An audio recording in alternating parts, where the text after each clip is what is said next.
we're live. Well, this should be interesting. Very much. This is supposed to be COVIDCon2020. Let's see how Welcome, this thing. everyone. I know. Let's see how this thing works. Hmm. I'm getting signed in to moderate on Twitch real quick. I'm already on Discord. Okay, Discord should be a little more tame, but let's give this a Right. shot. Oh, we're going up against the NFL today. This is interesting. Ooh, we got one viewer already. Welcome. Nice. Welcome aboard. Oh. Let's see. Let me hop into the channel. Let me check the Discord. Me and you are both in the Discord. That's fine. It's going to be pretty tame. I told the vendors to do what they do best and advertise themselves. And, Works. all right, make sure I'm muted. Go into moderator mode. Are you in the Twitch as well, sir? I am not. Okay. 3 viewers. Hey, 5. Wow, it's jumping up quick. Well, everybody. Welcome aboard. Well, everybody. We would like to welcome you. I'm Dark Soul. We have Michael, and we have Skidoo, unless he wants to be called It's name, Blake, but we'll call him yeah. Skidoo because that's what it's he what put it's down what I there. know on. No, it's online. So the 82 This Skidoo. is COVIDCon 2020. Yes. And we would like to welcome you for the virtual con. Walk in the doors and you're here. Let's bring up our first guest, Mr. Tom Proctor. Tom, How you doing? doing well today, sir. How about yourself?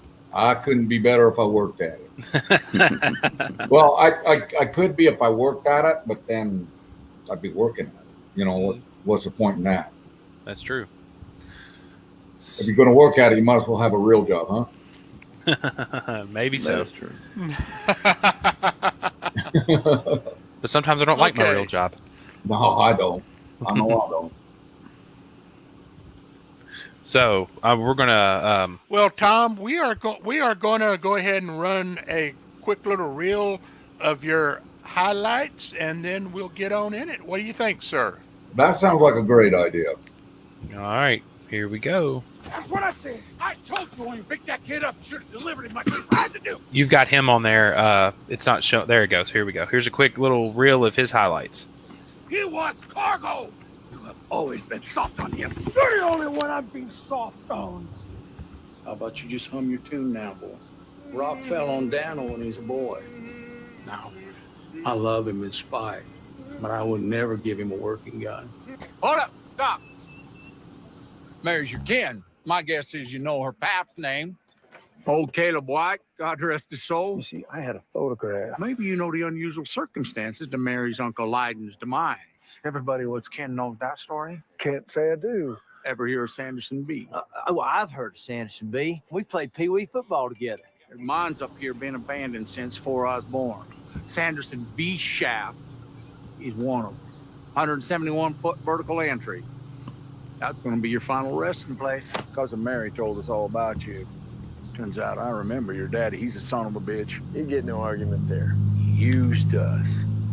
Used our blood ties to your mama to have us move his drugs up and down our mountain. But you're moving me right now. What's this? A note. Bequeathing the property to you. In case I don't make it down. That sounds up on everything. We can start laying down tracks. Thanks, but I need to hear him first. I want to remake that guitar. Dude, that sound says top 10. Yeah, just why I don't like it. Hold up in there, guys. Your rookie producer just blew 2 hours. I've got an all-star band out there that hasn't played a note. That mean you're actually ready to roll? Yeah. Uh-huh. Take another 5, people. Nice to be reminded why I do this for a living. Yeah, she's something else. I was talking about you, man.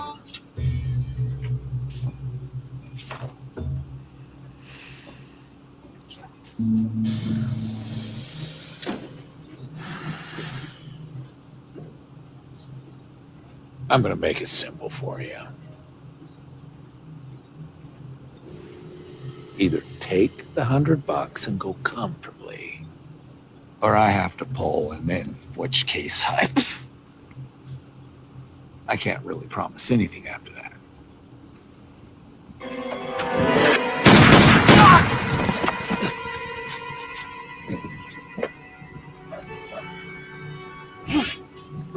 I got a predicament here, Eli. You see, I was a bit of a problem child, as you might have imagined. Julie, I can't stop myself.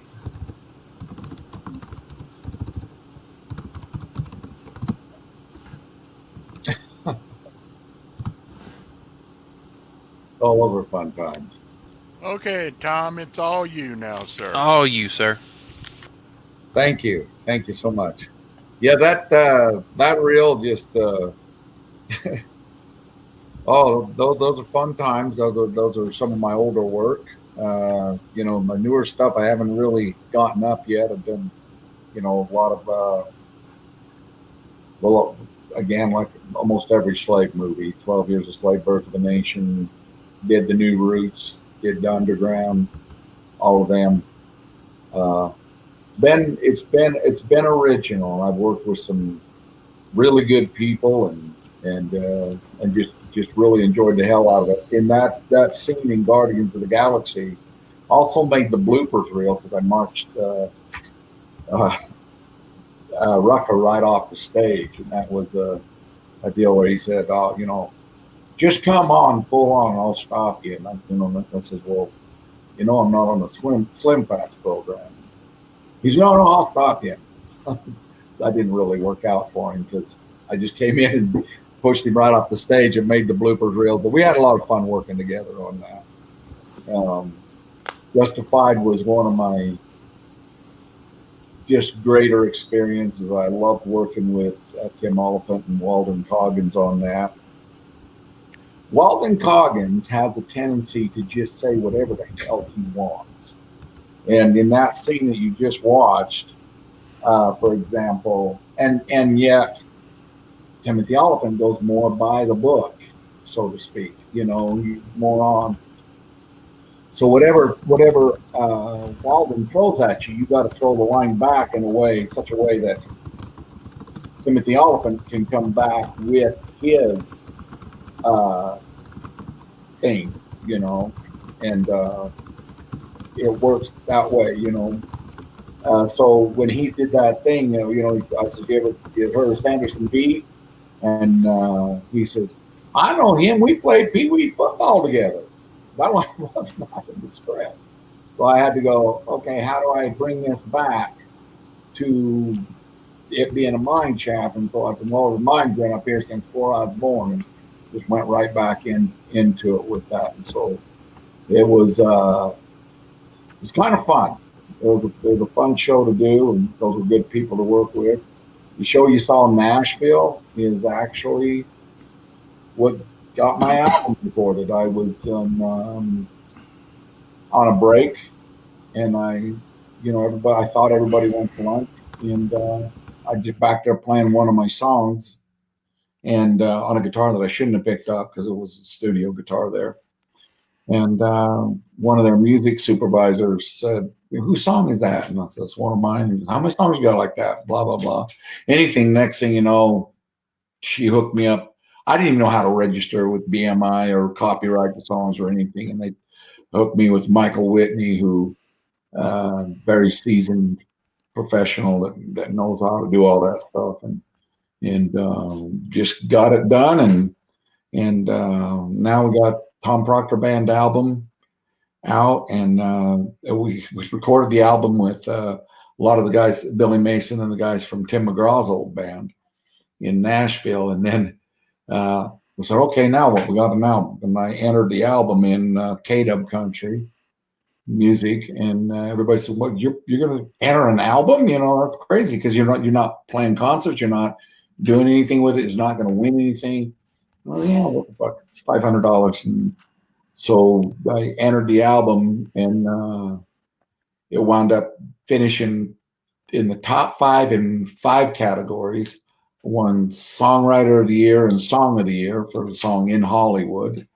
And then little bit by little bit, just kept trying to put it together. It took me 2 years after that to really put together the band that I felt was the band that, you know, because you can't, the guys that we recorded with, you couldn't really get them on stage for less than 10 grand. And until you build your name up, nobody really cares that you have Tim McGraw's old band. What they care about is who is Tom Proctor. And Tom Proctor's nobody as far as the music business goes. Matter of fact, most of my music gigs I get because they say, oh, come sign autographs and do a meet and greet beforehand. And I do the meet and greet and all that stuff. And then people are always surprised that the music's really good. And so that's how that comes about. And, you know, it's been a ride. I've been in this business for close to 30 years now. And I've had a lot of people say, do you have any advice for young actors coming up and people getting in, just starting off in the business? And I do. I got some advice for you right now. And that advice is this: if you can find anything else that you could do for a living that feeds your soul and makes you a complete person, if you can live without being an actor or a musician for that matter, I'm finding out. If you can live without it, if you can face life without it, not put a gun to your head, do it. Because the movie industry is fickle. Movie industry is like this beautiful young woman, and you will find yourself willing to do just anything for her. You will try to please her. You will do whatever it takes to make this young lady happy. And what you will find is she stays young. She stays beautiful. And you get older and older and older and older. And as you get older, the number of roles that come your way are less and less. And the young suitors are always knocking at your door, and they're going to try and take this young woman we call Hollywood away from you. And the only thing that will help you survive that is if you're doing it because you just love to do it and you don't really give a shit about anything else. If you're doing it for the money, you're an idiot. Although the money's been good to me, you know, I will say that. And it's important to be able to make a living. But there's much easier ways to do it. I can tell you that right now. So I started out in stunts. Actually rode onto the first movie set I was involved in by accident, and found that everything I'd done in my life, I was a cowboy, did horses, I was a full contact fighter, I raced motorcycles, I raced motocross, you know, I've been a bounty hunter, I've been, you know, the things that I've done in order to try to survive, everything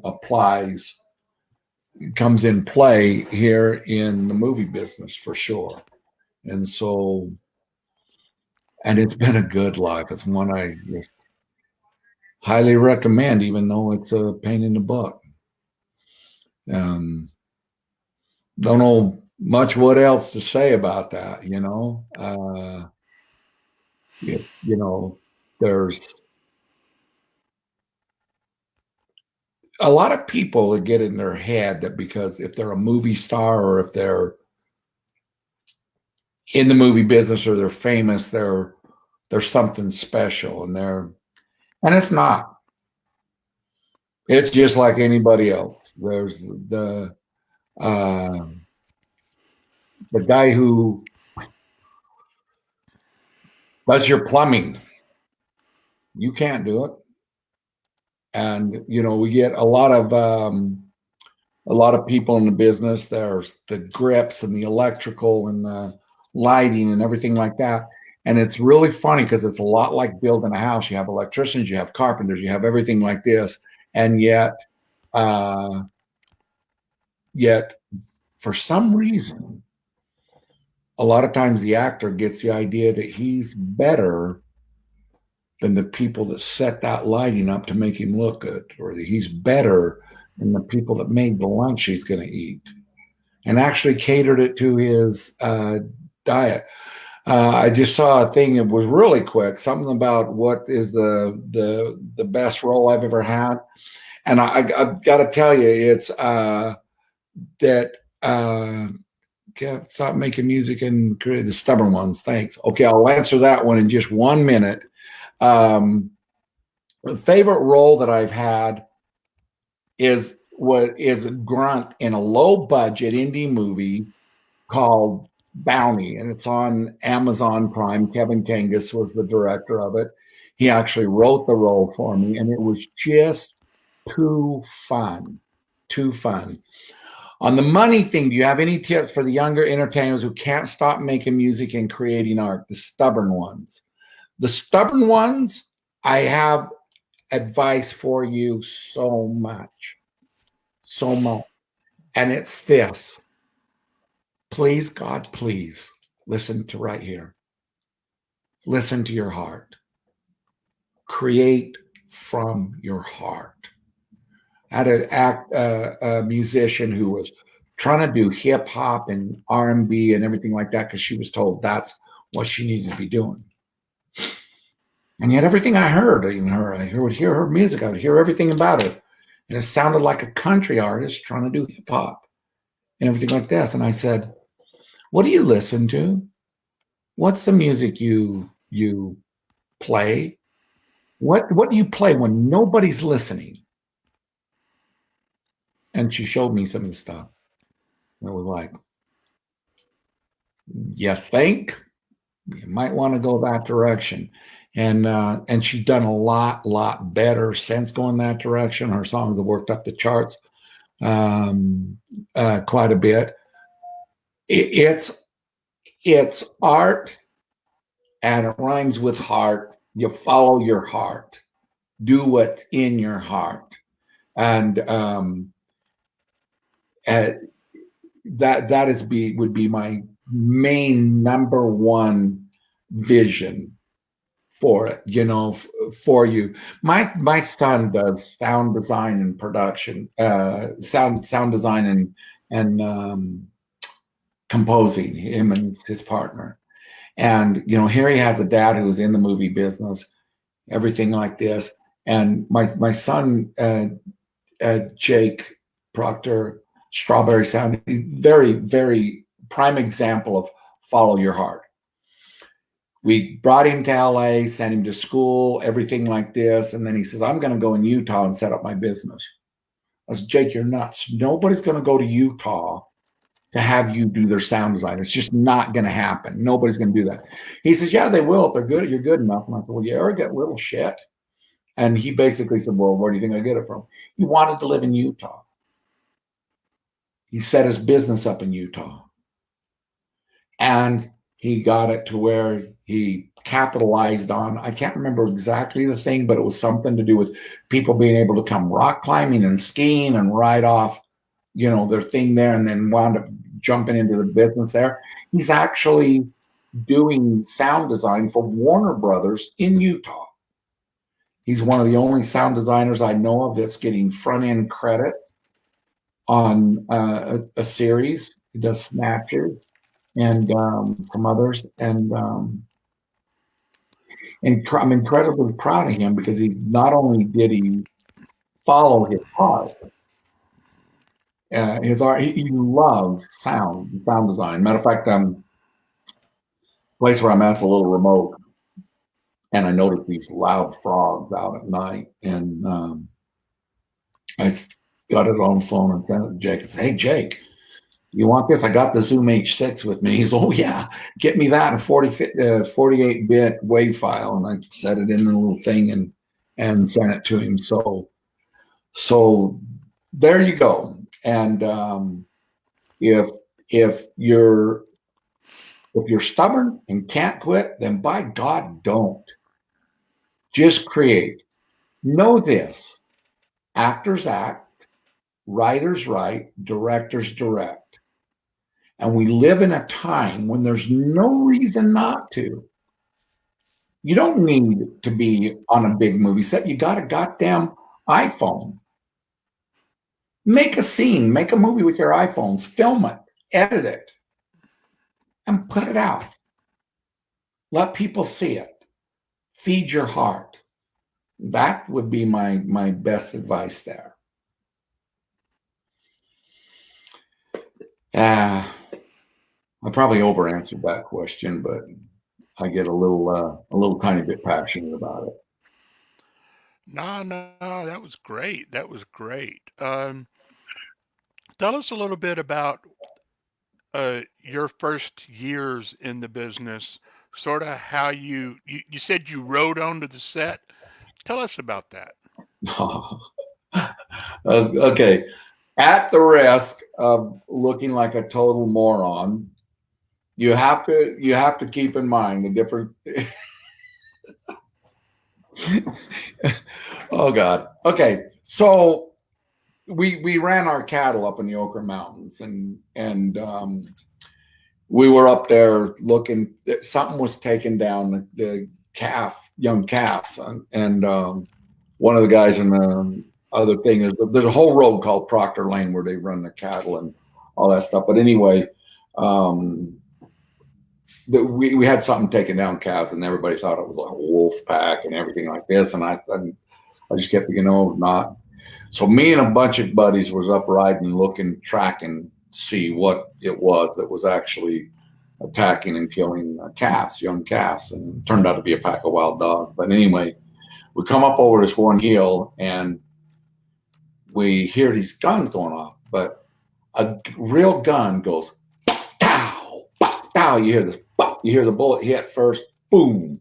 So anytime there's a real gun go off, you'll hear a boom. It makes a kind of a boom sound, you know. And so we was hearing these guns, and they was going, pat, pat, pat, pat, pat, and what the hell gun makes that sound? And we thought it was just somebody who was an incredibly bad shot missing the entire damn mountain.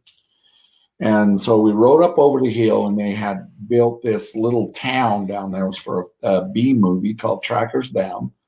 I think it was like the first movie that Chris Christopherson was in. To give you an idea, this was before there was an IMDb, and I'm at my age now. And we rode in, and they were having, you know, we rode in, and basically there was a guy having a problem with a horse and cattle, and they couldn't get the cattle to do what they wanted to do and everything like this.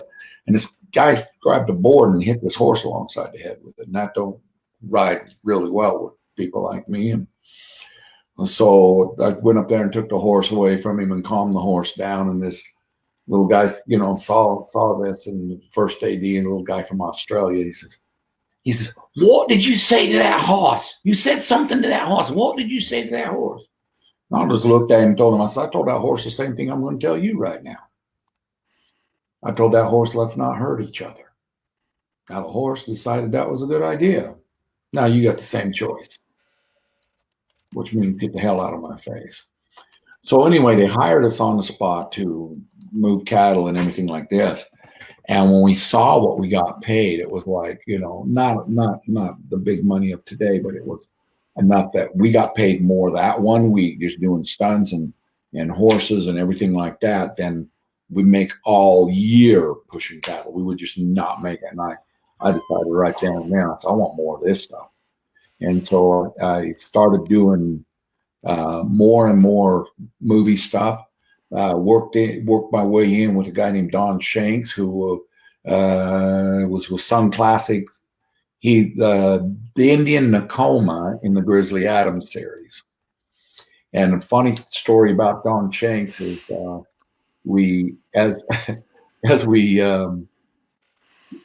my first meeting of him, we're doing this Ancient Secrets of the Bible, and the Palestinians and whoever the other team was there was fighting, and he's going to do this fall backwards off a wall. And he says, hitting the ground hard, you know. And he says, I need you to be there. When I come, you're going to catch me and throw me back over your back this way. well, Don's a big boy, and he, you know, coming pretty hot. And so I said, oh, yeah, okay, I'll do that. And he just did. He just fell, like he just totally trusted me. And I catch him and I throw him back and everything like that. And I remember saying to him afterwards, I said, how'd you know I'd catch you? I mean, how'd you know that I wouldn't just, because, you know, you're going to run the risk that you're going to crush me. You know, I mean, how'd you know I wasn't going to just move or miss? How'd you know that I would not basically screw off on you? And he turned around and looked at me and says, I knew you'd only do it once. And him being an Indian and me being a cowboy, and there was a lot of films between Lucadia Films, Sun Classics, and I can't remember the other one, Bryce Fillmore and those guys, Mystic or something. I can't remember what the company was. It's on the early pages of my IMDb. But me and Don wound up playing Cowboys and Indians a lot. And it was a lot of fun. We did things. That's where we got into scenes with bears and doing Walking Thunder. And one of the shoots, I actually doubled, believe it or not, James Reed and John Denver on the same movie. Now, those of you that know John Denver knows he's about the size of one of my legs. And that's when I learned that perspective was everything. Because in order for me to double him riding a horse, what they did was they would put him on this little tiny 14-hand red sorrel horse and me on a 17-hand thoroughbred red sorrel. And when they cut the two together, because the horse was bigger, it looked like the same size person. It was, you know, I was just immediately fascinated with that, and had a professional fight background. And so, and I'm really good at doing fight scenes.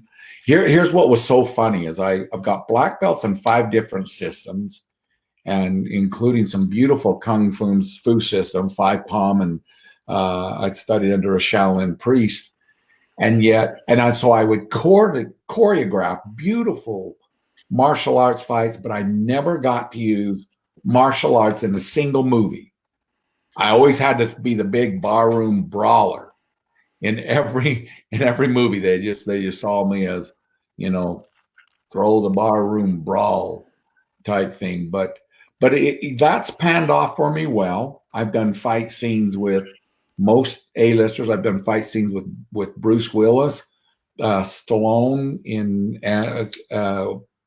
Bruce Willis and Looper, Stallone in I can't remember what they wound up calling that, Escape Plan, Jeffrey D. Morgan, Jessica Chastain a couple of times.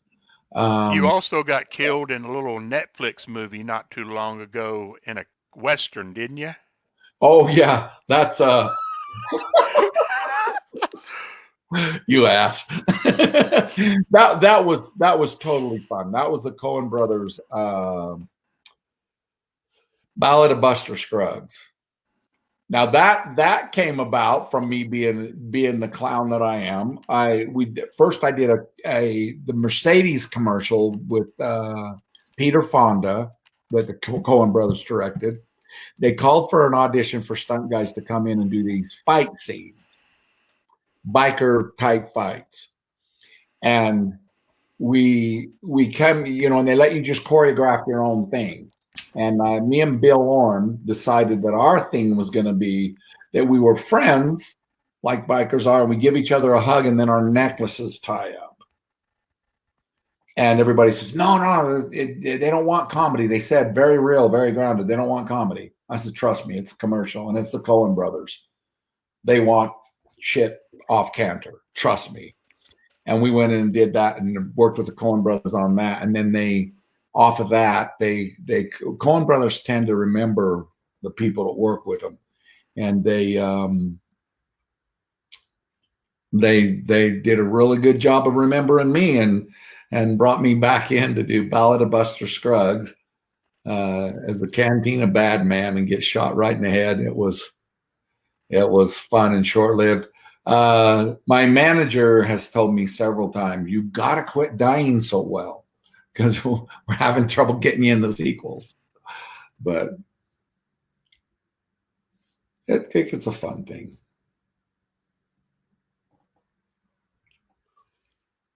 Well, it looks like we got some comments from some people we wanted to put up here, and then we got a quick video of yours. Since I guess you play a little bit of music occasionally. Yes, I do. I do. Oh my gosh, I got some super friends there. Suzanne, I just noticed. Oh my gosh, I love her. Suzanne is first off, her posts are hilarious, and she's just she is the ultimate in a great friend and fan. Okay, how do you define the perspective in music versus the perspective in filming? Do not let me forget that question. I want to tell you about Suzanne, but don't let me forget this question here. Suzanne actually has a van that has The Walking Dead all over it, and they have all autographed The Walking Dead. All the people. She goes to all the conventions. It's no surprise to me that she's on this convention. She's amazing, an amazing individual.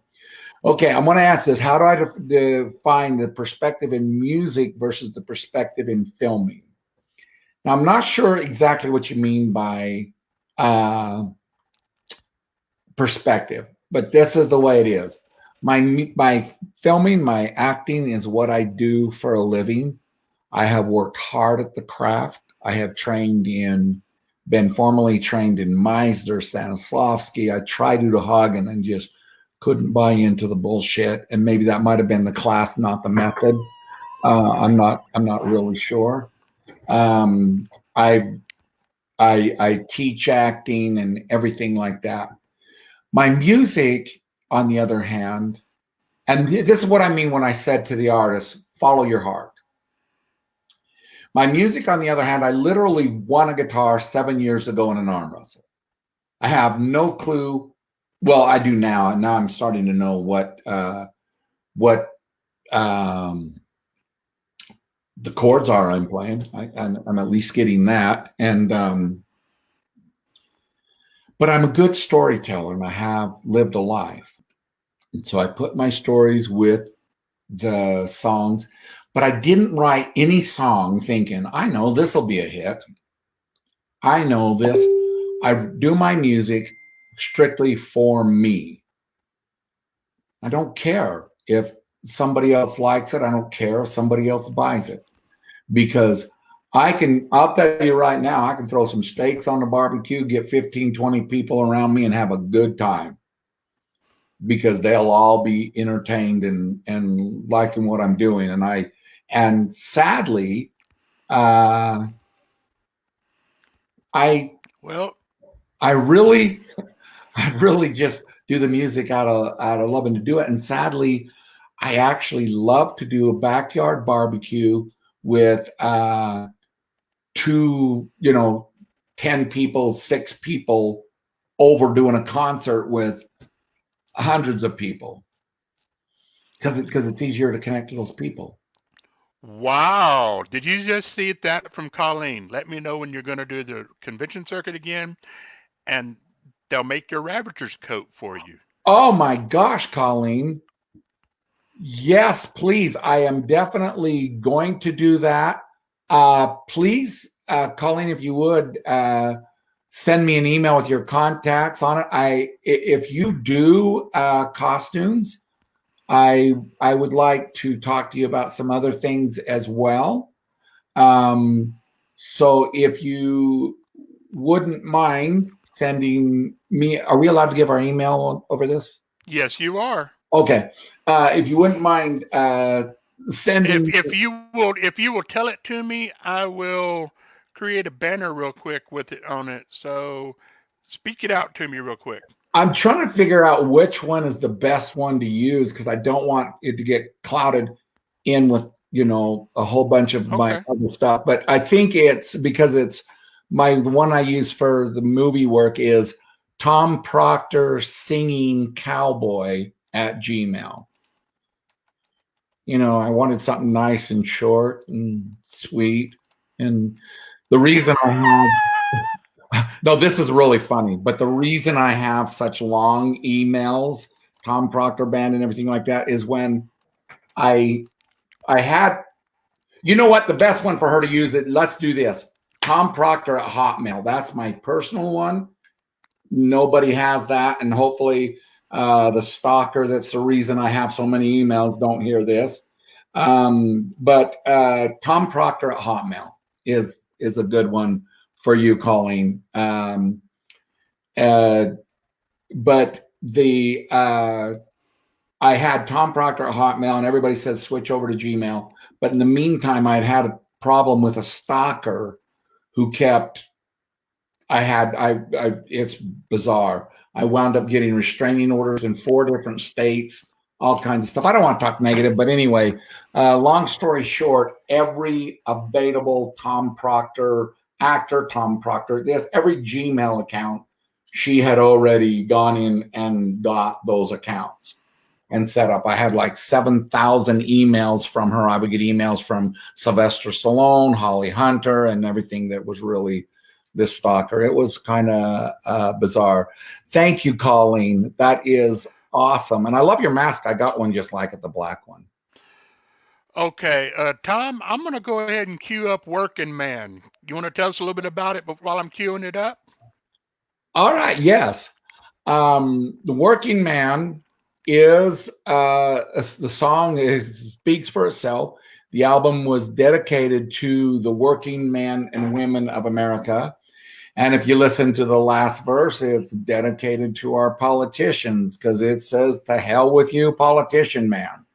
And it's a song that's very dear to me, because the first verse talks about a working man and how he fights the traffic to the city and works for very little pay and saves for a college fund for his kids.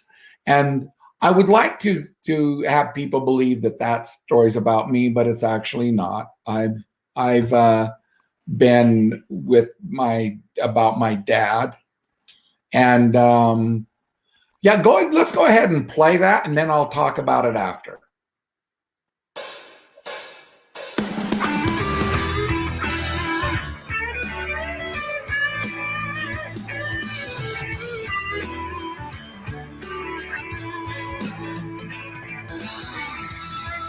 Traffic to the city and works for very little pay. You can't put tires on the truck right now. Kids started school today, and so he thinks about that woman he loves. Wonders why she's still his wife. Puts away a little college fund so they might have a better life. Here's to you, the working man. Let's raise our hand with a beer. Make sure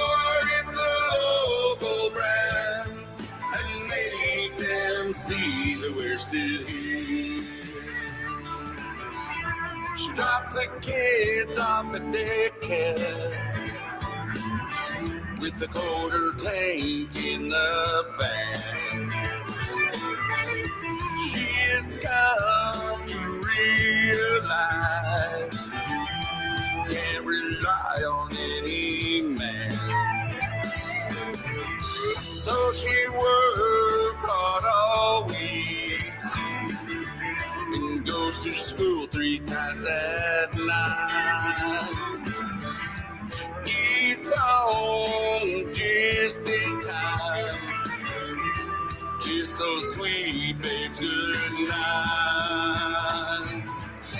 Here's to you, the working mom. Let's raise our hand with a beer.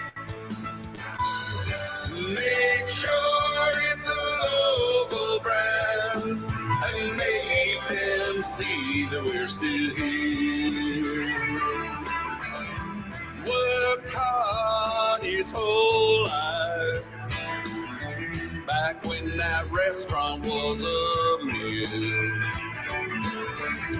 Can't turn his heat very high, 'cause he can't afford the bill.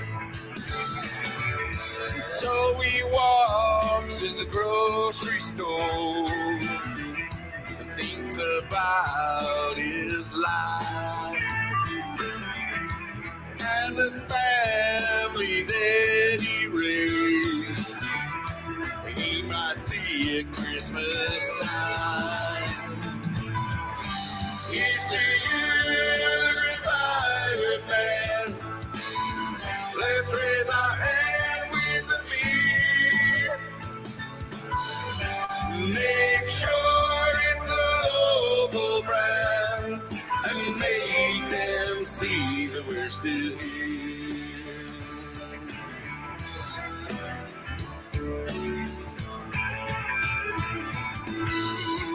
Gets out of his Mercedes-Benz with two bodyguards by his side. He's going to that pulpit once again, a place where he's only lied. He says that he's for the working man, but he don't even know our name. If he spent one day in our shoes, he would hide his head in shame. And with you, politician man, don't raise your hand with no beer. You got no right to the local brand, 'cause you don't even know that we're still here. And here's to you, America. Let's raise our hand with the beer. Make sure it's a local brand and make them see that we're still here.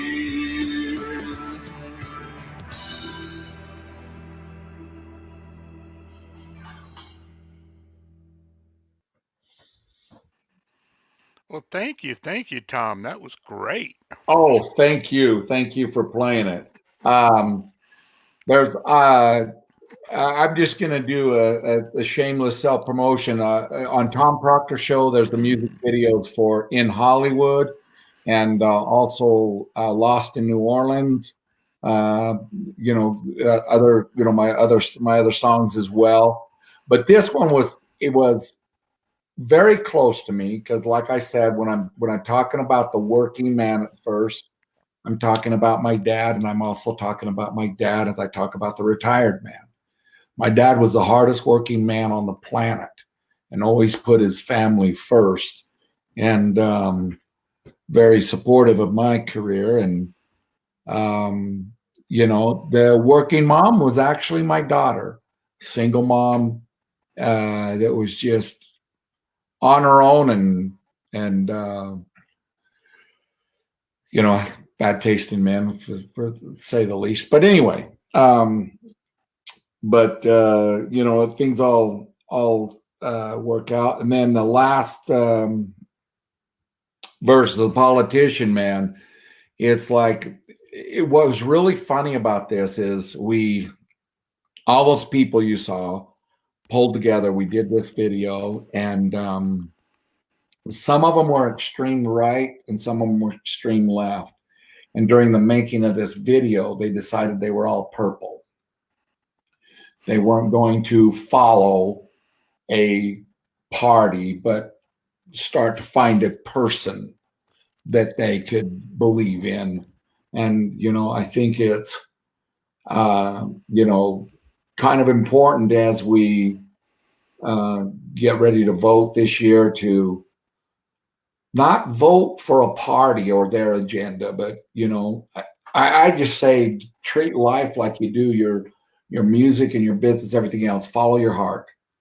Follow a person, not a party that you can believe in, whoever that is, feel free to write my name in. I am running. I have, I could be the president. I've got my, foreign policy in place, all that stuff.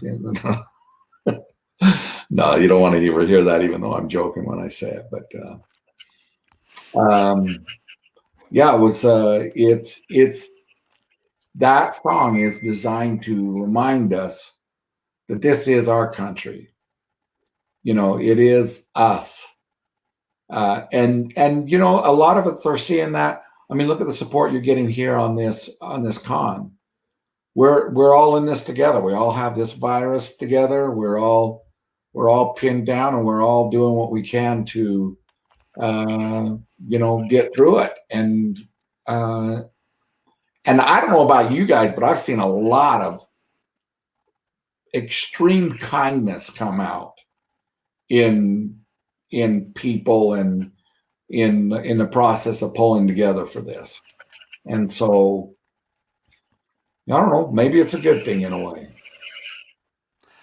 Well, like we've said, I mean, we did this because, well, originally we did it because we were upset that all the cons were being canceled, but we wanted to give everybody something to take their mind off of it, and we made sure it was a free event because of that. And we are really, really grateful to all of the guests that have volunteered their time to help us with this. And we thank you today for your time, Tom. I hope that you'll stick around and watch some more of the proceedings.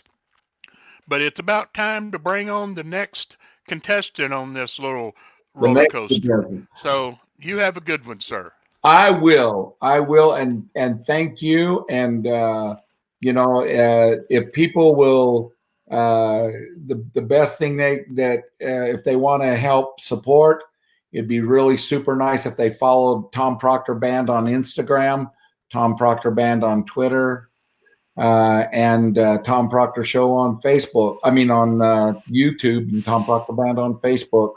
I really appreciate it, and let's do more of these. Let's get one going that's a musical concert. All right. Sounds great. You take care, my friend. If we can do it, we will try. I'm going to go feed my face because I have to eat to maintain this girlish figure.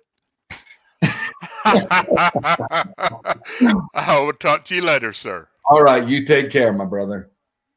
Okay. Bye-bye. Bye-bye.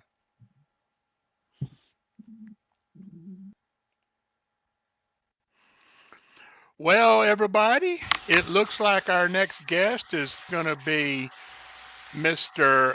A.G. Howard. He's provided us a bit of a video, and we are going to get that up in just a second.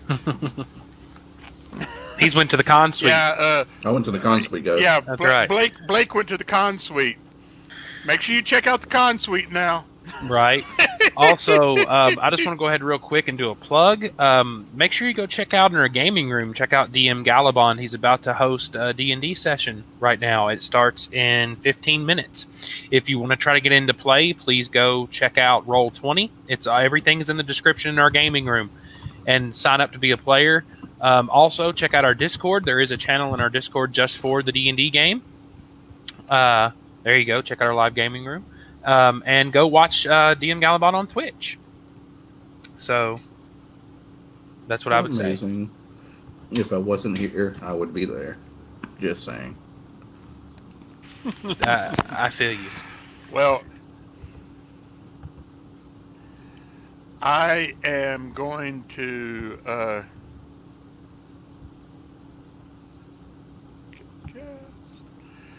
start this with and add the stream. There he goes. Let's see how it looks.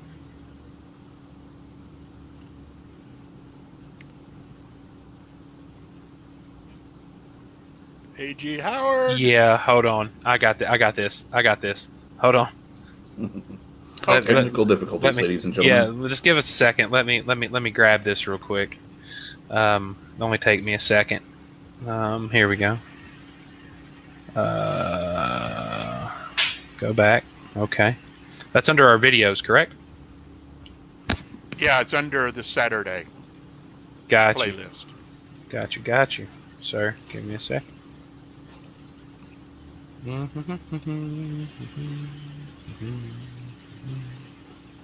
Sorry, everybody, for a little bit of wait here. We're getting it all.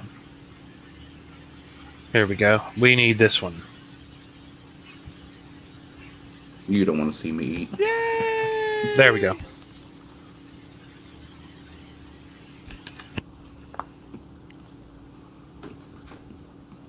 Okay. Go ahead and actually go to the video there, if you would, please, Michael. Mm-hmm.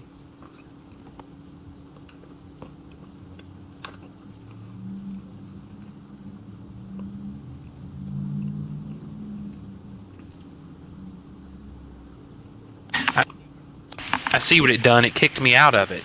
Crap, why did it do that? Videos. I have to go through individually. I'm sorry. Give me a second. It makes me... Okay, no problem. Yeah, I have to go through individually. Because if I go through any other way, it opens it up in a different panel. I don't know why it's doing that. Go back. Because I did it earlier. I don't know why it's acting goofy.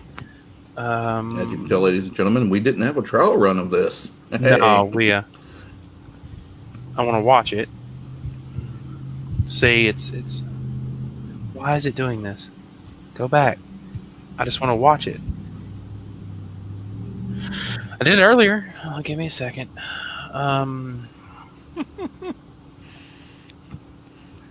Do y'all want me to sing? See, it opens it in a different panel. It shouldn't do that. Well, let me. Well, what you need to do then is change you your panel. need to open it and change where you're sharing. Okay, that I can do. Give me a second. That's a flip-flop fix. Yeah, I'm learning, guys. I'm learning. Give me a second. I think we all are, honestly, here. Yeah, right. I know.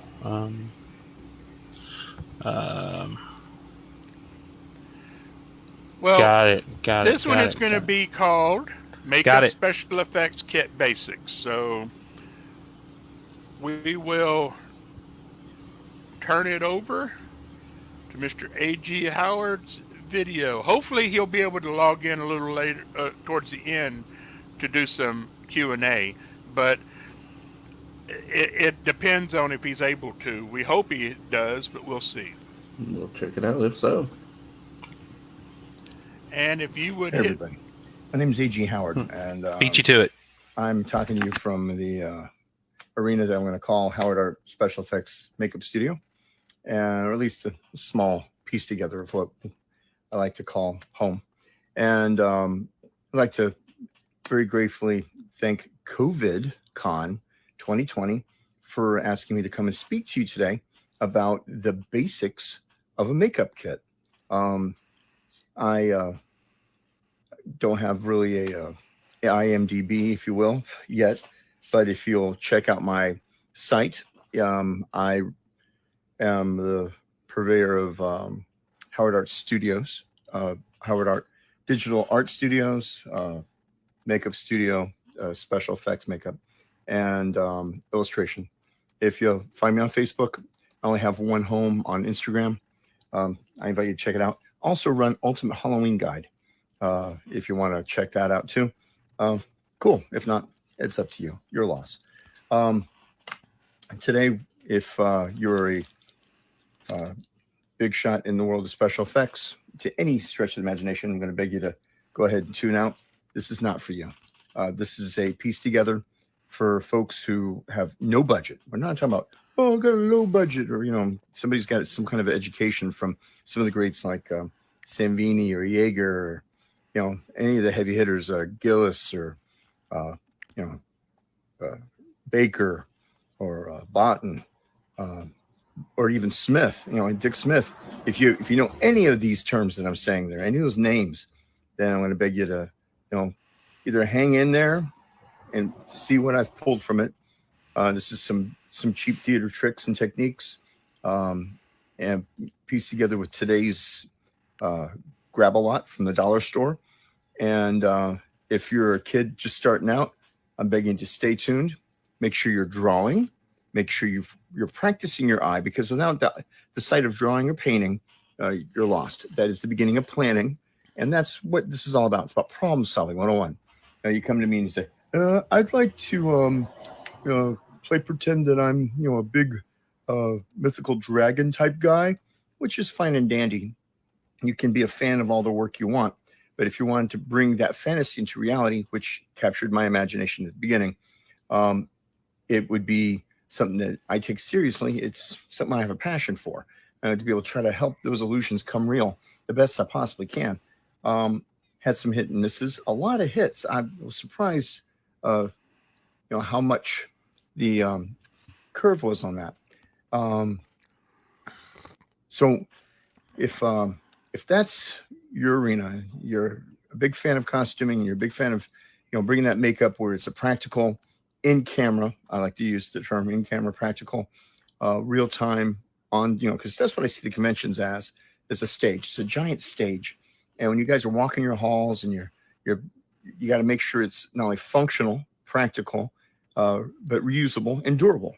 And to me, that's a huge challenge. And I always love to see that tackled with panache and professionalism. But back to the rule at hand here. Kind of scattered, my kid's got out of hand. Now my kid is a four-wheeled, four-doored monster. I just filled the whole damn thing with stuff. Repetitive buying, that's my weakness. I always try to overbuy. We'll start with sanitation, hygiene. You see, I've got my nitro gloves on. I live with these as a barrier between me and regular people. Not because I find they're disgusting, but I want to protect them from me. I know how nasty I am. I'm just a dirty man. So I use tons of hand sanitizer, use lots of alcohol, a lot of hand wipes, non-alcoholic hand wipes. All right. So this does not go good with any kind of chaser. Right. It's non-alcoholic. And the little bitty portable bottles. Got a ton of these. I didn't have to go to the store when they did the whole, you guys need to get alcohol for this current pandemic we've got going on. I was good. I was ready. I was prepared like a Boy Scout. Those who know me will find that lightly humorous, but those who don't, I don't care. All right. So anyway, A.G. Howard Arts Special Effects Makeup Studio. I've got a couple other tendrils, and check out my work. I'll let my work speak for itself. Okay. So we want hygiene. We want a barrier. You want to get barrier spray to protect your person. If you're doing it on yourself, don't ever shortcut. You love yourself. Do you understand? You go, my skin, you're only you got. And when you're doing it on somebody else, I will push on you to put the empathy even more so, because that living, loving individual that's trusted you to become within their personal space has nerve endings that you know nothing about. They can be hypersensitive. They can be hyperallergic. Allergy testing is key.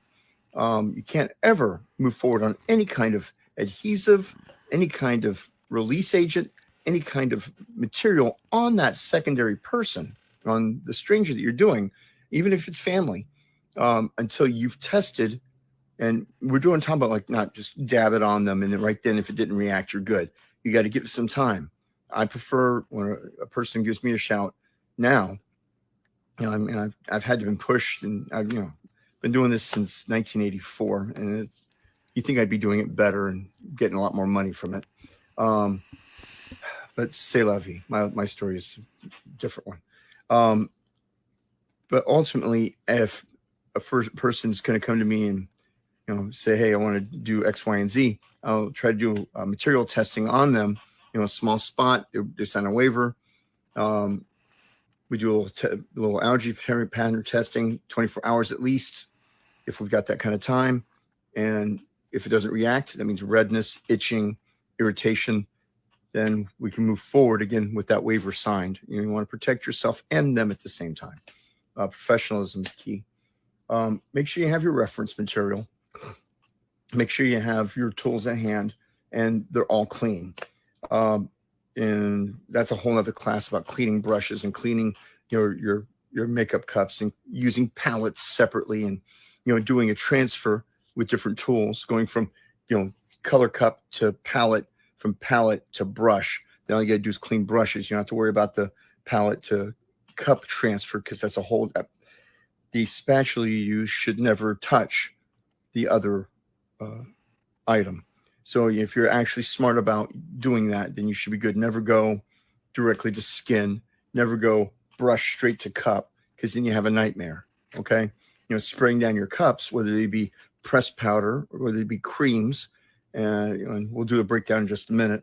Whether it be any material at all, that's just a mistake, and you don't want to do that at all. Okay, so and speaking of colors, let's take a look. So either you have your pressed powders, okay, and eyeshadows and and blushes and what have you. Okay, usually a water base, maybe to some degree.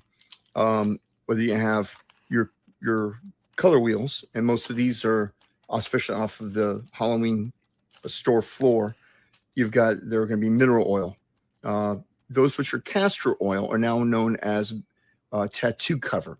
So it's something you want to keep in mind. Okay, those are harder, thicker, a little bit more resilient. They hang on. Rubber mask grease paint's the way I learned that term, and it's for rubber mask. It's for the latex stuff that I deal with. I am a latex guy, and no, I don't mean that in prophylactic manner. Thank you. What I'm saying is that I like to do the slush molds, and I like to to cast and sculpt, and that's my arena. I make appliances. I've done a little light foam. I wasn't a big fan. I've done some silicone. Still trying my teeth out on that stuff.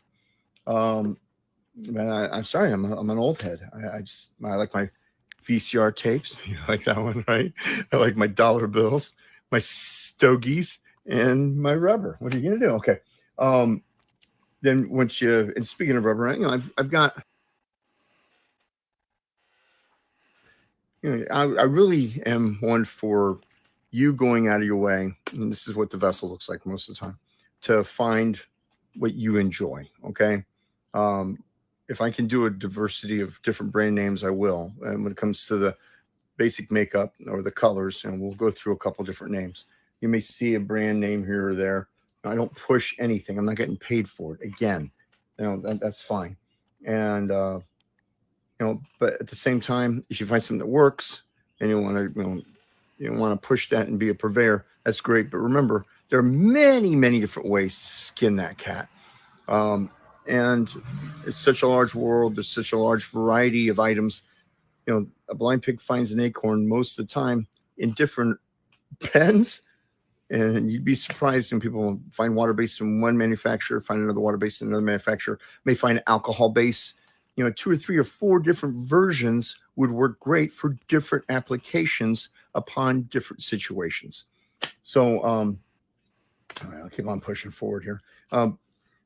Basic makeup, water-based makeup can, and even mineral oil is going to be water washable. They make it light that way you can scrub with soap and water. It's not a big deal. And castor oil too, if you scrub harder. But the appropriate thinners and or cleaners, and we'll get to the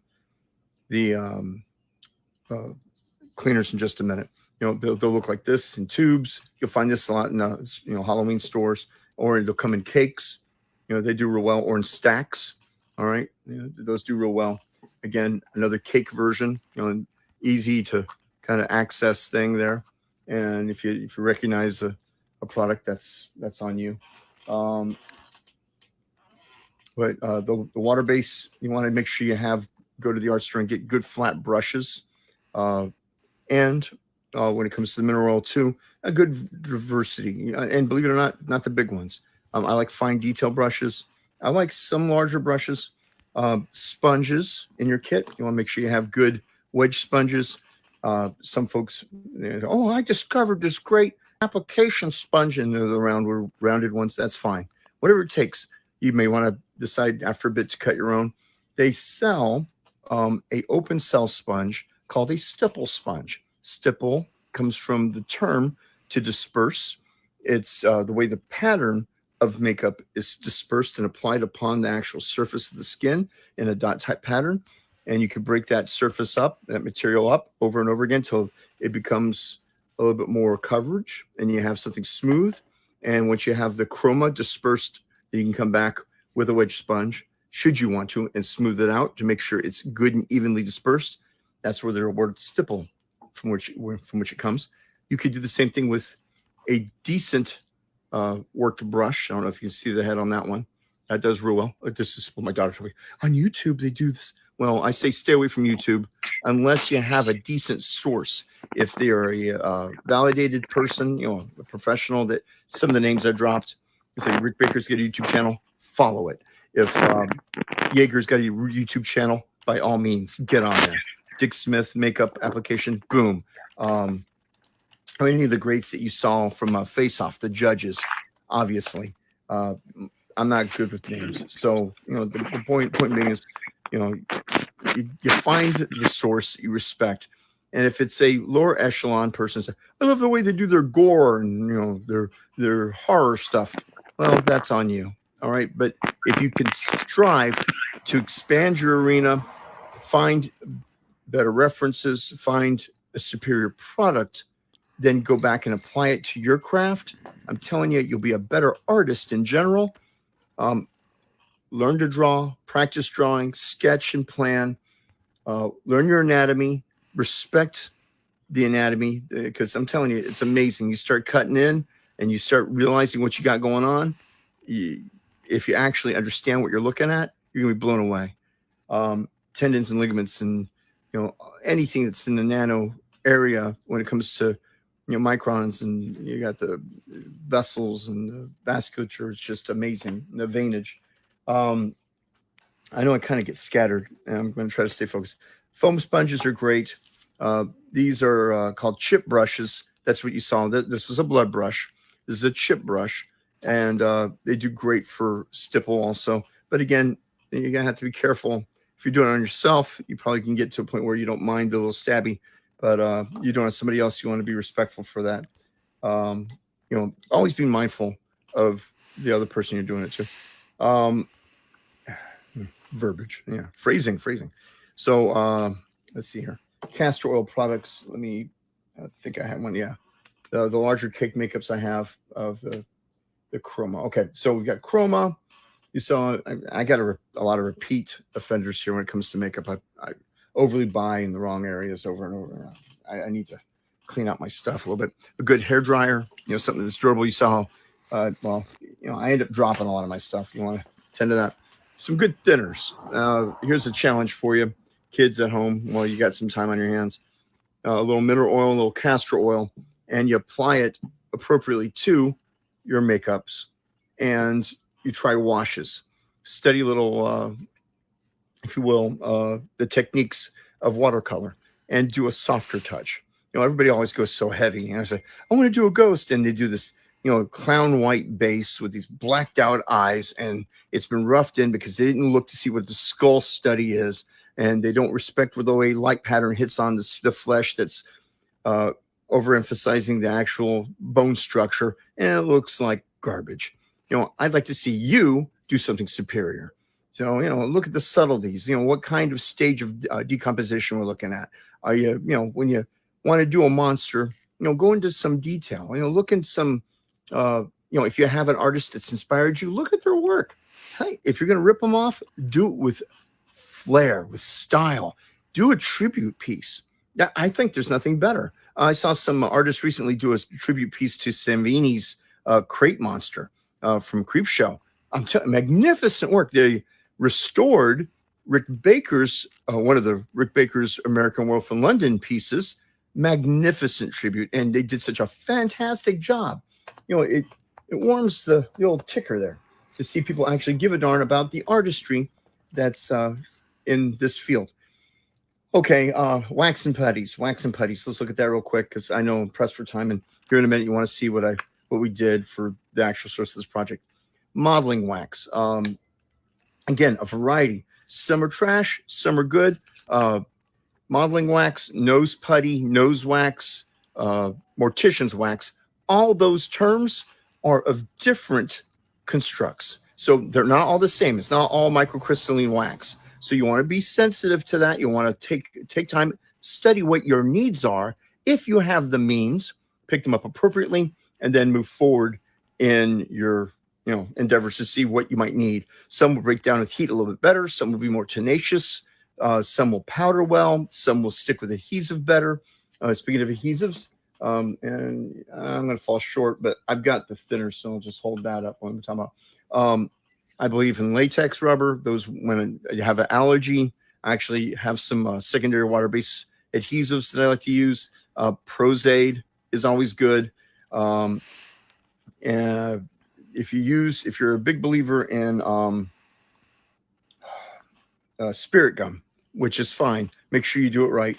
See if you find somebody who, I don't know, maybe took the time and effort to print out some literature on the use of spirit gum. Look at theater sources, please. I beg you. Because there's a way to apply spirit gum and there's a way not to. If you want to get it to do it right, you want to make it tacky, make sure you powder it with some color set powder on either side. Make sure you make it into kind of a contact cement, both surfaces. And this is for any of these materials. Then you press in the center and work out towards the edges. And as you flange out towards the edges, you try to make sure your seams are as thin and as visible as possible. Then there are different techniques to then either A, dissolve the seams, B, cover the seams, or C, camouflage them appropriately with chroma. So I'll leave you to that. It's a long process. It's a lot of stuff. Let's see if I can get my gloves to fart. I guess not. All right. Okay. Let's see here. Oh, got again more. Oh, palette knives. A good palette knife. Let's see here. Oh, got again more. Oh, palette knives. A good palette knife. That's nothing. Well, that one's clean, so that's good. A good palette knife, you can't beat it, because remember, from your cake, right? You got your cake. You want to go to your palette, cake to the palette. All right. Then these two are put away. Then you use your brush from your palette to apply to whatever you're doing. Okay. You always want to do that bridging step to give a little bit of distance. So how's that for social distancing? There you go. And no, it doesn't keep things completely hygienic, but it makes things a lot better. And then you don't have to deal with cleaning your source material as much.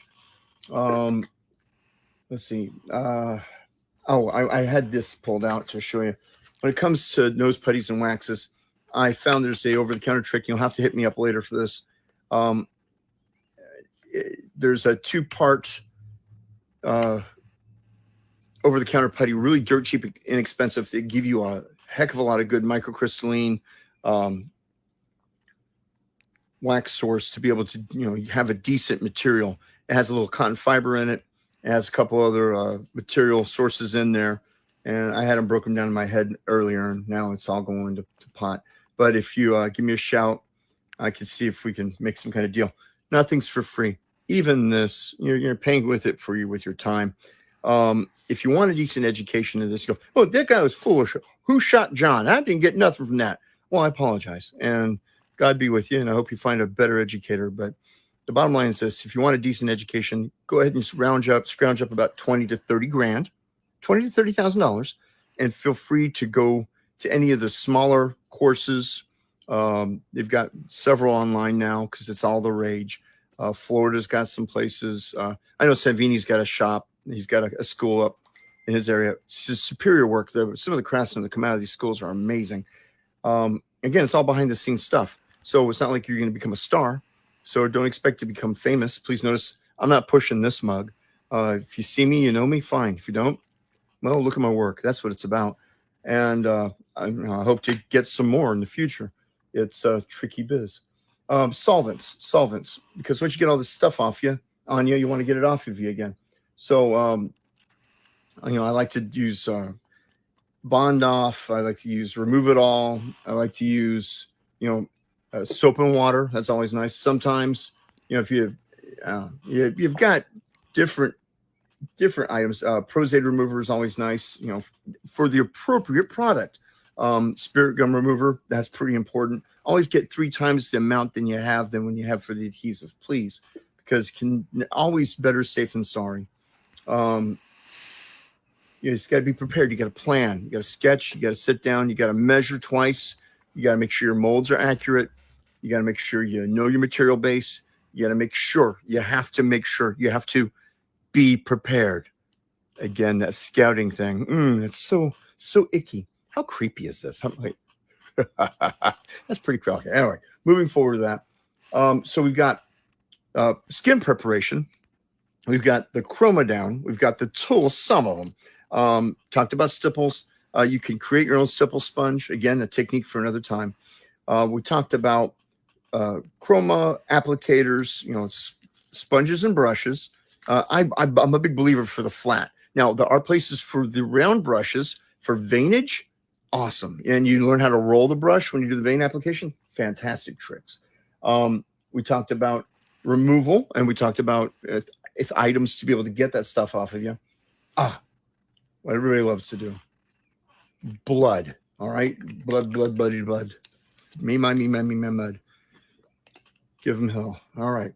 Yeah, blood. Now, this is my own concoction inside an older item. That was from the Zombie Walk, which apparently they're going to need to postpone it or rewrite it this year. So if you're local to the Memphis neighborhood, chin up, hang in there, stay alert, keep your antennas up. Hopefully it'll come. And a big shout out to my friends. Hey, Mandy. Hey, Kayla. I miss you guys. Favorite seamstress, favorite model there. Hope, also a wonderful model. She's amazing. Great cosplayer on her own right. Kayla also. Hey, Alton, what's up? And of course, my 3 other artist friends there who do their own shtick, but always love to have them hang around, cause trouble with me. Good to see you, Zach and Dwayne and Casey. God bless you. I hope everybody's doing fine in general, all you guys. May you and your loved ones be COVID-free. There's that. Okay, so blood. So there are a couple different varieties. Some are thicker. You want to look for blood gel, blood paste. Always get a variety of it. Just the over-the-counter blood that you find, I find sometimes it's good to have that too. You'll have some folks say, well, I only believe in this X, Y, and Z. Fine. That's their shtick. I'm telling you mine from my kit. I find to have a variety. It's good to have my bases covered. Just, again, to be ready for when that, in my mind, even if an individual comes to me and says, I want this. To me, they're a director. They're directing their imagination towards me, and I've been schooled, asked to produce something. So that's why I always, I refer to them as a director or producer, and I am their lead guy, their go-to, their fetch it boy. So their staff, if you will. All right. Now, having said all that, that's kind of the basics of a kit. A good pair of sharp scissors. Ooh, all right. Yeah, there's that. That way you can be a cut up whenever you feel like it's necessary. Too much, too soon. All right. Because there's far much more than that. There's tons. This is just scratching the surface of what I feel would be a decent kit. The color palettes have to be examined. Brushes and combs and hair clips and hair ties and pullbacks. Then, for me to sometimes just have saran wrap and aluminum foil in a kit. Not bad things to have. You never know when things are going to go south and you might need something. Rubber bands. I have found, what is that? Is that better there? Okay. I have found that it can be quite taxing, and I end up with, bags. My makeup kit isn't one bag. I've got right now 3 that I haul, plus a large toolkit that rolls. Think about that. But again, I've been doing it for a few days. Okay, what did I do? All right. I took clay. All right. Just took some clay. And again, I don't want to get into all the detail-oriented folks who are going, you need to have air dryer, water-based, or oil. No, I'm sorry. I'm just going to tell you. And if you want a specification, you either hit me up, message me on Facebook, find me on Instagram. If you want to be tutored, yeah, you'll find I'm a little bit of a whore. All right. I'm a hoe. Just give me a shout. But again, it'll cost you more than that. If you hadn't noticed how this small segment has gone, I'm a bit of a rambler. But I get to where I need to go. It takes your patience to be tenacious because nothing's easy here. It took me, 30-something years to get to absolutely nowhere. Memphis. All right, cool. I took clay. I sculpted. Once I had the sculpt down, then I took plaster. What kind of plaster? I need details. Nope. This is an overview. And I made a negative of it. And once I got the negative of it, then I made a positive. Oh, you're positive about the negative? Yes, I am. Then from that positive, what I did was I pulled the latex from it. Then I colored it. I prepped the skin. You notice our wonderful model here is a little bit more of a dummy than the models I usually use. Most of the models I usually use are very intelligent people. And then what we did is we applied appropriately. Now this one's hanging off because I didn't use all the material to stick it on because I'm trying to shortcut here for you. But if you notice, for demonstration purposes, these items are actual applications. If I were pressed, and like from this step here, now I've staged it onto a mannequin head, which by the way I created. All right, there's a foam base. There's no nose and definition like this. I had to fix all this up. How did I do that? Yeah, have to hit me up. Happy to teach you for a price. Everything's got a price. I can put this on a person and apply it. They'll have to get a colored contact. Boom. That's how we did it back at the convention. That's how that wonderful patron convention I had requested, keeping your anonymity so that way you're safe, so the feds don't have to rename you, my friend. And that's what we did. I had some of the friends I mentioned. One of the friends added a little color. I went back because I'm OCD, and I had to, fiddle and fuss.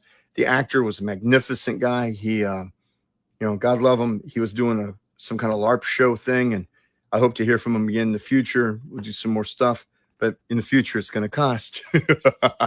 But bottom line being, that's how you pull together an appliance.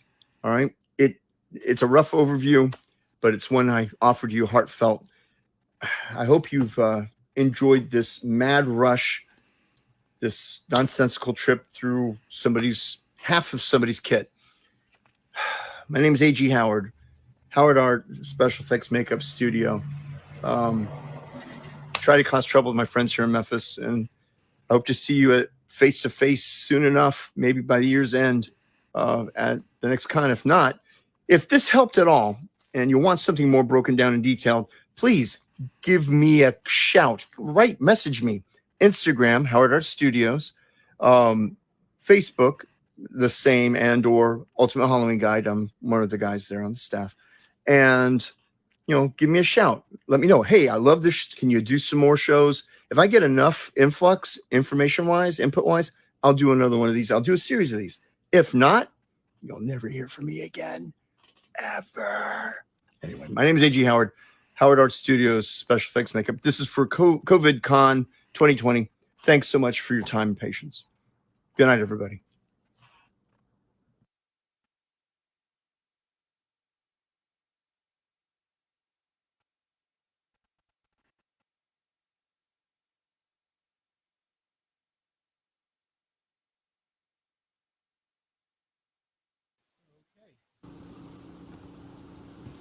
Well, that is thank amazing. you, AG. There should be some examples of his work at the end of that. We got 30 seconds. Hit play real quick. Oh, there we go. Yeah, these are actually really awesome.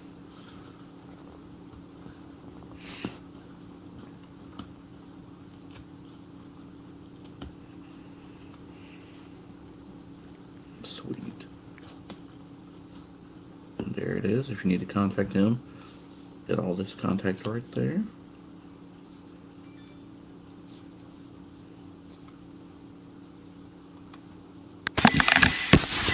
Can you hear me now? Yes, absolutely. Perfect.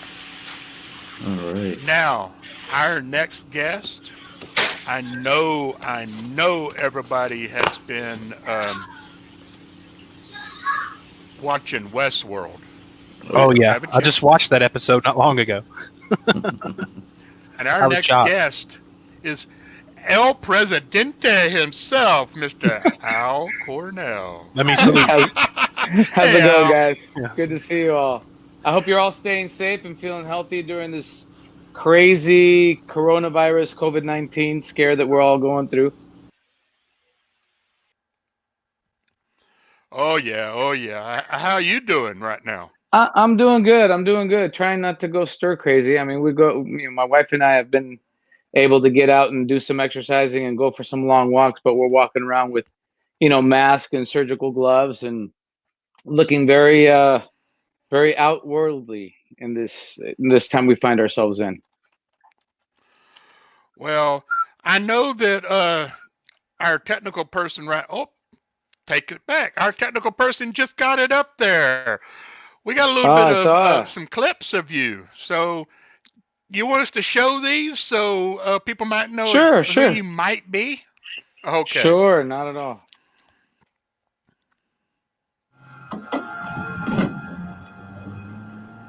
That's you, isn't it? Oh no, that's not Hey, you. That's a very incredible actor named Hugh Jackman.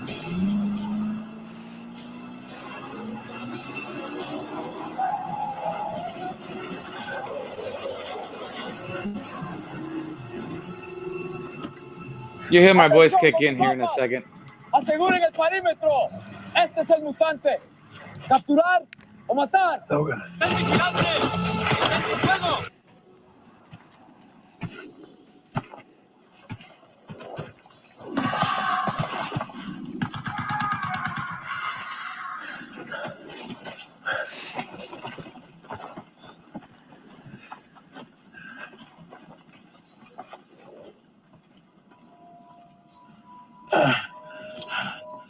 Laura.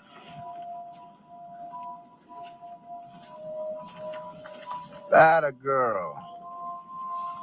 Hey, baby.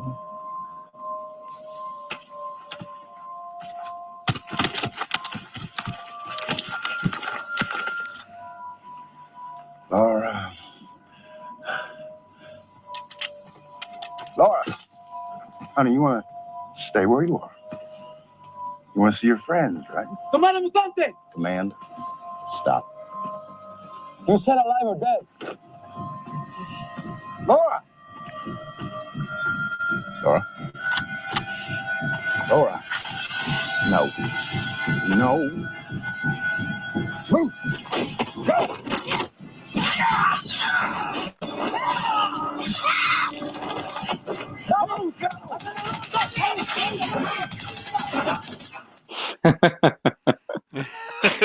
Yeah, that was a lot of fun. That whole scene, the interior battle inside that warehouse, it took us a few weeks to shoot that. We shot that out in Albuquerque, New Mexico, under the guidance of the talented and incredible director James Mangold, who I'm a huge fan of. And it was just we had a lot of issues that we had to deal with shooting out in the middle of nowhere in Bernalillo, New Mexico. There was, sandstorms. There was flash flood warnings. We had sudden thunderstorms that would kick in. We had a safety officer on set who would all of a sudden come yelling on the set to shut everything down because there was, reported lightning strikes, less than a mile away, and so we had to shut down production a few times for hours at a time, and wait for that stuff to subside before continuing on. So it was an interesting experience. Well, cool. So tell us a little bit how you got into the business, sir.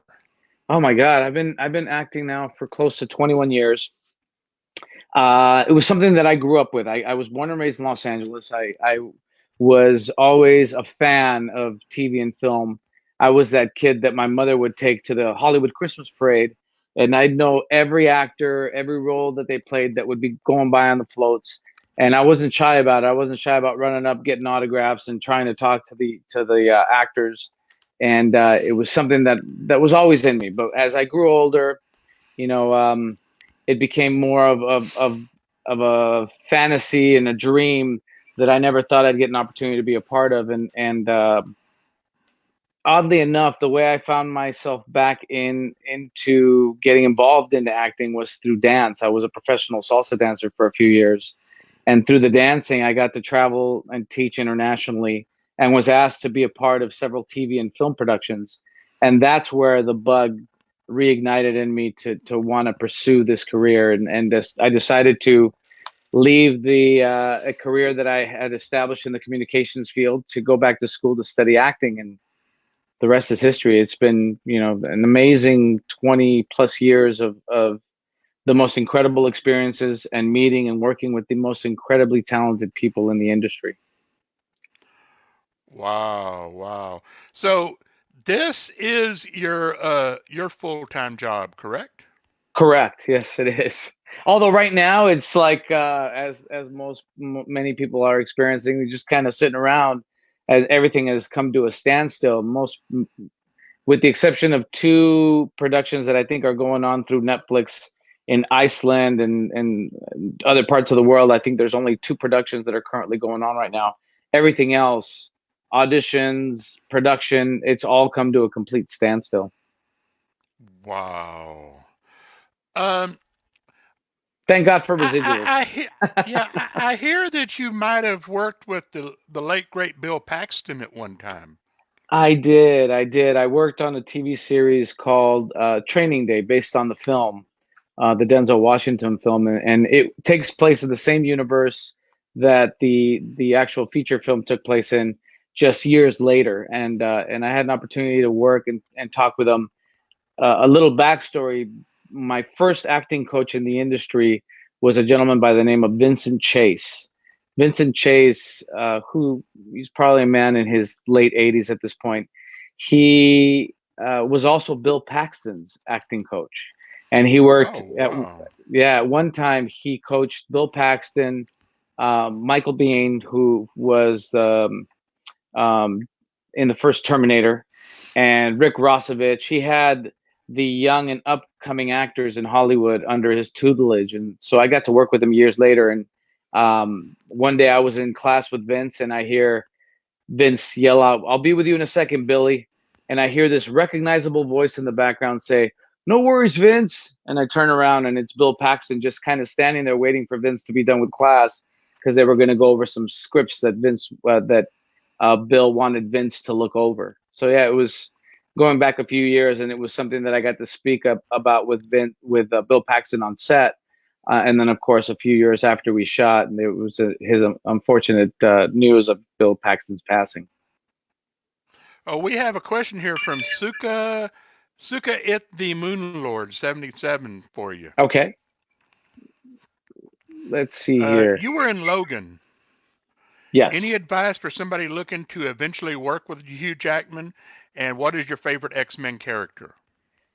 Oh, Wolverine's my favorite X-Men character, first and foremost, just because there's so many dark and light sides to him, where he uses sarcasm to hide his pain, and bring about some humor to his character. But yeah, for me, it's always been Wolverine. It was one. I always wish that I could have that ability to have those blades come out my hands in times where I want to go. Ginsu hands.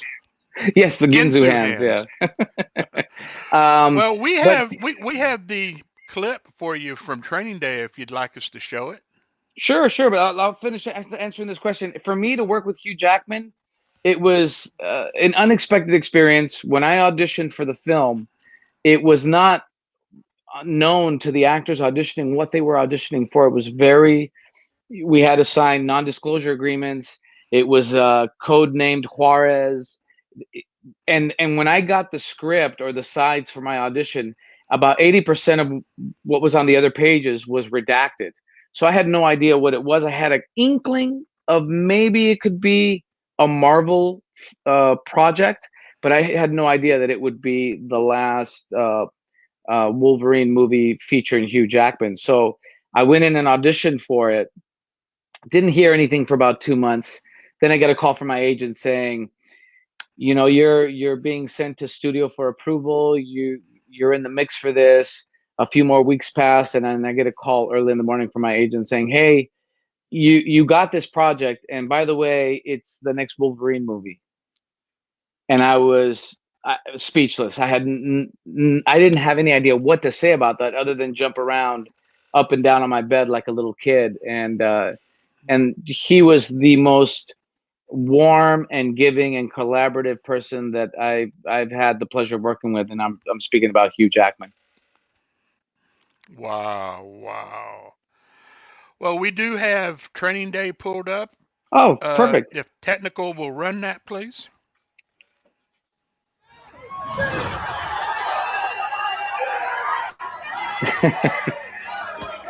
We actually shot this in a warehouse where they do lucha libres out in downtown Los Angeles.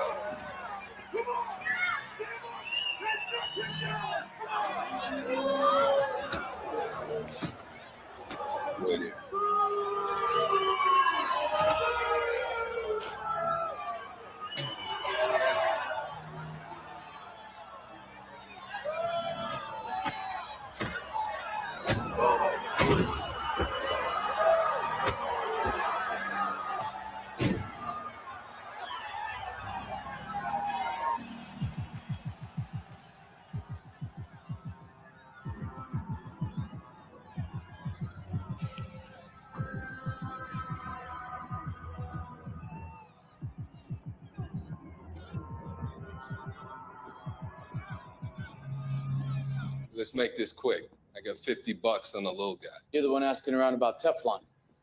Gangbanger killed that cop down on Water Street. I don't care about Teflon. I want to know who killed Officer Kern. I'm thinking the shooter's still out there. Hey, you're good. Should have seen that coming.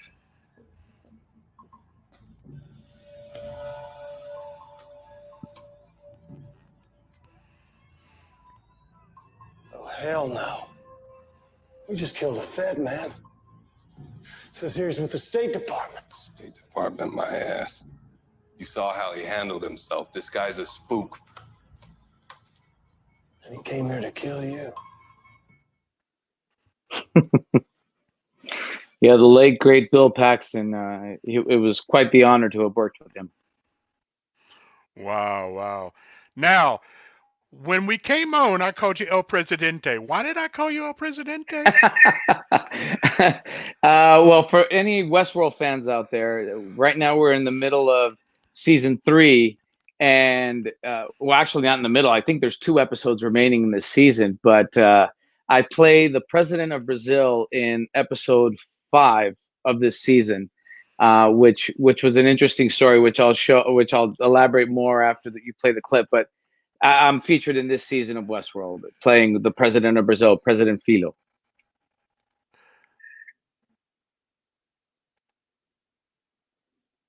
Pessoalmente, mas, com todo respeito, nós poderíamos ter esta conversa no Palácio Presidencial. I don't have time, I'm afraid. There is a nascent separatist movement in the north of your country.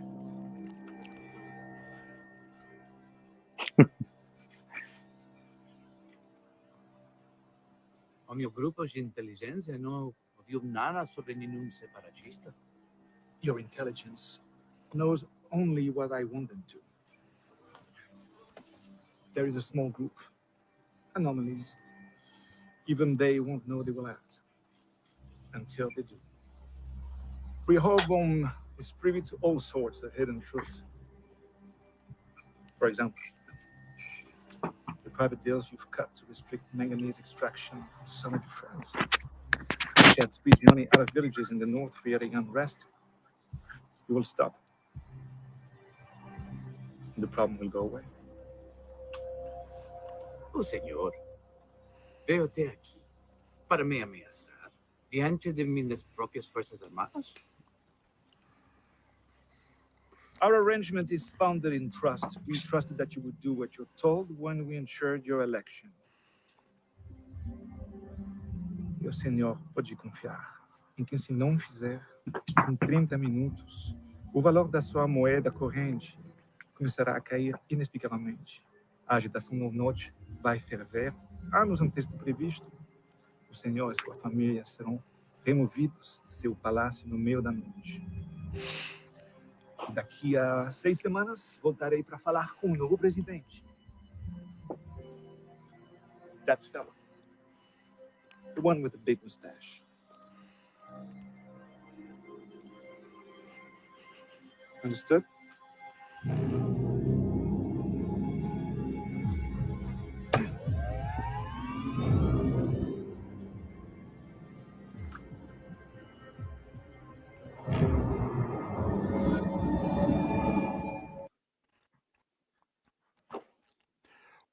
that was cool. Were any flies hurt in the making of that scene? That fly he was pretty safe, as it was an imaginary fly that I had to keep swatting around. And for those, again, those diehard Westwood fans, you know that there's some symbolism behind that fly. In every season, there's some kind of fly that is supposed to bring attention to a certain change or nuance that's about to take place in those storylines. So yeah, it was it at the time.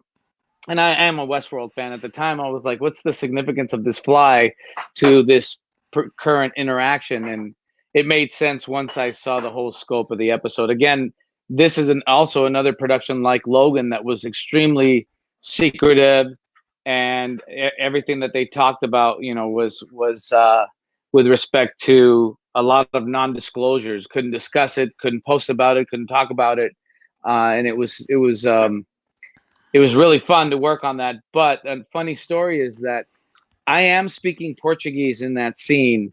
I don't speak Portuguese. It's not a language that I'm very familiar with, other than hearing it every so often. But I don't speak it. And I had to learn that. I got the notice about 12 hours before shooting that scene if I wouldn't mind doing it in Portuguese. To which my response was, well, do you guys have a dialect coach that can teach me how to say this stuff? Can you have somebody record the dialogue in Portuguese and send it to me so I can hear it? So I spent the night before the day of shooting, listening over and over and over and over, and still not feeling very comfortable with how am I going to pull this off. The next morning, I had a Skype session with 2 dialect coaches. So it was a Skype group call. One of the dialect coaches was in Spain with the rest of the crew that was shooting in Spain. And then I had a Skype session with the dialect coach that would be with me on set. So the day of, when I arrived, I got there before my dialect coach. I was immediately whisked into hair and makeup. And when I walked in, Vincent Cassell, the incredibly talented Vincent Cassell, was already in hair and makeup, getting his makeup done. We introduced one another, and then he told me, hey, I know you don't speak Portuguese. It's my fault. I'm the one who suggested we keep it in Portuguese and not Spanish, because my original audition was in Spanish. And when I got the call the night before, I was told, hey, we know you did the audition in Spanish, but would you mind doing it in Portuguese? So, yeah. So I was like, well, yeah, sure. And they're like, well, you speak Spanish, don't you? I said, yes, I speak Spanish fluently, but Spanish and Portuguese are not the same language. Oh, they're the same thing. Don't even worry about it.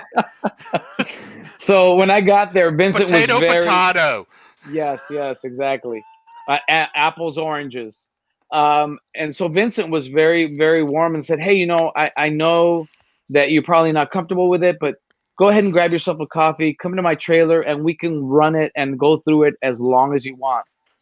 And by then, my dialect coach had arrived. So my dialect coach, Vincent, and myself, my wife was there with me. She accompanied me that day, and because she's also an actress.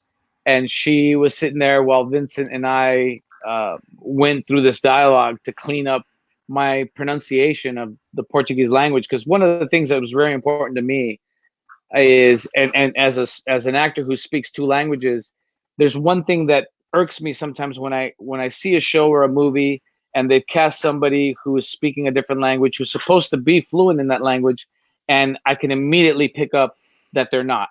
And so it for me, it was very important to try and be as authentic and as close to the actual sound of that language, to pay respect and homage to that language, so that it wouldn't offend anybody, and also it would be understandable to those who speak Portuguese.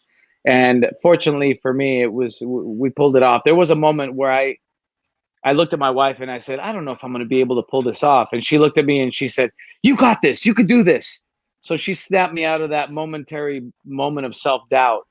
And I'm thankful for that experience, for sure. Your wife probably said, okay, you got this. This is your job. We need the money. Go do it. Yes. She's like, I need a new pair of shoes, a nice purse to go with it. She's within earshot, so she may have something to say about that. Well, bring her on over. We'd love to say hello to her. Oh, they want to say hello to you, hon. She said, "Give me 1 second." My wife has floated through a few times herself while I've been sitting Oh, here. really? Well, we drink a lot of Cuban coffee, and she makes the most amazing Cuban coffee. But here's my wife, Christiana. Hello. I don't see anyone. Here. Oh, you don't see anyone? I can't see anyone. Oh, there we go. Hi. Welcome. Thanks Thank for you for having letting us. Al play with us today. Oh, Thank yeah. you for letting no, Al play he's with been- us he's been today. talking about it. Yeah, of course. Of course, he's been talking about it. So we're happy. We're happy to see you guys. We're in quarantine, as you all are as well. Yeah. If you see behind me, you see I that actually poster met behind Al me? in Memphis. That's from a movie called The Last Stand. It was the first movie Arnold Schwarzenegger did when he came out of office. She's in that movie with him. Awesome. Wow. Cool. Yeah, Well, it I was actually nice met meeting you Al guys. in Memphis originally. Oh, you did? Yes, we Awesome. did. Okay. Did you meet him with Marie? Were you with Marie? Yeah, I play at acting occasionally. I am not SAG eligible yet, but and it's more of a hobby because it does not pay my bills. Oh no, it takes a while for that to happen. No, don't. But I love that you love it and that you do it anyway. So it's a very cool thing. By the way, I love your steampunk hat. Thank you. Yeah, With my awesome. Hydra pen. There you go. Very cool. I dig it. Well, I'll let you guys get back to it. It was a pleasure being on the show and seeing you guys. y'all were Have a special. great, blessed day and stay safe. I can't hear anything. I'm sure they'll still kick in. I think my headphones are still on. Yes? Yeah, they're Facebook user says hi, wifey. Oh yeah, somebody said hi, wifey on Facebook.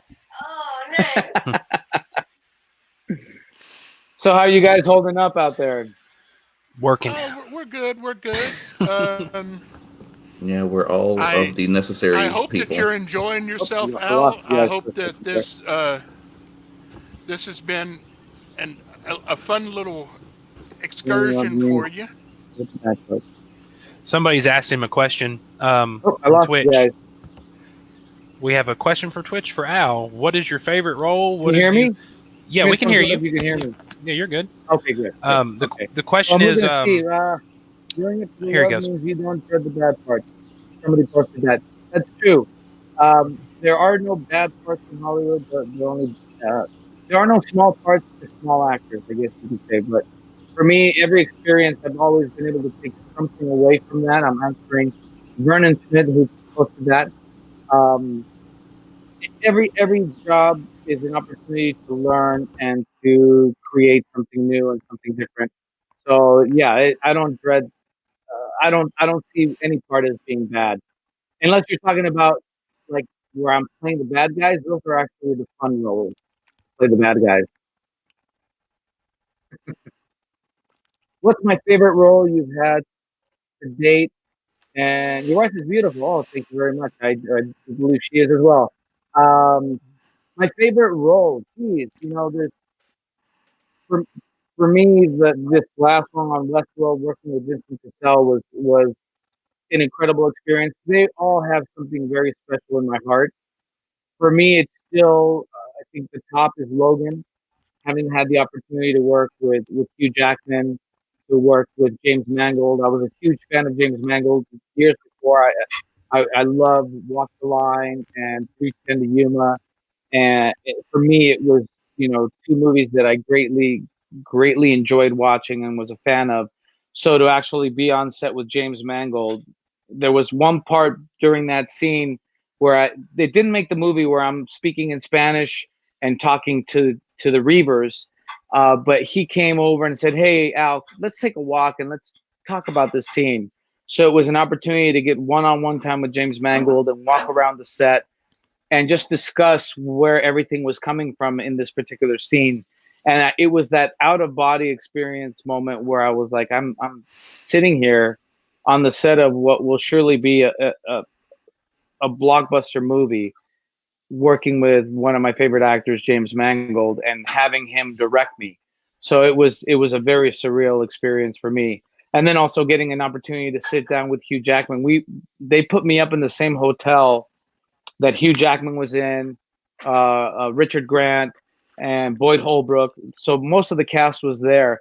The only cast member that I did not get to meet was Patrick Stewart. He was not there. His face was CGI'd into a body double. Most of his stuff had already been completed and shot out while they were in New Orleans, because he had a theater engagement that he was already committed to. So they had to shoot him out before getting to New Mexico. So all the stuff that you see Patrick Stewart, and he's not, or Sir Patrick Stewart, he's not there. Sir Patrick It's Stewart. all been CGI'd in, which was interesting because I was talking to the gentleman who was playing Dr. Xavier, and they had all these dots on his face. And I understood that what that was, having also done motion capture work myself, I understood that what they were using those as plot points to be able to CGI Patrick Stewart's face over his face, which they did an amazing job. It looks like he's there. So when I saw the movie for the first time, I was thrown back by the wonders of CGI and special effects to be able to create that reality. And then I also got a chance, to, like I said, I stayed at the same hotel with Hugh Jackman, and ran into him a few times in the gym at the hotel. He wasn't as jacked, no pun intended, as he had been in the previous Wolverine movies, because in this movie, he was supposed to be sick, or the adamantium in his body was actually making him sick and ill. So they didn't want him to come in looking as ferocious and jacked as he had in previous X-Men films. So he had to dial it back a bit, but he's still a beast in the gym. We had a pull-up challenge where he said, let's warm up with some pull-ups. And I jumped on there and I got about 10 pull-ups out, dropped down, and I did them real fast. And he's like, no, like this. And he got up there and he did 1, 2, 3, 1, 2, 3. And he pulled off 15 pull-ups at that rate without breaking a sweat. I was blown away by that. Yeah, I lost you guys completely, just so I walk don't around the hear block. anything in my headset. So I'm gonna look and see. I did the same show for 9 years. Oh wow, same show for 9 years. That's awesome. As an actor, we try, and one of the goals is to be a working actor, obviously, but to be able to get on something that is long term and be able to develop the character and the storyline, and have, I have a good friend of mine, Wilmer Valderrama, who is one of the fairly new cast members on NCIS. And this is a show that's been going 10, 11, 12 years, I think, plus. And, you got a show daughter that loved so many Handy people are Manny. familiar with, and storylines that fans have followed from the very beginning. And I would love to have an opportunity to do something like that where, 10, 12 years down the line, you have amassed 400 plus episodes and have people know your character and follow that character's storyline in life. And so that's one of my goals. Yeah, my daughter loved. Can you guys Handy hear me? Manny. I'm not sure if you do. Oh, okay. Yeah, let me check my mic settings, because I don't think. Yeah, my mic is on. So I'm not sure how I lost you guys. Testing 1, 2, 3. We can testing, hear 1, 2, you. 3. Okay, there you go. Now I can hear you. I can hear you. Okay. So My you hear daughter Robert? loved Handy Manny. Handy Manny. Oh yeah, that's one of Wilmer's love projects. Handy Manny is something that Wilmer has pushed for many years, and it's one of his. He holds that one near and dear to his heart. Yeah, I remember when he was on the 70s show. Yeah, that's right. That's right. Yeah, little did he know that show would change his life, and he says it himself.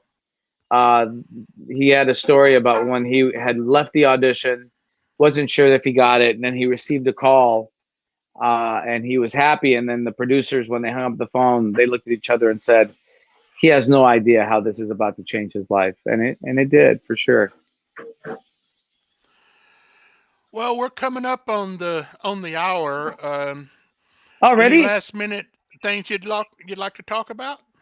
Oh goodness! Right now, I'm currently sitting at home, but I've been working on a project that I look to hopefully be able to share with everyone, especially any of you who are gamers out there.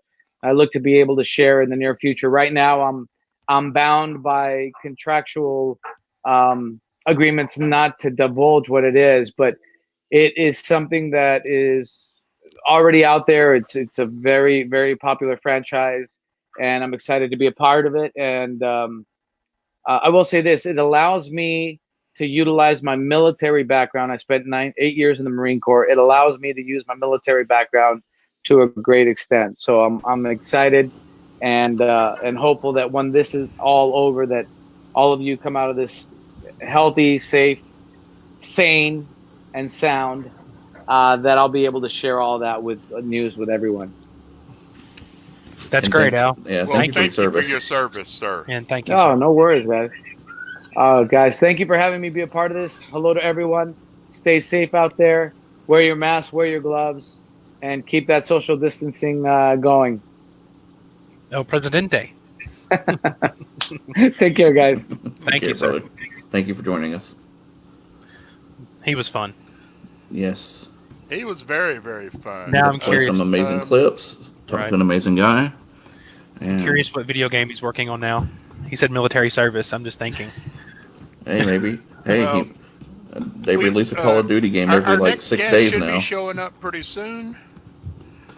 Right now, we can take a little time to look at some questions. We got some. Looks like we got some viewers on Twitch, and we've had one constant viewer on Twitch, and we got one from YouTube and a couple from Facebook. So we're getting somewhere. So everybody, please like, share, comment, follow, subscribe to our YouTube, Facebook, Twitch, and just share this out so we can get more and more people coming in to enjoy the con. So and talk and interact with our guests. I mean, that's what they're there for. They want to talk with you. We want to talk with them. It works out real well. It's pretty early though. We've so far it had is some early. very, very interesting guests. Oh yeah. We came out the box running. I know everyone's just like, just flying through, and I'm like, holy crap, you guys are, most people aren't awake by now, and you're like doing everything already. So. We saved the best for last. But also, please go check out Twitch. Also for our gaming room, we have DM Galabon. He should be hosting his D&D session live right now. Yep. So if you want to go check that out, he's doing a one shot that he created. It's going on right now. So check him out at DM Galabon on Twitch.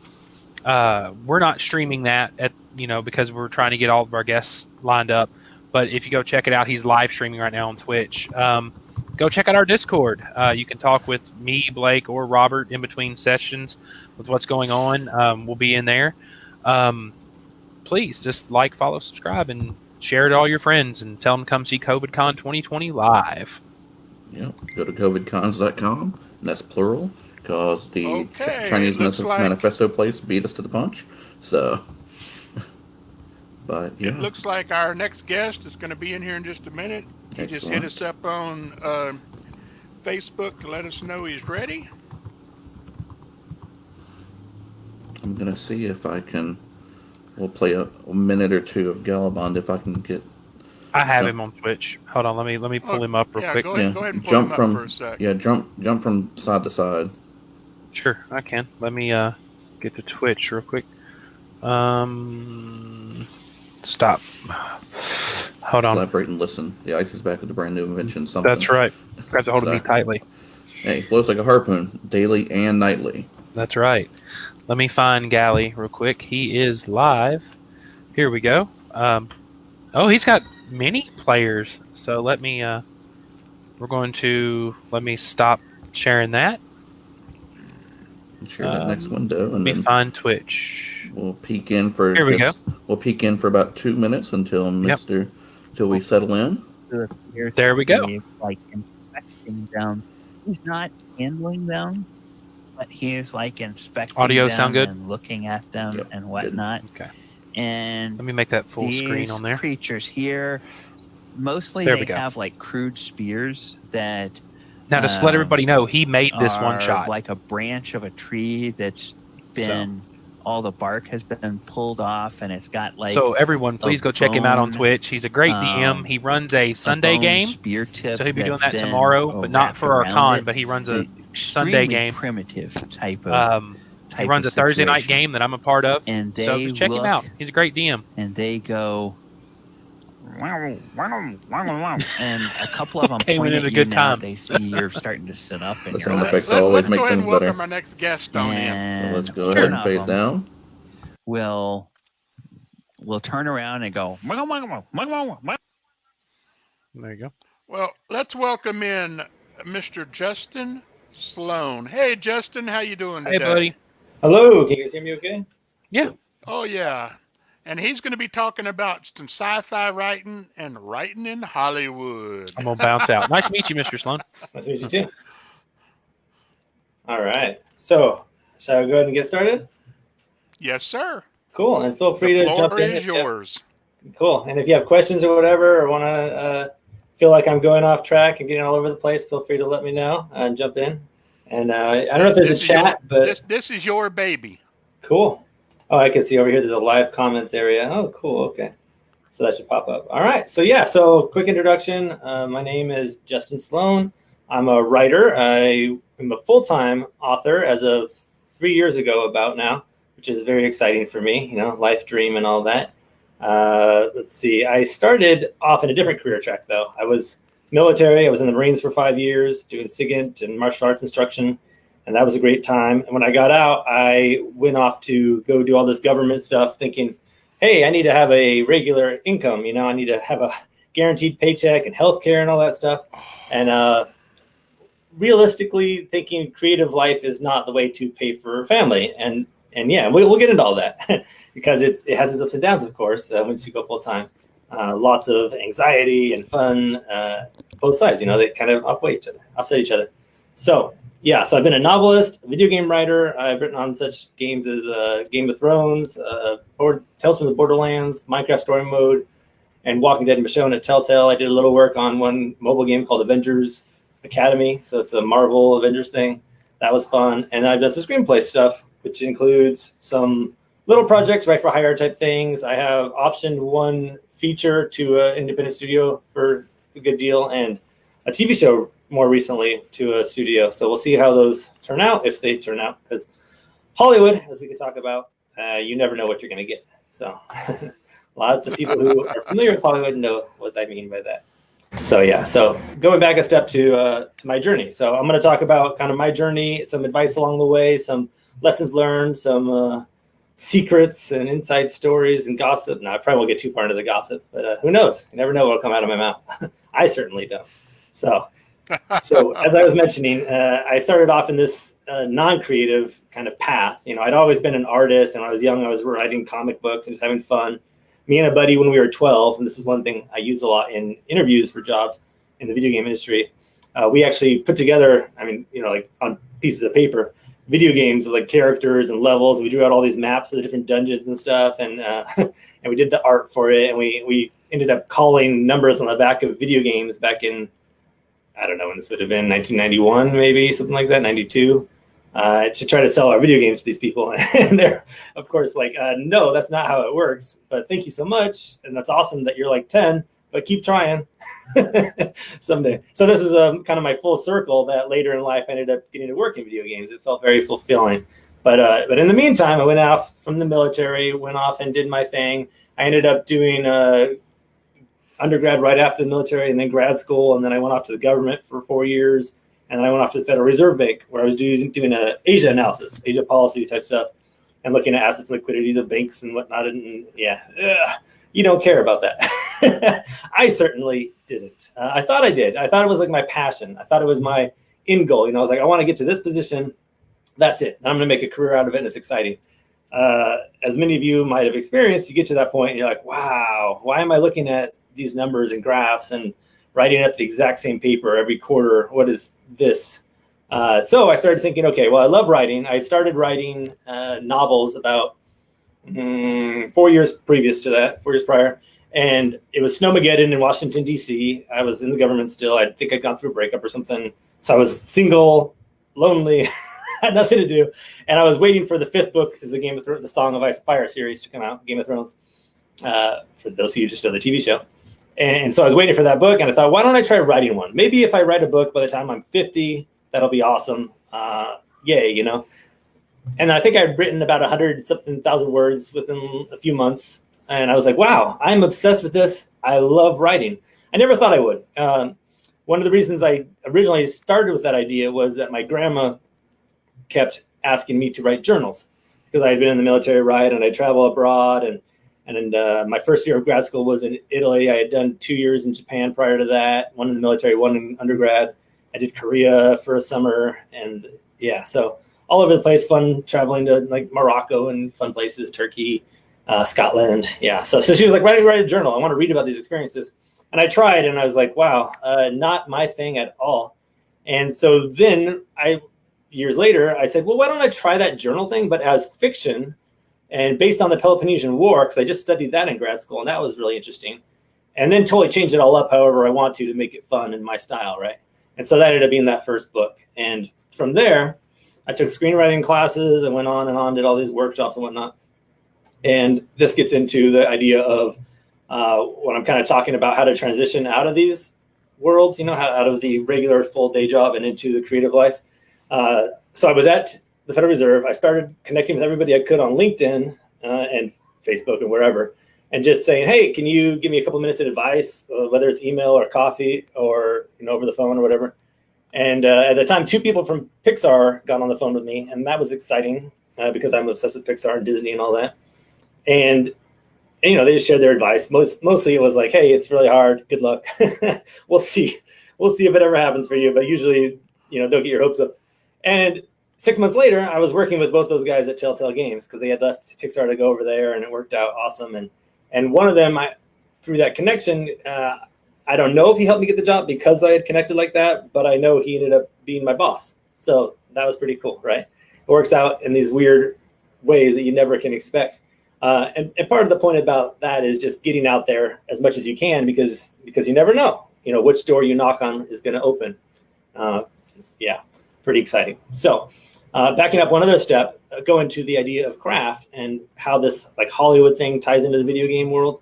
The reason I got that job was through screenwriting. I hadn't been writing sample video games or anything like that. I hadn't been really aspiring to get into the video game industry too much. I just wanted to be a writer. I wanted to create stories, characters, throw them into crazy situations and see what happened, right?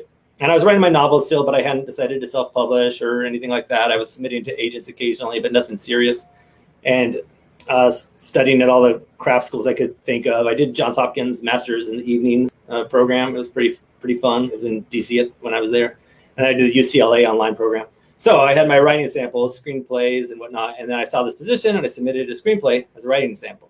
So that was what ended up getting me kind of like in the door at the time. And then while I'm on the topic, I'll talk about Telltale Games and how that relates to Hollywood too. Some of you might be interested in the video game side of it. And some of you might be interested in the Hollywood side of it. And they're pretty similar in some ways, depending on the studio you work at. So in this exact example, Telltale Games, if you haven't played it, basically Telltale Games is story games. They closed about a year ago, a little over a year ago, I guess now.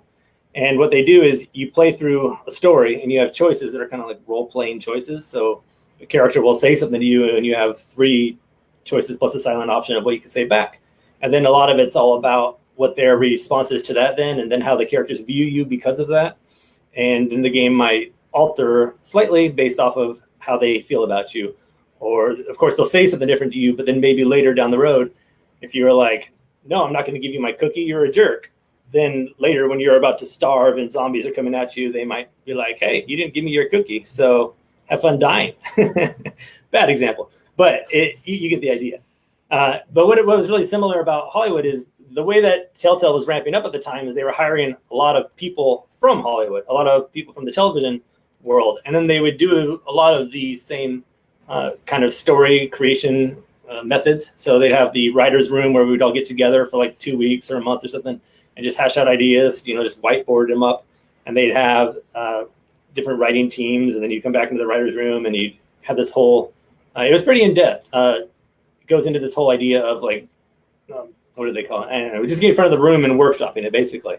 So you'd have the marketing people, you'd have the studio execs basically, and some other writers, and then you'd basically just walk through your whole thing that you wrote, and everybody would give you feedback. So pretty fun. and from what I hear, I haven't worked in a TV writer's room, but I recently moved to LA from San Francisco with the idea of being here to network better. Because up there I could, but I have 3 kids, and that makes it tough to drive down and go to all these networking events. Now we have, as you are familiar, because this is COVIDCon, we're all stuck in our houses, so it's kind of funny timing, right? We moved down here to network, and then the annoying part of that is now I'm stuck in my home anyway, so could have just stayed. But the point is, I did get in about 6 months worth of networking before this happened, and maybe it'll pay off, and I think it already has in some ways. So. Yeah. So let's talk a little bit about the games at Telltale, I guess, and then we can get into a little bit more of the screenwriting that I've done and how those came about, because it's a kind of fun journey, I think. So, like I mentioned, I had started writing at 2010 or 11 on idea of waiting for Game of Thrones to come out, and I'd written a book that was kind of like Game of Thrones, and when I got into Telltale, one of the coolest things in the world for me was walking through the halls and learning for the first time, as I was there for my interview, that they're working on a Game of Thrones game, right?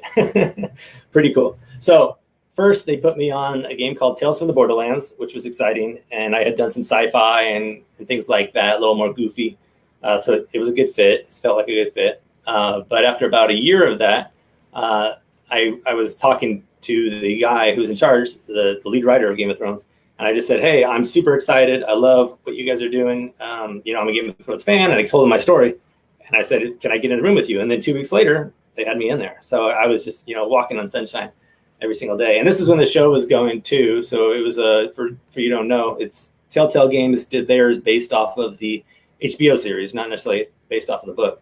So it was kind of fun watching the process as it unfolds on the television, and then dealing with our thing where we're brainstorming with HBO and they're like, oh no, the show's doing that, or oh no, you can't do this because it's too similar to what we're doing, or we wanted to do some kind of magic thing, but they're like, no, you can't do that because it's just too out there. So, but it still worked like with the books, but like it just didn't go with what they were going for, or maybe it revealed too much at the time. I don't know.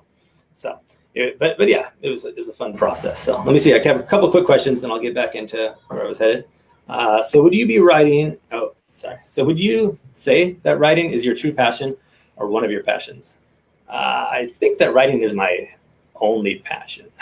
I don't know. I mean, of course, my family and my kids are priority. And I used to love kickboxing, but I am a disabled vet, so it makes it harder to do kickboxing. So for a while, I taught kickboxing, and that kind of helped scratch that itch, but it's still not quite the same. So that was one of my passions, because when you get in there and you're just kicking and punching the bag, it gets that pump going, and you just lose yourself, and it's this kind of Zen moment. And that's what writing is for me too. I've talked on my podcast, which is Creative Writing Life, and this other one that I used to do called Creative Writing Career, about doing dictation now. So dictation is the thing where you talk into your mic and the computer puts it into the program for you. They have one called Dragon, which is the main one everybody uses. And it's so much faster, but at the same time, it's just not the same. It's work, versus when you just have some music going and you have a coffee next to you and your fingers are just moving and the story's coming out. That's very much this Zen moment where you just lose yourself in the writing. And then there's this whole process. I go through this fun curve of where I'm writing and I'm super excited about the story. And then around the midpoint, or maybe slightly before the midpoint, I just freak out for like a week. I'm just kind of depressed because I don't know what my story is anymore, because I've deviated from the outline. Things are different.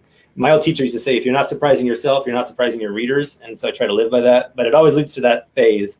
And then I bounce back from that and I'll look at what I've done and I'm like, it all makes sense. And it all starts coming together and I'm flowing. So yeah, big passion, main passion for sure.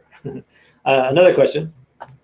Hola, Justin. Thank you for your service. My question is, what should I write for comic books in regards to industry standards? And is it any different than video game writing? I had a buddy at Telltale who was writing comics and doing it through publishers, not like huge, you know. Actually, there were two. There's one guy who was doing it through Dark Horse, and so that's kind of a big deal. And I don't know if they did well, but I assume they actually had a few come out since then. And so the comic book thing, I had a guy, I'm trying to, Fred Van Lente. We had him on the Creative Writing Career podcast, and he's a big writer for Conan comics, for some Spider-Man ones, a bunch of others. He's an awesome guy. You should check that one out if you're interested. Hit me up. I can send you the link, or give you more information. He actually wrote a book about writing for comics too, I believe. So yeah, hit me up at justinsloanauthor@gmail.com. Happy to share that if you can't find it. But as for comics, what my one buddy would do is I think he would basically hire artists and do all that out of his own pocket or raising money for the first, I don't remember, 5 or 10 pages of the comic as a sample to show what he was capable of, and then send that out to the publishers. So I imagine publishers have on their websites what they're looking for, what their submission requirements are, and then if they like it, then they'll fund the rest of it, I guess. I'm not as familiar with the process except for from talking about it with him because I was curious. And we had him on the podcast too. So it's worth one checking out. Hit me up if you want me to send you the links. Or maybe we can include him here after. I'll ask how that works. So is it different from video game writing? I'm sure it is. So there's lots of different, let me back up then from where I was going, and I'll be able to hop back into the path. So video game writing, there's the one style, which is Telltale, which is somewhere in between screenwriting and novel writing, I guess. It's more like screenwriting, but you have all the action and whatnot, and you have all the dialogue, but you have all these different dialogue paths, and I thought that was really fun, and it's something that I could definitely talk about, like how that relates to what you can learn in other avenues of writing. But yeah, definitely more like the screenwriting path. But then there was the work I did on Avengers Academy, and that's more like, I don't know how to say it. I guess it's kind of like just writing a bunch of jokes over and over again, but you still have a story to it. So it's kind of weird to think of it that way. Like, so you have like these interactions, and you have to have all these different characters, and you have to think, in that one, and games like it, you have to think, okay, the character might interact with any of these characters in different orders, right? Like, you don't know, they're not going to talk to character A first, then character B first. They can go do it however they want to because of the nature of the game. And so you have to write it that way. And so they have to be fun little interactions that are still part of like this main storyline that's happening. And they have events, which are like, now this spaceship landed with these characters from Guardians of the Galaxy. And so you have to think about that, and that might last for 2 weeks. And yeah, so it's this very, very fun process that's, I imagine, quite different from comic book writing, except for the fact that you still have to learn how to write concisely, and depending on the comic, quippy or whatever, have some humor in there is a positive for sure. And yes, so I hope that answers the question. Let's see. I've always heard to be a writer, you need to do 2 things: write every day, read everything. So as a writer, what do you read? Yeah, definitely. So as I mentioned, I'm a big fan of going the craft route. Right now, Orson Scott Card and Tim Powers and L. Ron Hubbard. Ron L. Hubbard. Sorry, my brain's always over the place because I wake up at like 2. So by the end of the afternoon, I'm like, yeah. So they're doing a Writers of the Future workshop for free right now, which is like one of the things they're offering. It's kind of like a master class where they get together and they have essays and they do videos. It's amazing craft that, right off the bat, Orson Scott Card does a lecture in there about what is the story and what should go into the story. And I think it's on point. It's perfect. So that kind of stuff, going to school if you can afford it, doing things like masterclass. They have some fun ones on there. Right now, I'm really into middle grade books. I actually started after I did my big fantasy one. I went and did a couple middle grade younger reader books, in part because I wanted to look at where my craft was at and cater to that. My craft wasn't as developed as I wanted it to be. So if I wrote for a younger audience, that might be fine, I figured. Anyway, long story short, I'm now going back to that because now I feel like I understand marketing a little bit better. I understand craft. We could talk about publishing. Feel free to remind me, commenters, if you want. But what I'm doing now is R.L. Stine has a master class, and he talks about what it's like to write for middle grade and the differences between middle grade and YA. And he's a fun person to listen to. I spoke at the San Diego State Writers Conference, and he was at the dinner there, and really nice guy and fun to listen to, and his story is interesting. And he approaches it like writing as a job. And I think that's half true, going to the idea of like being a full-time writer and the idea of passion. part of what we have to think about sometimes is what I'm writing making me money or not? And middle grade might not make a lot of money, but I'm kind of at this point where I had a nice contract come through for something with an advance, and I figured that can cover me for a month or two while I write a couple things that I just want to for the fun of it. And if they make money, that's exciting, right? But I also think that the readers are going to see that, right? So that ties into what am I reading right now? I'm reading Neil Patrick Harris, the actor who played in How I Met Your Mother and Doogie Howser and whatnot. He wrote a middle grade series called, I think it's The Magic Misfits, and it's a lot of fun. For me, there's a lot of middle grade books that I think lots of adults would enjoy. My personal preferences just lean that way because I'm such a Disney Pixar fan. I just enjoy it. And I have 3 kids. So having 3 young kids, instead of just watching movies maybe for what they are, I'm also watching them for how would my kids enjoy it and what is this reminding me of from my youth and, all these things.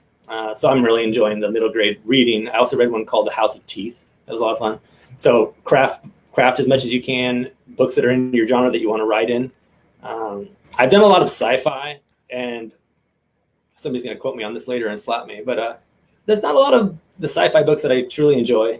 I'm a huge fan of Sanderson and Martin. So if you read any of my sci-fi, you're going to see right off the bat, it's probably more fantasy feeling than sci-fi feeling, even if I keep the fantasy out of it. So I don't know if that makes sense, but yeah, you kind of are what you eat. You write what you read, maybe to a degree. Because if you don't, you might not know what all the cliches are, and then you might accidentally do all the cliches. So something to think about. I actually reached out to, I'm going to forget her name right now. She wrote Smokin' Summons, Charlie Holmberg, maybe. And she recommended this book called like The Writer's Pocketbook Journal, something like that. Again, I can send in the links. And it's just a great craft book. There's a lot of great craft books out there. There's all the classic, not really cliche ones. So like Save the Cat. You guys are probably familiar with that. Maybe anybody who's attempted screenwriting. It's smart, but a lot of people in Hollywood will roll their eyes if you mention it. Especially when I was like in the video game world. It's funny because you'll have the execs who are like, that book right there, because maybe they're trying to relate, or maybe because they really believe in it. I don't know. But a lot of the writers realize that if you go too much to the formula, then it starts feeling formulaic and fake. That's one of the good things that Orson Scott Card talks about on his masterclass is how everything's about the character. Like it doesn't matter. I mean, it matters with the structures and all that, but without character, without characters interacting, and without characters caring about something, then it doesn't matter. And he even points to some stories that are very well received that don't have character in them at all. And then he says like, that's the point. Anyway, go listen to that. He'll tell it to you better. Let's see what these comments are. Middle grade and young adult reading helps you focus in on all those things that you were talking in, and not much just the folks. Mostly forward direction of most adult writing. There we go. Sorry, my reading is either off sometimes or I like skip a word. But have I read Red Shirts? Yeah, so I'm reading Red Shirts right now. That's another question. So there's Red Shirts by John Scalzi. I'm also reading Starship Troopers, Heinlein, how do you say his name? And I like them, yeah. But for some reason, they just don't grasp me as much. Like Red Shirts has this thing where it's talking to you as the reader, and it's kind of a humor thing. And for some reason, the humor pulls me out of that. While as in middle grade book, the humor, maybe because I totally expect it, works for me. For every reader has their own preferences, and that's why I say, like, if you read something that really grabs you, you should probably be writing that. If you realize it's not going to make you any money, then you got to just fit it in between other projects. All right. So, any screenwriting formatting tips? Yeah. I mean, I don't know. So one of the questions is about screenwriting. So my background in screenwriting, I'll cover that real quick, and then I'll try to remember to come back to that question. So going back to the novel side of what I was talking about, I was networking, I was interacting with novelists and whatnot. And then at one point I thought, well, I've studied screenwriting, I've studied novel writing. One of my buddies from Telltale got fired, and I thought, hey, what if that happens to me? I better be ready for something. And so I started looking into self-publishing of the books, and I started doing some of that because I found out I had read Will White's House of Blades and loved it. And I realized it was self-published. I was like, wow, there could be some amazing books out here that are self-published. And then I met some authors who are making like $100,000 a month from self-publishing. I was like, wow, not like good books, but good money. So I got into that, and that was awesome. And then along the way, I thought, okay, so I'm networking with these different authors, meeting them in these different Facebook groups, and what can I leverage there? So I reached out to Sean Platt and Johnny B. Truant. They did a podcast called the Self-Publishing Podcast. I think they're still doing it. And I said, hey, is there any thoughts of, I remember why too, because Sean was saying he wanted to learn how to be a screenwriter. So I said, well, maybe I can work with you and we can adapt one of your books. And that's what we did. And then we ended up optioning that. We kind of had a bidding war, which was exciting. We ended up just sending it to a bunch of producers. And we had like 3 producers who were all really wanting it. And that was awesome. It's been optioned for a couple of years now, but we did a longer option on it because we knew that the person who ended up taking it gave us money and they knew they wouldn't be able to get it made within the first year. So we'll see. And I think they have like a few months left, maybe a year, fingers crossed. and then from there, so that was a cool experience, right? Of kind of thinking outside the box. I didn't just write one script, a spec script, and send it out, although I did a lot of that too. But the way that worked was kind of doing something different. And then this other one, I was talking with a buddy, P.T. Hilton. He writes great fiction. I'd read one of his books. I loved it. He mentioned me on his YouTube channel. And I reached out to him and was like, hey, what's up? And we started talking. And it turns out he had done some screenwriting too. So we partnered.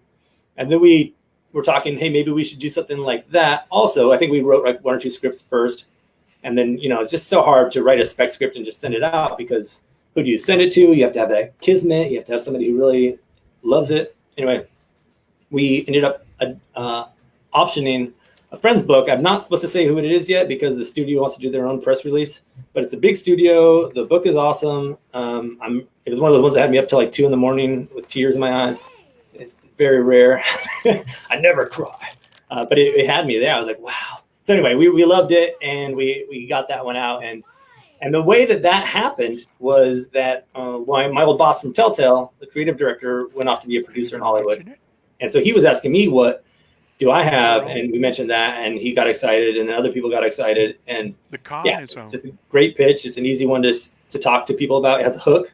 So like I'll say that's kind of one of my tips for screenwriting. Yeah, put clothes on. What I didn't learn early on was, and everybody says it, have the hook, all that stuff, have the high concept, which kind of means like that a lot of people can relate to it and a lot of people can be excited about it, those 2 things. But this one is just right off the bat. You can be like, it's this and this. This is why it's exciting. And then everybody's like, yes. So if you can get that, but that's not really formatting. I wouldn't say I have formatting tips because you can just get Final Draft or Movie Magic. And they do all that for you, the formatting. And then there's free programs too. I think Writer's Duet allows you to have up to 5 scripts in their program for free. And that's a great program. And it lets you collaborate with other writers. And we've done a lot of that. I'm a big fan of collaboration. I'll say that, like, if you have a big takeaway from my chat with you guys, it would be collaboration and networking, like getting out there and being part of the community. And that can be 100% online. It doesn't have to be going out and being part of a community in person. It could be, after the fact, you reach out and you're like, thanks, dude, I loved your chat. And then 3 years later, you see that I sold a huge movie and you're like, hey, remember me? I loved your chat. Can you give me some advice? I'm trying to do this. And I'll be like, yeah, if I'm not a jerk at that point. Like these kind of things, they just happen. And it's one thing John August talks a lot about on his podcast that I'd say you recommend called Script Notes. He talks about the horizontal versus vertical networking. A lot of people are always trying to do that vertical networking where they're looking at the people above them and saying, how do I climb up to you? Can you help me out? Pull me up, man. But really, it's smart to be thinking of the long game and be looking at the people next to you and saying, hey, man, let's help each other. Hey, what's up? How you doing? Let me buy you a coffee. Let's just chat about your ideas for a little bit. Because 2 years down the road, that's the person who will not only possibly, be going up to that next level, but because they see you as a peer instead of somebody trying to leech off of them, they're willing to help you out. So a lot of my opportunities have come about through networking and just staying in touch with people and being friendly. And you don't have to talk to them every month. There's a lot of annoying people who, no offense if you're listening, will reach out and be like, hey, how you doing? On Facebook Messenger or something. And they have nothing else to say except for to say that like once a month. And you can feel that it's kind of like they're doing it for a purpose.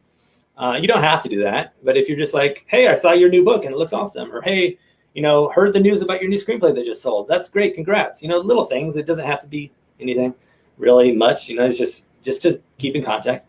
And then when things happen, they happen. If you then see that they got a job at the next Telltale Games, you reach out and you say, hey, that's so awesome. You got a job there. I'm hoping I can apply. If you hear of any leads, please keep me in mind, or, just let me know. Or even sometimes when you apply to these jobs on the job side, not the screenwriting side, you mention to them like, hey, well, actually a lot of HR people are okay with this. We reach out to the HR person and say, I submitted my resume. I just wanted to let you know so that, here's my experience, quick one-liner. So hopefully it's not on the bottom of the pile. Yeah. So, and then we had other things happen with the screenwriting side, but most of them are things that we can't talk about right now. So it's like the option one, and there's another book that they're interested in that my buddy wrote, that my co-writer actually wrote, and that we're getting out there. And then we're doing the contest thing. So just talking about the screenwriting side of it. A lot of people, like the big advice I'm getting lately, since we're supposed to focus on Hollywood here too, since that's in the title, is, and I'll start summing it up, is if you have a chance to be in LA, especially for TV.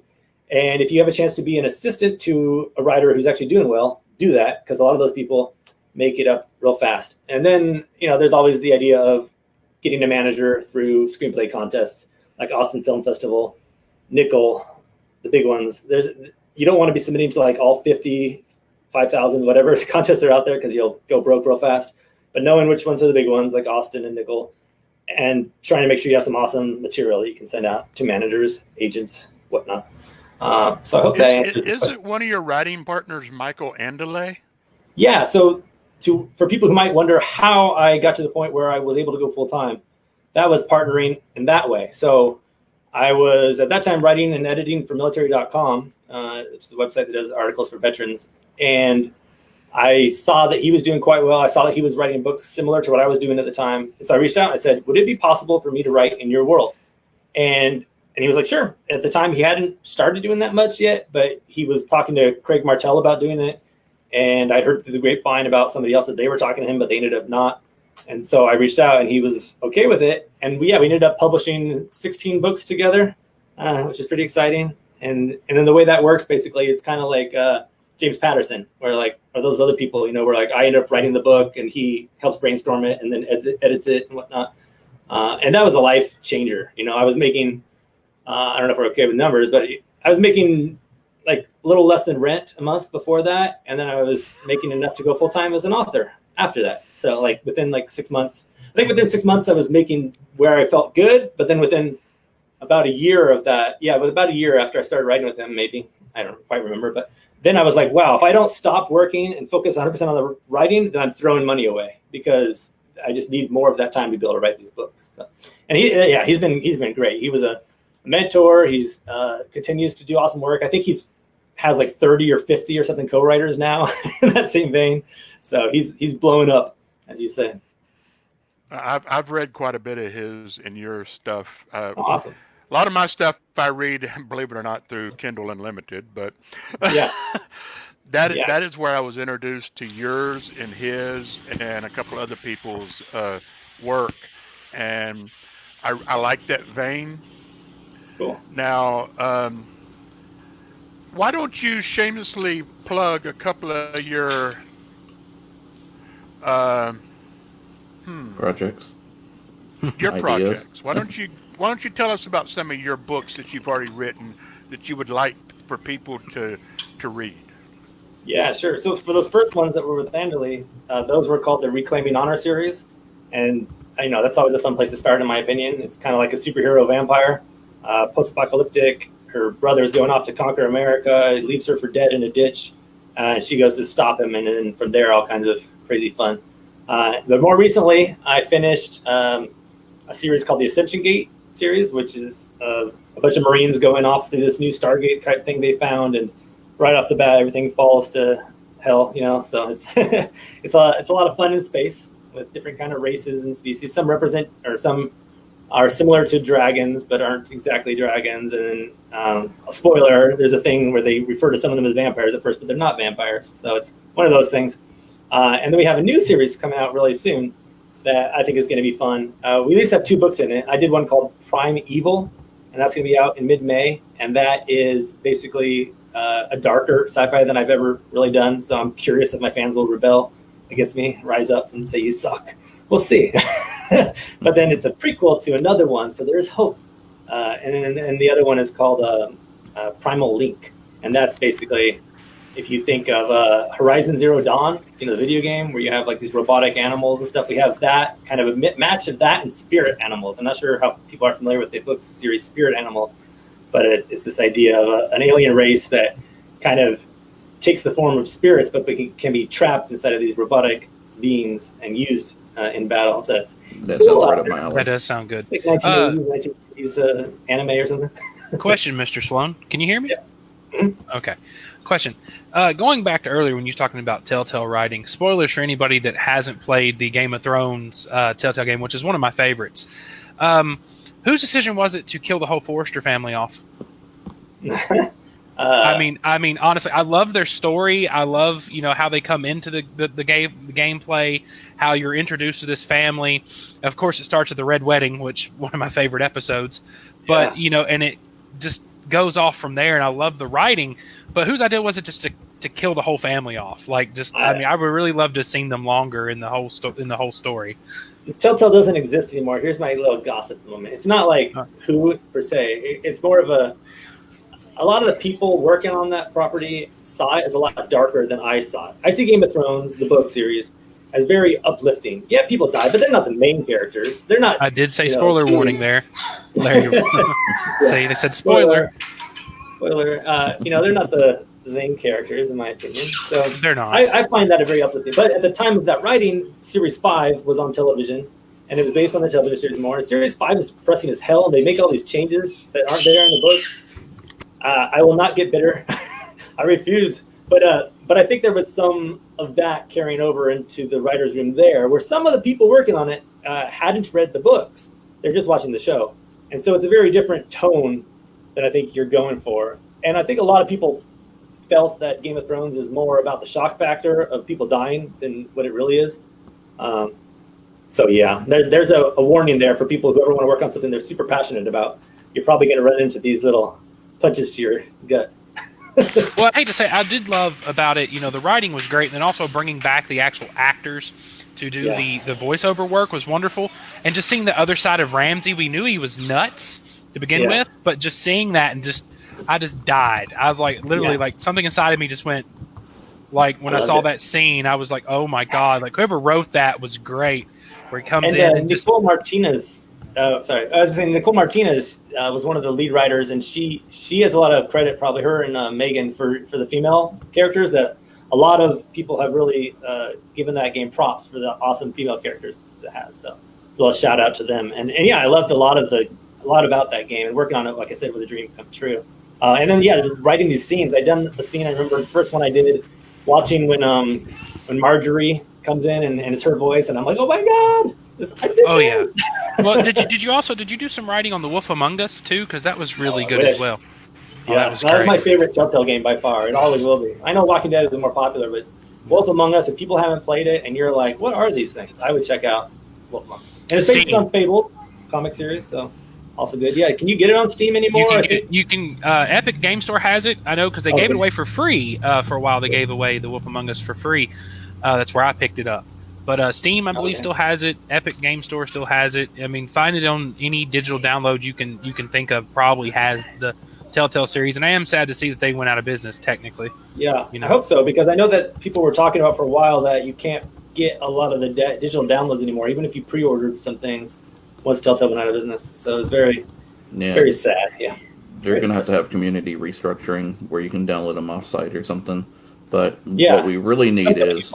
And they bought the rights to these as well. So I hear there is possibilities of Wolf Among Us 2 coming out as originally was promised. And so fingers crossed. Excellent. Well, it's been amazing so far. Let's see. Do you by any chance have any pictures that you would like to show of some of your book covers or anything like that you could pull up? I don't know. You can share your screen. Yeah, you can share your screen from your end. Yeah. I Make sure I don't have any incriminating photos up here first. Let's see. I don't think the FBI is watching. Oh, let's see. Yeah. I can roll. Oh, I see what's going on here. As I try, I would love to show the newest cover of this one I was telling you about. I think it's epic. It's with the co-writer thing.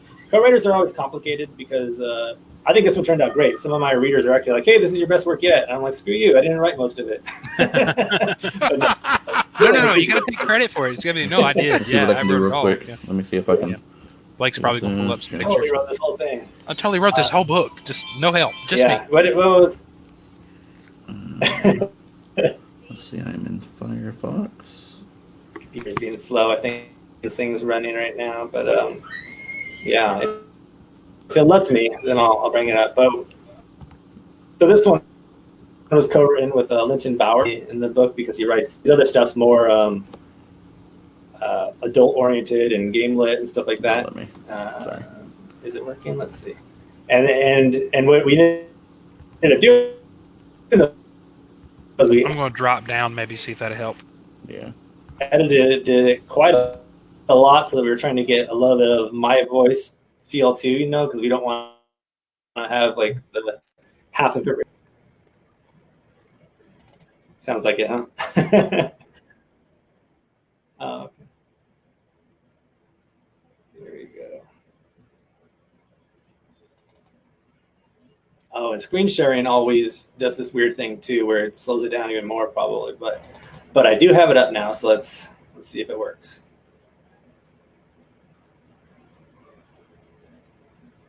Oh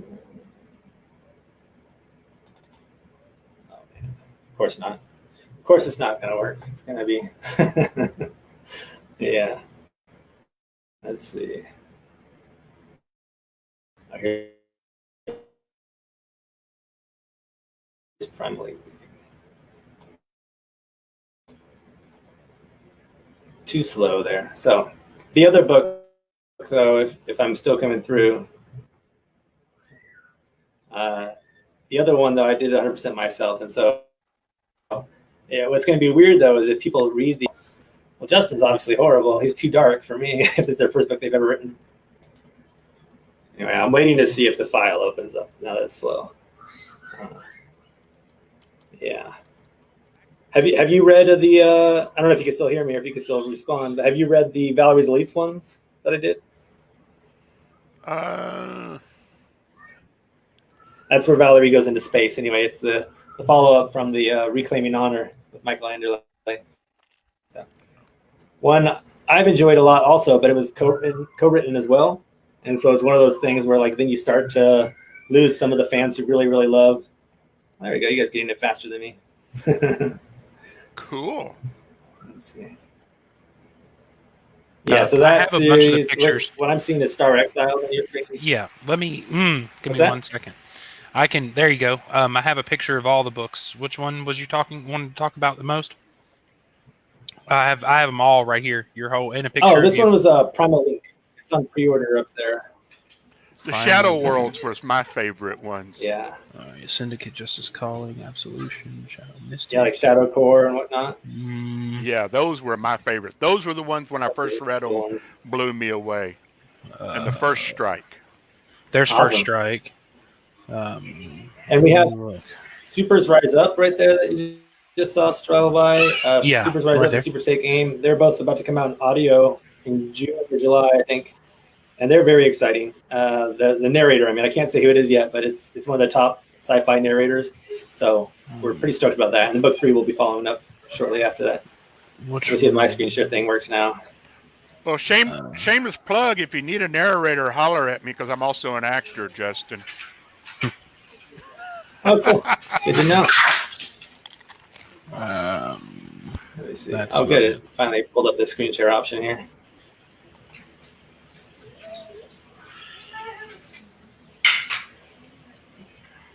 So I clicked on screen sharing for mine, but I don't know if it's working. It doesn't look like it is, huh? Wait a minute. Hold on. Yeah, mine's doing There weird. it So is. this There is it the one goes. I'm excited about. I was talking about weird animals and stuff, and yeah, I don't want to spoil it by saying more than I already have, really, but that creature right there. Here, let me drop down.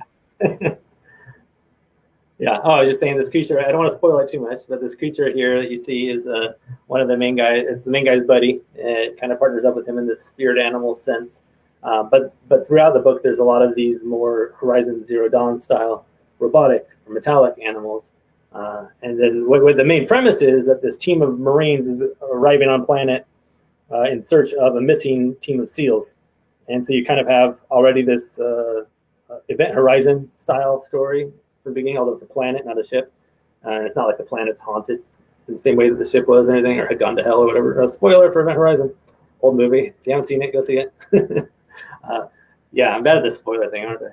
Good thing I'm not an actor or a real one anyway. So yeah, Primal Link coming out soon, narrated by Gary Bennett. We're going to try to launch with audio at the same time at the end of May 28th, is when we have it up for pre-order. So stay tuned. Fingers crossed. I'll stop sharing on that, I guess. That's awesome, man. Congratulations. Thank you. Let me get a water. You probably have more talent in your pinky than I do in my whole body. I don't think so. I think it's hard work.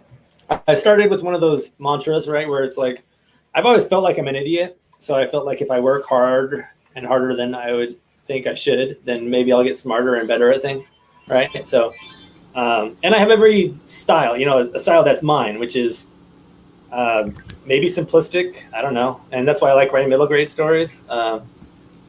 Some of my readers seem to love it, and they're like, you're the best writer in the world. But for me, it's always like, I think I know what my weaknesses are. I know I'm no Heinlein, whatever. I know I'm no Scalzi, but I have my style that I enjoy, and so I just keep trying to play to that and see what happens. Well, old saying is you always got to do you. You can't do somebody else. Yeah. There's a great book. Is it this book? Zarathustra? I don't know how to pronounce that.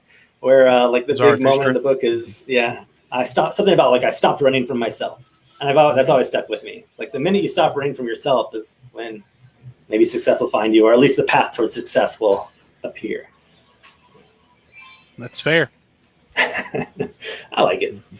Yeah. And as we get older, I feel like that's easier. Maybe any young people listening are still having some struggles with that, but I think I didn't hit that point till I was like 37 or so. I think having kids really helps you figure out who you are as a person. If you've never had kids, it's fine. You can come hang out with mine and see if they help you figure it out. Not an open invitation. I got to watch out for that one. But no, it's great. And we like each other. No. Yeah. All right. So I think we answered all the questions in there, right? Listens for the swap. Yeah. Okay. Yeah. Cool. Oh, you're showing your screen off. Whose screen is that? Not mine. Oh, that's no, that's not yours. That's somebody else's. It'd be funny if somebody pulled up some porn and then put no. It's not me, I swear. Black bars everywhere.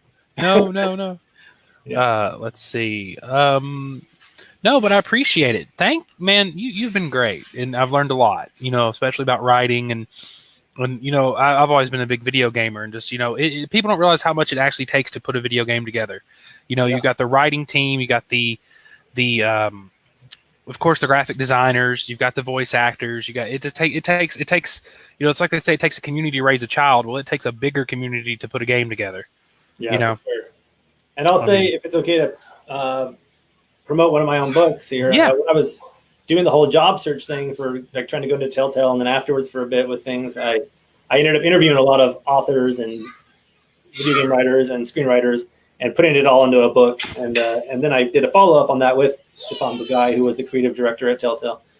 So that's called Creative Writing Career. And then the second one's called now Creative Writing Life. So just as the podcasts are named, so are the books. So if people want those, if you're listening to this and you want a copy for free because you feel like you don't have money, but you just want something to read to occupy your stuck in your house time, I'll happily send you the Mobi file or whatever, the e-files. Or if you want to buy them, they're online. Yeah, never hurts to have selfless promotions going on. Yeah. Hope so. Got a little tongue tied there for a minute. Ooh, my AC finally turned off. I imagine the sound quality maybe got better all of a sudden. Well, can't get worse. I shouldn't say that. Yeah, when we're trying to do the screen share thing, at least. Yeah. We got it working. It's all good. Yeah, So my new office is moving from the Bay Area. We didn't have AC up there because you don't really need it most of the year. It's just like 70 degrees every day. But now we're in LA, so and it turned out my office has the huge AC thing right outside the window. One of them split units. Yeah, that's not bad. To the city at one point. Well, has anybody got any other questions? I mean, we still got a bunch of viewers looking and watching. If anybody has any questions for Mr. Sloan, let us know. Yeah, and I'll look at my. I was gonna say I did a doc. So back when I'll also say, okay, I'll say something else too. While if we want to wait and see if anybody else has anything, is one thing that I found to be useful is to go to conferences if you can as a panelist, because all the other people there who are panelists will take you a lot more seriously. So one thing I was doing early on was reaching out to different conferences and just seeing if I could come talk about my experience, even though maybe I'm kind of a nobody. The Telltale Games thing really helped, of course, once that happened. Before that, though, even just like the publishing the books that I had done, I could talk about self-publishing and what I learned from the experience. And some of the writing conferences are very open to that. I don't remember if I had Telltale on my resume when I spoke at the San Diego State Writers Conference or not. But when I'm there, I'm sitting at, like I said, a dinner with R.L. Stine, and then at the table I was at, there were editors from Tor and an agent from somewhere or other, and it's like you don't get that experience, most places. But if you're just attending as an attendee, they're going to see that same thing as the vertical versus horizontal networking. I ended up being a presenter at Gen Con because of the Telltale experience, even though I was mostly talking about self-publishing. And then I was on a panel where Brandon Sanderson's agent was sitting next to me. And like I mentioned, Brandon Sanderson is like one of my favorite authors. I'm like, this is the guy who brought him to life. He delivered him. Yeah. So it's just like this cool experience that you're like, wow. So if you're able to leverage whatever you can for those purposes, that's great. And then once you've done a couple, the other ones are more willing to take you in, which is awesome. Leveraging whatever you can. I also wanted to say that about the screenwriting thing. Like I mentioned, I'm a veteran, and there's a group called VME, Veterans in Media and Entertainment, I think it is. It was changed at one point, but I think it is now. And they're a group that basically get together, and they have different chapters all over the country. And there's military veterans who are all trying to make it in this industry, in like the entertainment industry. And so that's been very helpful. A lot of them have been willing to meet up for coffee or chat or invite me over to their home to have some cookies and coffee. And it's just like you'll be surprised how receptive people are. And you'll also be surprised how few people actually reach out and ask for this kind of stuff. I don't know if it's because they're shy or you don't think about it, but it really doesn't hurt to ask. And if the person's like, sorry, I don't have time, or if they ignore you, they're not being a jerk. They probably just don't have time. Or maybe they're a jerk. But, the point is just keep doing it. It's like all these, like the screenplay contests and stuff. You just kind of have to keep doing this. I tried acting on the point of view being an actor. And I'm still kind of trying, but I went to some of these, I was taking classes and I was going to these different sessions where they go to pitch to do their scenes with the managers or agents or whatever. And I'm just like, oh my God, they're spending all this money and they're going to all these auditions and you're spending like 2 hours in the car to go to auditions because we were doing some of that. And then I started thinking, $45 for a screenplay contest entry twice a year, that's not horrible compared to what these actors are going through. We do got a question for you. Larry Hoy writes, so writing for Hollywood, is it necessary to live there or will they take you seriously living in Memphis? Yeah. So that's one thing they talk about at the Austin Film Festival a lot. Austin is probably a big place for film compared to some places. Memphis is Tennessee, right? Am I being stupid when I say that? Okay, yeah. No, Tennessee. You're correct. And I think am I wrong? I'm thinking Nashville is also Tennessee. Nashville has a big screenplay contest. Nashville is the capital, yes. Yeah. So, and I'm saying I've been awake since 2. Shut up. It's okay. So they have a big one in Nashville, the Nashville Screenwriters Conference, and that one is great because at least in the past I've seen that like Craig Mazin and all the same people who go to Austin and the people who live in LA go to those. And here's the secret: most of these ones they're stuck, they can't leave, so they're there networking at the bar, and it's like great opportunities. And it's all about craft, that's what I hear. And then networking, you can, like I mentioned, you can network online. If you have the material that's awesome and people are reading it and loving it, you can easily find a way to get it out there as long as you're like going to these events and talking to the right people and, not saying, please read my script, but being professional about it and just trying to form relationships. So I think it's very popular, very, very doable. But television is the hard one. This is a question I have for you. So coming from the perspective of a writer and writing things, that can be turned into a screenplay or turned into a movie, the author themselves working on the screenplay with in correlation with someone else working on the movie, do you believe in that, or do you? Because there is creative liberties. So, like, if you sell your screenplay to a major motion picture corporation, they're going to take a lot of creative liberties with your idea. Are you okay with that, or do you feel like you should have more creative input when it comes to the creation of your vision to their vision? Yeah, as an author, of course, I probably have a different opinion than as a screenwriter. But since I'm one whole, I think I'll have to say that I think they're two different media, two different mediums. They're separate things, separate entities. I would just, once it goes to Hollywood, I'd say let it be, it's their thing now, because a lot of, like, we were adapting this one, right, the novel, and the novelist kept throwing all this stuff out there about that wasn't in book 1, but it's in book 3 in the series. And what they really loved was the concept of the book. They hadn't read book 3. They don't know all that stuff. And I was pretty sure that if that stuff got mentioned in a meeting, they might just walk away. So there's these kind of things where you're like, do we want this to get made? Do we want to see something cool happen from this and it be its own cool thing? Or, if you really want to make an exact copy of your book, you should probably just go make it yourself, because they're trying to make the best property they can, the best, movie they can, film. So I'd say mostly let it be. But if they invite you to participate, then that's awesome. And participate, as you can. Like, I think they mentioned the idea of wanting to bring him in as a consultant of some sort. But, at the end of the day, if they want to do X and he says, no, do Y, they're not going to probably listen to him unless it feels like the better choice. So that's fair. As an author, I want my vision. But then again, right. I will say, like I said before, I don't think I'm the smartest person in the world. I think I'm just having a lot of fun and doing what I love. And, if they come along and they're making way better ideas, that's awesome. If they come along and they take my last book and totally butcher it by just trying to rush through it, then I'm going to be pissed. So it's right. That's what I'm getting at. It just comes down to a point of, like, you have a great story. I'm not going to say any names, but there was a great book I read. And when they turned it into movie form, what drove me crazy was that the author of the book helped write the screenplay. Right. So I'm looking at it like, before it ever came out, I'm like, this should be great. They have a banging director. Everybody knows this director. Banging. He's helping write the screenplay. This story is going to be awesome. Yeah. No. Visually, the movie was phenomenal. I watched it. I enjoyed it visually. Story-wise, I felt disappointed, like I was kicked in the pants. I mean, I'm a big fan of the book, and I was like, I know, in the back of my mind, is like, I know they're not going to do a 1-to-1. There's no way. That never happens. Never going to be a 1-to-1. But there's certain aspects of that I was extracting, like, why did they do this? Why did they do that?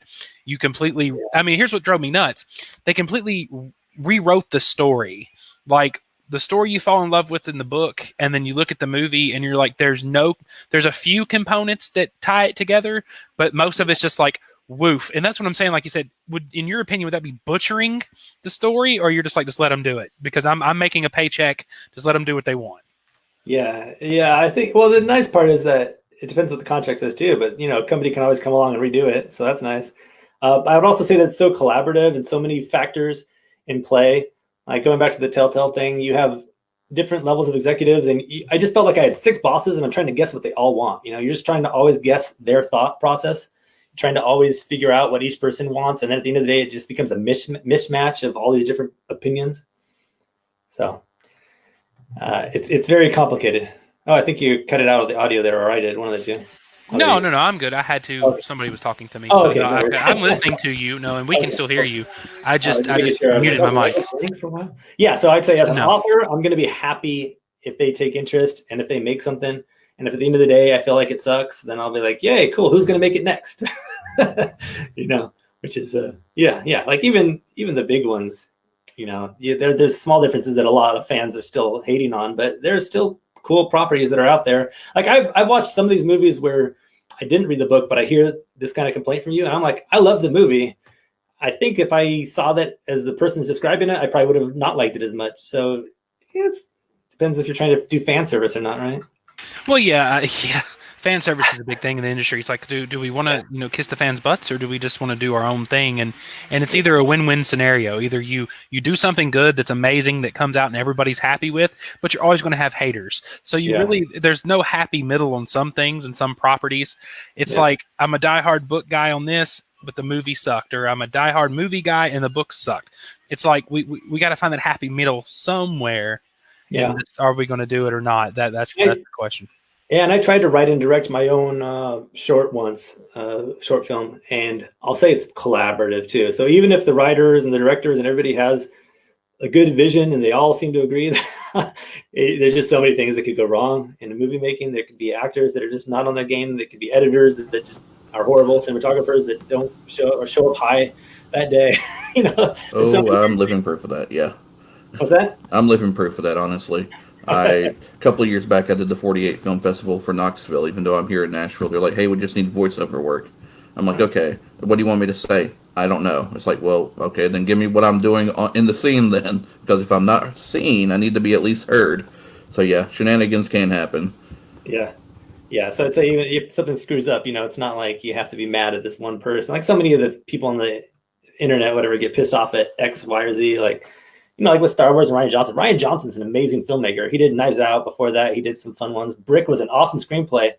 A lot of people seem to feel that if you watch the movie, it doesn't live up to what the screenplay was. And, maybe that's where he was as a filmmaker at the time. Maybe things went certain directions. Who knows? It's a toughie. It's studio executives too. I just gotta, you gotta figure that. I won't talk about any property, for example.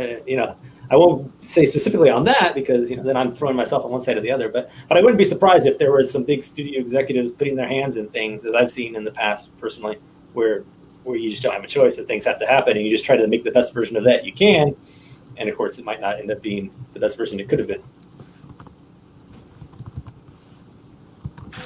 Well, Justin, time is almost up, and we just want to say that we really appreciate you coming out today to spend time with us, and for the rest of the con goers and everybody watching today. And you've been a wonderful guest. Thank you so much. I hope there was something useful for everybody out there. And like I said, if people want to hit me up, I'm on Twitter at Justin M. Sloan. My books are on Amazon, KU, all that stuff. And email. If people want to email, I'm always happy to chat. I'm not like, if I don't respond, it's usually just because I looked in and go, I got to respond, and then I forgot. So, if you do hit me up, don't be shy to follow up a week later or a couple days later. No, it's all good. Thank you very, very much for your time today, Justin. Awesome. Well, thank you guys. I appreciate it. Okay. Bye-bye. Be safe. Keep everybody safe. Keep your family safe, and everybody stay indoors if you can. Yep. You too. Thanks. Thank you. There we go. That was Justin Sloan. Next up, we have our cosplay parade with the Conspiracy of Ravens. Let's see. Where is that? Do we know who the Conspiracy of Ravens is? I thought we were doing cosplay on the cheap at 4. No. No. Cosplay on the cheap is Tamati. That's tomorrow. Okay. Yeah. So, ladies, are you ready to pop on in? give us a thumbs up.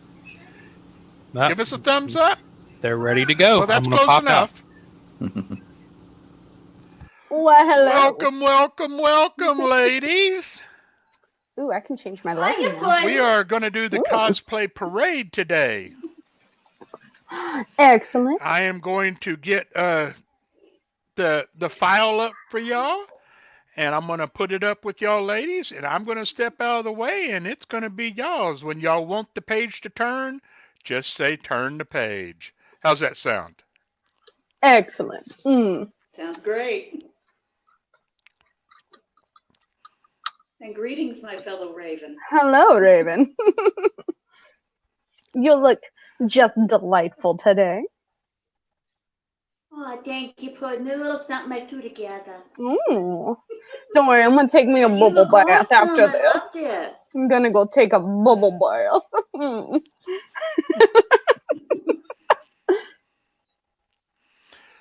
Well, we will wait for our technical team's taking a moment. The file. That's all right. As soon as that happens. I was gonna say cosplay on the cheap's tomorrow because this ain't cheap.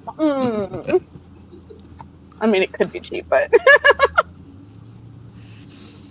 yeah, I had my daughter reach out to you because we couldn't find you. It's like, where'd she go? Did she text me? I'm like, what? Oh, no. She called you. She called you. Well, I was airbrushing. This doesn't happen easy. I need a little airbrush myself, so. I need a lot of airbrush. and a mud spatula and all that.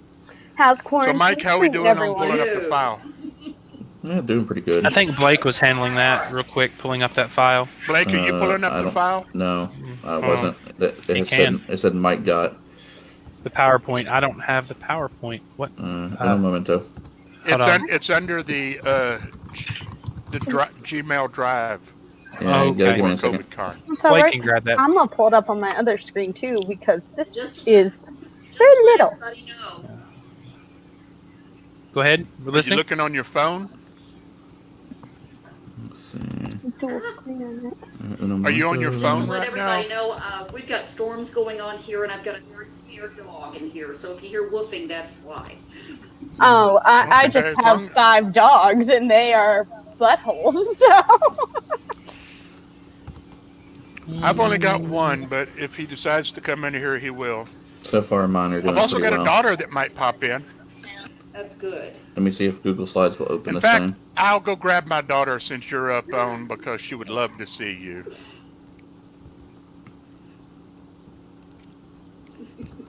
excellent. All right, technical difficulties. No, so my webcam is on my laptop screen, but my big screen's over here. So Christina's up. Got a husband. Remember your own. Okay, you got shorts on. That I just want to make sure. No, make sure you're on camera. You must be clothed.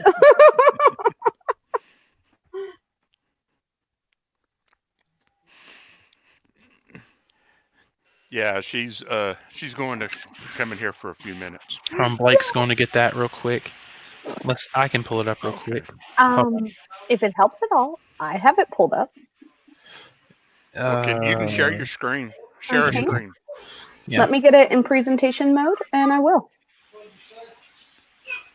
And you can actually control the mouse click that way. Yeah. Share screen. We're going to share this screen.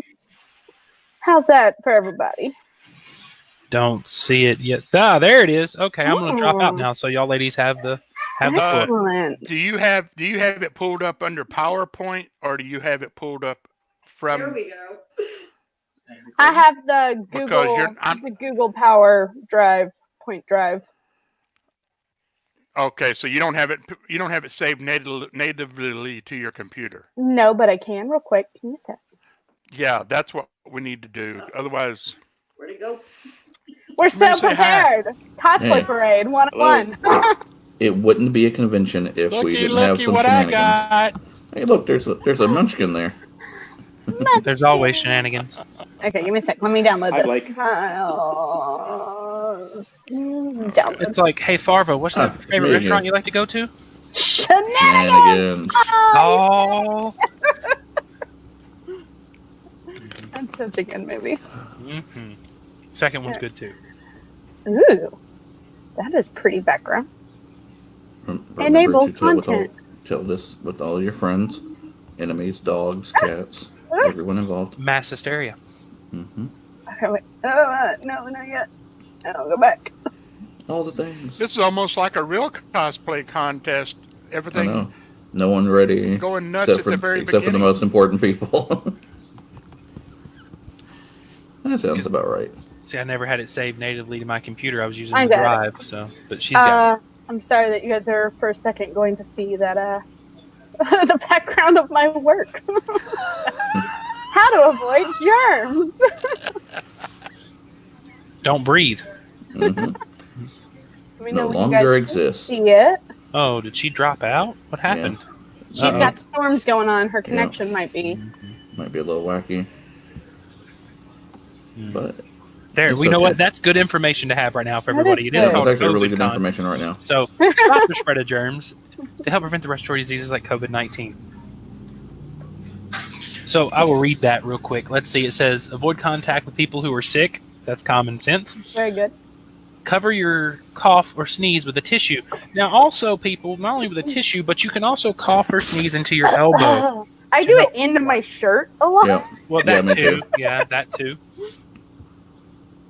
Do we have my fellow Raven? There she is. Yes. Excellent. Here we are. We had a little technical difficulty. You're good. I'm going to hit present on this. So, Wonderful. because it starts so cool.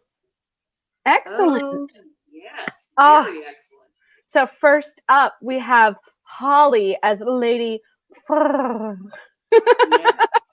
I love this costume so much. I wish we had gotten to like actually get to interact with each of these people, because I love these wings and I want to know with all of these cosplayers. I'm like, oh, I want to know how you did that. Oh, I want to know how you did that. Absolutely. But we're looking at a slideshow, so it makes me sad. But this, I'm sorry, I said lady fur. I meant Lucy fur. This is how quarantine works for me. Yes, and I can tell you, I've actually met Lucy Fur. Matter of fact, I was at this very show where these pictures were taken. Ah. And one of the things that I love the most about it is that the wings do open and close. What? I'm jealous. Yes. Oh my god. I know. I wanted to run right out and start buying pulleys. Yeah, I'm very, very jealous.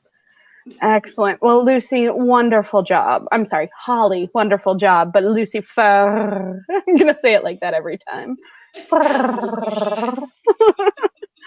So next up, see if my computer. There we go. Ooh, cool. Sound effects.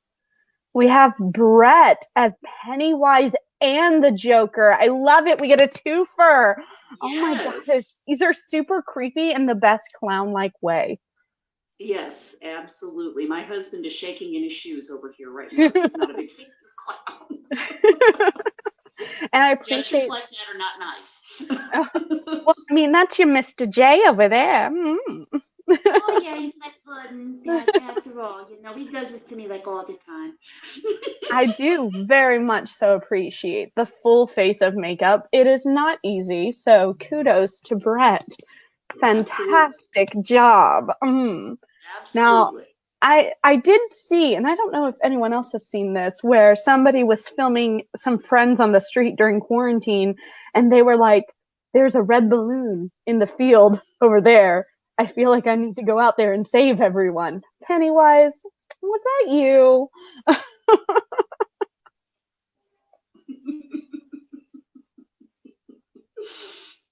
Next up, we have Mitch as the Wolf of Modesto. I've been to Modesto. I like Modesto. Nice. Wow, this is an incredible costume. And for those who are wondering, I have two screens and I can see it in better detail on this one. So I apologize if I'm constantly like, I'm going to look over here. Good. Oh, and these eyes are killer. I think furry suits are fully underappreciated in the cosplay world. So much effort goes into them. That is absolutely true. I don't think I couldn't do it. I wouldn't have the patience. Jumping in for a second. Some of those you may be able to hit play in the middle screen. Mm. Oh. Oh, look at that. Is it moving for you? It's not for me. It did for a second. Okay. Is it working yet? It's probably because I have so many things up and running on my computer. It's not that strong. We're trying to get all the technical bugs worked out, but it's crazy. But we'll get it fixed. No, go back. Oh, you're good. There we go. Play. Oh. Mitch, I'm going to continue the slideshow, but we will come back to this because I want to see this video. Me too.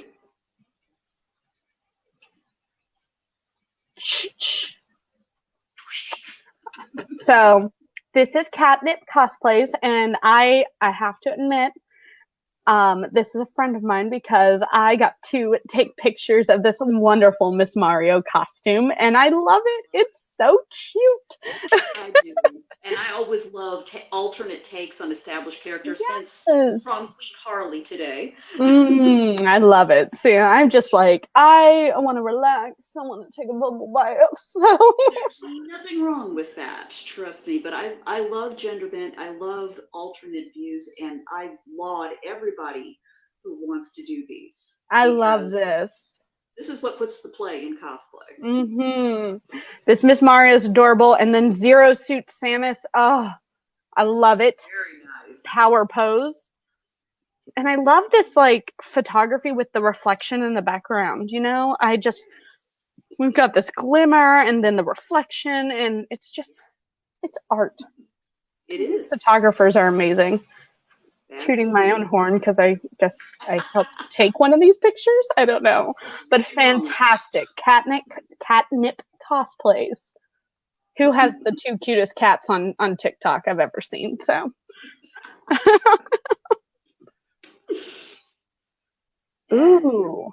Oh yes, yes. Harley, would you Cosplayers- like to introduce this one since it's from your world? Absolutely. This is the fabulous Sawyer Saint Sin, with her take on the Puffin.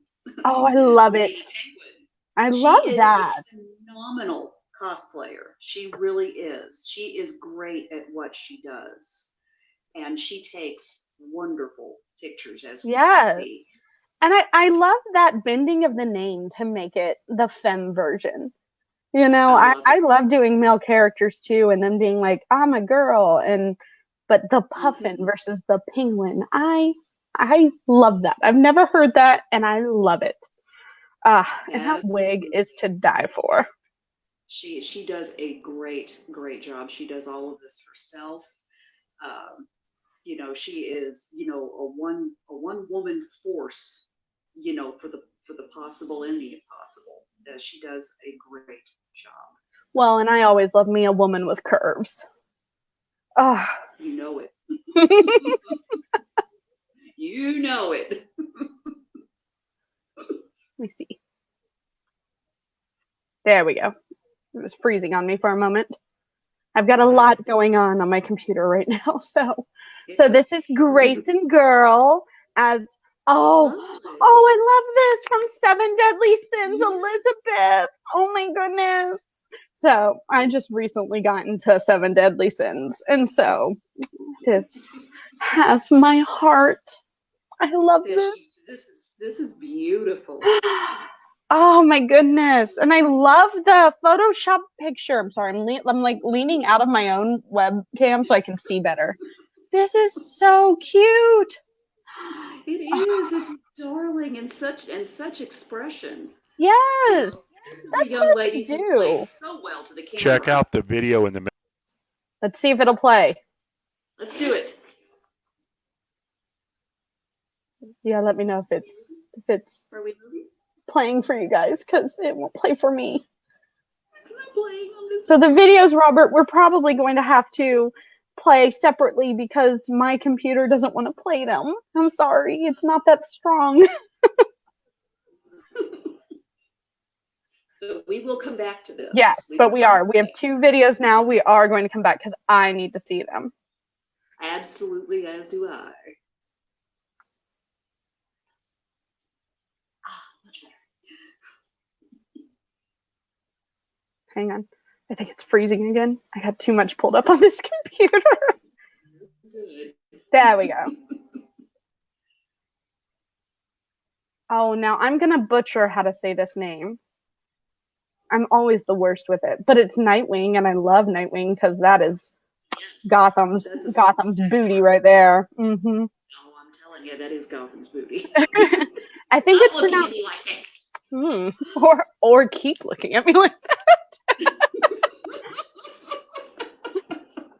I love this. So I think the name is pronounced Tenray, and if I mispronounced it, I'm so sorry. Please let me know in the chat. I would dare say that you can save me any day. Nightwing is my favorite from the Batman universe, I have to say. It's a dreamboat inside Mr. And this shot in the water, that's not easily done. It's very clear and clean and Marvelous detail. Marvelous. Yeah, you don't see that. No, I love those action shots. Yes. Ooh, that action shots are the best. Hey, there we go. Here we have Ashley. Oh, and we have 2. We have Yellow Brick Road cosplay. I assume that's your cosplay handle. I like it. And Newt Scamander. Oh, so neat. One of my so sweet favorite characters. Very, very sweet. I like that. I'm just over here I just want to bake him cookies. I'm like following anyone who has their handle on these. I'm just over here like, I'm gonna pull this up and follow you on Instagram. Because I love these so much. I mean, you can see like the love of the character here. Like, especially in this second shot in the field. I love that. Oh, ooh. Yes. We're getting chats. I can actually see them. This is nice. Yay. Definitely. And if you are one of the amazing cosplayers that we are showing here, please join us in the chat. I would like to hear more from you guys. Now, I know I'm seeing now in the chat, I'm like, ooh.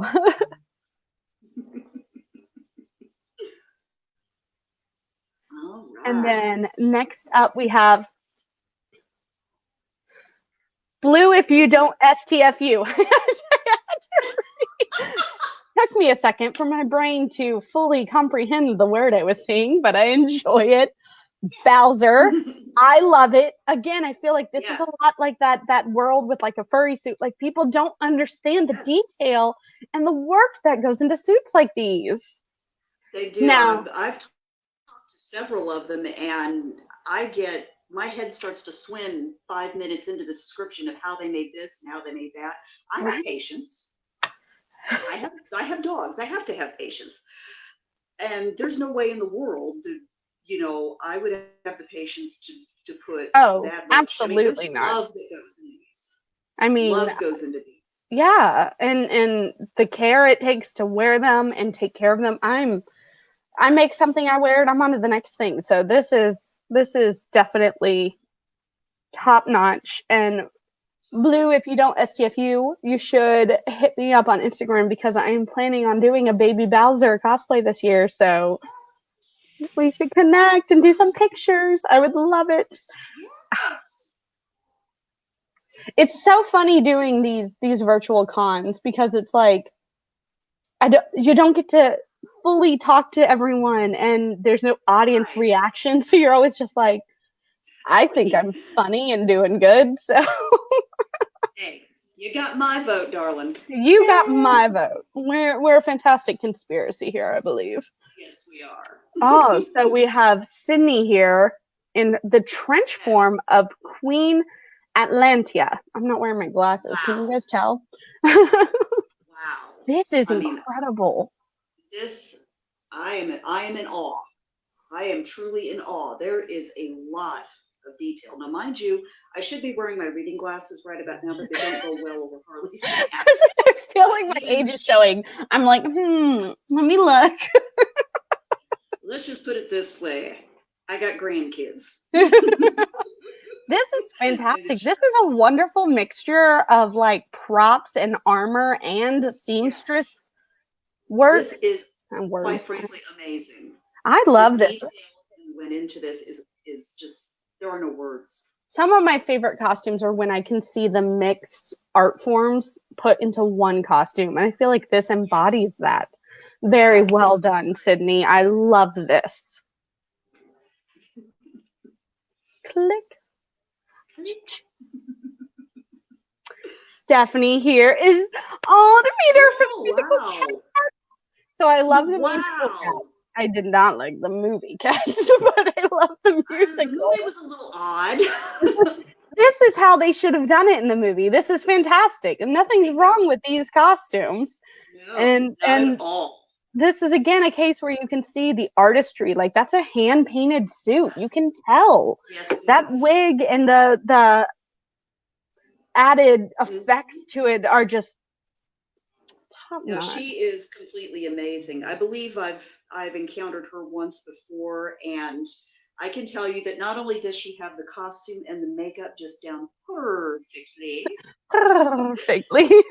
she had the whole character down. I was absolutely blown away. And I love the part as well as look the part. Yeah. I mean, my vote 100%. And it's not a character you see often at a convention, and I love that. I love the unique characters. Exactly. Stephanie, you get my vote. I love it. I'm gonna have to call in a cosplay handler real quick. because I'm getting too many text messages. My phone keeps going off. Thank you. No, just take it away from the table so it doesn't make sound. So Justin from Star Wars The Old Republic. Again, I love this. Absolutely. This mask, I love the additional details. Like you can see like the framework of the base of the mask and then the adding and then the hand painting. It's amazing. I love it. And I love anything from Star Wars anyway because it's the best. And to our cosplayer, Justin Lee, if you're not already a part of the Sith Dynasty, please become a part of it. I'm also a member of the Sith Dynasty, and I can tell you, we want you. Can you make that a poster? We want you. We can make that happen, couldn't we? I love it. Harley. Excellent. Yes. Excellent work. I love it. I love it.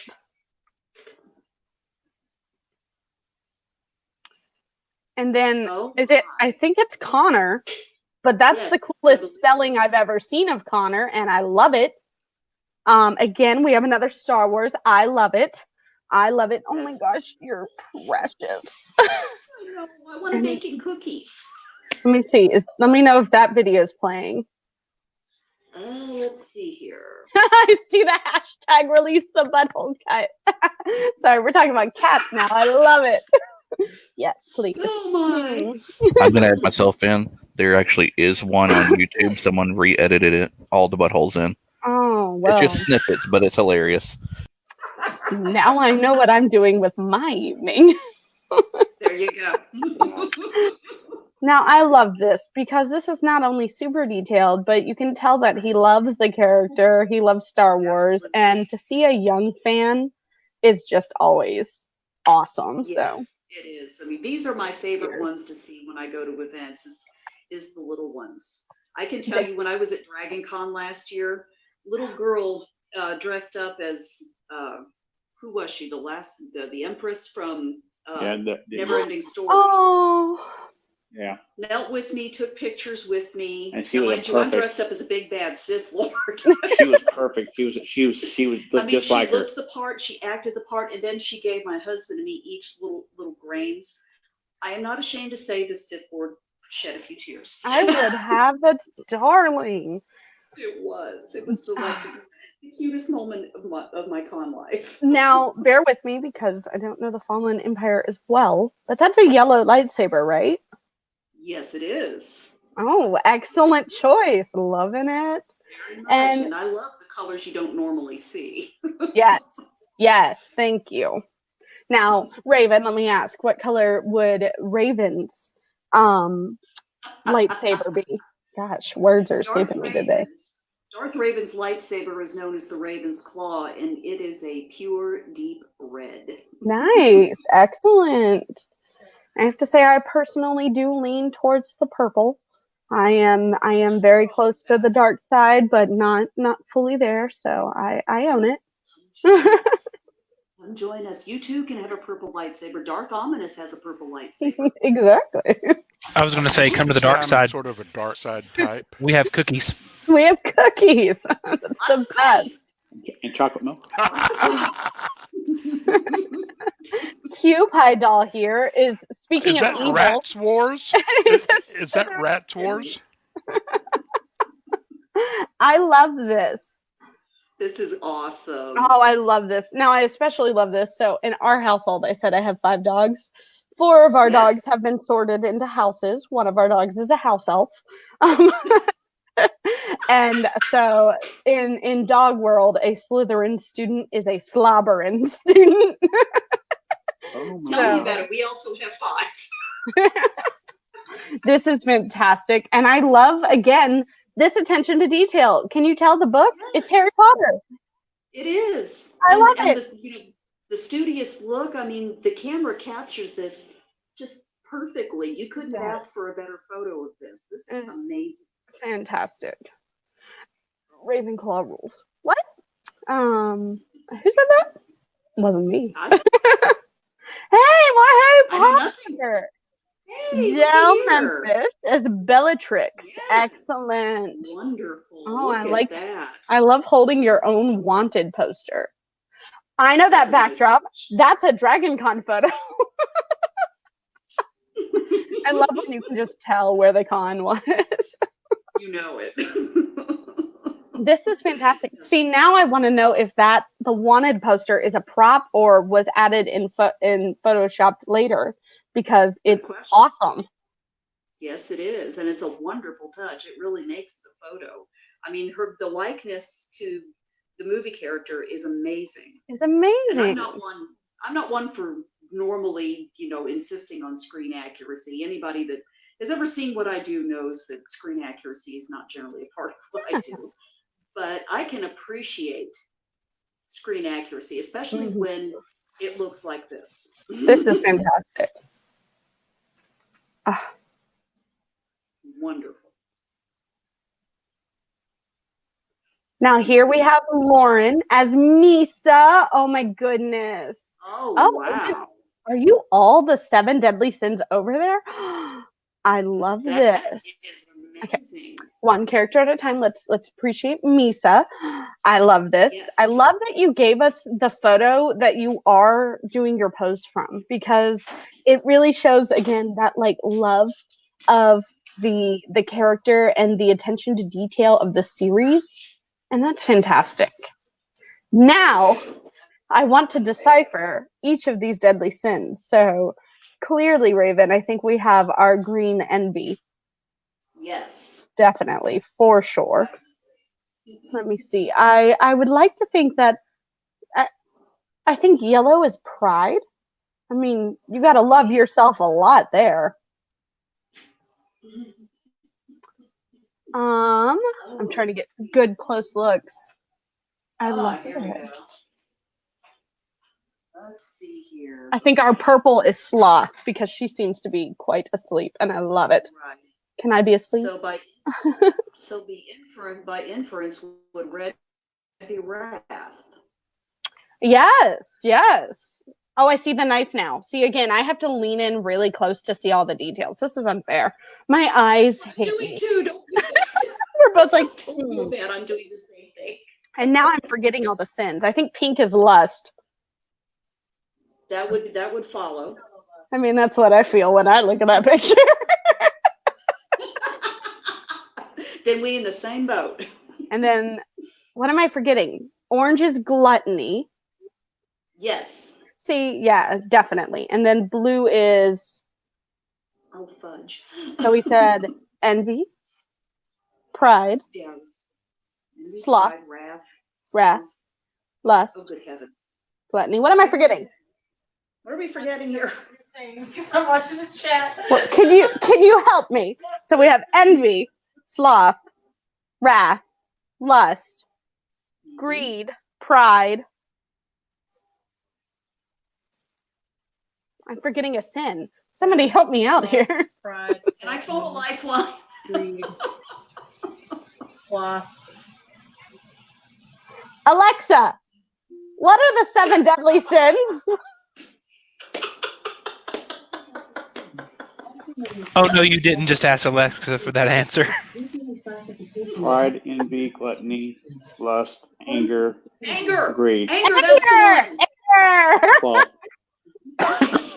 You're welcome. Tell her to stop talking. You're welcome.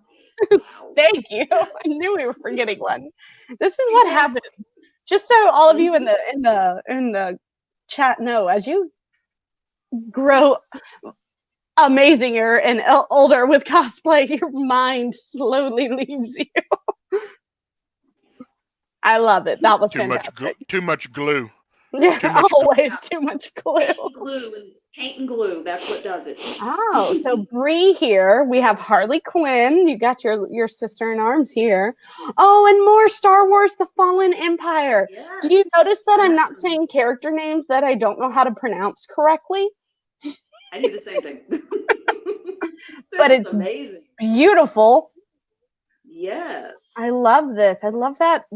I'm sorry. I'm speaking about the Star Wars character first. I love the prop. I love this look of wanting. and just innocence. That's fantastic. And the details on this costume, again, everyone has got me floored. I do have to say, it looks like this is a mess up of mine. I think this is supposed to be an elven princess.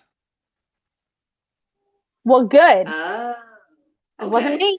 I didn't do it. I didn't mess up. Well, good. This elven princess is Yeah, beautiful. sorry, Bree. This is Elven Princess time. Bree, we apologize. It's elven princess, but it is still beautiful and amazing. And then we have Harley Quinn over here from Suicide Squad. Yes, we do. I love Yes, it. we do. A very good Harley.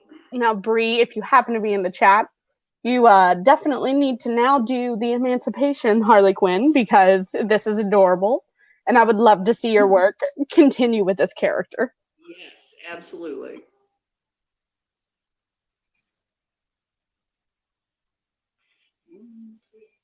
And then we have Dominic as Link and Deadpool. Again, I love the itty bitty cosplayers. They're so cute. Can we have another? This is Bree's child. Are you crazy? Oh, this is Bree's child. Oh my goodness. Wow, he comes by it honestly. And he's fresh. Much fresh. Yes. Much. I love. Again, give us a minute. We're going to try to figure out how to make these videos play. My computer personally doesn't want to play them. So I'm hoping one of our tech people on the back end is trying to get that figured out for us. Okay, ladies. Somebody corrected us in the chat about the 7 deadly sins, and I just actually researched it. They're lust, gluttony, greed, sloth, wrath, envy, and pride. Those are the true 7 deadly sins. Wrath. As based. It's not anger. It's wrath. That's it. Right. I So knew. what did you look up? It's up here. It said anger. This is what happens when anger you and trust wrath. These horns are squeezing my head really tight. Yeah, Come on. anger is not Right. considered biblically, based on Cathology. Anger is not considered one of the 7 deadly sins. That would actually be wrath. Anger would be our term of it, but tomato, tomato. Yeah. Yeah. Well, Dominic, this is fantastic. Perfectly precious. Next up, we have Harley. I'm gonna let you take this one away. Oh my. Hey, Puddin', we got a great Joker here. We got a wonderful Joker. Again, we you have gotta look at this on Mr. J. I love it. And we have a video, and again, just hold tight. We're trying to get those to play. Now, I love that we're getting all stages of this costume. So we have Suicide Squad Joker, and then I love this first version. Like, I love your makeup.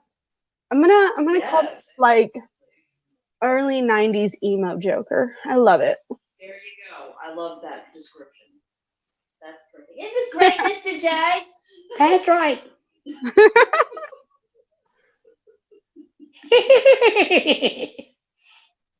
And then Doodle Rob cosplay as Ness. I love it. It's so pure, and yet if you've played Smash Brothers, you're like, what are you doing with that bat? Can you put that down? I'm shaking in my boots. I love this. And I love, I'm not going to lie, I love seeing you out in your street and nobody else there.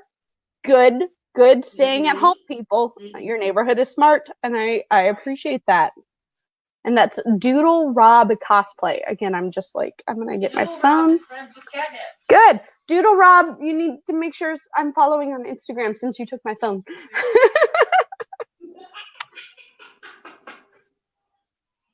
And that looks to be the end of the slideshow. So I'm going to stop sharing my screen for a minute because I know that we're working on getting the videos pulled up because I do want to see everybody's videos. Yes, so absolutely. I'm going to ask our COVIDCon team, how are we looking with that? I have technical looking at getting them out of YouTube because that's where I saved them before I put them in the PowerPoint. So they're under our YouTube channel. Okay, give us just a moment. Okay. Technical difficulties. But if you are a cosplayer or one of our fantastic cosplayers who managed to have these incredible costumes, please let us know in the chat. If you have social media that we need to promote, type that out in the chats. Let us know. We'd love to see it. I am following all of you as soon as I can. So let me know. Well, ladies, while we're waiting, why don't y'all tell us about y'all and who the Conspiracy of Ravens is? Oh, yeah, we should have started with that. But this isn't about us, darling. Go ahead. Take it away, darling. Oh, okay. Well, I am Bewitched Raven. I have been cosplaying since 2010, 2011. But I have been doing theater my whole life. And this character, if you don't know, is from Netflix's show Big Mouth. This is Connie, the hormone monstrous. She is my soulmate. Trying to think what else is fun about me. I don't know. What else is fun about me? If you'd like to, you can follow me everywhere on social media as Bewitched Raven. I've recently joined TikTok because, yes, I am one of those millennials who got that bored and joined TikTok. So there is some silly stuff on the internet now.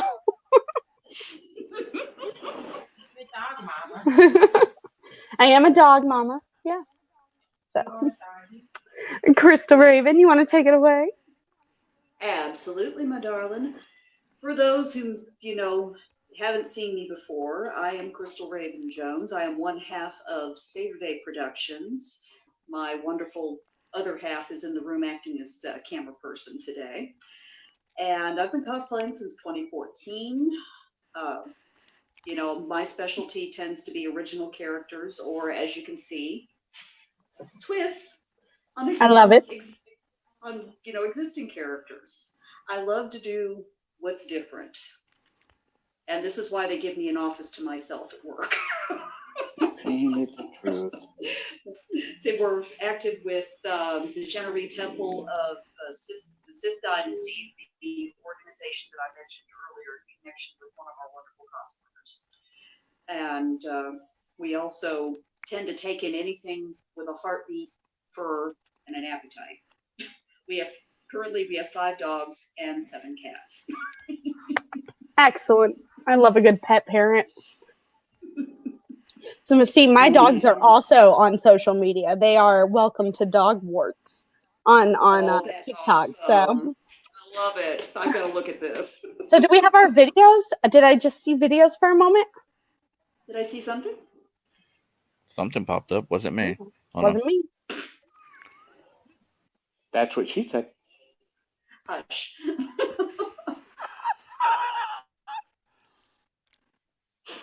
Okay, I need to watch that test video.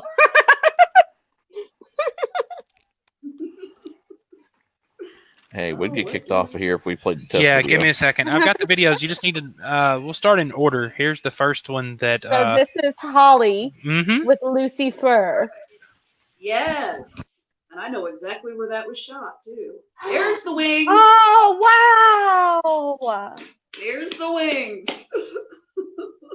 Oh, that's fantastic. She is amazing. So if we are going in order, next we should have Mitch with the Wolf of Modesto, if I'm not mistaken.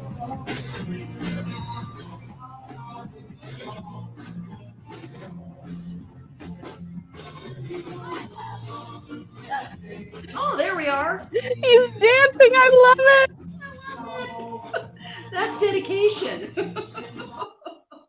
Oh, I love it, Mitch. So next up is Grayson Girl with Elizabeth. Great. Can I tell which of you is the real one? That's me. You can trust me. I'll do whatever you want. Yes. Starting now, I want you all to do exactly what I tell you to. Yes, Left one on your cheek. Now call out my name and be not. I love it. And now I'll follow Grayson Girl on TikTok because I have a problem. And then give me a second because I'm going. I know your code. I'm going through the slideshow to see who's got the video next. Who we got? Let's see. Okay, here we go. I believe next is Connor. All right. Ooh. I'm gonna get started. Oh wow! Look at that! Look at him go! Look at that! All right. Oh, So man. I have a quick question for you. I know you got the yellow blade, so whether you Sith or are you a Jedi, or are you the gray Jedi? Or what are you? Vixen? Awesome. Hey, you got a great cosplay, man. Good I job. love that. He knows how to wield that. This is fantastic. From Grays and Girls TikTok is fab, by the way. Fantastic. And then next up we have, I believe, Dominic with Deadpool. Yes. I don't want to miss anybody, so. Oh my. Oh, he's so cute. I want to adopt another one, dear. No. I love that these kids know how to use their weapons, man. They are on it. Absolutely. And it just adds. It adds, to an already great cosplay. I think I did miss one. I missed Bree with Harley Quinn. I'm so sorry about that. Oh. Yeah, we got to see my sister. Oh my. Legs for days on that one. Oh, yes, absolutely. As a short person, I can definitely appreciate I that. appreciate that. Amazing. This is fantastic. I love how long your pigtails are. I love it. Mhm. Now, did I miss one before that? I'm asking our IT team. I want to make sure I didn't, but if I did. And then I believe our next one should be Andy as the Joker. Ah, there we are. Oh my. I love it. Now to our tech team, did I miss any? I want to make sure I didn't, but if I did, let me know. Those are the ones I saw in the slideshow. So No, you did not. No, you did not. excellent. So Well, we have wonderful. about 15 minutes left. Y'all can talk about some of what y'all are doing and what's coming up for y'all. And if there's any questions pop up, we can field those. And So we'll what's go from coming there. up for me is the inside of my house. I mean, I am sadly, I have asthma, so I'm high risk. So I am not leaving my house till I know it is good to go. Understandable. I said, unfortunately, I have to leave the house every day because even though I'm considered high risk, I'm also in an essential job in manufacturing, And that's- so we have not shut down. I'm lucky enough I get to work from home. I'm very pleased with that. Lucky. Yeah. Unfortunately, Sorry, I'm gonna have to adjust my horns. They are starting to give me a headache. So you guys get to see behind the scenes cosplay fun. Hey, it's all part of how the magic's done. It is. So I'm just like, okay, I need this band to move. So, any questions in the chat? I would love that. Anybody? Bueller. Oh, I like this question. What's our favorite cosplay we've done? I don't know. This is very much so up at the top because when I wear this one at a con, I have an inflatable bathtub that goes with it. Ooh. So I just get to run around taking a bubble bath. So, of course, my horns today are just not behaving. It's all right. My tiara isn't staying up very well in this updo. I'm like, and then the camera's opposite. So I'm like, I can't tell what's going on anymore. Whatever. We'll get it. Mine has got to be one that I put together for the Tennessee Ren Fair back a few years ago when I first started doing this. Thank you to my husband for, giving me the whole blasted idea in the first place. It's Faunus the Satress. I'm half goat, half human, and love it. the legs that my husband wears as Pan the Satyr were commercially available, but unfortunately that company didn't make any for, shall we say, little people. Just for the record, I'm not even 5 feet tall.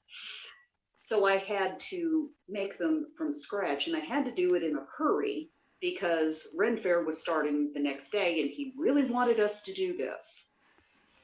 And in about a night, I threw together what actually ended up being one of my favorite characters to play. She's my polar opposite in a lot of ways, so I have a lot of fun with it. I love it. I love it. So our next question that we have is, if you weren't doing cosplay, what would you be doing? Well, cosplay is not my full-time job. I wish it were, but it's not. And I don't wish it were, because I feel like the second something becomes my full-time job, I don't love it as much. So Exactly. Likewise, cosplay is not my full-time job either. I said I work in manufacturing and devote a lot of my time to it. But in addition to cosplay, there are things that I do I love just as much.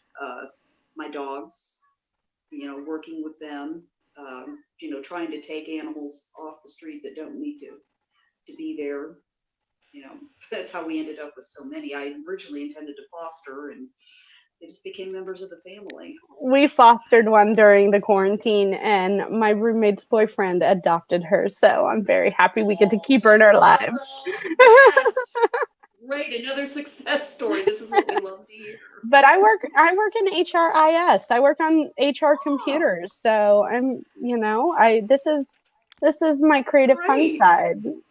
I used to do theater professionally, and when it felt like work, it wasn't as fun. And so I was like, I need this to be fun. Yes, Good question. It has to be fun. The minute it feels like work, then it's not fun anymore. Yeah. Alrighty, I got a question. What is the most difficult or insane costume you've done? And difficult meaning either wearing or otherwise, or making sure you make it through the door or whatnot. So it's not often photographed because I don't wear them a lot, but my war TARDIS actually has wings, and they easily have like a 5-foot wingspan. And I wore them at DragonCon once, and I had to like waddle through the hallways because they're so tall, and like use the service elevators and just park against a wall, and that was it. I was there and I was done. There you go. Excellent. Our worst one for wearing, in practicality, was the Bastion Nubis I put together a few years ago. It was one of my few ones that didn't turn out quite the way I had envisioned it. We didn't have a lot of time to test it before that particular event. Let's see, my husband's costume fell off 3 times. Thank heavens he was wearing something underneath. And our field of vision was so bad for both of us. Our oldest son, who had accompanied us, had to end up as last-minute handler. And he had his hands absolutely full trying to guide 2 of us that couldn't see worth. Actually, I had to take part of the staff, too. He was not a happy keeper that day. Awesome. Let's see if I can think of something on the fly. We have about 10 minutes before the reset because our StreamYard only allows 4 hours of recording at a time. So, but it should be a quick, on and off again. So it shouldn't be a big deal. Let's see. I'm trying to think of anything else fun. Where do you see 3D printing and manufacturing coming into play nowadays? More and more, it's, you see props, maybe horns or, bangles or bracelets or something that we normally couldn't even manufacture, without getting in trouble through copyright or, some sort of law. Where do you see that in the next couple of years with everything becoming more and more affordable? I mean, I think it's still a valid art form. It's absolutely going to, just like foam armor did. I mean, it's going to come in and just take over for a while and then become just part of the daily cosplay routine. Absolutely. I see it continuing as well because it's just so easy to turn out pieces that might have been very, very difficult to create. Now, I'm sure there are some out there that say, well, it's not as artistic as, getting in there with the foam and the paint and the glue and all that. And I can respect that, being one of those that does that. However, there are some pieces that look absolutely spectacular, and the only way they could have been created was by 3D printing. I think it will actually expand the field of cosplay to include people that want to do, difficult, complex stuff that they don't have the time or the materials to create.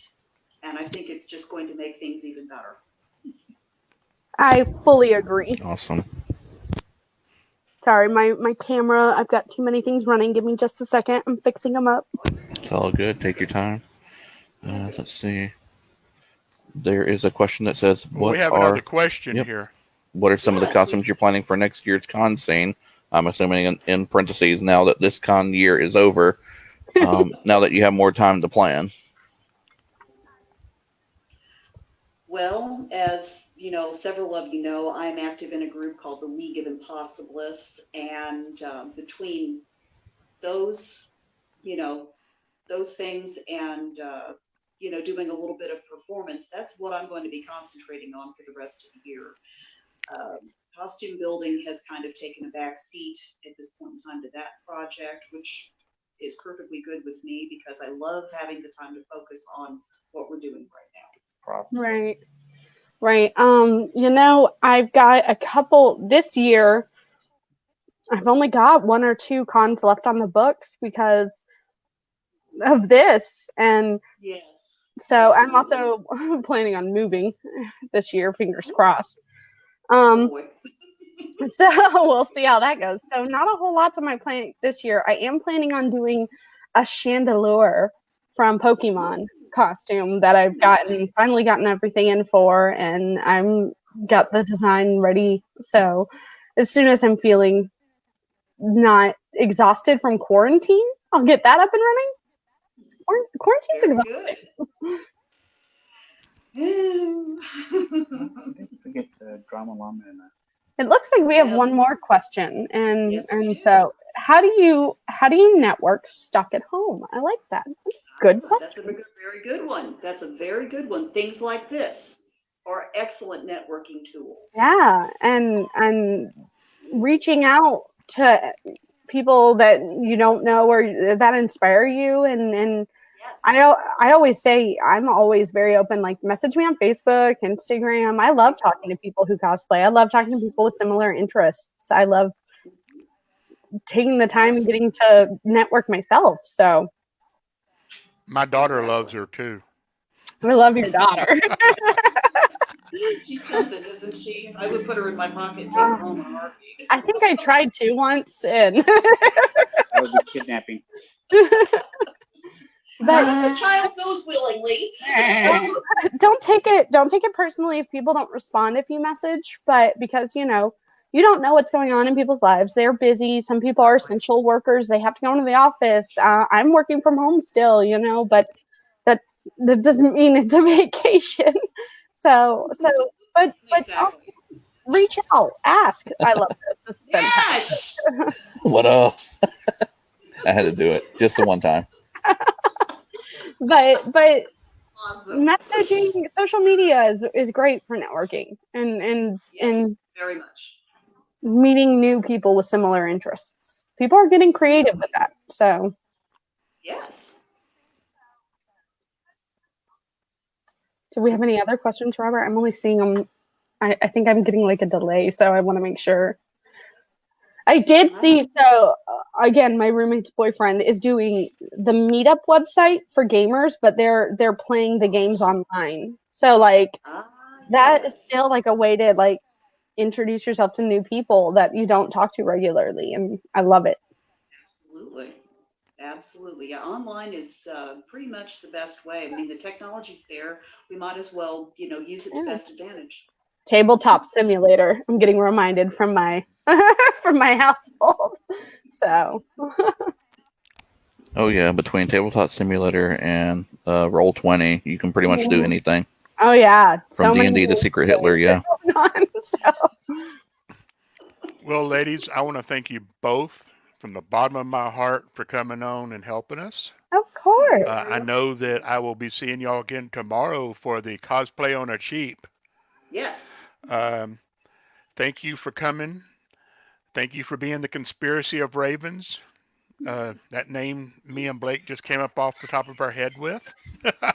I love it. Well, thank you for There's having Blake. us. This has been fun. And we are going to we're going to do a reset and come back. And once we do the reset and come back, we are going to have a Scream Queen with us. Oh, yes. So, ladies, hopefully y'all will continue to watch and visit with us. And, somebody asked, will you be back? Will you be coming back? Yes, Larry, they're going to be back tomorrow. 1 o'clock. 1 o'clock tomorrow. 1 o'clock. and perfect timing because someone's at my door and my dogs are about to start barking. So I'm going to say goodbye and mute my line. Thank you. Take care. Thanks a lot, guys. So let's get this thing reset, everybody. We won't be gone very long.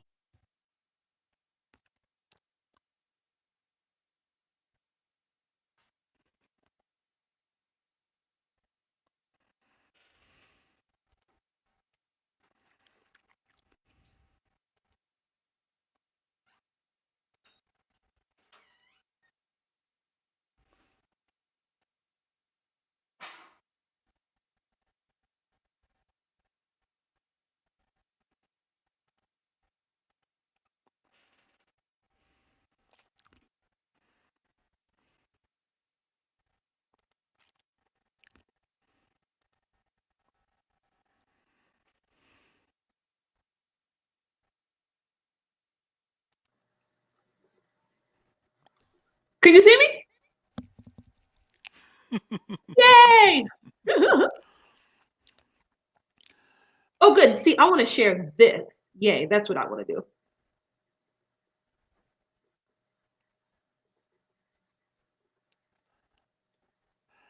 Oh, we have it if you want us to share it. Oh, I'm just sharing us live. Oh, okay, okay. I like that. Looks really nice. I love that. The COVIDCon.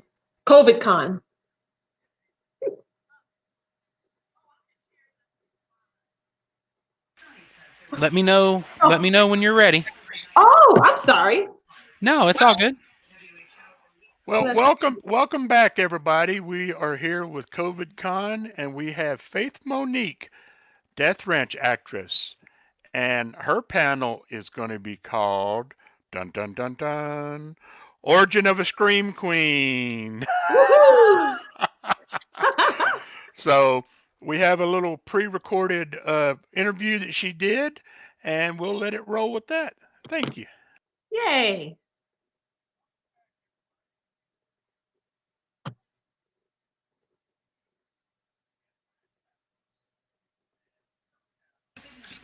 You ready?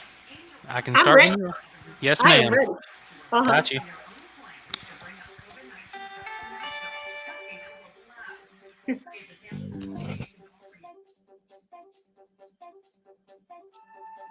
Hello, everyone, if you're watching. Before we talk about your upcoming movie, I want our audience to get to know you first. Okay. I have 10 quick questions for you. All right, let's do it. What is your full name? Faith Monique McCoy. Where were you born? Gary, Indiana. Do you know the Jacksons? That's, I love Michael Jackson. That's actually a good question. My mother grew up not far from them, and our cousin Pam, God rest her soul, she is deceased, but her and Jermaine Jackson liked each other, and she called him one night. This is a true story. And the dad answered the phone and said, "Never call here again. He's not available. Never call here again." Truly, I'm like, oh my word. But yeah. So I didn't know them, but my mother grew up close to them. Do you have any brothers or sisters? I do. I have 2 older sisters and 1 older brother. What is your favorite drink? My favorite drink is water. What is your favorite food? Fruits and vegetables. What is your favorite color? My favorite color? All colors. What is your favorite movie? Joker. Who is your favorite actor? Joaquin Phoenix. Who would you like to be in a movie with? Zoe Saldana. And do you have a celebrity crush? I don't have a celebrity crush. I have a really amazing husband. He's I don't need a crush with him. He's super duper hot too. So Now let's talk about Death Ranch. All right, let's do it. Tell us about the plot of the movie. Okay, so the plot is there's 3 siblings that are on the run from the cops. Their younger brother has just escaped prison, and they're helping him escape. And they decide to take shelter on their grandfather's ranch, which has been abandoned for years. Their grandfather has been deceased for years. And what they don't know is that the ranch is infested with cannibalistic KKK members, and they're a cult. And so they're going to have to fight tooth and nail for their lives. But the question is, who will survive? Dun, dun, dun. One of the first things I was asked when I told people that I had gotten the role, they asked, "Are you gonna die first? Do you die in the movie?" I'm like, thanks. That's really encouraging. Honestly, I was gonna ask that too. What? You? Oh my. Okay, Faith. By the way, her name's Faith too. You'll have to wait and see. Wow. Okay. No wonder they asked. Who is your character in the movie? My character is Angela Cobbs. She is the middle sister of Clarence Cobbs and Brandon Cobbs. And she loves them dearly, and she's their rock. Yeah. Tell us more about Angela Cobbs. So Angela, I fell in love with Angela as soon as I read about her in the script. She's very strong. She's strong-willed. She's very independent and very confident, and she doesn't back down from a challenge. And she's fearless, man. She's everything I want to be in real life. And she loves her brothers so much that she'll give her life for them. She's an amazing person, and it was a phenomenal experience to play her. So, yep, that's Angela. Love her. How did you prepare for this role? Okay, how did I prepare? Lots of preparation went into it because I wanted to be very knowledgeable on everything. And when you're playing a role, you're becoming the character. It's not Faith Monique. It's the character in the film. So first of all, I read the script over and over and over and over again so I could understand what was going on. I mean, every jot and tittle, every word, every comma, every period, every punctuation, over and over and over. And then I took my character and I developed a backstory for her. You know, she's a fictitious character, which was super duper fun, so that I could understand the way she talked and why she talked that way and why she thought that way, why she lived the way she lived. So I prepared her character, and then I did extensive research on the KKK, which was heart-wrenching, but I had to do it just to see, how they practiced and why they do what they do, and which is extremely sad.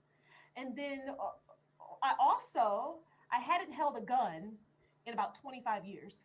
So I needed to get practice handling a gun. So I went to Walmart and I bought a Nerf gun. I bought a big old orange Nerf gun because the only big toy guns they had was the Nerf gun.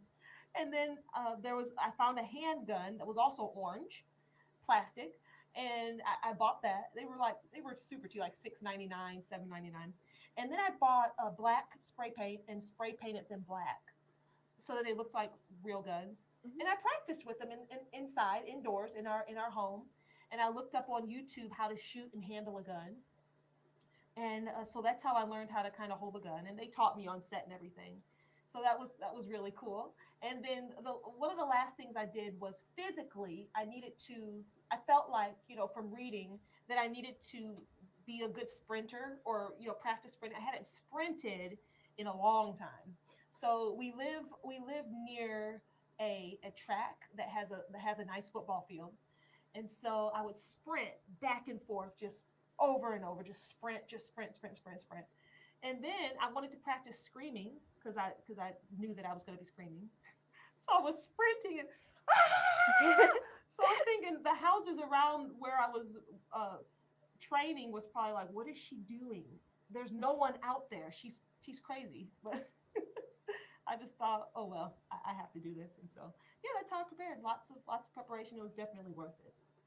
How were you chosen for this role? I begged and begged and begged. Just kidding. No, you can't do that. I had to audition, and then he had us send in a monologue that dealt with the topic of the film, which is horror. He wanted a range of emotions within the monologue, so he could see how we handled emotions. And then he had a Skype interview with me for about 30 minutes. And I was feeling good throughout the Skype interview. I was like, yes, I'm going to get this. Then at the end, he goes, okay, I have a lot of other people to talk to about this role, so I will let you know later if I choose you. Thank you, goodbye. And I'm like, oh man, I'm not going to get it. I felt like, oh man. And the next day, he emailed me and let me know that I got it. So I was like, yes. Yeah, that's how I got it. When and where was the movie filmed? So it was filmed about a year ago. We're coming up on a year, May of 2019. And it was filmed in Hendersonville, Tennessee. Beautiful, beautiful town, very mountainous and lots of wildlife. I had never even heard of Hendersonville. And ironically, one of our cast members is from Hendersonville. His family lives there, so I'm sure that was nice for him to be able to film a movie and spend a lot of time with them. Producer's parents' property is where we filmed in a very rickety old barn, but it was just gorgeous. Big old wild turkeys, deer, lots of. I found a yellow turtle. I was like, what in the world? Have you ever seen a yellow turtle? No. Me neither. It was yellow with like a black strip. We have yellow turtle. I know. I didn't know either. It was the strangest thing, but yeah, that's where we filmed. What made you want to work on this project? I needed a job. Oh my word.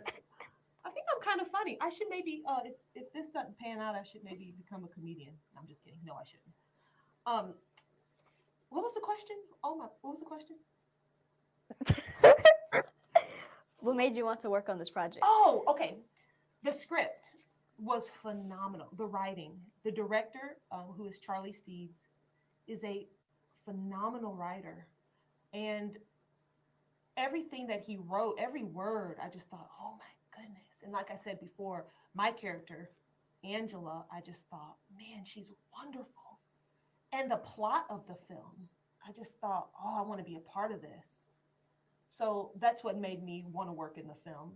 Just the amazing story and all the action. I love action and running and shooting, and especially, you know, when a lady is doing some of it too. It just really drew me to the project. Yeah.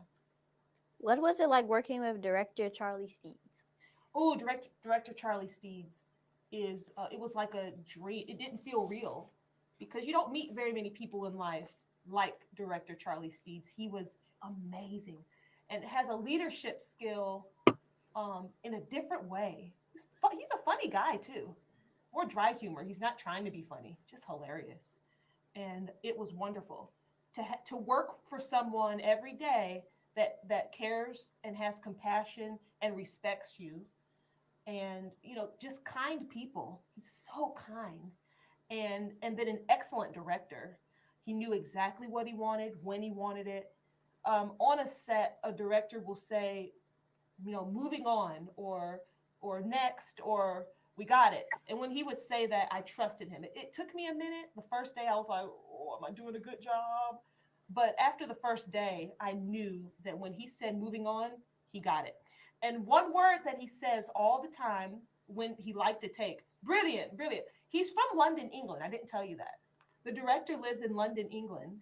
And so that's why we had to do the Skype interviews. Mm-hmm. He cast us from over there, which is amazing. I know. The amount of faith, no pun intended, the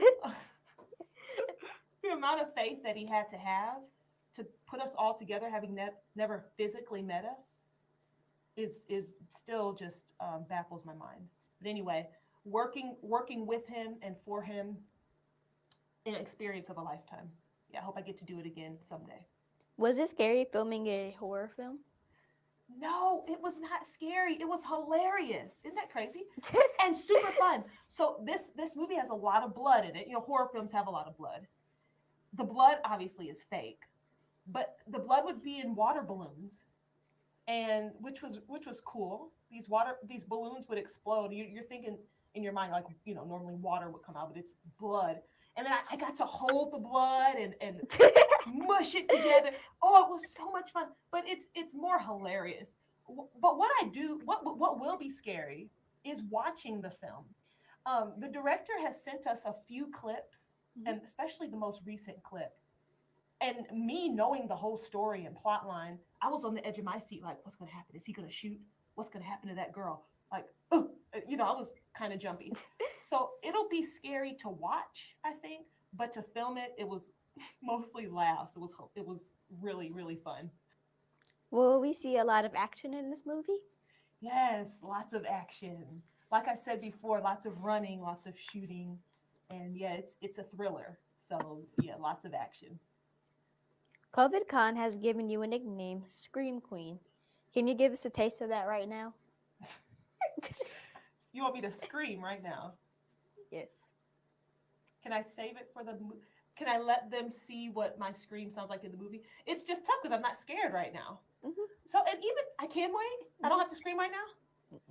Yay! Thank you. In the movie, you know, it's made up. It's not real. But to the actor, it has to be reality, so that through the screen, the truth is portrayed in each character. And so while we were filming, I did feel scared. I felt, you know, with the storyline, whatever the scene was, what they were running away from, or why they were running, I did feel scared. So that scream came from somewhere. You know what I mean? And so yeah, I'm gonna let the audiences around the world hear my scream. Why am I the scream queen? No, I don't think they'll care. I hear you have a pretty intense scared face. Can you show us? Okay, my scared face. I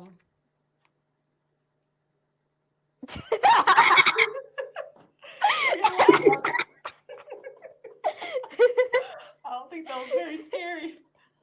Well, once again, it's not coming from anywhere. I'm not scared.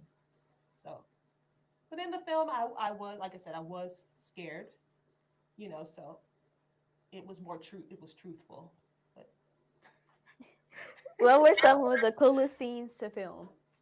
some of the coolest scenes, boy, they were all really cool. Let me talk about one though.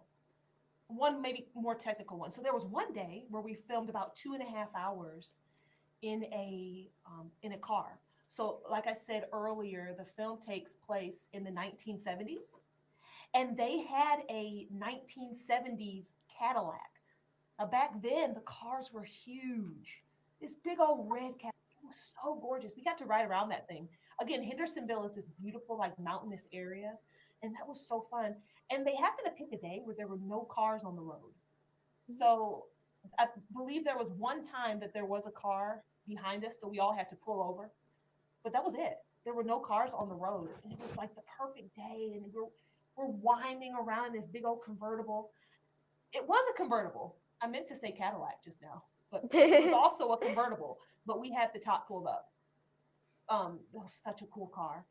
But the process was cool to me. I'd never seen this before. You always see it in movies, and I always wondered, how are they shooting the car?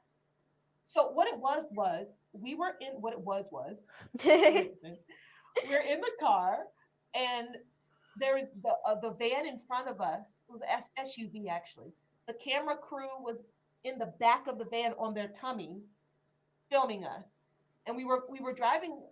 You know, it was very safe. We were driving fairly slow. But so their cameras were in the back of the van, and they're driving. We're trailing them. We had to trail them fairly closely, and they filmed us that way. That was a cool process to me. So that was definitely on the top of the list. And then once again, any scene where we had to run and where I had to scream and be scared, that was so cool. That was really fun.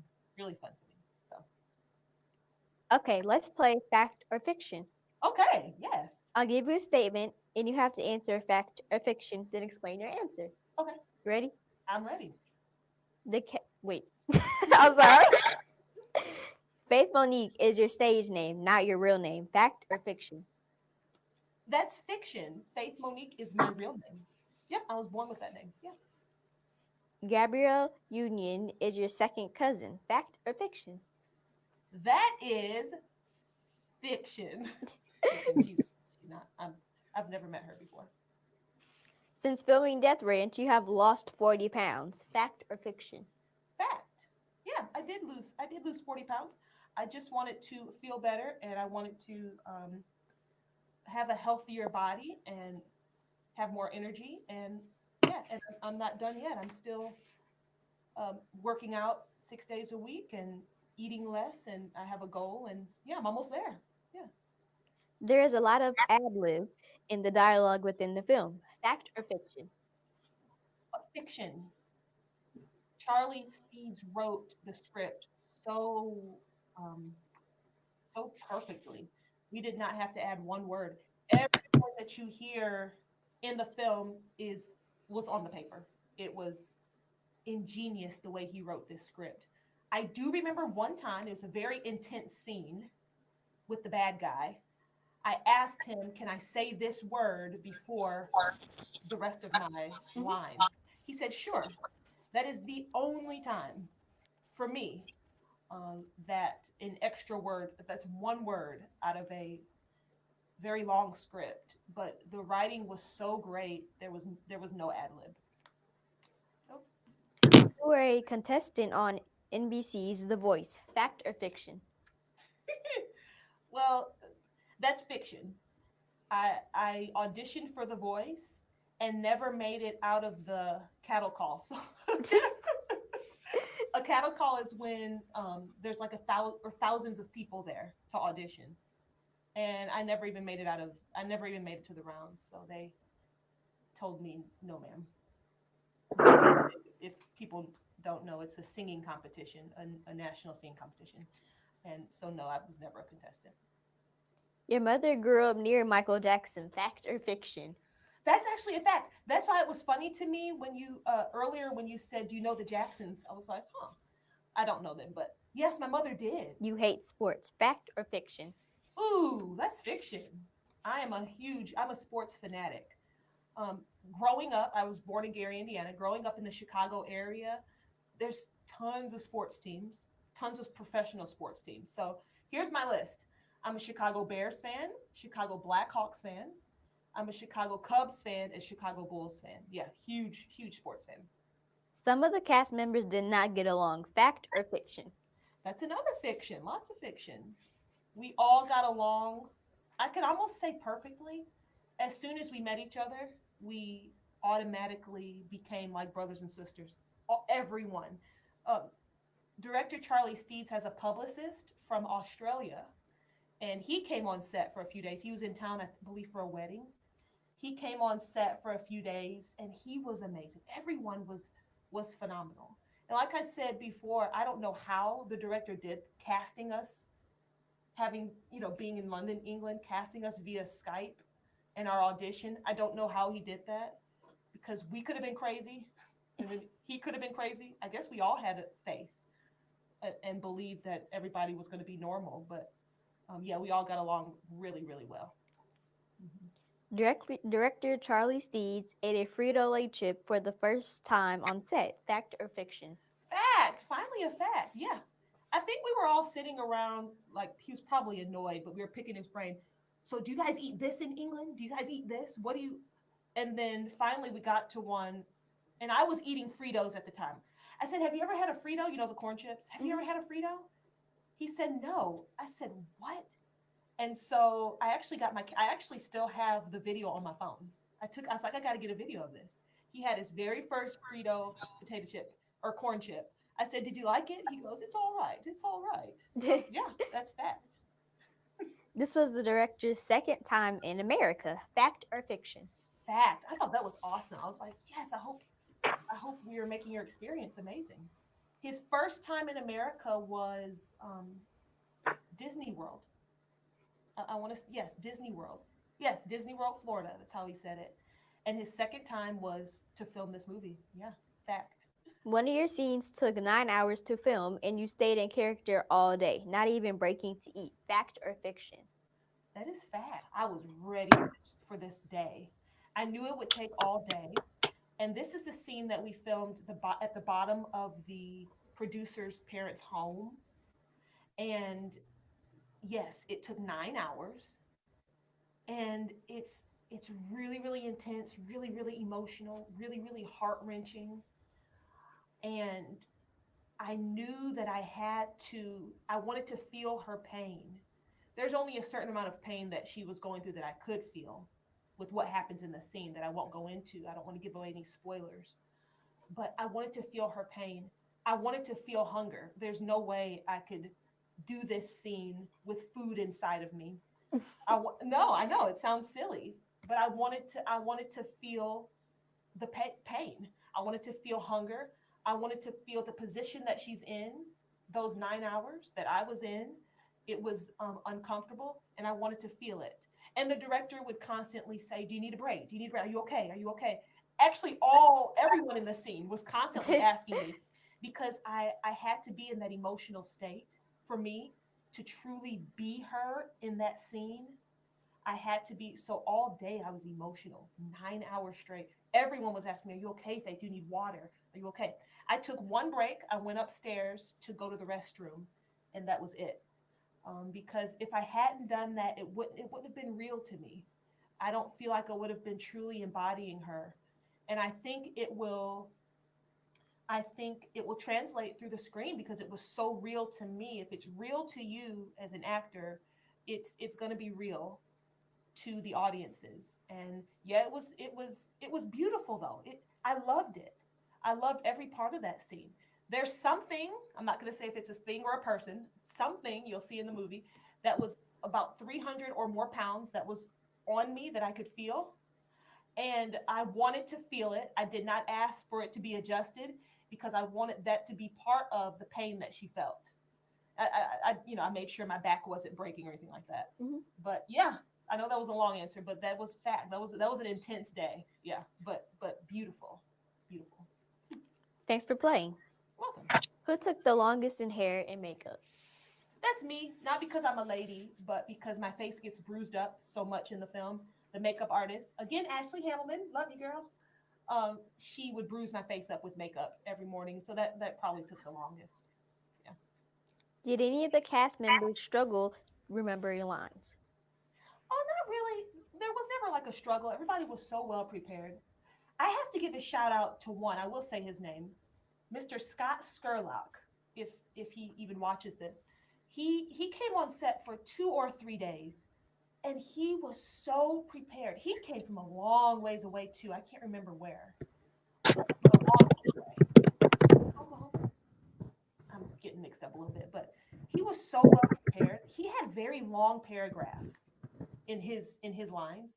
He knew every word, and his character was so real. So I think I did tell him, "You are phenomenal." But if I didn't, you are phenomenal, Mr. Scott Skurlock.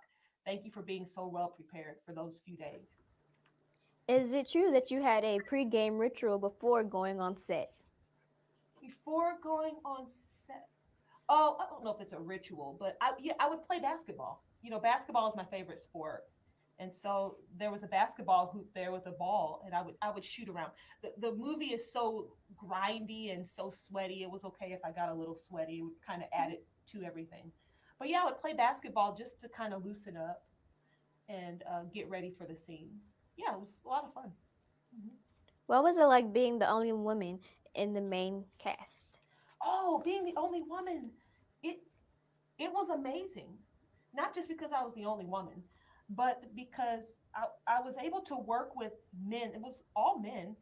Our makeup artist, as I've said a couple times, she was a woman, but that was it. As far as in the cast, yeah, I was the only lady, and it was amazing.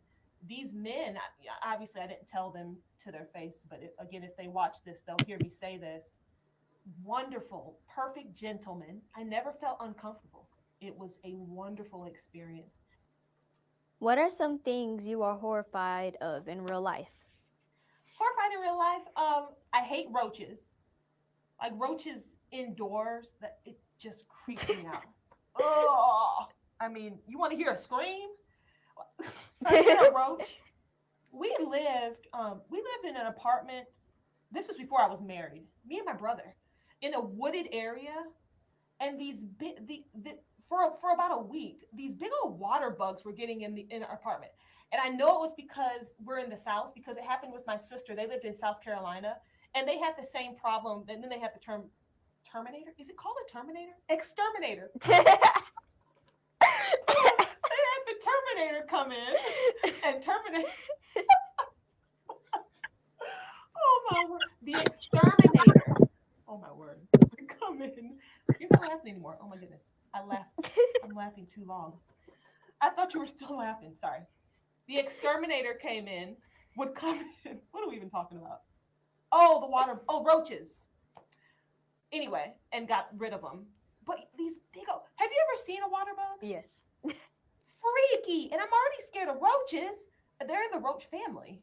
But it wasn't because of filth or anything, but it's just the wooded area. They would just come in, but then we got rid of them within like a week. They're so big though. Ugh.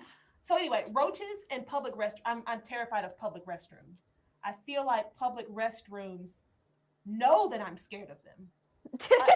I see the worst things. I'm like, why do I always have to see this? I see the worst things in public restrooms.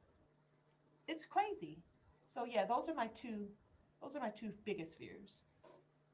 I hear that you play the piano and sing. Can you sing for us? What? Yeah, I do. I took piano lessons when I was little. Wait, don't you play the piano, right? Mm-hmm. Oh, nice. do you practice, Faith? Yes. Did you practice yesterday? Yes. Lastly, what did you learn from working in this film? And what do you want the world to take away from watching this film? Again, without giving away any spoilers, I think I've done a good job. You have no idea what's going to happen in the movie, right? No. Yes. No spoilers. So what I learned was every part of a film production is equally important. It's not just the actors. You know, we're the ones who are seen on the screen. I want to say a special thank you, if I could, to the cameraman, to the hair and makeup department, to the craft services, all of the crew. Without you all, this film wouldn't have been possible. So thank you so much. Thank you. And what do I want people to take away from the film? I just want them to have a great time. I want them to look at the film, I want them to be on the edge of their seats. I want them to be jumping. I want them to be in suspense. I want them to having a good anxiety. I don't want them to have like a heart attack or anything. But I want them to really enjoy the film and say afterwards, wow, that was amazing. That's what I hope. I hope they just love it. Like we loved making it. Is that the last question? Mm-hmm. Wow, Faith, you're amazing. You're such a great interviewer. Have you done this before? No. Oh, very nice. Very nice. Before we go, if I could also quickly say, I want to thank some people. A big thank you to the Mertes family. We filmed on their property. Thank you so much for your generosity. They have a big, beautiful home. Thank you so much. Thank you for caring for us and taking care of us the way you did. Thank you to our producer. Our producer is their son, Aaron Mertes. Thank you. You are amazing. Another really funny guy. And he makes movies as well. He's really cool. Thank you so much. Congratulations on the films that you have made this year. Thank you for your generosity and your kindness and for making us look good on screen. I also want to thank Dylan Young, Ashley Hammelman. Thank you for your services to us, making our sound great, making our food, our hair, our makeup. Thank you so much. And I want to thank DeAndre Teagle, Scott Skurlock, and Travis Kuttner. Thank you so much. Thank you for being patient with me and being so kind to me and making me feel so comfortable as we filmed this masterpiece. And lastly, to director Charlie Steve, thank you for believing in me and giving me the responsibility and trusting me with the responsibility of playing such a phenomenal character as Angela, and for giving me an opportunity to do what I love most, and that is act. Thank you so much.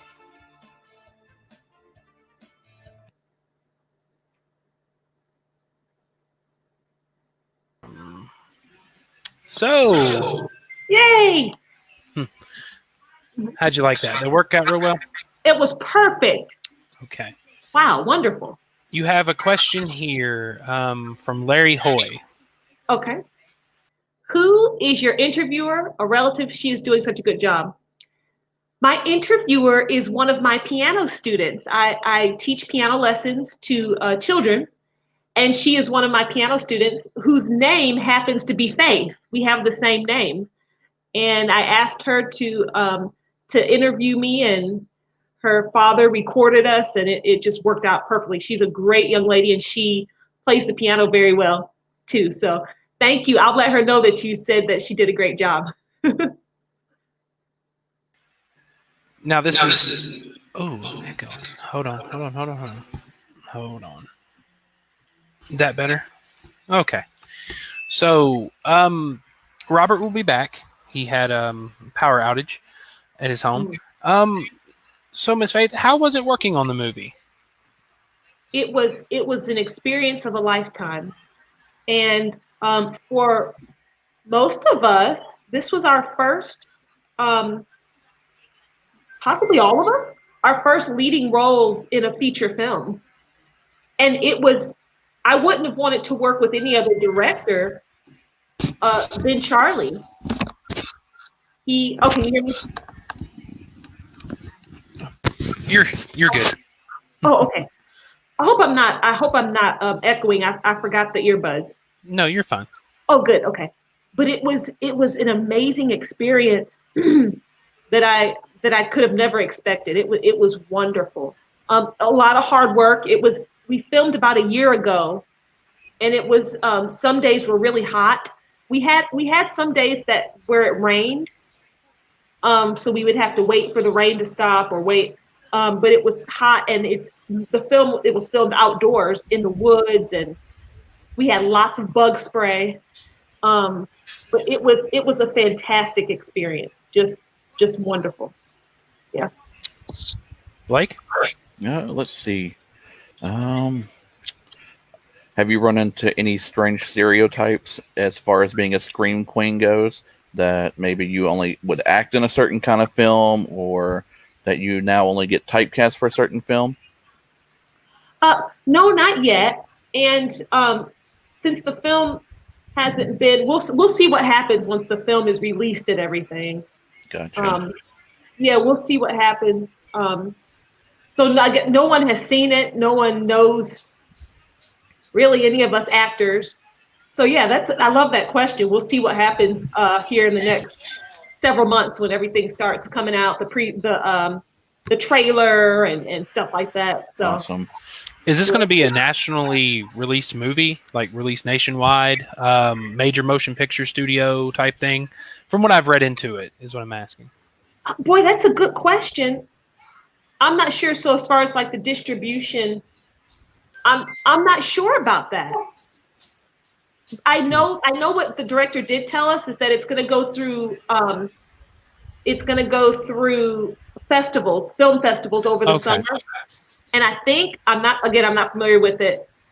I'm only familiar with the acting side, but I think it just depends on how well it does in the film festivals. Our director just had a film. I don't know if you all have heard of Raven Banner for horror films. It's a huge horror film festival. And Cannes Film Festival. One of his horror films just, I believe the Barge people just screened it at the Cannes Film Festival. Oh, that's awesome. That is awesome. And it's he's his production company, and he's from London, England. So yeah, we'll just see how the reception is, how well the film does in the festivals, and we'll see. I sure hope so. I hope it's in movie theaters. I hope it takes over the world. Well, we can see you on the billboard lights. Yep. Is there anything you want to talk about yourself? Anything going on in your own life right now? During this quarantine situation. Unprecedented. Yes. Yeah. Oh, I know. Boy, this is crazy. We're very blessed. I think, as you all know, I teach piano lessons. And I hadn't even thought of doing virtual piano lessons until a parent said, when it wasn't as serious here in Alabama, she said, we're really not comfortable. We'd rather, she wasn't being rude, but she said, we'd rather you, not come. Exactly. Consider doing lessons online. I had never done an online lesson in my life.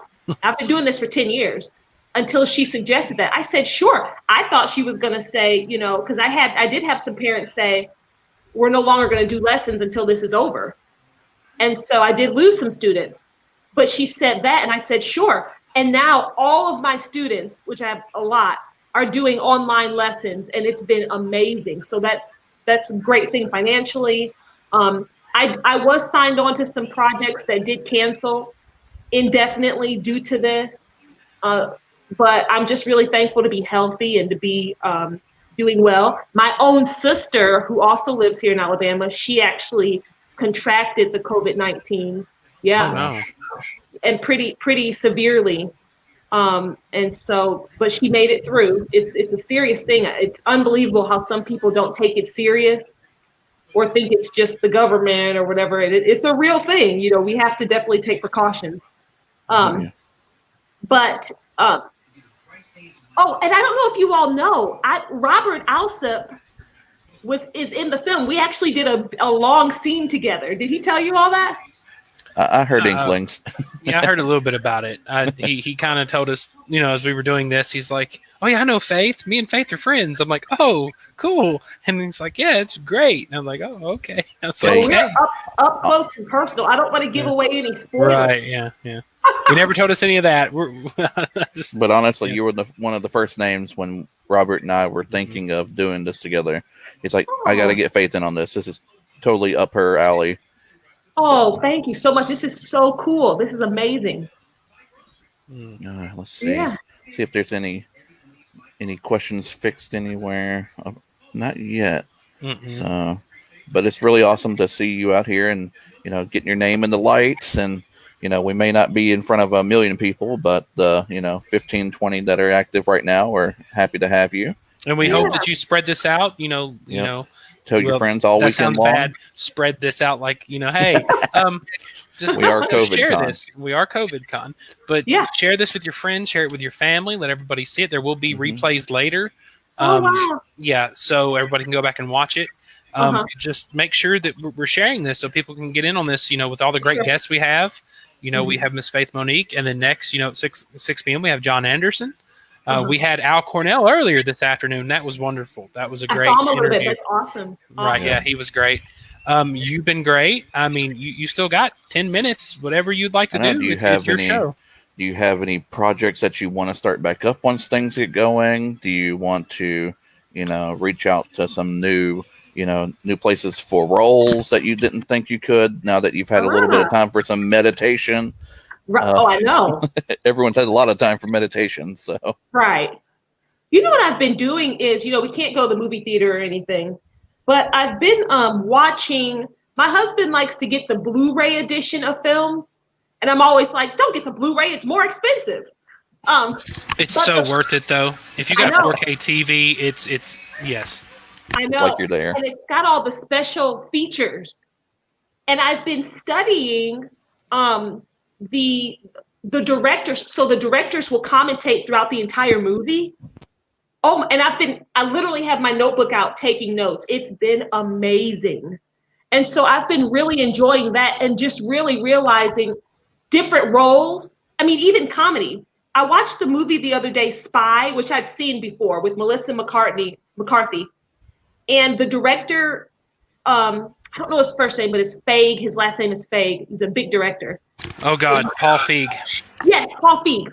I'm not even saying his name right. He said, all of you who want to be actors, when you're doing comedy, don't try to be funny. He said, commit to your character. Commit. And you don't want to ruin the moment with trying to make it something. Just commit to your character. And I wrote that down, and I'm like, I could do comedy. I could do all different types of genre. So I am one who, hopefully after the horror film, hopefully I'm not typecast. Of course, I'll just be thankful to get work. But I want to do all genres, sitcoms, horror, just all drama, romance. I mean, just all types of all genres. It's all super fun. And it's just so important that you become the character. One acting teacher, I love what he said. He said, acting should not be called acting because you're transforming yourself into the character, a real human, a real relatable person, not a character. You're not acting. I can always tell when actors are acting and it's like, ugh. Yeah, that's a deep rabbit hole to go down, though. I mean, especially method acting. That's deep. Yeah, that's true. I mean, rest in peace, Heath Ledger. But I mean, I loved it. I believe he was the best Joker. But method acting can kill you. Let's just put that out there. That's a warning. Method acting can kill you. We do have a question from Big Swag One all the way from Twitchland. When will this be released? And I enjoyed the interview. Oh, thank you so much. Thank you. It will be I don't have a specific date, but the director, which is Charlie Steeds, he did say, again, over the summer, it will go through film festivals. And I believe he said early 2021, early 2021. So not a specific date, but definitely early 2021 for sure. Yeah. And we also have a question. Is that a piano behind you? Could you play something for us real quick? You got a cool 8 minutes. You want to put a little something together for us? Oh, I wish that is not a piano behind me. Does it look? Oh, it does kind of look like. It looks like a baby grand. Yeah. Oh, I think it's a TV. Just kind of like a. It looks like a stand-up piano. Yeah. It does. It's actually a lamp, and a TV. And I'm at my mother's home. If I was at my home, I sure would play something. That would have been so fun. Be cool to play show tunes, on the piano. Right, yeah. Nice. Yeah, I don't have a piano, but maybe next time.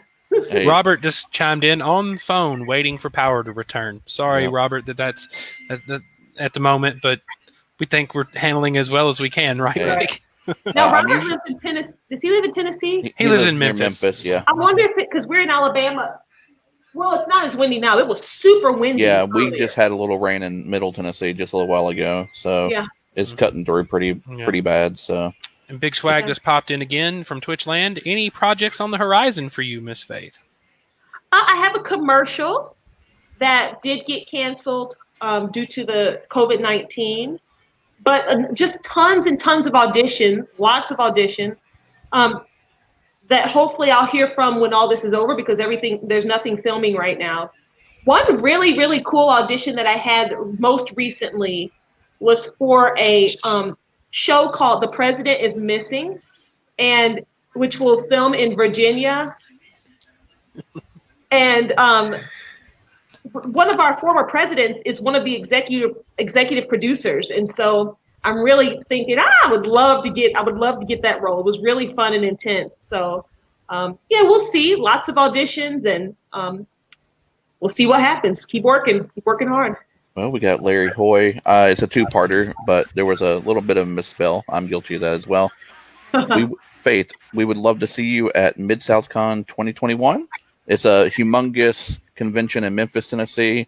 It's a little bit of sci-fi, a little bit of authors, a little bit of horror, science fiction, the whole 9 yards. It's held at one of the larger convention centers out there, so it wouldn't hurt to say, hey, this is what I've been doing, and let me hop aboard, because it's just a little ride from Alabama to there. Yeah. So, so you might as well. It's a great con. I've been a couple of times. So. That would be wonderful. And conventions are wonderful ways to get your foot in the door too. So yeah, I'm not sure how to. Do you apply? I mean, I don't know how to do that. You can apply as there's different ways. You can apply as, say, you have your own product that you sell. You could do it as a vendor. You can also go, hey, I want to get my foot in the door some more. These are the films I've been in, commercials I've been in, and from there, would you like to have me as a horror guest? Either, potentially, depending the size of the convention, it could be like a guest of honor thing, and which would be amazing. And that comes with some benefits depending on the convention, or just a standard guest, and you'll get a little 6x6 table, usually a little banner behind you, and you can sign autographs and, take pictures and fun Talk stuff. with fans. Yeah, it's kind of like what, Mike and I do for a living outside of regular work. We travel to conventions and do fun stuff. So, 16 weeks out of the year, I'm gone. So Right. So it's fun stuff. So yeah. We got another question here. Do you think moving to Atlanta or Los Angeles could be on the horizon? From Big Swag from Twitchland. Okay, good question. Definitely a possibility. But what's really, really cool is that these days, your majority of your auditions are self-taped. So you do them at home. Now, obviously, there's a method. For instance, I have my cell phone here. If you're asked to audition, you don't take your cell phone and just do this. The audition, you need to have a camera. You can use your phone, but it has to be horizontal, not vertical. Thank you for that. Yeah. Which we learned all this in acting classes. You have to have a solid color background. You don't just go against the wall because there's going to be a shadow. Anyway, most of your auditions are self-taped. If they're interested in you, they'll call you in or fly you in. Obviously, if I landed a TV show or something like that, where I felt, not after the first season, we're not going to just uproot after one season, but definitely, that's definitely in the future. If I got a show, when you're filming a movie, you're gone for maybe maybe 6 months or a year. So we wouldn't move. Our base would be here in Alabama. We wouldn't move for a movie. But a TV show could possibly, but I wouldn't move to Atlanta or LA to get more work. Not right now, because you can get cast from anywhere it's different than it was back in the day. It's just different now. Yeah, it's a lot different now. LA to make it big. You don't have to be in LA to land a TV show. You can really be anywhere. She's got a point about that. My buddy actually got cast for a ID show, Evil Twins, and he lives in Cleveland, Tennessee, which is BFE, Tennessee. And he got cast to play on a show. So she's right. You can do it just about anywhere now. And that's awesome. That's amazing. But you don't have to move to LA or Atlanta or any of these big cities. Right. Right, not anymore. Now, there are a lot of, some of the casting directors do like you to be local hire, or they do prefer you to, of course, if I lived in LA, I'd probably be auditioning, almost every day or most of the week, obviously. But we'll just taking it by ear. Right now, definitely no. There's no reason to uproot to get more work. But like I said, if a TV show ever moved me, we would be more than willing to definitely move for that. But yeah, that's a good question. That's right. You tell them I want a per diem and I want my own house, or an apartment or something next to the per diem's the most famous words ever for that kind of stuff. Exactly. Right. Until we've been working in cons too long. Yeah. Right. Well, Miss Faith, it's been amazing having you here. I didn't think I would be on the screen this much, but since Rob is gone, you're so pretty, Blake. Come on, look at me, so pretty. That's right. But it's been amazing having you here, Faith. If there's any, you have like a IMDb yet or a website you want to promote? Do you want to promote your piano lessons now that you're doing online classes? Oh, that's true. I am doing online classes. Yes, if any of you have children, no matter where you are in the world, I guess now. My website is www.faithmonique.com. Fill out the form. There's a form on the website. Fill that out. I'll get your information in my email, and I'll email you some information. Yeah, that'd be wonderful. Also, my IMDb page is, you can just Google Faith Monique IMDb. Just Google that, and that'll come up. You can see all my credits. Literally all of my credits, but possibly one. I have 11 or 12 credits, all in post-production. Everything is releasing in 2020, 2021. So, but yes, please take a look at my IMDb. Just Google Faith Monique and it'll come up. And then again, my website for piano lessons is www.faithmonique.com. Yes, and Facebook is also Faith Monique. That's all the social media I have. I'm not a fan of social media. She don't need the gram. She don't need the Twitter. It's like, I don't blame you. I really don't blame you. If I wasn't doing stuff like this, I wouldn't have it either. Me neither. I wouldn't even have Facebook. But it is. I think it's important to have at least something to have, to form some type of platform. But yeah. It's been posting an ad. Sorry. Yeah. And I was going to get a picture of this screen of you cool guys. Go ahead. All right, go for it. Awesome. Everything is awesome. Yeah. All righty. It's been a pleasure. Oh, I see something over here. You know what should I say? Is it a spoiler? I was to 330 pounds on her. In the interview, I said something was very heavy on me. Yes, and that is Robert. But that's all I'm going to say. Where did you see that at? I don't even see that on our screen. In the private chat. In the private chat. Oh, I remember now what, yeah. That's a true story. Yep, I remember now what he's saying talking something. about. Yeah, now we're just going to keep that, Yeah, right. Yeah, there is what are those called again? Those are called, I've signed one before.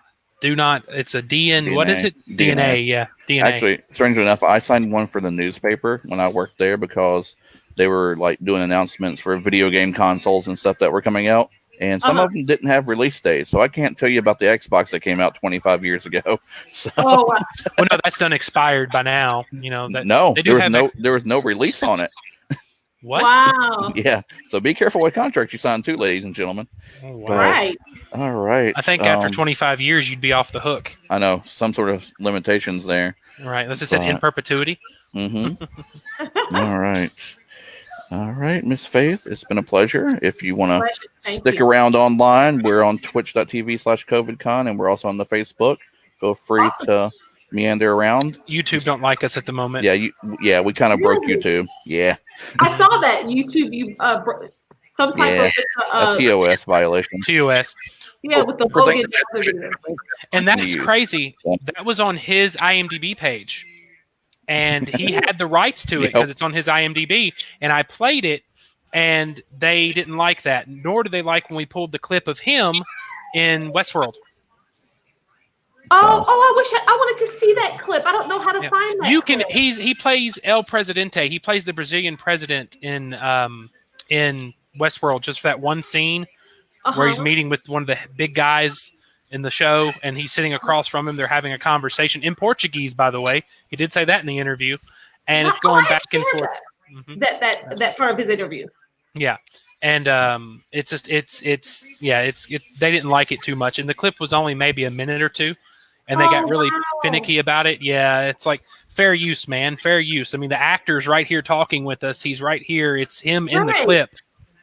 But he's like, well, you know, he don't own the rights. And I could have put a disclaimer. We do not own the rights to this. We're just showing it because he's in the clip. Right. I know. I think I'm going to have to make a ticket for that here in a second. Yeah. It's like, you know, it'd be different if we were just showing it to everybody saying, hey, here it is. Right. And he's nowhere to be seen. But yet when he's right there in the video like you are, and he's right there beside it saying, hey, this is me. Right. You know. Yeah. You think they'd give us a little bit of fair play on that? Right. Huh. So. Very interesting. Very much. So we're getting all the kinks worked out as we're going along. Maybe tomorrow will be better. Yeah, hopefully we have a little bit better. Right. But we appreciate you for stopping by, Miss Faith. No problem. This was wonderful. So fun. And so sorry Robert couldn't be here. I really wish Robert was here right now. He'd be making us all cut up. So. Right, I know. As always. That's how he was on set too. Him and I think it was his wife. I think, or the other guy might have brought his wife. I can't remember, but yeah, they were hilarious. They were keeping us laughing. Right, but thank you, Miss Monique. We appreciate your time today, and we hope you're staying safe, you and your family, and we hope you have a wonderful rest of your evening. And please watch us the rest of the day and see how you like it. For sure, this is wonderful. Thank you so much, guys. Y'all stay safe. You too. Thank you. Take care. Bye now. All right.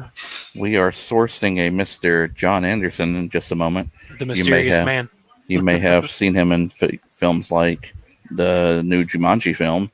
Guardians of the Galaxy. Guardians of the Galaxy as well. All right. We're getting the new link sent over because our link here, ladies and gentlemen, expires every 3 hours and 59 minutes. So just because we have to, unfortunately, reboot and recycle. But it's been awesome having you all here. Numbers are looking pretty good for, pretty early in the day still. And it's going to be more and more awesome. Make sure you tell your friends, coworkers, spouses, former spouses, everything in between. Tell them all about it. And we can definitely make that happen. Let's see. Need to drop that banner. I'm running down the list right now. And done. All right. There we go. So now you see our names. Hey, look, I'm the 82 Skidoo again. I'm Mike Mitchell. Well, that's not a funny, fancy name. No, it is a director's name, though, surprisingly. Good director. But as we're trying to source down our guest real quick, we want to make sure you go. I think Twitter is still live. Let me see if we got Galabon still on Twitter doing his D&D show right now. Oh yeah, so we can jump in and do a couple of minutes of that while everything's going on. That should be awesome. For sure. And while that happens, do remember this is all free as of love of fandom. We don't really expect anything from anyone kind of deal. But if you are in the mood with your Trump bucks or whatever we're calling them nowadays, to donate a little bit to the guests that have shown up today so far and the ones that have yet to show up, please do a little tip in the digital jar. And let's see what we got right now. Are we still live with Galabon? We're still live with Galabon. He is still going. They're going strong, by the way. And that it's had over 700 views. Wow. And that is a huge room, too. Yeah, it is. There's a ton of people in there, which if you want to go ahead and do that, COVIDCons.com will get you there. Let's see.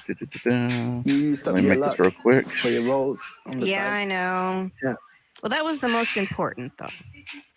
You know. So it looks like they're in active battle right now, too, by the way. They're in initiative. Yep.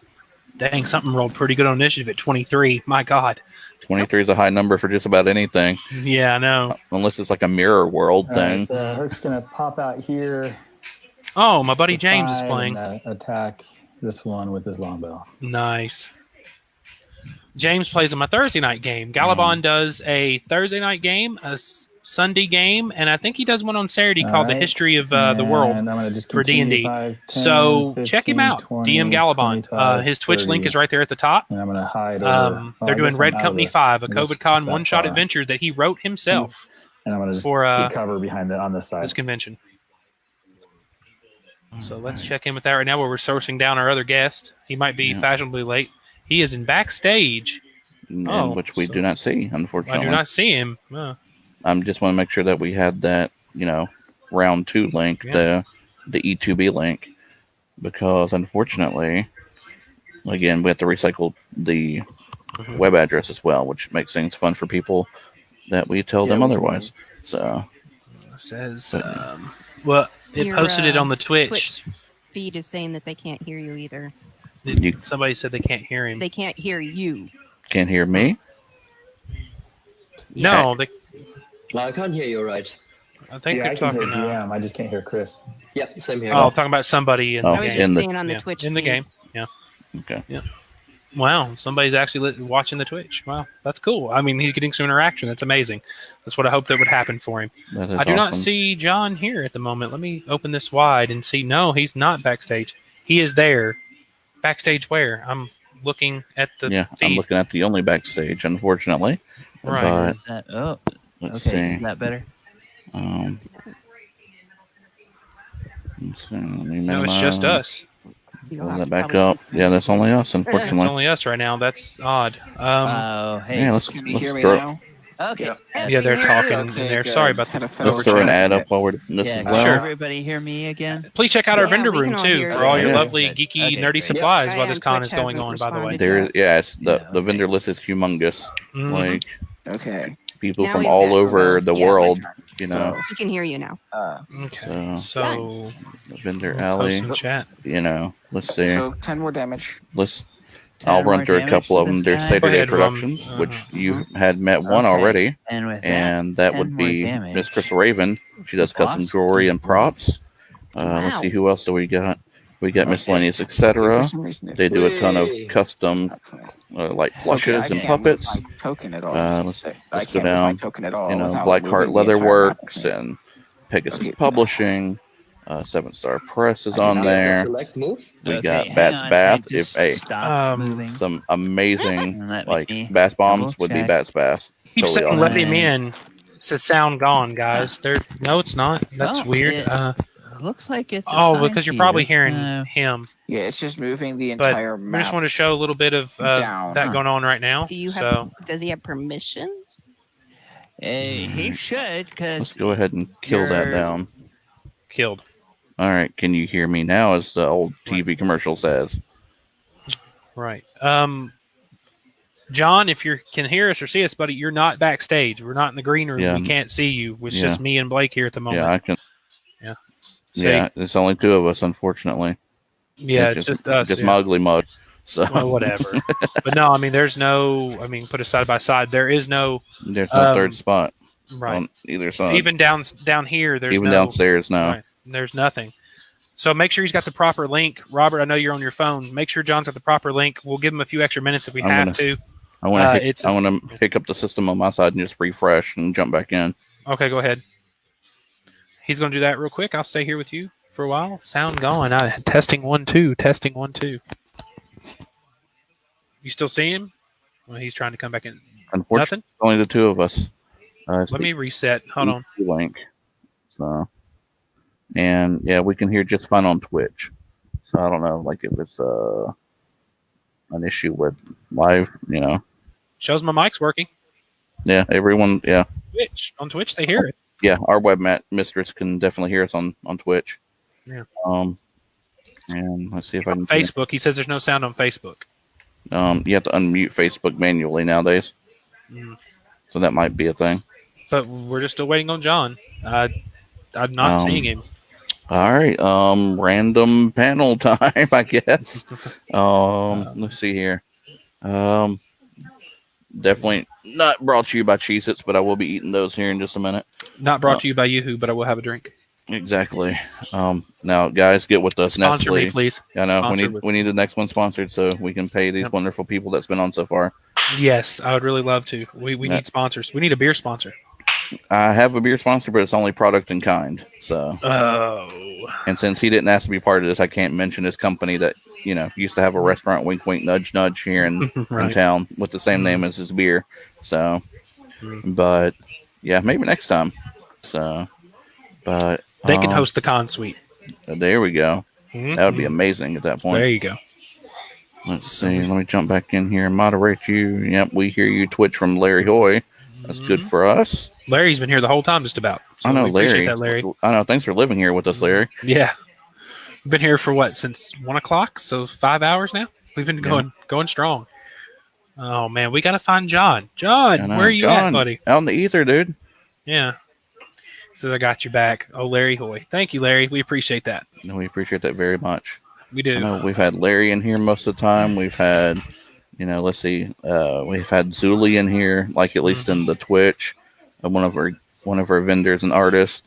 Like we've had a ton of people show up just randomly. Like I've got the invite. You want me to send it? Do I have him in? Let me check the con's email. See if I can just email it directly to John. Yeah, see what that does. See what that. Yeah. Mm-hmm. So I know you can still see me. I'm just over here working behind the scenes. Let's see.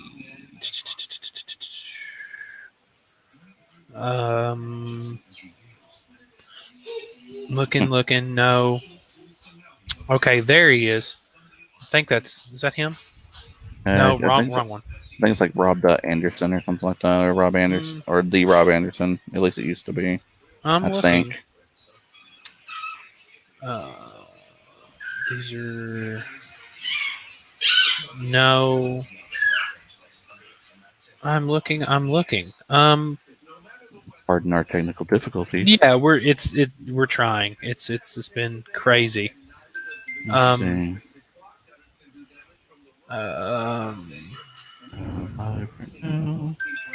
Tom Proctor. I'm not seeing an email from Jen. If you're watching and you're listening, do you have John's info? I personally do not. I was asking if Jen did because I don't know him that well. She's watching. Yeah, I don't either, but I'm just not seeing. I'm not seeing a sign in from him or. Oh, no email. Robert, if you can hear me, is there an email for him? I know he contacted him via the phone, I believe, or might text have to message. Call him real quick. Yeah. So, all John, right. you might have to text him or call him. We've got a new link so we can get him on. But Let's see. Trying to think. Let's run random panel stuff. Oh, you're going to be doing 3D printing soon. You want to talk about some projects you have ahead of yourself? Sure. 3D printing. So, because I got to disappear for a minute. Be right back. Okay, that's fine. Go ahead. But depending on what project you want to do with 3D printing, it also depends on what level of 3D printing you want to get into. Do you want to do, basic? Do you want to do? It varies. I'm also trying to keep up with everything going on right now.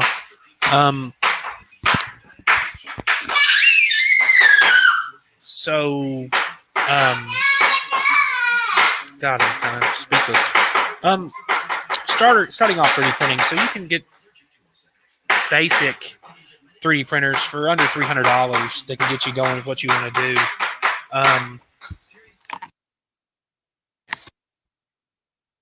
anyways, so forgive me for the noise in the background. But I wish we could get Robert back. But no, you could do some basic stuff with 3D printing for the right price. Good starting printer is a TiVo Tornado. If you want to learn a lot, building your own printer, getting into it. A good starting printer that you can work with that's basic that you put together that will get you going is an Ender 3 Pro. Great. It's a learning curve, but it can do you good. Like I said, Robert, I'm not seeing him in the green room. We're both sitting here, and there is no. He's not in.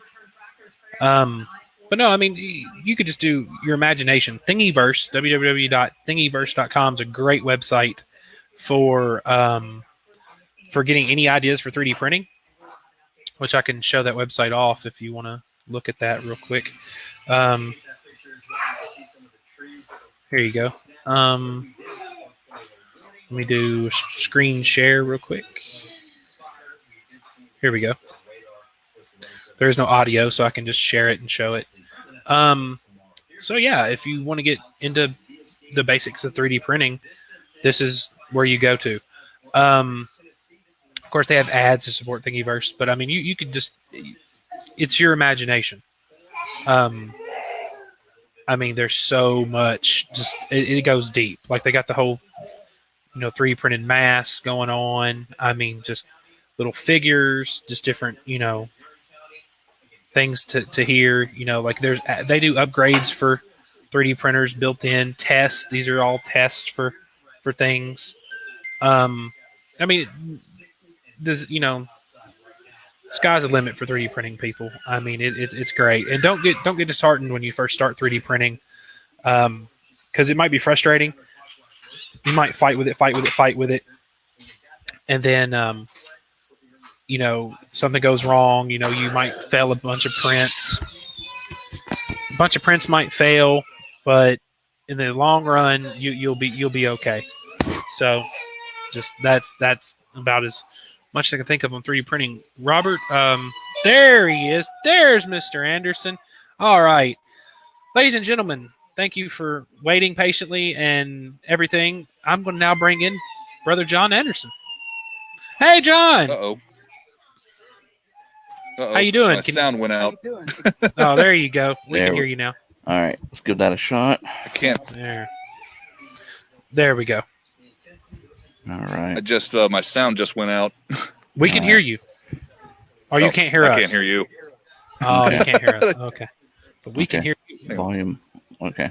He just dropped out again. I think he's on his phone. Yeah, he is. So okay. So, I was actually on the phone walking him through the login process real quick. Oh, good. There he is. All right, let's bring him back in. Let's see. Again, there we go. Huzzah! We're back. Can you hear us? Boom. Can you hear me? I can hear you. Excellent. The miracles of modern technology. Let me pull the shades down a little bit. Yeah, there you go. Greetings, everyone. Greetings and salutations. Live long and prosper. Right. Peace and long life, my friends. How are you guys? Doing well. We're here and alive. That's the best I can say. That's right. Yeah, fortunate for both of those, especially with everything going on. Much to the chagrin of the rest of the world, you're still alive, right? if we're playing that game, yeah. For now. All right. This is all you, brother. This is your time. Yeah, this is your, 40 minutes, or are we scheduled for an hour for this one? Scheduled for an hour. We can give him a little over if we have to. Yeah. That's cool. What do you guys want to talk about? It's totally up to you. If you want to do some, history from, going all the way back. We got our first hater. Do you want to roast a hater, John? I do. All right. Well, I can't. Well, ooh, whoa. Yeah. They dropped an F-bomb, but if you want to roast them, roast them. Roast them. What did they say? Can you see it? Can you not see the comment? Okay. Oh, wait. Okay. Yeah. Hold on. Wait. Let's see. I'll read it out.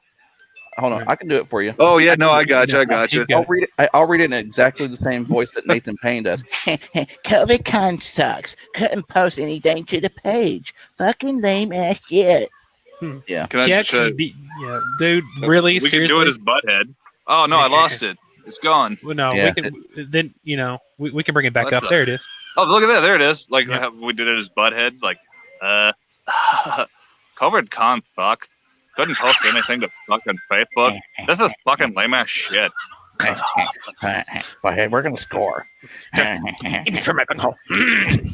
I'll tell you all what, COVIDCon sucks. Couldn't post anything to the page. Fucking lame ass shit. Bobby, I don't want to see that. I am Cornelio. TV for the bunghole. Fire. And now we're gonna do 40 minutes of this. Right. The floodgate has opened now. That's going to be COVIDCon does suck now because Beavis and Butthead just ruined just got a everything. report. He is a vendor. Oh, guess who's not going to be a vendor anymore and will be blacklisted from the convention community. Dude. He might just be upset though, man. He might just be like, I can't post this to my Facebook page to, sell some Skrilla. You know what I mean? Yeah. Maybe that's it. Like, maybe don't give the guy a hard time. Nathan Payne's probably a good dude. I mean, everybody's stressed right now, man. If you post a comment, now here's how this works. If you're on Facebook right now, you can post comments live to where we're at. You just know you've just done it. If you posted a link to your store or whatever, we could have put it on there live. We've been doing it all day, have we not, Blake? Right. I mean, we've been doing it all day. Ads all they day. should have done that, man. What does he sell? Right. I wonder what if Nathan Payne, if you're still watching on Facebook, chime back in. What are you selling? Do you sell G.I. Joes? I'm like a mark, dude. Like you could have had me at like I know, like Yo Joe double-ended dongs or something, or the use abuse, There's our first hater of the day. He's drinking the Haterade Strong. I love it. Reeling in it, and John's even it up. So. I'm not. I bet Nathan Payne's a good dude. No, I bet he's I'm not hating on him to be a good or bad dude. I just think you don't come on our page drinking the Haterade after we're trying to do something for free for everybody that's trapped in their house, and we have great guests. You're here talking to people, and you want to be a hater. I don't see the problem. There's no logic to it. There's no logic, right? Sure. That's illogical, Jim. People are acting like weird and crazy right now, man. This coronavirus has got the whole nation like all, So yeah, pretty much. I've given everybody a wide berth, so to speak. I'm Brother John, though, man. I pretty much love everybody, so it's all good. Oh, yeah. Yeah. Larry Hoy. Like, you suck, man. I'm like, yeah, you're right. I probably do. Yeah, no one gets half the battle. Yo, Joe, knowing is half the battle. Yeah, but so far it's two. Somebody throw that up there? Yeah. Larry Joy. So far it's too evil versus whatever you got going on. Hey, Larry Hoy, yo, Joe to you too, brother. Knowing is half the battle, man. The other half is 25% red lasers and 25% blue lasers, man. Exactly. And nobody ever hits anything. Mm-hmm. Oh man, I kind of feel baggish, man, because you were talking about vendors just a second ago, such as Nathan Payne. Maybe he had some Joes, maybe he had a little Star Wars action, maybe some Thundercats, maybe a little Masters of the Universe, something fresh, maybe a little Nintendo stuff section going. Who knows, man? But post that up, man. Post it up, Nathan. We'll try and help you out. Yeah, post the link, man. Post the link, man. Let's all go buy stuff from Nathan Payne. Come on, I don't care if it's My Little Pony. Let's get it on. Let's get that stuff up there, man. Let's all the COVID-19 drop John's banners. We have banners for you. Oh, really? Wow. Yeah, we do have banners. Yeah, so we've been rambling on. Yeah, sorry about that, but we're having a good old time. That's the point. Saturday banners. Right. John, I actually met you. I met you at Conapalooza year before. You did. I was with the Conapalooza is amazing.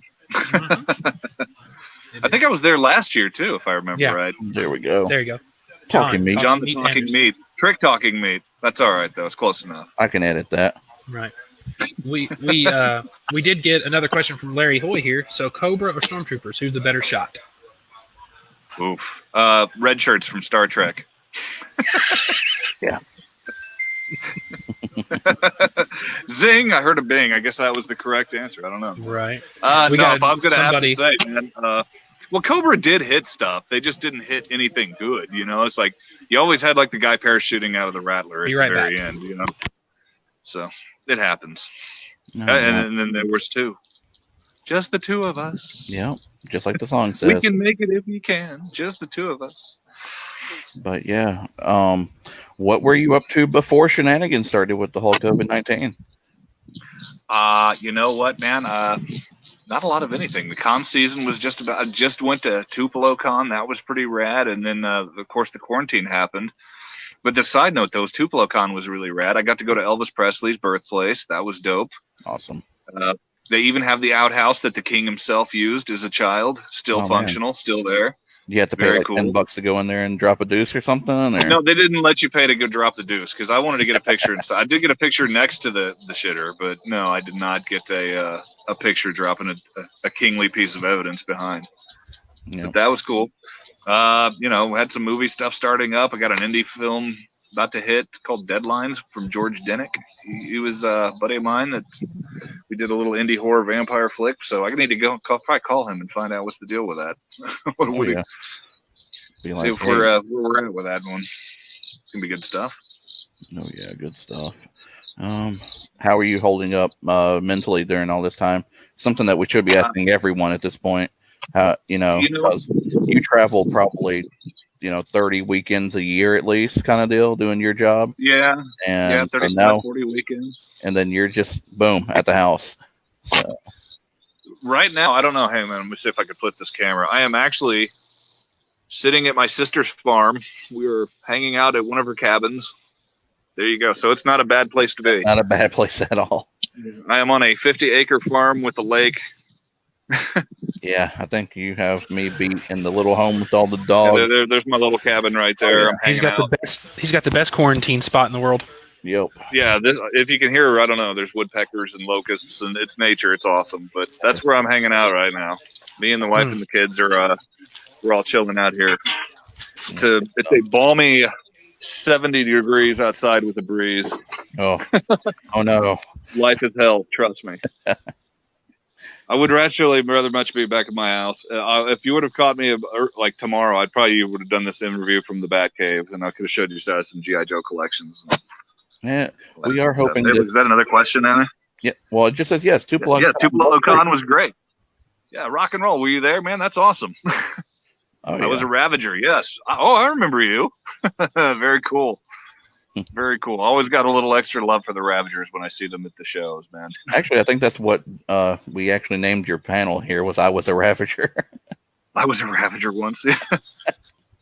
So hopefully yeah. we'll get to do that gig again. Yeah.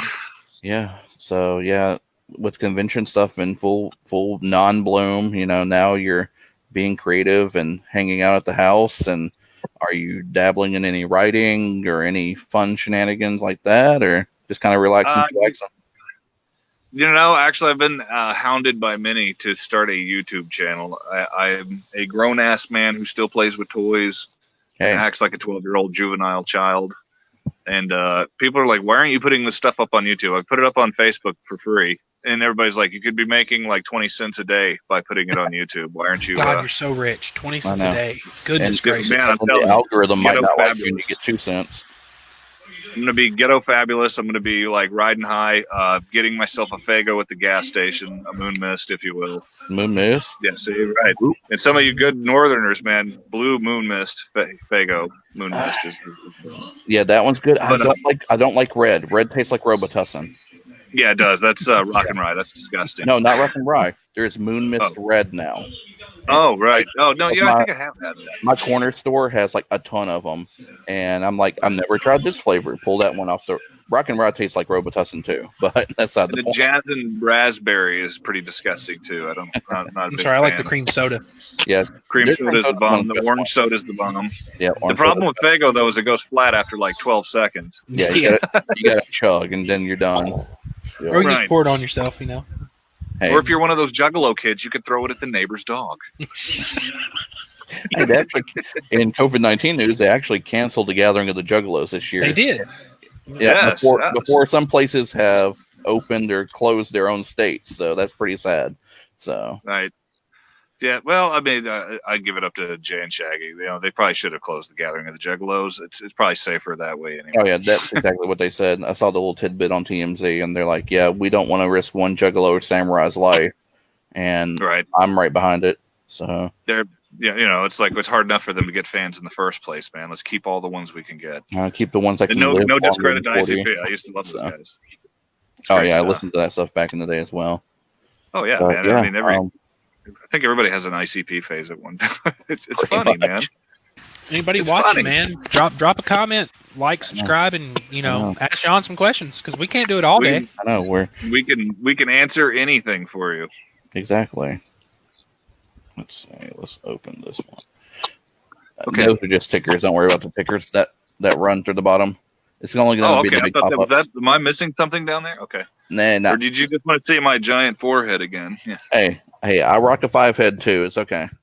So. No, there's a Widow's Peak, and then there's a canyon, and that's pretty much what I got. But this forehead's begging to be a damn Klingon at some point. I'm telling you. Oh, that's the you dream. definitely have the landscape. So do I for a We could Klingon do that. territory. I need that, but I don't want to be the lame ass new Discovery Klingon. I want the old school Mr. Worf turtle head thing going. You know, the shell with the 3 mating turtles on the front. Yeah. Right, like the Christopher Lloyd special there from Star Trek 3. You know. Yeah. Search for Spock Klingons. So we got a comment on Facebook. Somebody said, I just postponed our con scheduled August 22nd. A comic art attack in Shelbyville, Tennessee. Things are up in the air right now.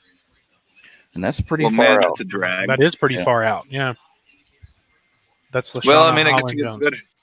That's 2 days after my birthday. That's a drag. I would have went to Art Attack. I always try, when I go to a con, you know, I always try and find at least one artist / vendor to buy some swag from. Oh, yeah. I mean, maybe it'll be like, and I think everybody, if you go to a con, yes, it's cool to buy retro G.I. Joe figures. It's awesome to get some Star Wars love. It's awesome to pick up bootleg DVDs of Insane Clown Posse concerts. See how I brought it all back full swing. Yeah. But if you're there, you should always at least try and buy one piece of art from a local artist. They're struggling, and that's not just during Corona-19, man. Show them some love, man. Help them out. Exactly.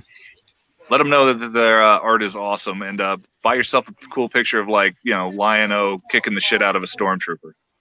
And Robert, yeah, you read that right. Oh, it's Robert. Robert used to mosh to ICP. Can you imagine Robert moshing to ICP? You know Robert as well as we do. I've actually been to several Insane Clown Posse and Twisted shows, and I can agree with Robert. So here, we've got another comment from Larry Hoy. So I see Hydra and Cobra represented at COVIDCon. How much evil can we fit into one video at a time? It could be a whole lot more evil, but I don't know. Have you played any villains, Rob? John, sorry. Have I played villains? Yeah. Stranger Things. I guess I was kind of quasi a villain. I was a Hawkins Lab henchman. That was pretty cool. What have I done that I was a henchman? Oh, I was in a horror movie called Hellfest. I played an axe murdering clown in a horror film. It was one of the best calls I ever had. It was like, you know, you're 6'8". Yeah, I'm really tall and skinny, you know. And they were like, how do you feel about playing an axe murdering clown in a horror film? I'm like, do I get to murder kids? And they were like, yeah. I'm like, why the hell are we talking about this? Yeah, I want to do it. Why am I not there already? Yeah, right. Like, are we going to battle semantics here? Let's do this, man. So, yes, I got to play a psychotic clown. That was pretty rad. Excellent. And hopefully I'll get to do more villains. Oh, yeah. And I guess technically the Ravager I played in Guardians of the Galaxy 2, I was a mutineer, so I was against Yondu. And I got killed like 3 or 4 times in that movie. So yeah, I guess I'm a bad guy. Did he get sucked out the door, out the window? No, I was one of the guys throwing Tommy Flanagan out the door. I was one of the mutineers, the pro Taserface gang. Taserface. Taserface. Call that me scene took an entire Taserface. day. Are you serious? I will tell you. Yeah, that scene took an entire day because, well, first of all, Sean Gunn and Michael Rooker and all those they're all like hilarious. So it's like hard to get a take without somebody snickering in the back of the room. Lots and lots of fun. That's awesome. There are a few alternate takes on that too, if I remember right. But the one that made the movie was hilarious, man. Good stuff. Villains are fun. Villains are We would cool. try to play that for you, but we got TOS banned from YouTube for playing other people's stuff that they had permission Yeah, for. So, that's bad.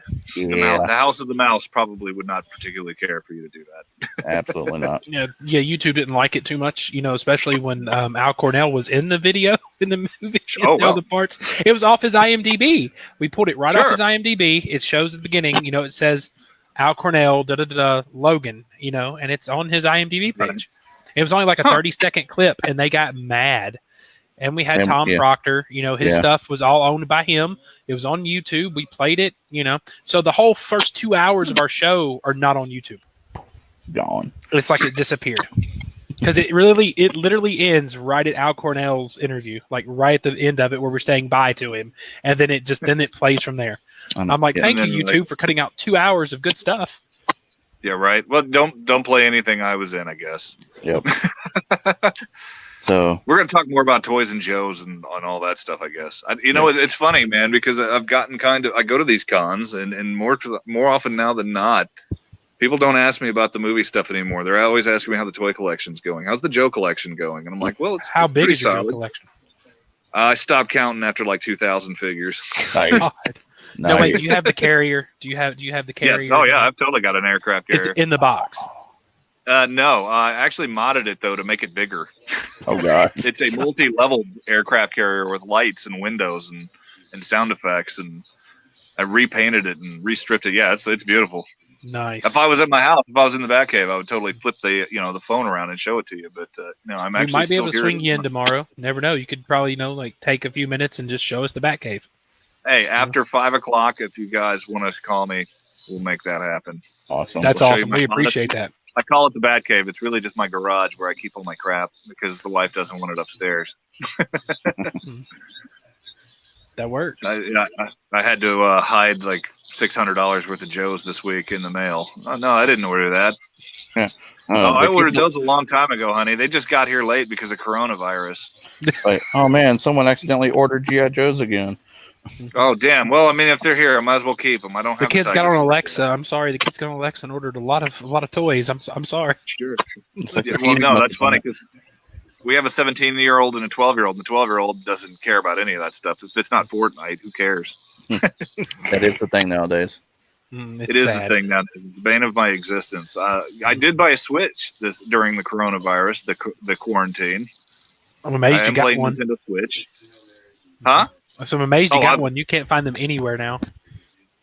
Yeah, I don't know what it was. I guess everybody decided that they needed a Switch to survive quarantine. But luckily, about a week and a half ago, I stumbled into a Walmart and there it was, and I was like, "Well, hell, I'm going to play Animal Crossing." And My wife is right now playing Animal Crossing. Okay, send me your island code. I'll come hang out, man. We'll do that. We're both on the same Yes. island, so I'll definitely do that. Oh, okay, right on. My island is Beef Nut, so if you want to go to Beef Nut Island, come on over. We're Kokomo. Oh, okay, yeah. Well, I was like, I think Nintendo is a little stricter because when I had Animal Crossing on GameCube years ago, it's like you could pretty much get away with robbery, you know? Mm-hmm. You can't call an island pussy fart anymore without getting really into a lot of trouble. This is a PG thing? Is this a...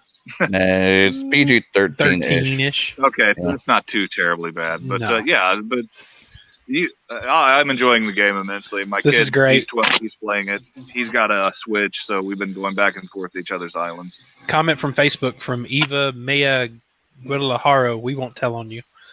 Oh, well, thank you, Miss Eva. That's awesome. And hopefully she's not watching this on her phone over there on the other side Playing. of the farm She says there. she's playing that while watching you. I guess Pirate Cove is her island. I guess. So she's playing it right sweet. now. Yeah, see that. Look at that. Hey, message me, man. I'll come hang out at the island for a minute. Yeah. This has become COVIDCon has become Animal Crossing Con, where everybody's just going to be switching. I don't really video games. I just got a new laptop and it has a decent processor and RAM and stuff, so I might start on PC. But I haven't really done any sort of console gaming since, like the Dreamcast. Honestly, like all my roommates and stuff had video game consoles, and I'd play every once in a while. But yeah, not really my thing anymore. Robert still has no power. Robert still has no power. He called me on the phone a few minutes ago. Well, he's on the phone watching this right now, so we're trying to handle it the best we can. Yep. He's like, John, don't embarrass me on COVIDCon, man. Don't say any of we're that crazy embarrassing stuff. ourselves. What are you talking about? Right. Like, I'm a grown man who spent the last half hour talking about Animal Crossing, Juggalos, and G.I. Joe figures. It goes together, we did pretty man. well for ourselves. Yeah, It doesn't get that much worse than that, man. Like, I'm not really that interesting. Everybody's like, oh, wow, I bet your life is amazing. I'm like, it is like a day or two out of the year. It's like everybody else. It's like when I get to film some stuff, yeah, pretty amazing. When it shows up on it's TV, awesome. when I can say, hey, I'm in this Blu-ray, that's amazing. But otherwise, I play with G.I. Joes. So we actually got a question from Sure. from Larry Hoy again. Cobra Commander versus Serpentor versus Destro. Are you asking which one's better? Yeah, that's what I was I thinking. guess he's Larry. assuming like it's like who's the Death coolest. Battle. Oh, I'm going Cobra Commander all the way. I'm OG, dude. Yeah. Serpentor was the fake leader of the G.I. Joes. That was just money, like trying to move hands to make more figures, man. Cobra Commander was the original Joe, the villain of the G.I. Joes. All right, Yeah, speaking we of G.I. can't- Joe, The movie. What was your take Which on the one? whole movie? All of them. Just put them all together. The The Rise of Cobra. That movie was so bad it hurt my feelings. There was Retribution. The second movie, Retaliation, had The Rock in it, and that dude's really rad. That movie was all right. That was acceptable. And the new Snake Eyes movie is coming. Right. So I'm cross our fingers. Let's hope that's awesome. And even if Snake Eyes movie sucks as far as the G.I. Joe movie, that's fine. At least we're going to get a lot of ninjas on screen. That'll be dope. Hey. Anything that's got giant-ass robots or, ninjas, I'm in. And if they ever need like a 6'8", 6'9" robot ninja guy, I think I know the guy for the show. Yeah, if you need seeking tall, skinny, ugly guy with crooked teeth and a toy collection, I'm your guy. Be like, yeah, you could be like those like brick finders dudes and be like, all right, here's my YouTube video for, figure number 1, 2, 3 of the series, and do like brick finders does, and just literally do a project on every single part and every single, piece you have. And then I don't know, man. At a time. Somebody commented, let's see, Vernon Smith, the real G.I. Joe, Sergeant Slaughter. That is true, and I have actually met Sarge several times. I associate with him quite frequently on Twitter. He's a hell of a good guy. And if you have not been to Augusta, Georgia for Joe Fest, I highly suggest that this year. He will be there again. The Sarge will be in the house. He will put you in a cobra clutch, make you stand and he will make you do push-ups. He's great, man. I love Sergeant Slaughter. I would love to hang out with him and the Iron Sheik at the same time.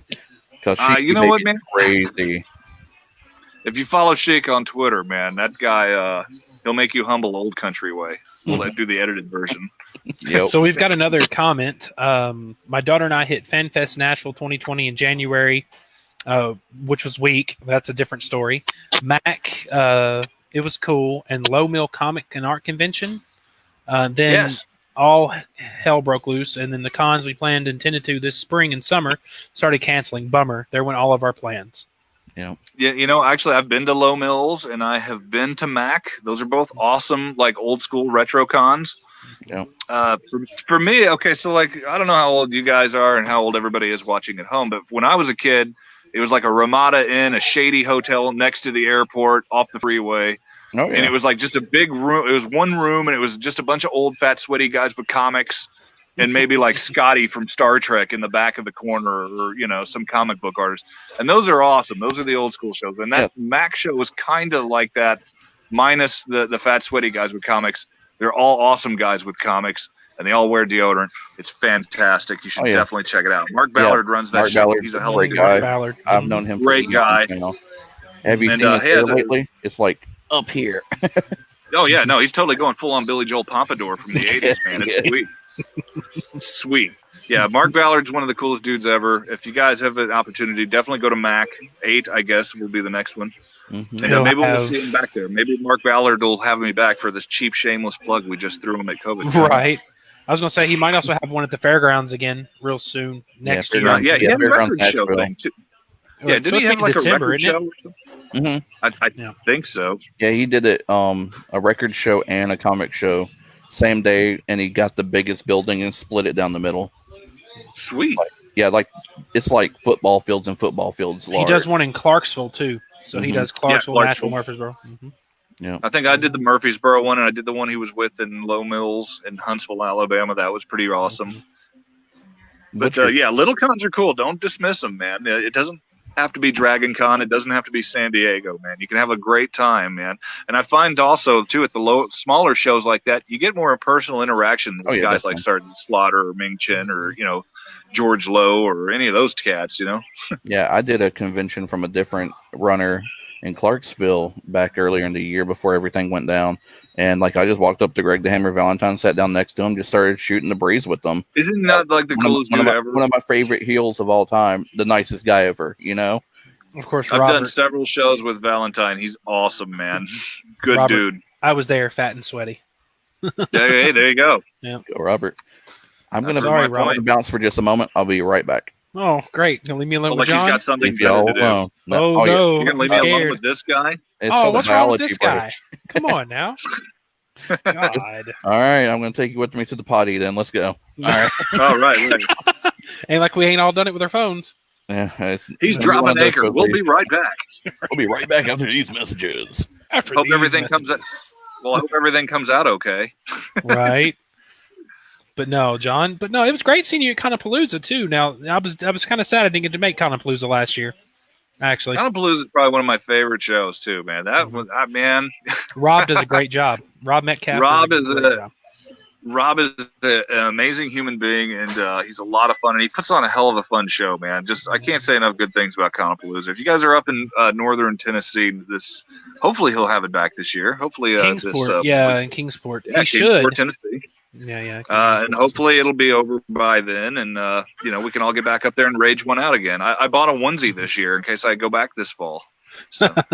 Nice. There's a onesie party every Saturday night, man. I had to borrow and if you can imagine, a 6'8" white dude running around in a Adventure Time onesie. Could you imagine? That was right. But now I have my own Batman onesie, so I'm ready for Conapalooza this year. It's gonna be dope. I feel your pain on finding stuff for tall people. I'm 6'5", and it's hard to find stuff for tall people. Yeah, you know. Mm-hmm. Right. No, it's I do a lot of shipping with Duluth Trading Company and Dickies because they will do custom pants. Oh, my flight suit! I had to get it made by Gibson and Barnes because you can't find one to fit somebody my height and weight. That's for your Ghostbuster, right? Yeah, for my Ghostbuster costume. Yeah, I had to get it made through Gibson and Barnes. That was like a $300 costume. It's a legit flight suit. Man, I've been wanting to get a legit Enterprise flight suit, and the only ones that sell the blue Boeing is Boeing. Boeing is the only place that I found that makes those blue. And those are like $600 a piece, man. So no, really? Yeah, because they're blue. And so sooner or later I'll have to rock some Captain Archer action. Nice. I'm actually getting married this fall. Really? And, congratulations. Yeah, and it's actually Vulcan Park is where we're getting married in Birmingham.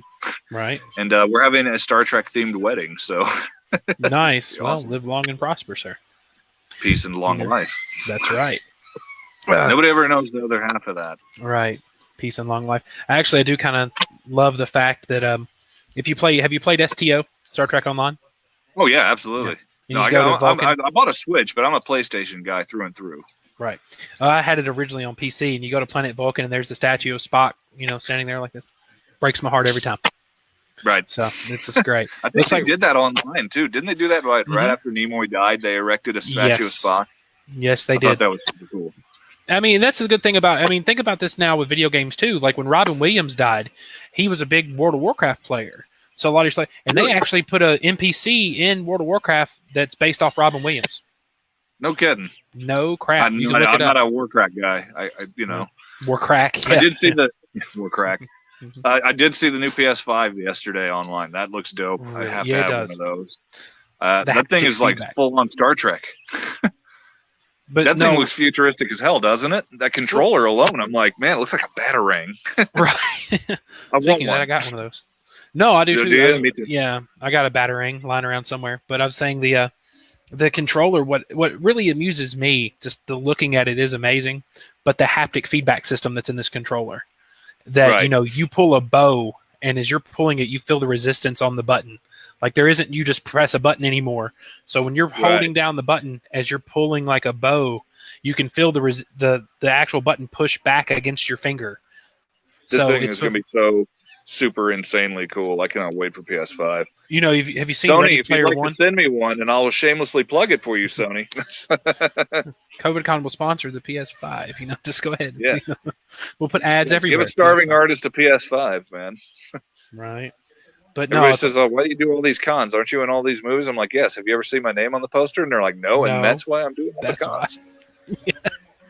Got to do something. What other shows and stuff were you in, John? While we got you here for a minute, besides we know you were on, Stranger Things. We know you were on Guardians of the Galaxy. So what other things have you been in that that you've done roles for? Where have I seen your there face? He is. Yeah, he's back. How was it? It was great. Everything I wanted it to be and more. Drop an anchor.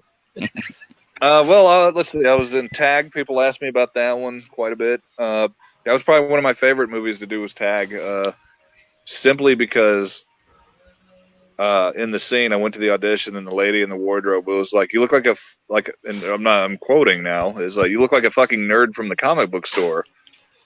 And I said, that's convenient because I am a fucking nerd from the comic book store. And she said, that looks great. Wear your own clothes. So in the movie, I'm actually wearing all my own crap, like my own bowling shirt and stuff. Wow. They're like, you're an alcoholic comic book nerd. I'm like, great. That's not too far stretch. Especially nowadays with everything going on. Shit. Actually, you know what? I tell you, I don't drink. I'm a straight edge guy now. Good deal. I quit smoking back in December, so it's good that's stuff. hard for me. No. You can't just quit, dude. You gotta. Your brain's gotta tell you it's time, man. No gum, no patches. It's not gonna work unless you just know it's time to stop. Every evil genius needs a little crazy looking pet. This is a Walter. Sure. Again, it's killing me that I'm on this dock instead of my own house because I'm sure my little rocket dog would be around here somewhere. Where's your fishing pole at, John? Come on now. No, I'm not going full on Andy. We're not going full on Andy over here.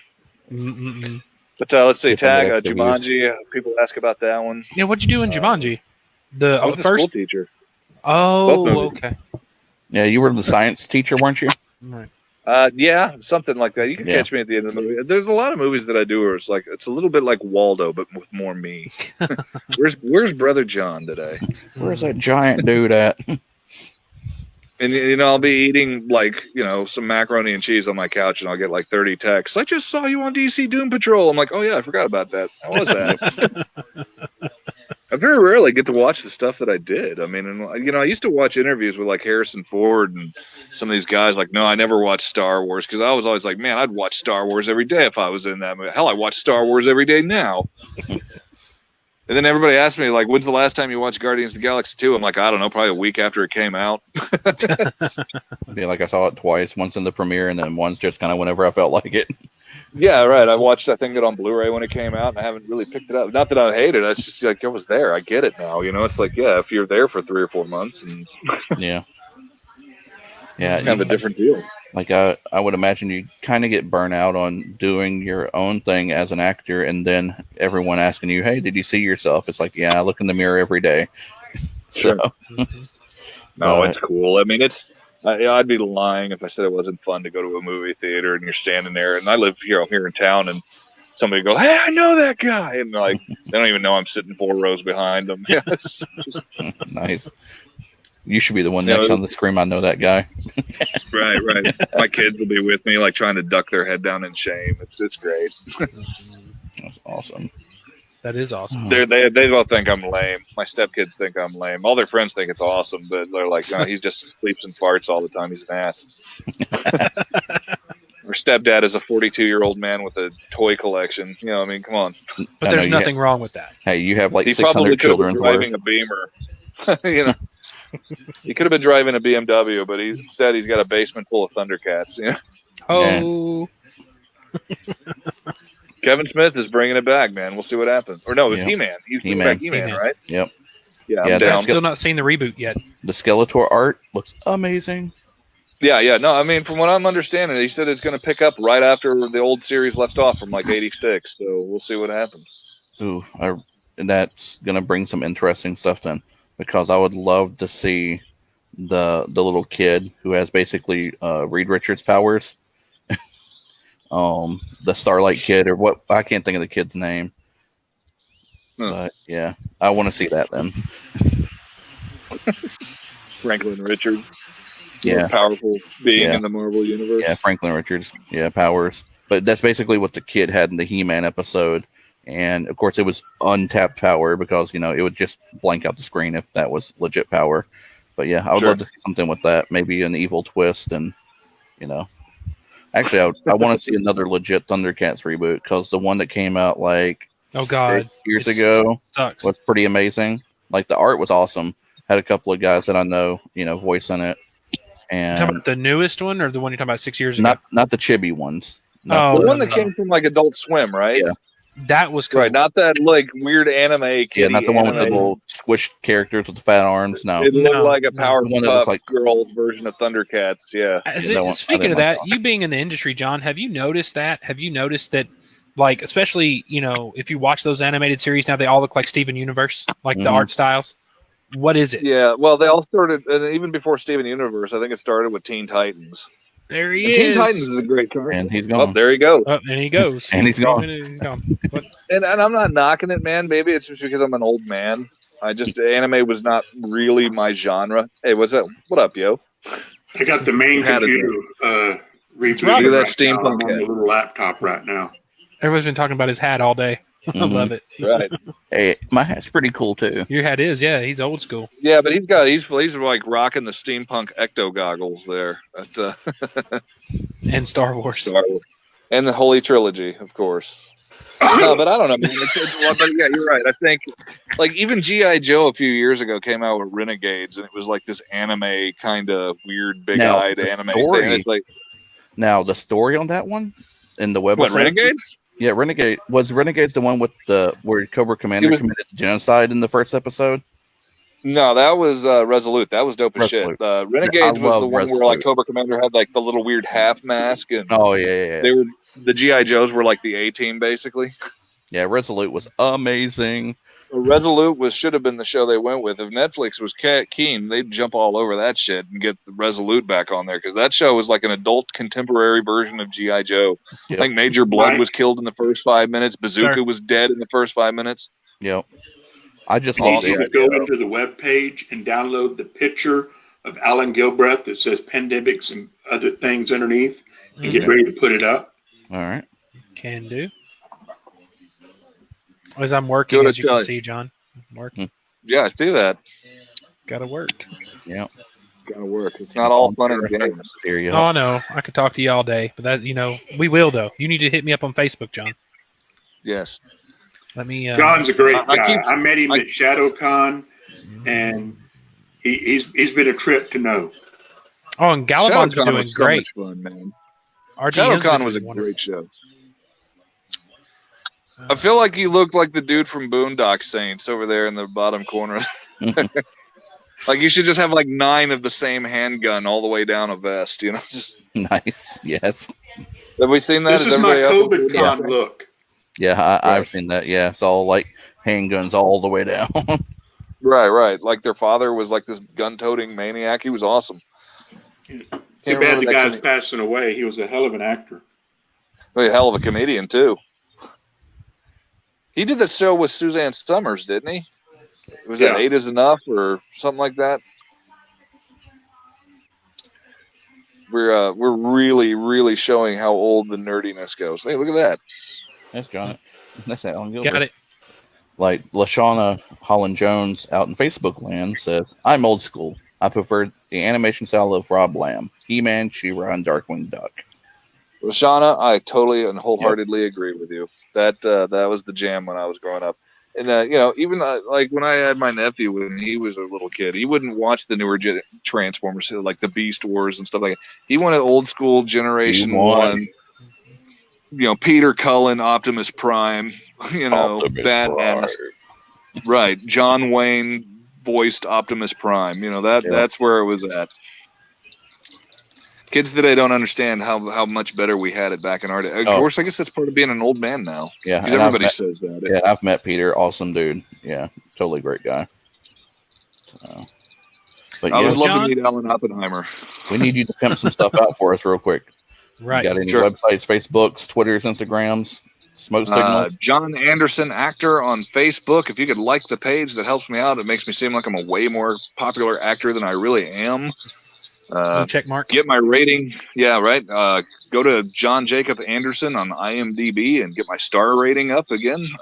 It's kind of a weird business now. They don't really care where you went to school anymore. They don't really care how talented you are. How many followers do you have on Twitter? How many follow? What's your star rating on IMDb? I'm like, I don't know enough. Brother John 1701 on Instagram. I usually just put up pictures of GI Joes and stuff that I'm screwing around with in the house. Like I just put up a video of me killing a TV with a bat lift recently. Nice. For all you fans, I don't know if I put that up yet or I'm about to, but I came across a Klingon bat lift and I'm like, well, this is just begging to destroy things like a watermelon and some other things. Oh, yeah. Let's go through a series of stuff. Well, John, we really appreciate it, man. Thank you for stopping by. We're going to try to get you in tomorrow, too, if you're at your Bat Cave. Show off your toy collection. So we can squeeze you in for a few minutes between sets and see if you want to talk for a few minutes. Yeah, man. Yeah, hit me up. Yeah, we surely We're not will, exactly John. not a whole lot going on in the world right now, man. Come on. Yeah. True. Hanging out. That's fair. But thank you for hanging out with us and talking to everybody and everybody that came to ask questions. We appreciate it. And John, we appreciate your time, man. Everybody out there at COVIDCon, stay inside, stay safe, wash your ass, don't mess around. This is not a joke. Stay inside, man, and get better, and we'll get through it, and we'll see you at the next con. We'll see you at Conapalooza. We'll see you at, Mac 8. We'll see you at, Scares the Cares. We'll see you at Joe Fest, and so on and so forth. It's going to be awesome, man. We'll get through it. Be careful, stay safe. Well, thank you, and John. Peace and long life, as they say. Peace and long life. That's right, sir. Also, thank you, man. See you guys. Yeah, have a good one. That was awesome. Yes, John indeed. is a trip. Good so job. now, I want to announce our next guest. Robert popped in and popped out. So yeah, it's going to be live from the front lines. This is going to be kind of interesting because we're only going to get to show a photo here-ish. Yeah, I can go ahead and pull that up. Go ahead and pull that photo up for me, and then we can get Mr. Brother John. Yep, he's still down there. We can wave at him. He sees us. We can have him hang out with us for a bit. Yeah, since he's on his phone. But yeah, let's get that graphic back up. Let me pull it back. And then I will pull Mr. Allen up front. That's so, ladies and gentlemen, you won't actually see a moving picture of Mr. Allen Gilbreth because of the condition that he is in as far as his locale. It's kind of a top secret thing at this moment, so we do apologize for the non-motion picture. But I want to bring him in and have him explain some of the shenanigans that's going on. Let me fix this. I have to leave it on my screen when I do this. Give me a second. That's fine. I'll bring him in.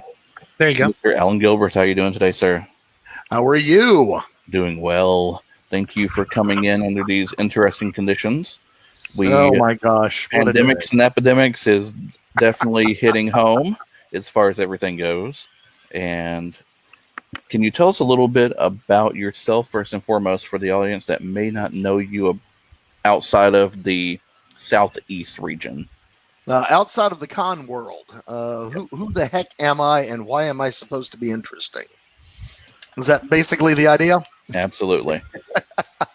Well, let's see. All right, for the topic that we have today, I am a plant and maintenance director for medical facilities. So basically, I'm the guy that makes stuff work. So if you need a respirator, I'm the guy that makes it pump air into you. I'm not the doctor who tells you need a respirator. I'm the guy that makes it work for you. I'm the guy that keeps the roof on you. I'm the one that builds your hot zone, patches your wall, makes sure your toilet flushes, and all of those little things that make medicine actually work. So we are definitely saying you are a necessity during this outbreak. All the other stuff I do, I am a ne'er-do-well, sort of an actor. I write stuff, I do things, I teach things. Occasionally I'm a pirate, occasionally I'm a werewolf. I'll throw in the, go to my IMDb page, like me, pop over to allengilbreth.com and, get on the Twitter feed and all that good stuff. Absolutely. But yeah, in the cover of Daylight, I am I'm the guy that keeps your hospital running. And we thank you for that. Especially my sister is actually right now a COVID ICU nurse, and I feel her pain. Oh my God! One of the toughest things that she's probably ever gone through, seeing all this go down. So we highly appreciate you and your service that you're providing to the hospitals, probably nationwide at this point, with technologies and IT and everything else that you're helping out with. It gets a little interesting. I was demonstrating how to put up hot zones earlier this week, so that was for a lot of hospitals. You see these things in the movies, but not a lot of people have actually done it in the last 20 or 30 years. Oh yeah, like even with like SARS and Mad Cow and everything, the U.S., honestly, it looked like they didn't care as far as hot zones and parameters and outbreak and everything like that goes. And now we're having to do it for the first time since, polio, pretty much. You're pretty close. We really haven't had forced vaccinations since the 60s. I'm trying to think of when that actually stopped. It may have been gone as late as 1972, where they would just show up at school and line everybody up and go, "You're getting a shot, whether you wanted one today or not. Here you go." Of polio, I'm going to definitely show my age. That was something every time you went to the doctor as a little kid, man, you got polio drops. You got, they were really serious about making sure that everything was updated. Yeah, testing your reflexology and everything else too. Yeah, just to make sure that wasn't a thing. I actually have a great uncle that actually suffers from polio because by the time the family could actually get support for it, it was already too late. So. Wow. Yeah, the minute you usually find out you have it by you catch a cold on day one, and on an indeterminate time later, could be day 2, could be day 30, your leg stopped working or an arm went limp, or what a just shockingly terrible thing to just wake up one morning and you can't move your leg. Yeah. And unfortunately, there's even more devastating things like flesh-eating bacteria and things that hopefully won't become a pandemic or epidemic at this point. And you're probably very aware of those things in the medical industry. Well, the thing to the flesh-eating bacteria is it's happily fairly easily taken care of with antibiotics. The problem is if it starts on you someplace you can't be treated. Gotcha. So let's say you were to,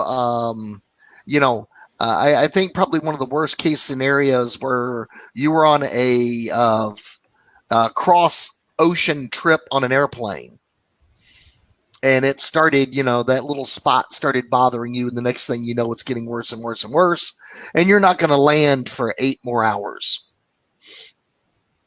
Yeah. So, kind of trapped. Like international water cruise ship situation. So, that would be horrible. The cruise ship has got a doctor and a medical and some antibiotics on board. Now, it's not a cruise ship, of course, as we have seen graphically, is not designed to have 600 people on board get sick. Yeah. We saw that with, what was it, 10 years ago? It was it SARS? Where 326 people ended up with it on the Grand Marquis, something like that. I tried to do a tiny bit of research before I came to talk to you today. But it's like, a cruise ship is such a wonderful idea, but it is such a petri dish. Yep, it's an incubator. Yeah. And here's what usually happens. And people kind of forget this. Of a lot of people, now some of us that go to conventions all the time, we travel all over the place. So I know you just had John on earlier, and John is both, as a conventioneer and a guest, and his job, he travels. He's everywhere. Yeah. But a lot of people, make their annual trek to something like Dragon Con or Mid-South Con, or they go out to California to go to the the really, really big stuff. And what they don't think about is you're from Wisconsin. You're used to Wisconsin bugs. You're used to those little critters that, they don't bother you in Wisconsin. But you're going to take your critters and you're going to run out to sunny California, and you're going to go get in a crowd of 300,000 people. And remember, each one of them all brought their family bugs with them. So either you're going to wind up patient zero because nobody in California has any resistance to what you brought with you, or, which is what we usually call con crud, of everybody catches some kind of cold because you bump into somebody that's got some variation that you're not used to. So I'm seeing Robert online. I look directly at him and go, and how many times at conventions do we wash hands, alcohol gel up, And then we have the Concred report, usually Wednesday, Thursday after the convention. You know, who's coughing, who feels like dog, who, it's just, you know, welcome to minor, what you would call micro epidemics. Oh yeah. And yeah, the micro ones are the most interesting ones because it all depends on what traveled. You know, we'll say mild upper respiratory infection, you know, not to be outdone by COVID-19 at this point. But like, say me, I get upper respiratory infections all the time. My body just doesn't understand what the hell to do with them. And so, like, I'll get an upper respiratory infection, I'll get a breathing treatment and get on some antibiotics, and in a week I'm fine. But if you cough near me and you have even the inkling of one, I'm going to get it again. So I'm susceptible to concrete all the time, and I get it all the time because I travel all the time. There you go. And it's just, you know, we just accept that kind of as an everyday kind of thing. Now, you know, my topic today, before it's just, you know, talking about COVID, because I know everybody is freaking tired of COVID. You have heard COVID, COVID, COVID, COVID, COVID. You can't watch Nickelodeon and not hear about COVID. So, you know, I'll throw in we'll get to COVID at the end of this. But, you know, the United States has not been immune from what I would call the social history of a virus. Yeah. You know, of a lot of bad things have happened to human beings ever since we showed up. There is always some critter, some bug, some virus, some bacteria that thinks we're tasty. And you know, throughout history, these were just horrific things. And, you know, the only thing that really leaps into my mind that everybody would have it in their head is any form of, you know, of Monty Python skits involving the Middle Ages. Because people weren't bathing. Can you imagine what we smelled like? Sometimes that was a delicacy at that point. Yeah, be like, someone who doesn't smell bad? Ah, amazing. I will take them for a wife. You're all right. You're dead on. You're dead on. Why? What is the most popular month of the year for marriages? May. You know, May, June brides, the whole thing. That was after they had their yearly bath. Well, you know, because of all the rains and stuff in March, everybody had pretty much been cleaned, so you didn't smell so bad. So now you could get married. Isn't that just kind of a horrible thought? It's, yeah, interesting.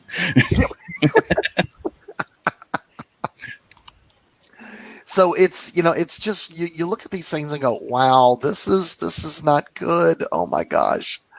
You know, let's set the Wayback Machine and let's get way back there, and let's pick on smallpox. You know, let's go back to prehistory with humans all the way up to basically what we would consider the Wild Wild West. You know, smallpox was horrifying. It was just, you know, people died of this. If you didn't die of it, it scarred you. You know, it left these horrible pockmarks on it. You know, we are left today with the curses, you know, a pox upon you. Mm-hmm. And, you know, smallpox is really the birth of modern medicine. So, you know, all the way back in time, these things kept going around. And, you know, smallpox was also pretty durable. You know, I'm thinking of the Great American West here. A lot of indigenous people were wiped out from blankets. You know, the blankets had been used at the smallpox hospital, and everybody got better. The hospital closed down, so they gathered up all the blankets, and we didn't have basically modern cleaning capabilities. You know, in those days, you basically hung stuff out in the sunshine and got out there with basically looked like an overwrought tennis racket and beat the bejesus out of it and got all the dirt and stuff out. Mhm. But we And all know that didn't exactly clean it real well. And if there was ever anything like solid on it or liquid, they just rubbed it down with either boiling water or regular water, and then all the goodies soaked into all the bacteria and viruses and stuff soaked into the moisture there and thrived. And, you know, then we bundled them all up, and if dry was a preservative for your particular brand of critter, and we went and donated this out, then, you know, the people you gave it to, if they'd never been exposed, wow, you know, it just took off like, you know, it literally took off like wildfire. Of one of the kind of the vanity aspects of smallpox was that people discovered that basically the milking maids never seemed to catch smallpox. But milking maids were kind of renowned for having not the most lovely hands, because they always wound up infected. Now we're talking European history here, guys. Would wind up with something called cowpox, which happened to be a first cousin to smallpox and could be carried from species to species by touch. So, of course, they're working on the cow's udders. They're milking the cows. They would wind up with the cowpox on their hands, but yet they would never suffer from the ravages of the big bad disease, the big smallpox. And to think that there used to even be something called pox parties, where especially young ladies would, you know, dab a needle into a cowpox sore on a milking maid's hand and, you know, basically stab themselves in the leg with it so they could get a mild case of cowpox and not become infected with the big bad smallpox. Talk about vaccinations. You know, that's kind of where the idea. There's other ways to stab the milkmaid. That's one of the crudest versions of vaccination that I can think of in history. Yeah, I mean, not, you know, yeah, and but to think that, you know, you're all going to get together and giggle and, you know, have tea and crumpets and sit around and, you know, infect yourselves with the disease so you didn't die of something worse later. Unfortunately, in this day and age, there are chicken pox parties and things like that all the Karens out there will get all their kids together and be like, well, little Billy with 3 L's and 2 X's and 3 Y's in their name has chicken pox. Does anyone else need to get it real quick? And they'll have the kids wrestle and do everything. And then lo and behold, you got 16 kids named Braxton with chicken pox. And, you know, but it does work. It works. Get it over with. It's like logically insane to do nowadays, but it works. Well, you know, no one said this stuff had to make perfect sense. I know. You know, I was also looking at, and Robert, I'll throw in, I'll tell you how much prep I got to do, because Xfinity in their wisdom decided to turn off all of my internet from home. I lost power for a few hours earlier. No, well, you know, what else happens when you're trying to do a virtual con? Same thing as what happens when you try to do a physical con. Well, the good thing about it is we have 3 different people running this in 3 different actual locations, so that helps that part. It's awesome. So let's see. Yeah, I see. Hi, Eva. I see you down there. Ugh, con crud. You are correct. Ugh is right. Let's see. What other little darling things do we have during history? Eva, you can go to the con suite on the website. We have a con suite online. All right. Let's see here. Dun, dun, dun. Yeah, see. All right. Let's pick on something else that everybody had for a little bit. Let's pick on polio. Polio showed up. We find polio in mummies. Not daddies? Well, just mummies, you know, because daddies didn't last. So the mummies hung around. So, let's see. Some of the Egyptian mummies, they've popped up, and with some of our new scanning capabilities, they've looked at it and kind of gone, holy moly, this one had smallpox. And then, this one's got bone deformities that wound up, they had polio, of measles. Measles, another really old disease that every time you got a lot of people together, it had a tendency to show up. And measles is another one. We thought we had pretty much beat until and how much hate mail do y'all want tonight? Y'all want plenty or some? I don't care. Okay, well, let's start picking on the anti-vaxxers then. They started not getting their children vaccinated. Suddenly, guess what happened, guys? The measles flared back up. And so, if you don't want this stuff, I got news for you guys. Modern medicine is a beautiful and wonderful thing. And I say that being on the recent recipient of a lot of modern medicine. So, And you see what Larry wrote there? I popped over. I'm sorry. Yep. Bring out the dead. Bring out the dead. That was I believe that was the plague wagon. The Black Death. Yep, that was the plague wagon. And as I recall, I think Eric Idle was the one doing the cry. Not that I've seen this movie 8,000 times. Can you help me out? He'll be stone dead by Tuesday. Oh, I feel happy. I'm going for a walk. So,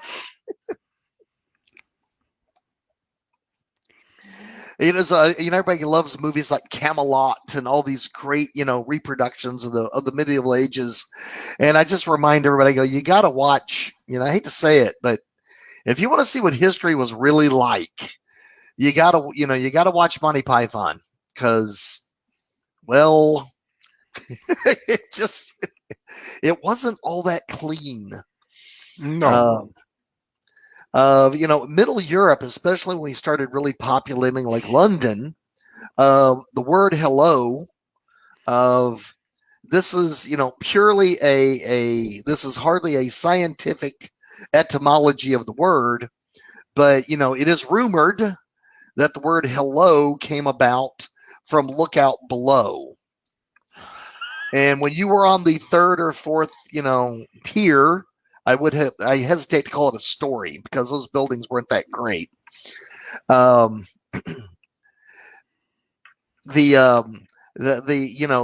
chamber pots and stuff, they didn't have plumbing in those days.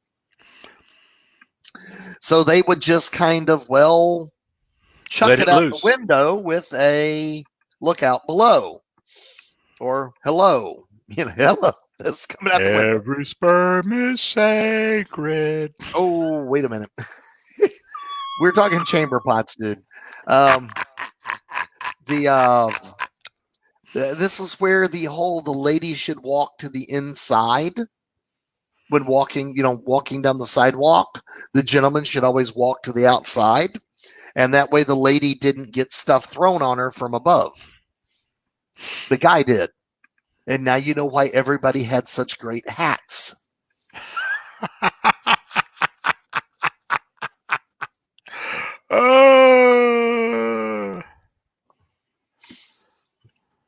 Let's see. What do I know about the children's song, Ring Around the Rosies, a Pocket Full of Posies? And at the end of the song, we all fall down. Yes, I am very familiar with that one.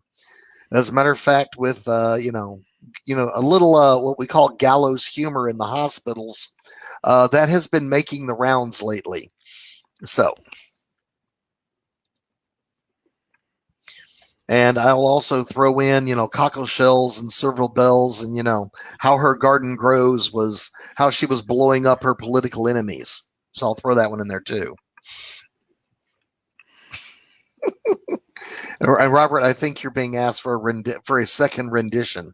So Every sperm is sacred. Yep. Every sperm is great. When a sperm is wasted, God gets quite irate.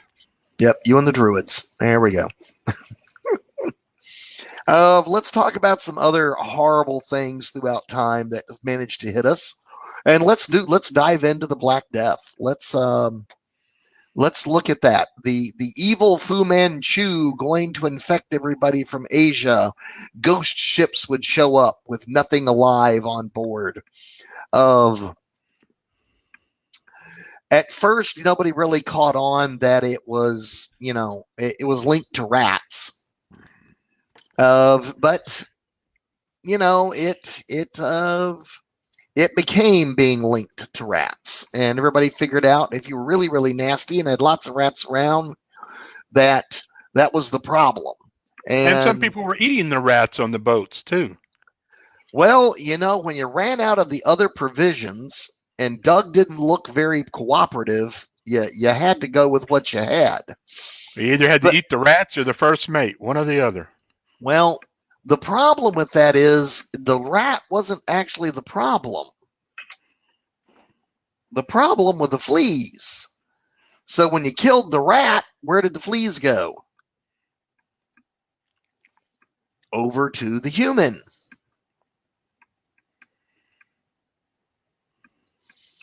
Not the happiest place, which throws in that tiny little bit of pirate history. Why did pirates often wear animal tails? In hopes that the fleas would infest the tail and not the pirate. Even the Great Fire of London, was accidentally helped provide a way of getting rid of the plague in London, because it burned down all the stuff that was too close together and took with it all the rats and all of the fleas and, unfortunately, a whole lot of people and a whole lot of buildings. When they rebuilt it, they gave themselves a little space. So congratulations, guys. Welcome to original social distancing. Stop building on top of each other. Well, the earth is just shaking off fleas is all that's happening. Oh my gosh.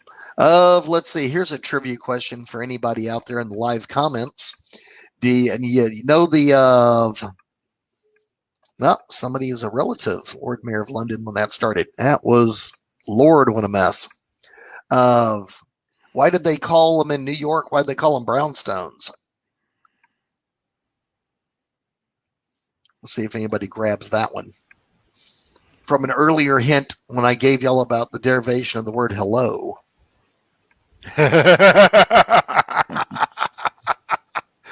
They were painted in a different direction. Well, it's just one of these things people have to think about, and you kind of, I didn't really want to think about the world in that particular way, but, think about it. New York is way north, right? So it probably, got a lot of snow and stayed frozen for months on end. We have It's up there in the someone north. who may know the answer. I just got to wait for her to say it. So, Windrunner, it's all on you. Let us know. Oh, yeah, we're sitting on pins and needles. And Bill Webb. Hi, Bill. Your great-grandfather or whatever was the Lord Mayor of London during that time?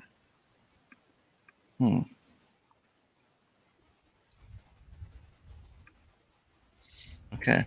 That's quite a thing to roll out there. Windrunner, you win. You are correct. So let me paint this lovely scene for everybody. So you build your houses up high enough to be above the accumulated frost and snow and all that, but because there was no plumbing, there were no drains, that stuff, everybody would just chuck it out into the streets, and it would pile up to the level of the homes, so you didn't have the stairs during the winter, and of course, it would stain the bottom with, brown. But just picture this. Picture the end of March. How horrible could it have been to be in a place like that when it all began to melt? Ooh. No bueno. That is why New York was one of the very first cities in the entire world to get plumbing, to basically get street drains. Do the way the Romans did. Well, the Romans were pretty smart. Obviously, we didn't keep the learning for some reason. All right, here's your next pandemic trivia question for fun and profit.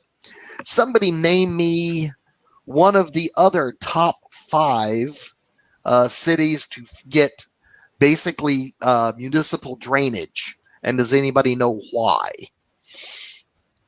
And it has something to do with, well, where I'm at. And everybody's going to go, in a hospital? I was like, well, That's a good one. I definitely don't know that one. Oh, I'm sure somebody out there is going to pop up and grab it. Like, I understand the necessity in this day and age especially, but I don't know one of the first ones that would cash in on it. Yeah, New York.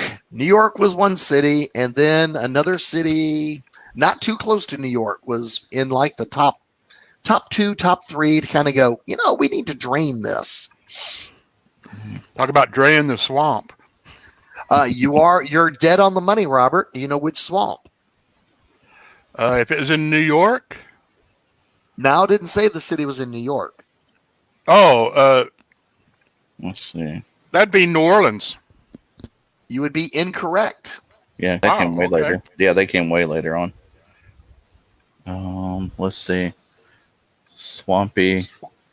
Virginia area? Nope, not Virginia. Ooh. Yeah, we can't even get a state right. Oh, man. Let's see. Let's see if anyone pops up in the comments in the next, give it 30 seconds or so. Because they are, like, kind of stunted for, like, 15, 20 seconds at a time. Larry Hoy says Chicago. Chicago was not that long after for similar reasons because Chicago was also built in a swamp. Joanne Miller says Georgia. Georgia. Atlanta was much later. Yeah, Chicago has an issue in the fact that the swamp wants to come back. Yeah, it's like destroying the water table and stuff there. Yeah, Chicago with all those with that great lake sitting right there. Chicago's going, we're supposed to be marshy and stuff's supposed to sink. Yep. If y'all build those great big giant buildings. Washington, D.C., a lovely guess, and the British did burn it down for us a couple of times, but not the one we're looking for. Memphis, you are the winner again, Windrunner. Memphis, because we were the land of yellow fever. The city got wiped out. That's why the Walter Reed Hospital was here, studying the lovely epidemic of mosquito-borne diseases. And Memphis was one of the first ones in the country, besides New York, to get municipal drainage. Wow. You can still go down to A. Schwab's and find all kinds of malaria and yellow fever stuff. Now they just got to let politicians down the drain. Oh, don't tease me. Don't get me started. I'll really get you some hate mail. But basically, guys, you got to look at this thing. The whole world, everything in the whole world has been out to kill us from the very beginning. So I know everybody's freaking out, and I'm sitting here going, all right, guys, if you're under the age of 40, you grew up in the United States, you have been shockingly blessed. Oh, yeah. That, one, we got, we got this wide open spaces. We don't really have the kind of congregation that you see, let's say, someplace like Hong Kong, where there's just no place. There's no space between the people. and you begin carrying on some kind of critter that wants to jump from person to person. And, here we go. And even most recently, you would think it wouldn't be that hard to stop a disease carried by another animal. So like a mosquito. Mosquitoes throughout history have proven that they will be here long after we are gone. Because so far they are they're resilient. We haven't managed to handle them yet. Let's see, what is it? About 100 some odd different types of diseases carried by mosquitoes. Of course, I'm saying this just as it's getting nice and warm and everybody wants to go outside. Oh, yeah. So, we got dengue fever, we got encephalitis, we got Zika, we got just all kinds of bizarre stuff. Has African sleeping sickness made it here to the States yet? Through mosquitoes? There have actually been a few reported cases over on the East Coast. I haven't heard of one lately. I haven't looked it up lately. But, just to kind of point out, guys, how close this has come, in the 1930s, St. Louis has their own St. Louis encephalitis named for them because of mosquitoes. And that was in the 30s. You got grandparents out there, folks, that were born in the 30s. Oh, yeah. Of another type of encephalitis was actually discovered in the 60s, and West Nile virus managed to show up from, guess where, the West Nile. It showed up about 1999. So it's relatively new to our shores. Actually, I had encephalitis and spinal meningitis when I was a baby, and I surprisingly have all my limbs and most everything else intact. So I'm super, blessed or scienced or whatever we're playing the game today, that I made it out as I did. So, yeah. Let's see. But think about the ice was melting, that white thing. Well, yeah, Joanne, you have brought up another interesting fact. Let's pick on dear Tutankhamun, as they like to, so here we went, and our lovely British explorers, intrepid folks, go from England down to Egypt, and they actually managed to find an intact tomb. And people go, well, of course, nothing could survive that long sealed up in a tomb. Well, how about substances that don't rot, like honey? Honey kept to its own devices. I think the oldest sample of honey found to date is around 3,000 years old. So, if honey can make it 3,000 years, and cute little water bears, and I'll go into them more if somebody wants to know about them, the cute little water bears can survive 50, 60, 100 years locked up in a museum exhibit, add water and they come back to life. Joanne has definitely hit with, well, now we're melting all this stuff from the North Pole, and we're exposing things that have been hidden, frozen, moved away, if you wish. Heaven only knows what could be hid up there. There's no telling, honestly. And we're putting it back. Yeah, we're putting it back. I would say like the stuff going on in Russia where the permafrost is melting and they found animals that had been there, 3,000 years, that had diseases in them that we didn't know existed. Yes, exactly. And could have a belly full of insert plant here. So they've already proved that the germs and things are alive. Yeah, Joanne, I was just trying to make the example with honey that even something you could still eat 3,000 years later could be in a jar, floating around in somebody's tomb someplace. That's kind of scary. Yeah, it's a little. Why do I get all the fun topics? I just, at work, I talk about life safety. I'm talking about blowing people up. I come to con and I'm talking about how we're going to die. It seems to be. Hey, Alan, you chose the topic. You Yep. chose the topic. I think the topic chose me. When we called you on the phone, we're like, "Hey, Alan, you want to do a panel?" And it's like, Sure. "What, for COVIDCon? Yeah, well, I'll do something like epidemics and pandemics." And we're like, "Sold." There we go. Okay. Let's see. Well, Alan. Yeah. I know that you haven't yet, so tell a little bit about who Alan Gilbreth is, and what Alan Gilbreth has done, and what Alan Gilbreth is going to beginning be while doing. you were gone. You was asleep, Robert. Nah, I wasn't. Do it again. I'm probably not the only one. He just likes to hear it. Oh my gosh. Yeah, as I tell people, I was when I'm trying to train people to do a con for the first time, or they publish their first book, or they were in their first show, and you look at them and go, people want to know why you are interesting. Why are you the person sitting at the desk? The reason I'm talking about disasters and epidemiology and all that lovely stuff today, no, I'm not a doctor. Yes, I work in hospitals. I work in nursing homes. I remodel these things.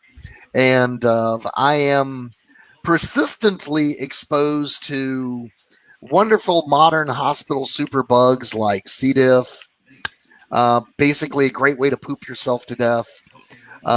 Mercy. There's MRSA, there's VRE, there's all kinds of good stuff in there. So I'm the guy that makes the equipment and the building work. You are Mr. HIPAA. As a matter of fact, just to be kind of a jerk about it years ago, I do apologize to everybody in medicine today. They have to study a book called HIPAA in Daily Practice. It is by C. Dinkins and A.F. Gilbreth. Hi, I wrote that book. So yeah, it's kind of funny, and in hospital meetings and stuff, somebody will go, "Well, just ask Alan. He literally wrote the book on the topic." So, let's see. I chase ghosts. I hunt. I periodically go looking for things that aren't supposed to exist. I've been in animal rehab, recovery. Animal rehab's always fun. Work with critters, do things. I occasionally beat pirates with swords. So, yeah, and you adjust people too. And Joanna says, I am the guy I cussed at. Yeah, I am probably responsible for a lot of cussing, Joanne. So, but I like to know, tell people, Alan, it where wasn't we know from each the other government, from. and I was here to help. So, Joanne's Alan, study that. Yes, sir. Let people know where we know each other from. Is that prison still open? Checking, let's see. When did I meet you? It's about 1 million years ago at Mid South Con, I think. 10. 10? Just 10 years ago? It feels like so much longer, Robert. It really does. No, I'm just kidding. It's like dog years. As occasionally, you got these things. I either am one of those adventurous kind of people when somebody goes, "Hey, let's go see if Bigfoot is out there in the swamp." I'm the one that goes, "Let's go." So I'm either highly adventurous or I have a distinct lack of fear and good sense. And I hear that you're going to be doing some new radio shows. What are those about? Oh boy. Yeah, there's a lot of new radio coming up. Welcome to Stewart Media. I have been best known for Geek Tank Radio. Of course, I'm the villain on Geek Tank Radio for years and years and years. The other one has been the Fix It Up Show, where I have been the resident expert with the lovely and infamous Mr. Joe Thordenson that everybody will know from Memphis Comic and Fantasy Convention. He and I have been doing a DIY Fix It Up show for iHeartMedia for quite some time. And We are now jumping ship from iHeartMedia and moving to Stewart Media. We will be in Memphis on the mighty 990 AM and 107.9 FM. And I am now one of the new hosts of the brand new Tool Talk. So I'm greatly excited about that. And I am also going to be one of the experts in Nerds of Wisdom. Joe Thornton. Somebody said one time he's a very, very lucky guy. Joe is actually a mutant. I will tell you now. I mean, we're talking mutant in the X-Men sense of the universe. In the simple fact, his superpower is to not be tased. I would like to hear more. Well, for instance, Joe is looking to meet the celebrity du jour at Dragon Con or one of the other major conventions. All he has to do is announce that he's going to do this. He will go through the wrong door somewhere, walk down a back hallway, run into the exact celebrity he's looking to run into. He will walk away with their private phone number, their agent's number, and a promise that they're going to get together at the next major event. And somehow or another, he doesn't get tased. This includes, and I'm not name dropping, but I mean, this includes presidential candidates like Ted Cruz to Stan Lee.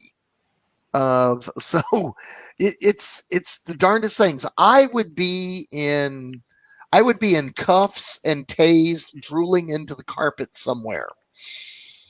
Joe just wanders through with a smile on his face, and it is just amazing. He is a very, very fortunate. Now, I would not Robert only be tased, I'd be in jail somewhere. Yeah, Robert and I go walking through together, and people move small children, close doors. There's just something about us, my friend. Joanne, the vendor page will be up through tomorrow. The vendor room will be closed on the Monday morning after the con. Yep, so make sure you take screenshots and do all the good stuff so you can keep track of everything. Just like a regular convention, and we will make things disappear. Just like a regular convention, is there any other some horrible way to die you people would like me to cover?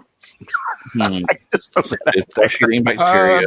You can tell us a con story about a little old lady that liked to drink. Wow, you didn't narrow it down, Robert. The blue stuff. Oh my gosh! Oh golly! Wow. That's just very frightening. That would bring up the hallowed words of Shorty, Mr. Bergman, who has unfortunately and tragically left us a few years ago. If you were friends with Stuart Bergman, better known as Shorty, it was a lot like having a pet Wookiee. It was big, it was furry, and it loved you unconditionally and would do anything for you. However, Mr. Bergman was fond of making a substance known as the blue stuff. What exactly was in the blue stuff was a little nebulous. There was a list of ingredients that goes around periodically, but I assure you it was a very fluid list, and I'm sure at other times has included nuclear waste, solvents, cleansers, a variety of things that you should never put in your body. But this was several years ago, and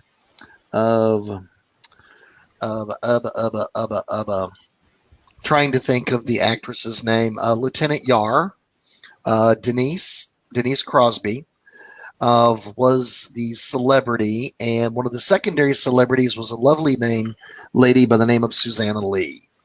And she was quite the lovely, proper British grandmother. And we were sitting around conversing with her in the early stages of the convention, and she was just adorable. This was just these are those con moments when things are kind of quiet and not a lot's going on at the con tables, and you can just kind of sit around and visit. And this lady was classy and just delightful and just wonderful. And what a great time we had. And let's fast forward to evening. And we are now eating, and I'm going to toss another Memphis convention standard under the bus, Mr. Carlin Stewart, because I saw Stewart appear in the doorway of kind of the green room where all of the celebs were gathered and having a quick bite to eat and visiting among ourselves. And I was sitting at a table with Kimberly Richardson, Denise Crosby, Susanna Lee, and so I'm sitting there with all these fabulous people around me, and appearing in the doorway is our beloved Shorty. He's wearing his jacket, so that means he is now packing, which means he has cups on one side, and he flips it open, and a bottle of blue stuff on the other. And because we're sitting there trying to have a kind of a quick nosh and all that kind of stuff, I kind of point at him and kind of make the motion like, if you come in here with that stuff, I will have you drawn and quartered. And he's looking at me from the door, and he catches Carlin's eye and flashes the jacket both sides. And suddenly Carlin announces, "Hey, there's Shorty. He's got the Romulan ale." To at this moment, Denise Crosby leaps straight up in her chair and says, "Romulan ale? I must have this. It is of my people." And I went, no, you don't. You don't need any of this. This is brain damage in a bottle. And I was outvoted immediately. And suddenly, here is Stuart handing out little cups of blue stuff to everybody involved. And suddenly, the little darling Susanna Lee, the little British grandmother, pipes in, "Well, wait a moment. Don't I get a spot?" And I'm like, no, you do not need this. No. So she gets her cup. Everybody does the usual, over the lips and through the gums, look at stomach, here it comes. And everybody drops their cup of blue stuff. And, I'm happy to report that Denise Crosby responded like any good carbon-based life form. There was what the hell? Yeah. Yeah, there was a slight gasp. And it's, whoa, the eyes bulge, the face turns a little red, and she manages to gasp out the words, "smooth." Well, I turn, and it's too late because our lovely Miss Lee, from Elvis movies and Bad British B movies and all these wonderful things, knocks her back. And she doesn't respond at all. She just kind of freezes in place for a few seconds, which in my heart felt like 12 minutes. And I'm like, great. I'm sending a British jewel back to the crown in a box. We killed her. She's not even wiggling. After a few seconds, she does actually move. She looks around and she goes, "Oh, that was quite lovely. I think a spot of that went through me to the carpet." I have no idea what that actually means. Oh, she didn't gasp. She didn't react like any normal human being. And I literally looked at her dead in the eye and I just went, "Oh my God, how tough are you?" And later that night, after numerous more libations, blue and other such, we were sitting around playing Guess the Mega Celebrity She Got Liquored Up With.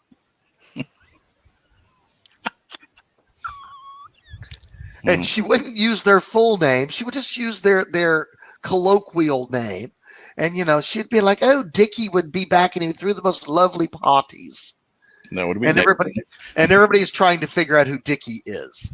And, everybody got who E was pretty quick. Well, then E would call and he would be so depressed because he wouldn't be there at the party. And then you're like, okay, well, we got E. E's Elvis, obviously. And, but then she would talk about, Dickie and the little swan boy and the this and the, it's like, and Simon's mother used to call and fuss because he ate something pork on the show, and Simon shouldn't do that, and of course it's just this cavalcade of megalithic stars today. Well, back in the day, they were just they were actors making their bones, right?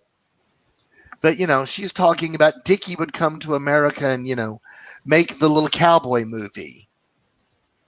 And everybody's, I'm just sitting there just shaking my head in pain, going, "Oh my God, seriously?" The little cowboy movie would have been A Man Called Horse, and Dickie would have been Sir Richard Harris.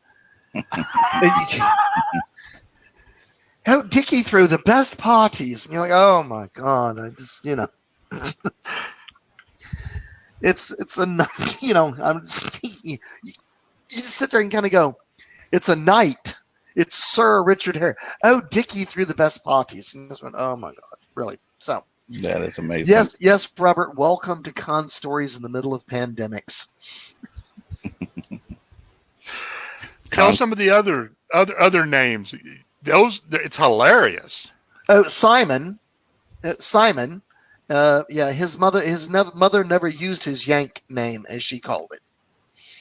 Can anybody think of who Simon could be? Let's see. Simon was a replacement actor for many TV shows over the years. And his most famous role, he's still a replacement actor.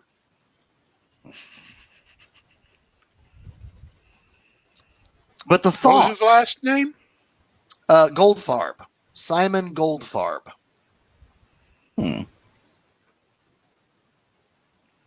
I promise you've seen him. You've watched at least 100 movies with Simon Goldfarb in it. At least 3 or 4 that are stuck in your mind. Okay. And I'll throw in the word Jaws. Okay. And I won't say a shark. I'm going to tell you the original Jaws. Also a truly lovely actor. But the thought. He was also in Folks. And he was such a lovely person, people might have even called him a saint. And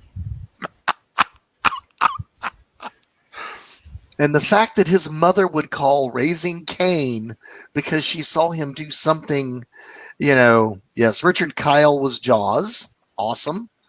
And a truly, truly sweet man. Oh my gosh, what a nice guy. If you ever shook hands with Mr. Kyle, you discovered what 4-year-olds feel like shaking your hand. Because he shook your hand up to about the elbow. Dang. He was Go ahead and tell huge. us who Simon Goldfarb is. All right, well, Simon became later known to Americans as somebody, Roger Moore.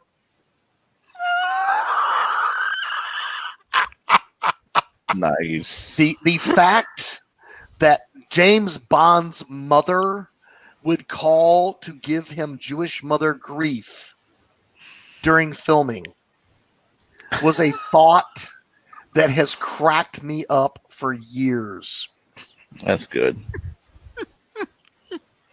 He even made fun of it in a commercial not too many years ago. He answered the phone, and I mean, this woman is just giving him absolute grief. Yes, mother. Yes, mother. Yes, mother. It was hilarious. Well, Alan, we have a wonderful little belly dancer coming on to perform for a little bit. If you want, she'll be far more interesting than I. Well, you can stick around on the computer if you have the time and watch her, but we're gonna send you on off your way. And it was great having you. You know you're always welcome. We've gotten into a little bit of trouble once or twice together, and probably will again. Oh, I promise we're going to again. Absolutely. Later, brother. All right, guys. Thanks. Thank you, Alan. Guys, I'm about to go to work, so I gotta go work in the front lines myself, and I will be back later. Probably when I get home from work. So, okay, be careful. Handle it for me, big guy. Will do. Thank you.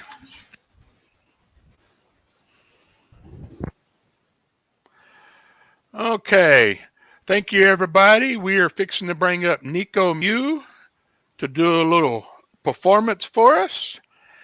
We're going to bring her up, let her do her performance, then we'll let her talk a little bit, and we're not going to say anything. We're just going to let it roll, okay? You ready? Hey guys, I'm Neko Mew, also Harley Quinn right now. So I'm just gonna start my song and dance.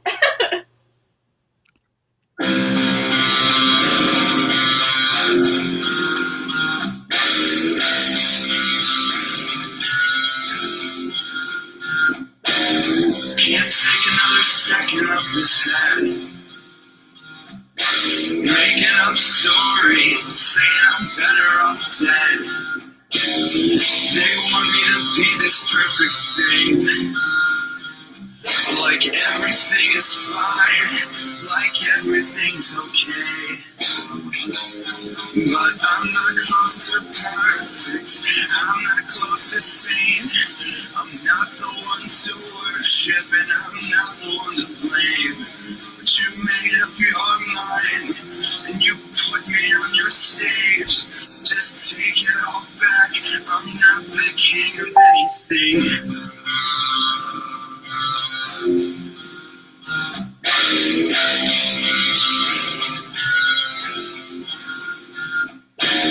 Can't take another second of this pain. I've tried to be the person all of you want me to be. Maybe I'm okay with who I am. I know I'm just a child, but I'll try to be the man. But I'm not close to perfect, I'm not close to sane. I'm not the one to worship and I'm not the one to blame. But you made up your mind and you put me on your stage. Just take it all back, I'm not the king of anything.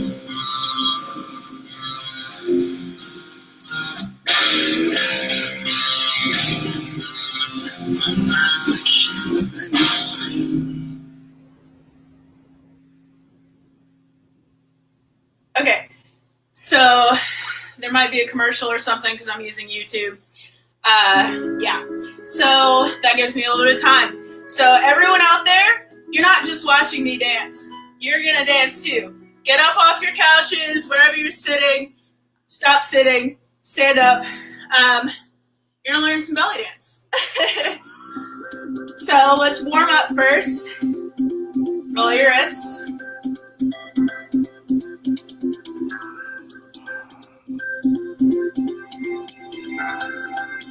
Yeah, awesome. Now your neck. Get off the big screen, Robert.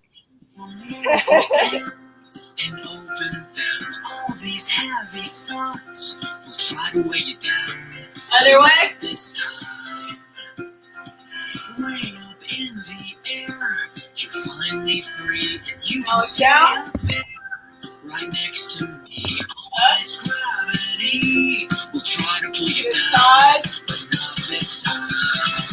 When the sun goes down and the lights burn out, then it's time for you to shine brighter than a shooting star. Yes. Shine no matter where Alright, above.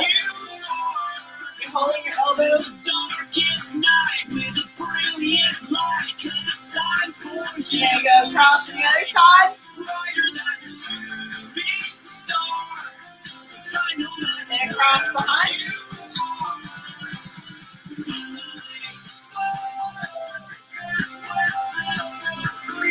Now you're gonna bend down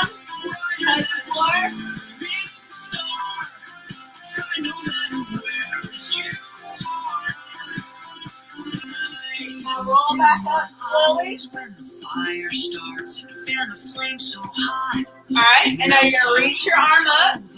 Let this part stretch. This part scrunched up. Let your colors burn and brightly burst into a million sparks. Other side. That all disperse and illuminate a world that'll try to bring it down, but not this time. Now roll your ankle. The sun goes down and the lights burn out. Then it's time for you to shine brighter than a shooting star. Shine no matter where you are. Through the darkest night with a brilliant light. 'Cause it's time for you to shine brighter than a shooting star. Shine no matter where you are. Tonight.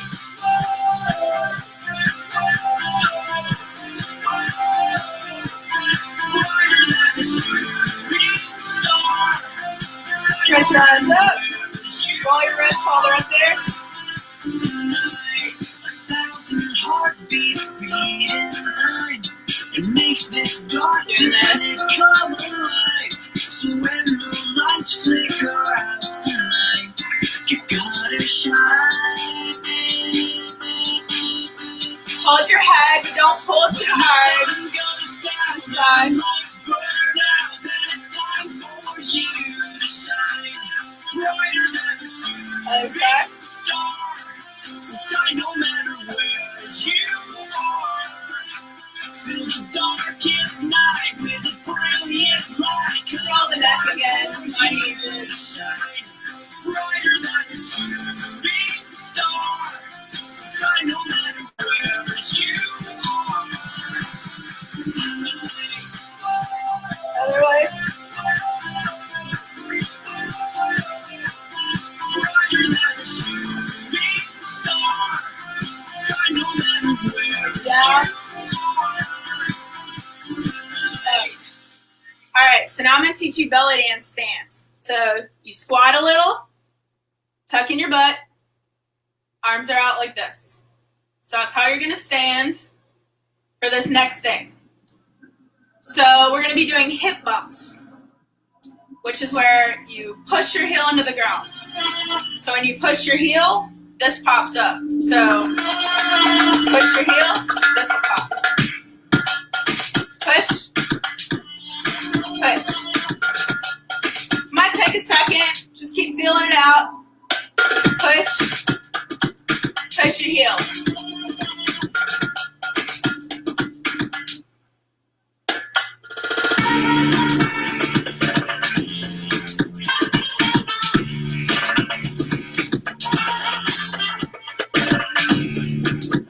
Push your heel into the ground.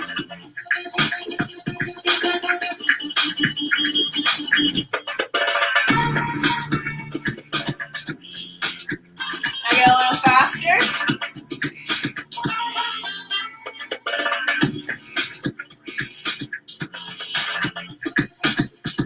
Notice the top half of me is not moving, it's just down here. Yeah, I keep going.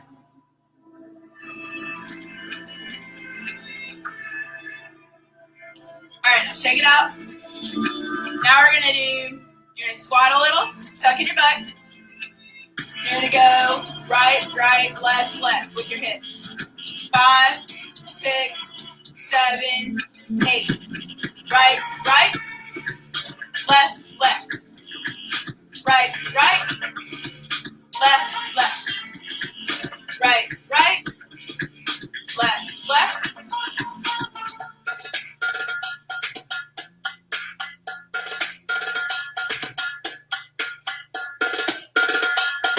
Right, right, left, left. Right, right, left, left.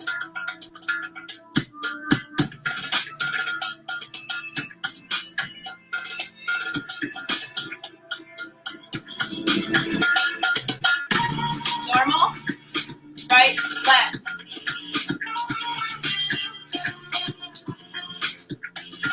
Okay. Now we're gonna walk with it.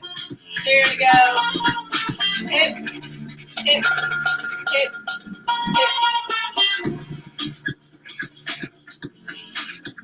Back.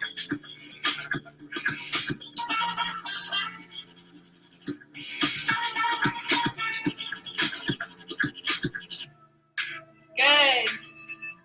Shake it out. Now we're going to try to walk and do the hip, hip, hip, hip. All right. 5, 6, 7, 8. Hip, hip, step. Hip, hip, step. Hip, hip, step. Hip, hip, step. Hip, hip, step. Hip, hip, step. Back.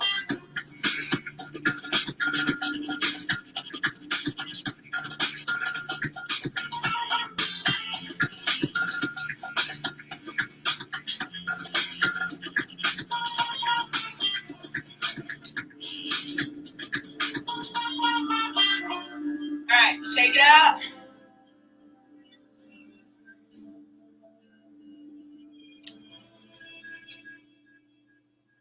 Yeah. All right, cool. Now, I'm just going to do another dance for you. Yeah.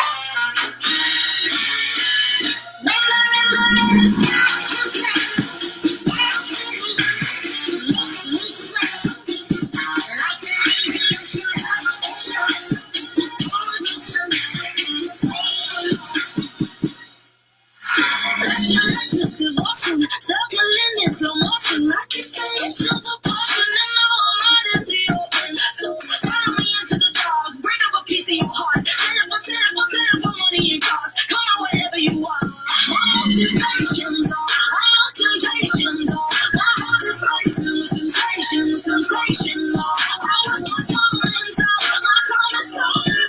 I get so holy.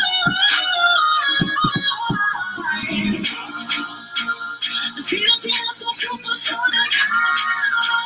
I try to stop, but it just can't stop it. Dancing in dreams,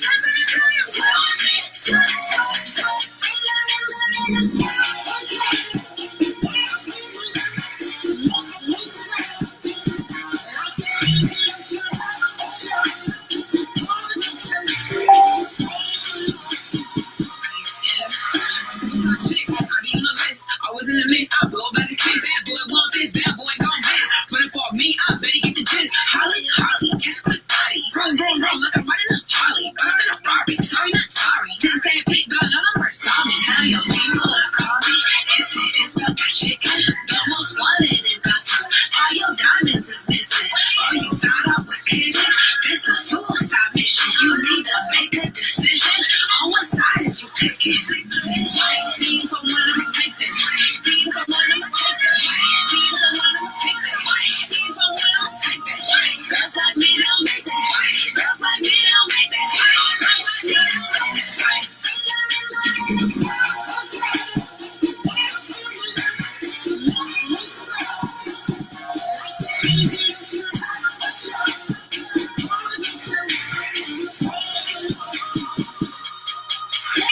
The show is beginning. All the devils are singing. Climbing up on the chandelier. Can't stop me from swinging. So follow me into the dark. Break up a piece of your heart. Send up for money and cars. Come on, wherever you are.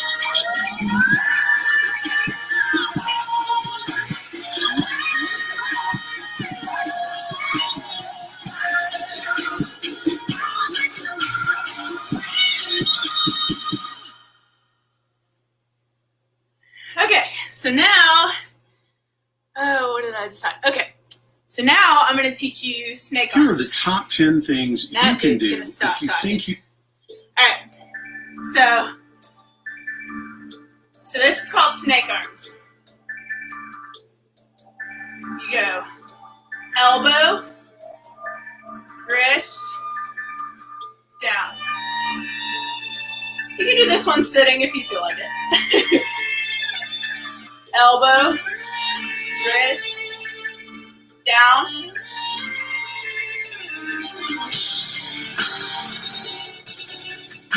Elbow, wrist, down. Elbow, wrist, down.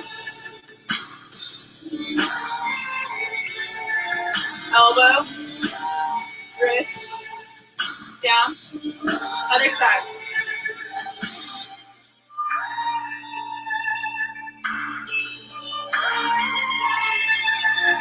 Elbow, wrist, down. Elbow, wrist, down. Elbow, wrist, down.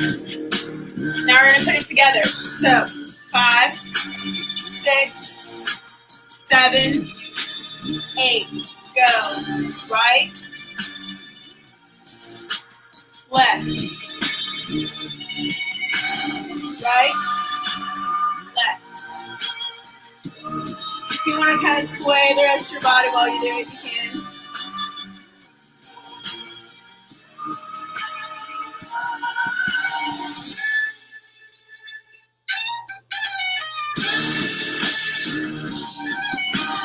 You guys doing it?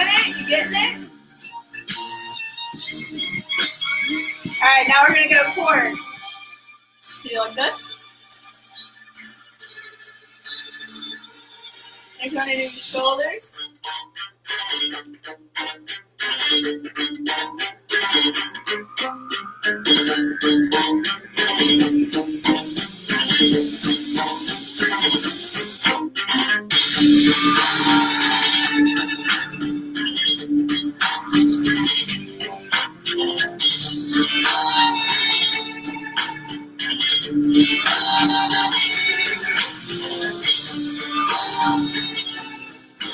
Alright, now we're gonna do my screen went weird. Okay, sorry. Alright. So out, hands down, elbows up, scoop.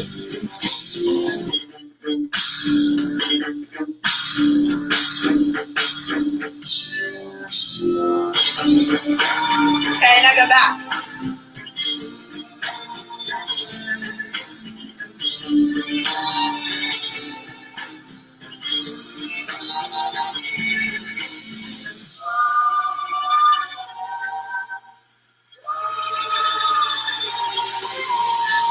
Now go back into normal snake arms.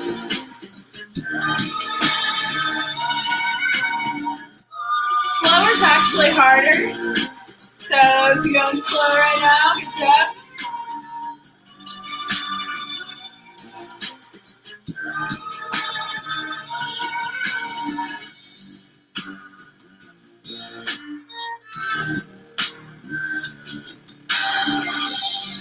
Move with it.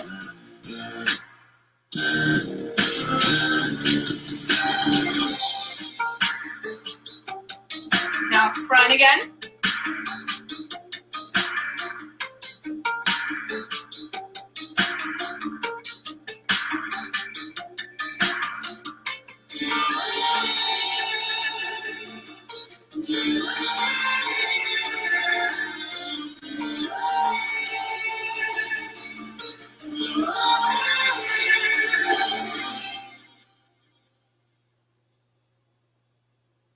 All right, so now we're gonna do, let's see, we're gonna do chest bumps first. So what you're doing, you're gonna follow me. 5, 6, 7, 8, go right, back, left, forward, right, back, left, forward, right, back, left, forward. I get a little faster. 5, 6, 7, 8. Right, back, left, forward.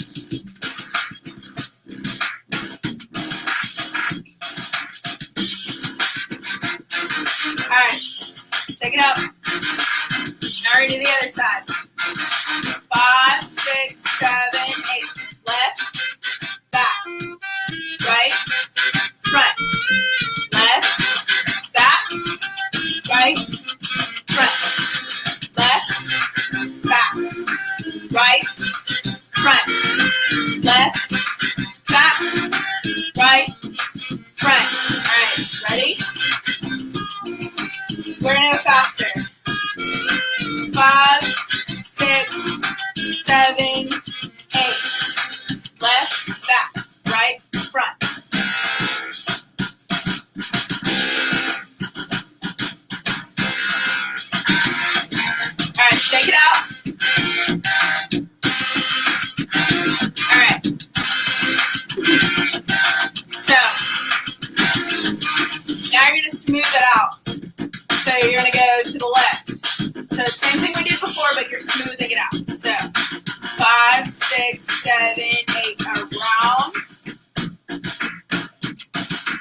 Shake it out.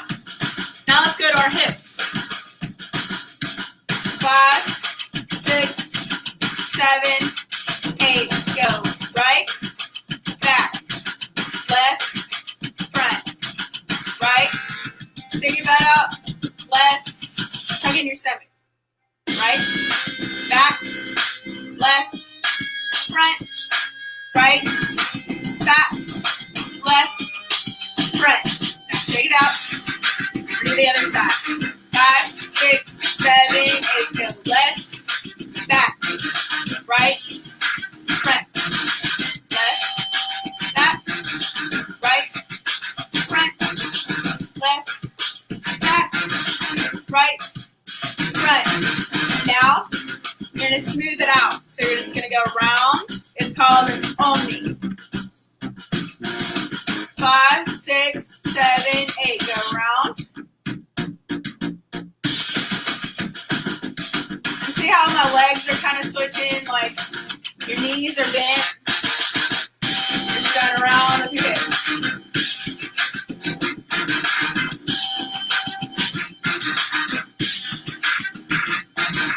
Other side.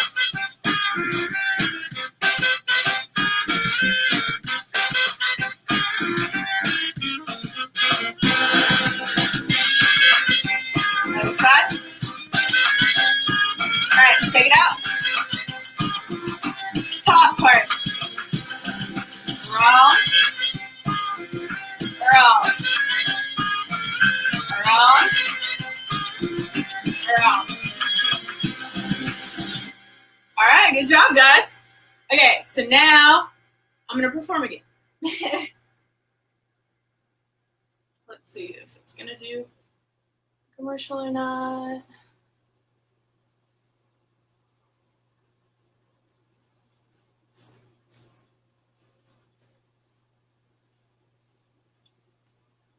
Come on, music. Okay. All right, perfect.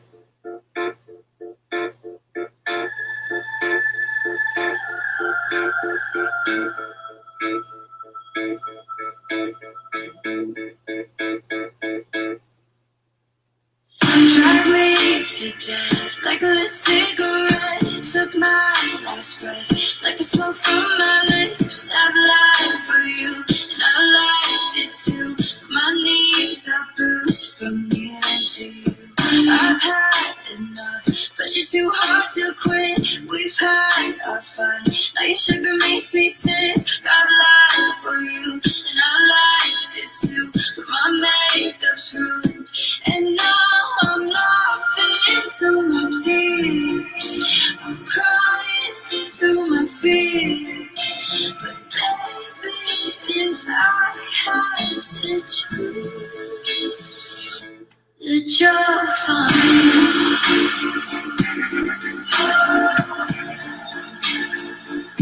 The joke's on you.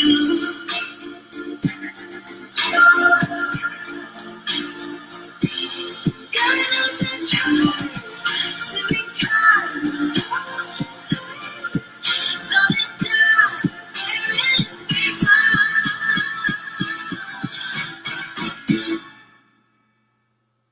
The joke's on you.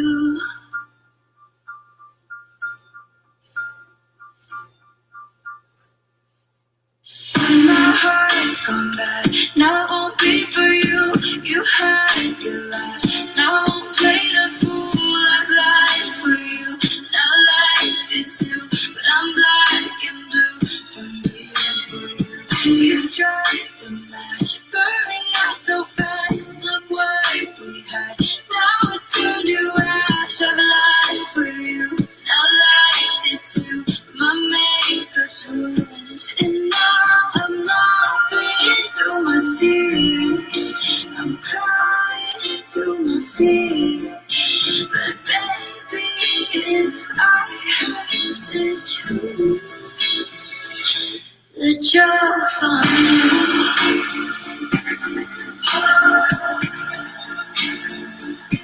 The joke's on you.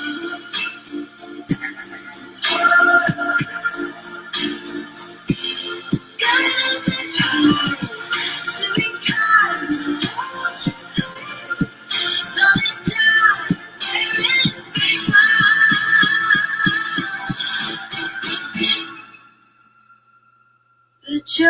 joke's on you.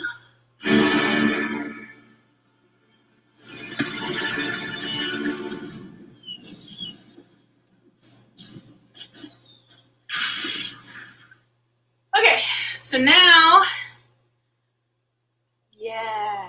What are we doing? What's up, guys? Mr. Beast here, and I'm hosting a $250,000 charity rock, paper, scissors tournament consisting of 30.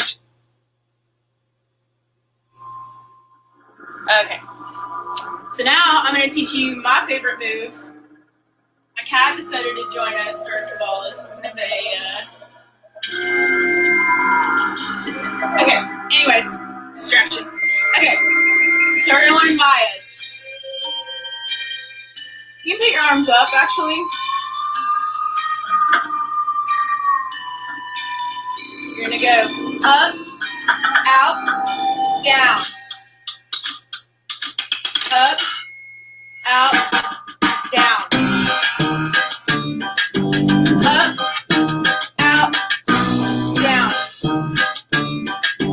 Up, out, down. And you can't really see my feet, but I'm going up on my toes, sort of. Balls my feet. Up, out, and then your foot goes down. Up, out, down.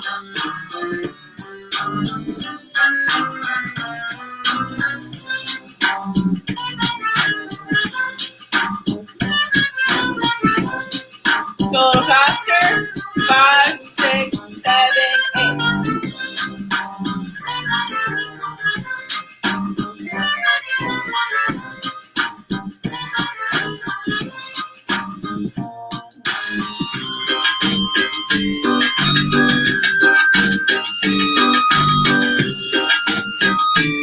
You can go lower, back up,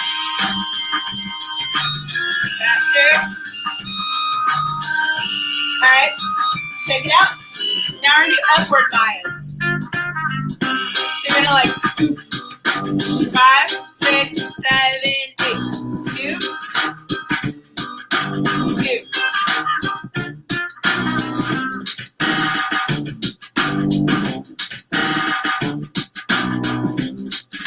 A little faster.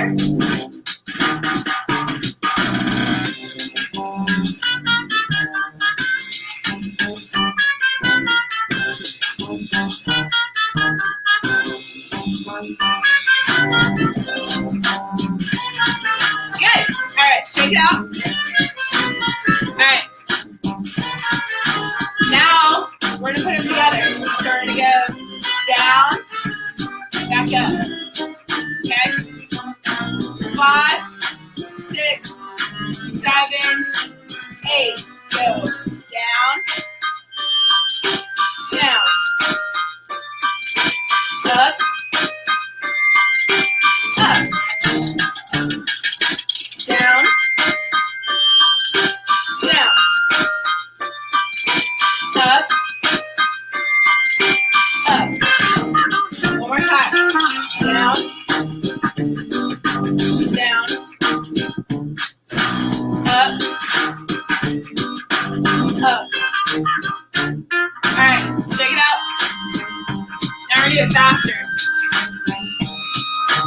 5, 6, 7, 8.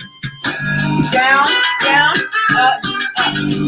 Alright, let's do 2. So we'll go down, down, down, down, up, up, up, up.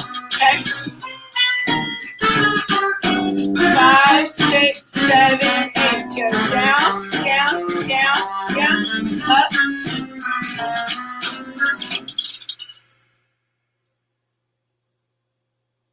Okay. So now I'm gonna perform for you. Double serum, 2 serums in 1 with 21 potent plant extracts, including turmeric. You turn me up, still speculating, never enough. But you know I'm unrestrainable. I'm uncontainable.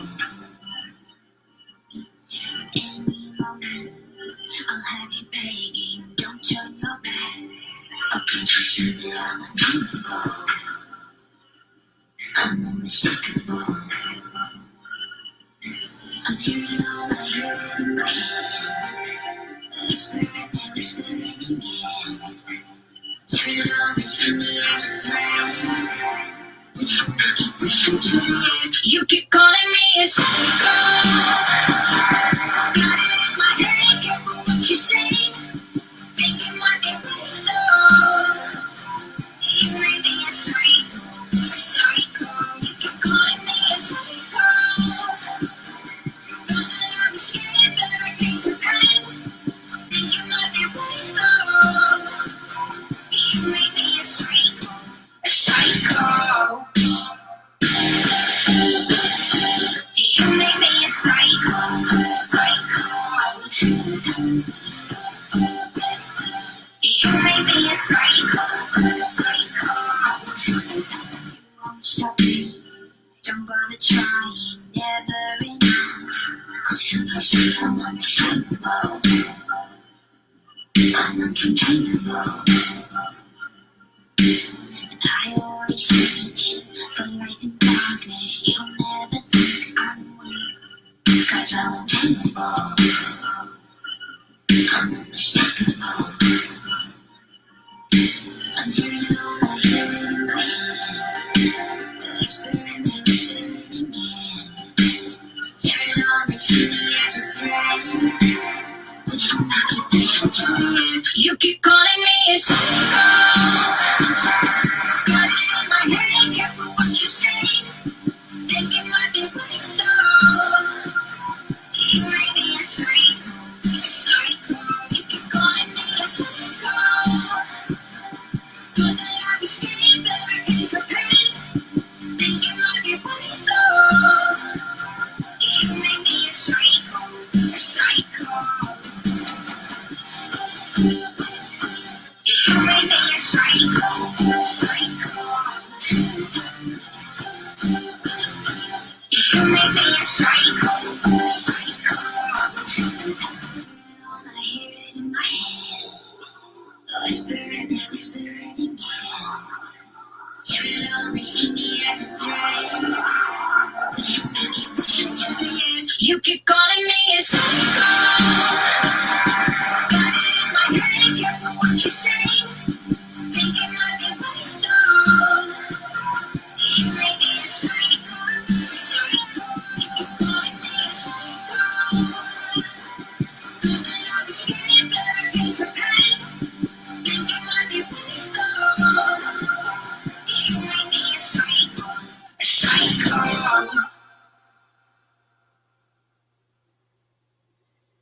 Okay, so now it's going to be time for everyone to cool down. So we're going to go and start stretching some stuff out. This cool down will be the last thing that we do before the Q&A stuff. Hope you guys had fun dancing with me. Roll your wrists.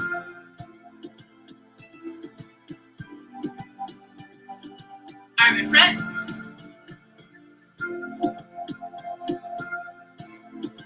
Other arm. Arm behind. Other arm.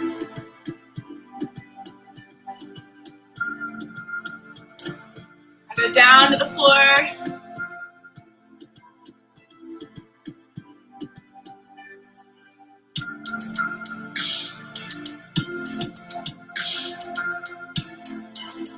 And roll up.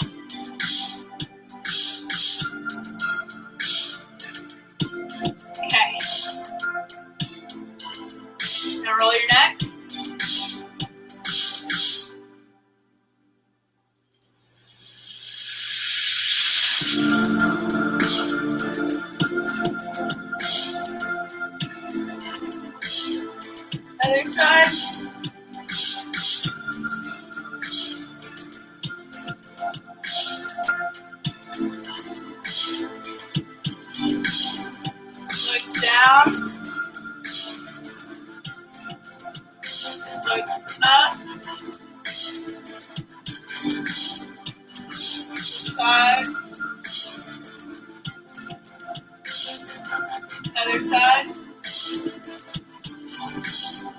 Stretch your arm up. Let this stretch. And this is stretching out.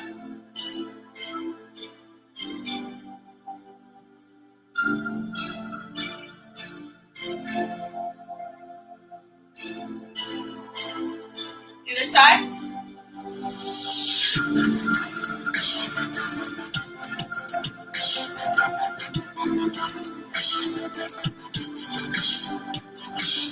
And roll your ankles. Roll one of them.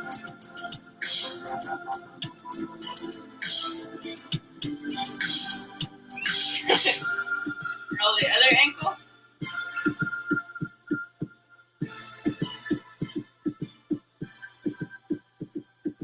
Point your toe.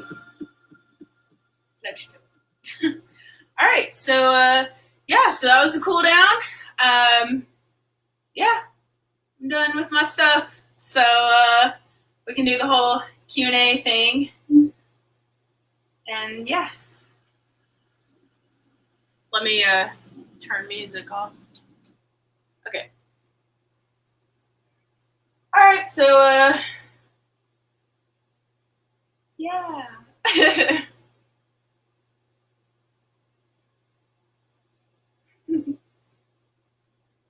This is my cat Nevaeh. She's cool. She has her own Instagram. It's Nevaeh_Mew_Mew. This is pretty important information she wants all of you to know. But yeah, I'm ready for the Q&A stuff whenever that is. Okay, cool. All right, I can jump in. I'm trying to sort some tech as well, but Okay. how did you get started in belly dancing? Did you go to a show and was wowed by it, or what brought you in? So yeah, there is a girl named Rachel Einman. She had an Alice in Wonderland show, and I'm like obsessed with Alice in Wonderland. And so I dressed up and did the cosplay contest and everything. And then I met Amber Lee, which is my belly dance instructor. She lives in California now. But I met her, and she just started showing me different belly dance moves because there was like a DJ and everything after the show. And so I learned some stuff there. And then I realized, like, I need to take these classes. I also had really bad knees and back. I was in physical therapy for my knees. I was like in a wheelchair for a while and stuff. And she had told me if I do the stance correctly and everything like that, then everything will get stronger. And that was no joke. I definitely, my knees and stuff aren't as bad because I belly dance. So That's amazing. yeah. Let's see. We got someone from Facebook land. We got Becky Bennett Blackburn. Did you make that hip scarf? Did I make what? The hip scarf? Oh, no. So, well, sort of. So these little dangly things are just dangling from this skirt. It's just like a sparkly skirt. But I did make my pants. So they're cool. Excellent. Pants I made. My top is like a lacy thing that I made. I don't know if you can see the little, oh my God. No, the darkness, whatever. But I made the top too, whatever. Gotcha. So no, everything but this skirt I did make, yeah. That is amazing. Do you also cosplay as well? Oh yeah, yeah. Excellent. Let's see. Trying to wait for a couple of questions to pop in. Cool. Let's see. Do you have any belly dance idols right now? Yeah, Zoe Jakes from Beats Antique.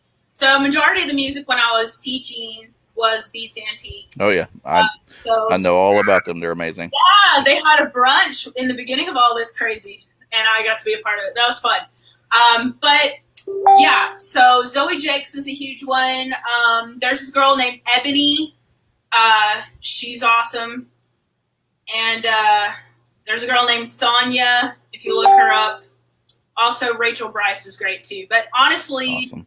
Amber Lee, my instructor, is like, I look up to her like crazy. You know, she moved to California to pursue her dream of performing, and that's what she does. So that's awesome. Yeah. Let's see.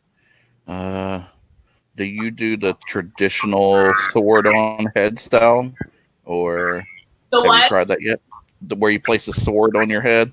Yeah, so I've done that before. My friend Heather has a sword named Jasmine that I've used before. It's actually pretty fun. I haven't performed that way yet, but I've played with it. We have a interesting question. What other costumes do you have? This is from my unique name on Twitch. Well, I have. Okay, my computer's being weird. Okay, I have a lot of other costumes. So I kind of started a thing not that long ago, maybe a couple of years ago, where I would take a character I care about and turn them into a belly dancer. So at Mid-South Con last year, I taught belly dance as Heath Ledger's Joker. So I even had the scars and everything.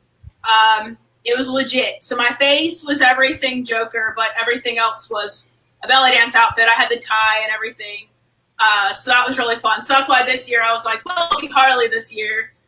Plus, I love all the new Harley stuff coming out. So, but yeah, cosplay. I mean, my very first cosplay ever was Tiny Tina from Borderlands. And it's funny because I didn't even play the game. Someone was just like, she has tea parties and she poisons people and she's a little crazy. You should be her. And I was like, all right, cool. So I just made all the stuff and showed up and didn't know what to expect. But since then, I've done a lot of other things. So usually I'm Harley at Dragon Con every year. I'm a part of the photo shoot that happens with all the Harleys. It's fun. Amazing. Are you part of any troupe yet, or do you plan to start your own troupe? So I do have my own troupe. It is just a group of girls that I teach every week. And we actually have a show coming up whenever it happens. I'm not sure the date because, all the craziness. But it will be at Black Lodge. And I'm calling it Nerd Out. So it was supposed to be at Mid-South Con. The concept is that all these girls are going to dance or perform to something they nerd out about. So, for me, Harley Quinn is one of those things. We have a cat choreography. It's really fun. I nerd out about the Dewey Decimal System. How could I dress up for that? I don't know. You'd have to figure it out. All punch cards, baby. All punch cards. Let's see. Let me check the comment section, see if anything else is fun going on. Cool. Let's see.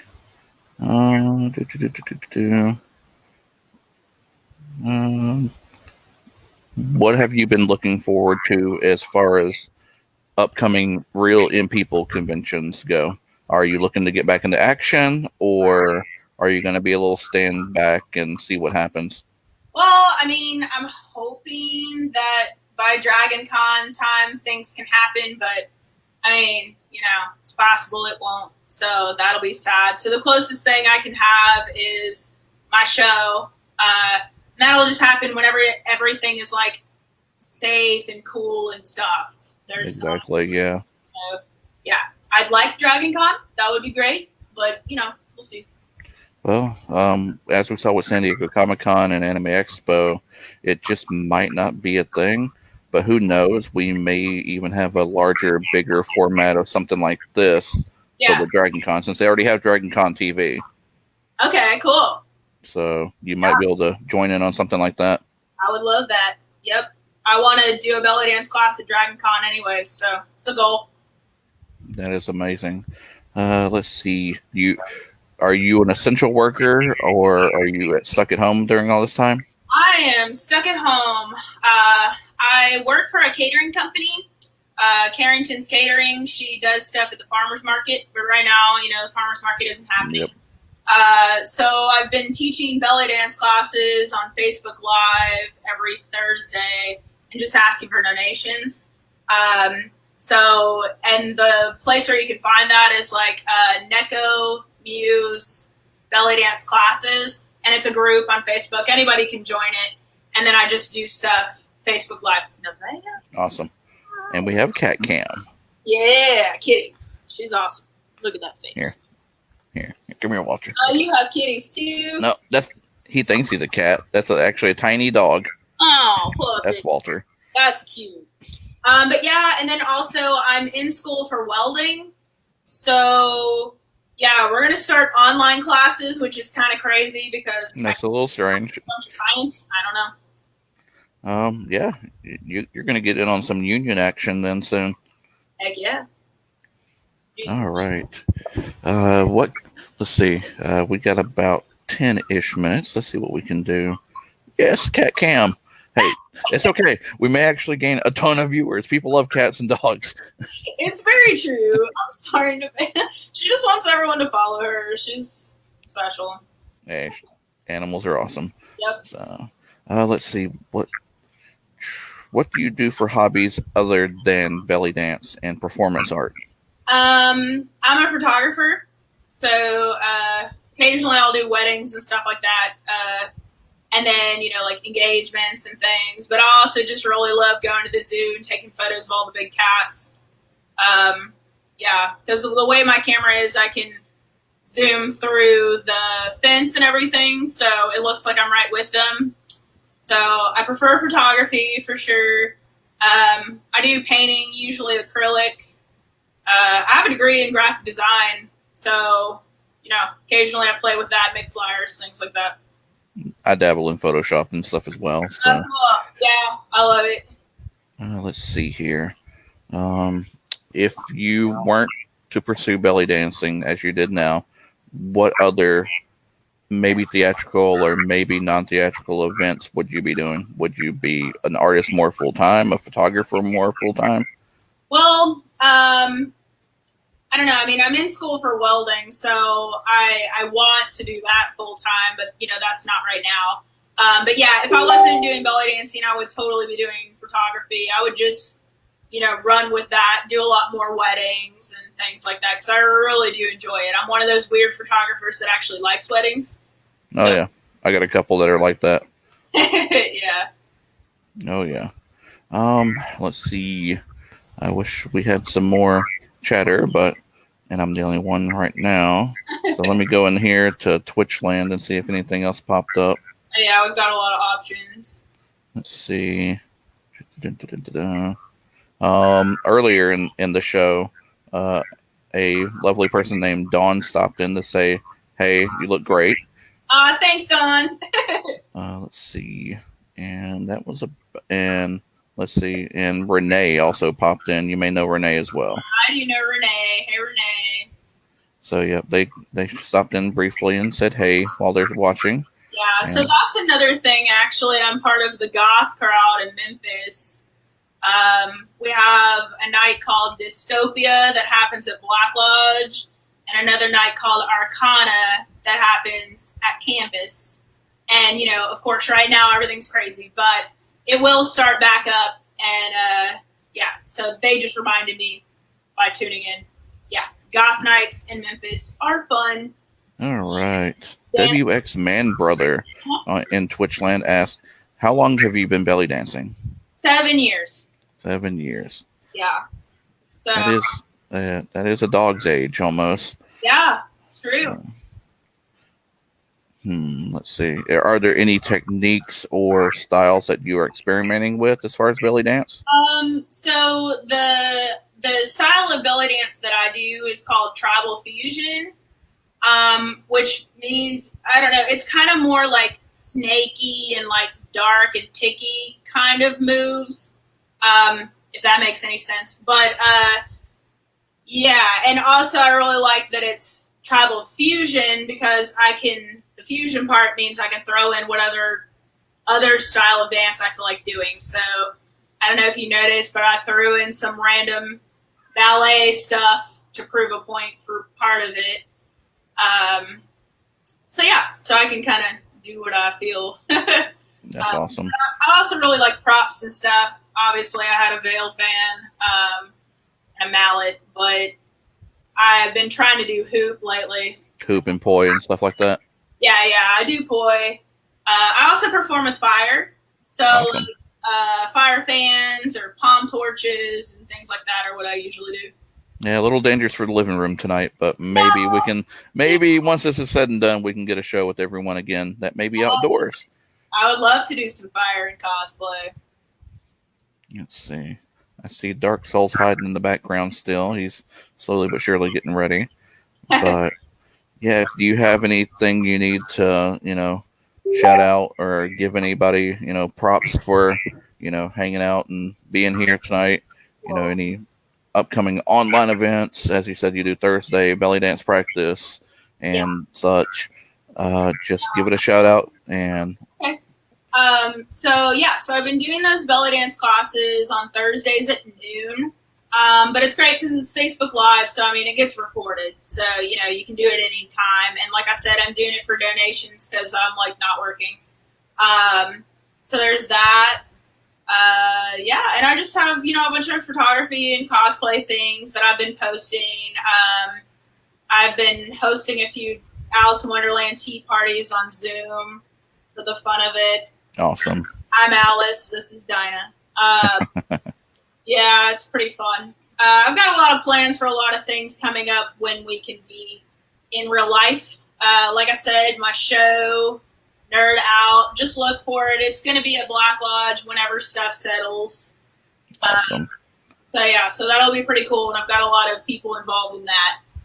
So, yeah. And then also, I just recently got hired with Bendy Beast Fitness. And she owns her own pole studio that's opening up soon. But right now, everything is online classes, and I'm her belly dance instructor. That is cool. Yeah, so she's really freaking cool. Bendy Beast Fitness. Look it up on Instagram and stuff. You'll be happy. Take a twerk class or something, That could be fun. Let's see. We got one last deal. Septi 14 asks, have you done any new paintings lately? Yeah. Okay, so this is appropriate. So, have you guys watched Harley Quinn, the new series? That is awesome. I haven't seen it yet. I really want to see it. Oh my god! Just get the thing where you have free 7 days and watch all of it. So, this is King Shark. I drew him and painted him. So, yeah, he's one of the characters. He's one of the villains in the Harley Quinn series. So, Gotcha. he was tedious. Very, very tedious. But it was fun. All right. It looks like I have food here, and all the dogs are going crazy. So. There, stop. Stop. And Robert's on stream now. So I gotta go.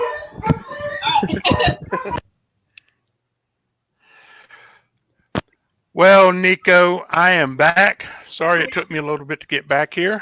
Oh, you're fine.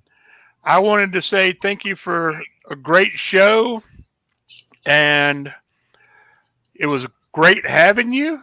It was great listening to you tell some of your story. And if we have one of these again, you're more than welcome back. Cool. I'll do a totally new character.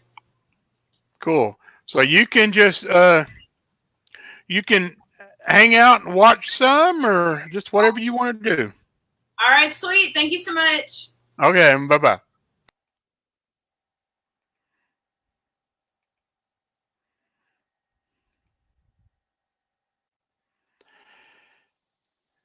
Hey, John. Hey there. How's it going? Good. Let me get my headphones working correctly real quick here. How's it? It's not me, right? You can hear me okay?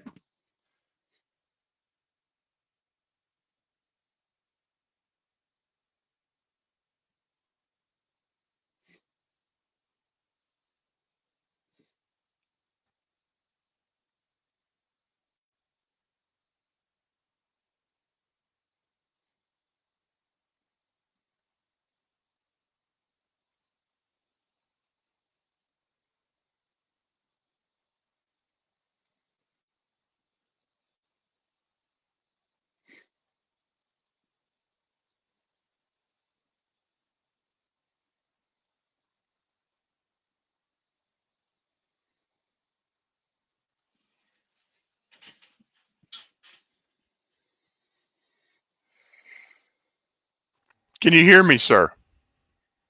I can indeed. Okay, okay. Can you still hear me? Yes.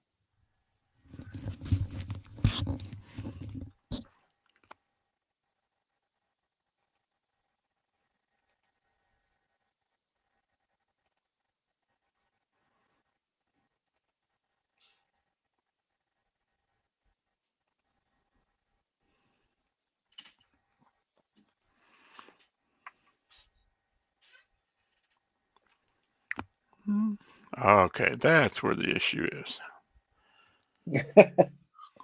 Good times. Oh, yeah.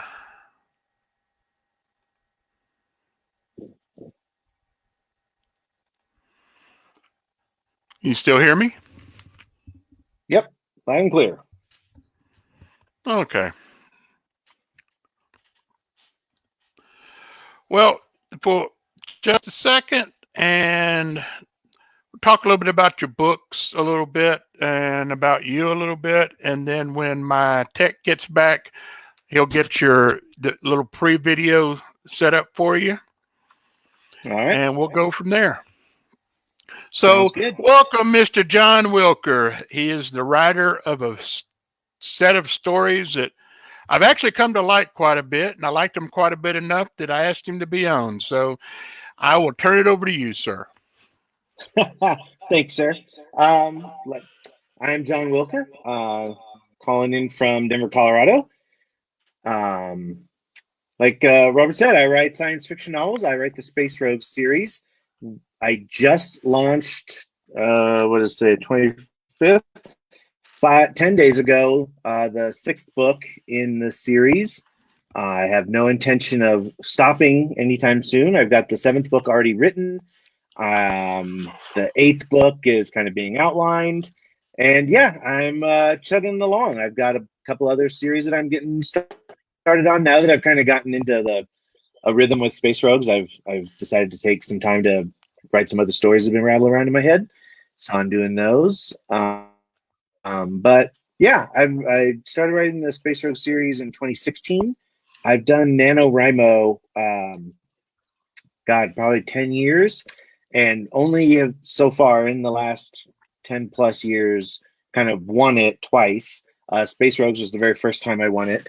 And I was writing it, and it was a light kind of work schedule. I didn't, November was pretty easy for me. So kept writing it, kept going and going. The moving average I kept staying ahead of. Normally I'd be, 3 days in, and the moving average would pass me. And so then I'd close the file and do something else with the rest of November. But I finished it and was like, hey, I wrote a novel. I should figure out how to get this thing published and get it out into the world. So I did. And folks like Robert liked it and bought it. And so here I am, still making them. People still seem to like them. So what did you do for, or even possibly still do for a living? I'm actually a conference organizer. I run my own conference company. I do mostly software development conferences. I have 3 a year that I run, and then about 2 more typically that I do consulting for. Yeah, the funny thing about it is I'm in IT myself. Oh, nice. Yeah, I work for a large DoD firearms contractor for the government, and I'm a senior senior IT specialist. Nice. A lot of us IT people out there doing all kinds of stuff on the side.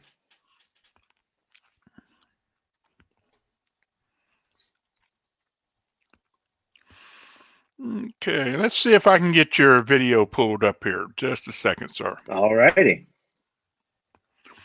Looks like my tech's having a little problem on his side with it, so let's see what I can do from my side. All right. And I still have it somewhere if we need to.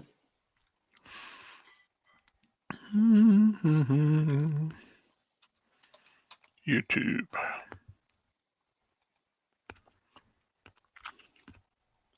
How's today been going? I popped in a few times. Oh, it's been going Very pretty exciting. good. I think we've had a pretty good crowd. People have sort of enjoyed this. It's not the regular run of the mill what most people expect of this. So that's a good thing. Yeah, absolutely.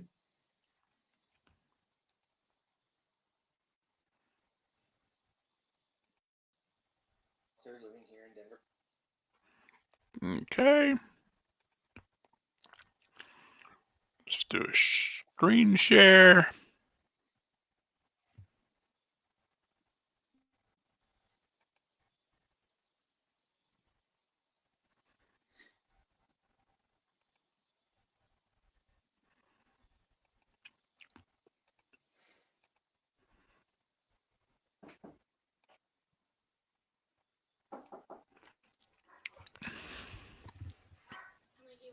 Bear with us for just a moment. We apologize, ladies and gentlemen. Yeah, my new laptop doesn't seem to like to actually be laptop. Good times. It's like, I want to share this screen. No, you can't. You got to share from this window. Well, I don't want to share from this window. Well, I'm sorry, that's all you got. I'm like, well, okay then. We'll be that way. Let's see.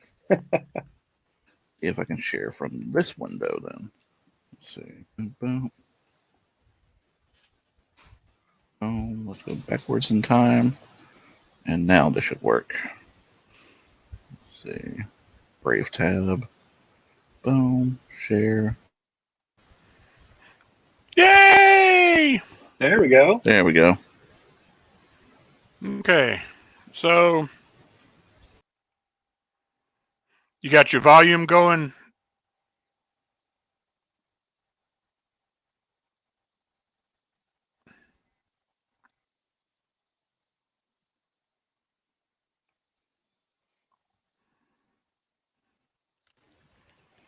Blake, you got the volume turned on it?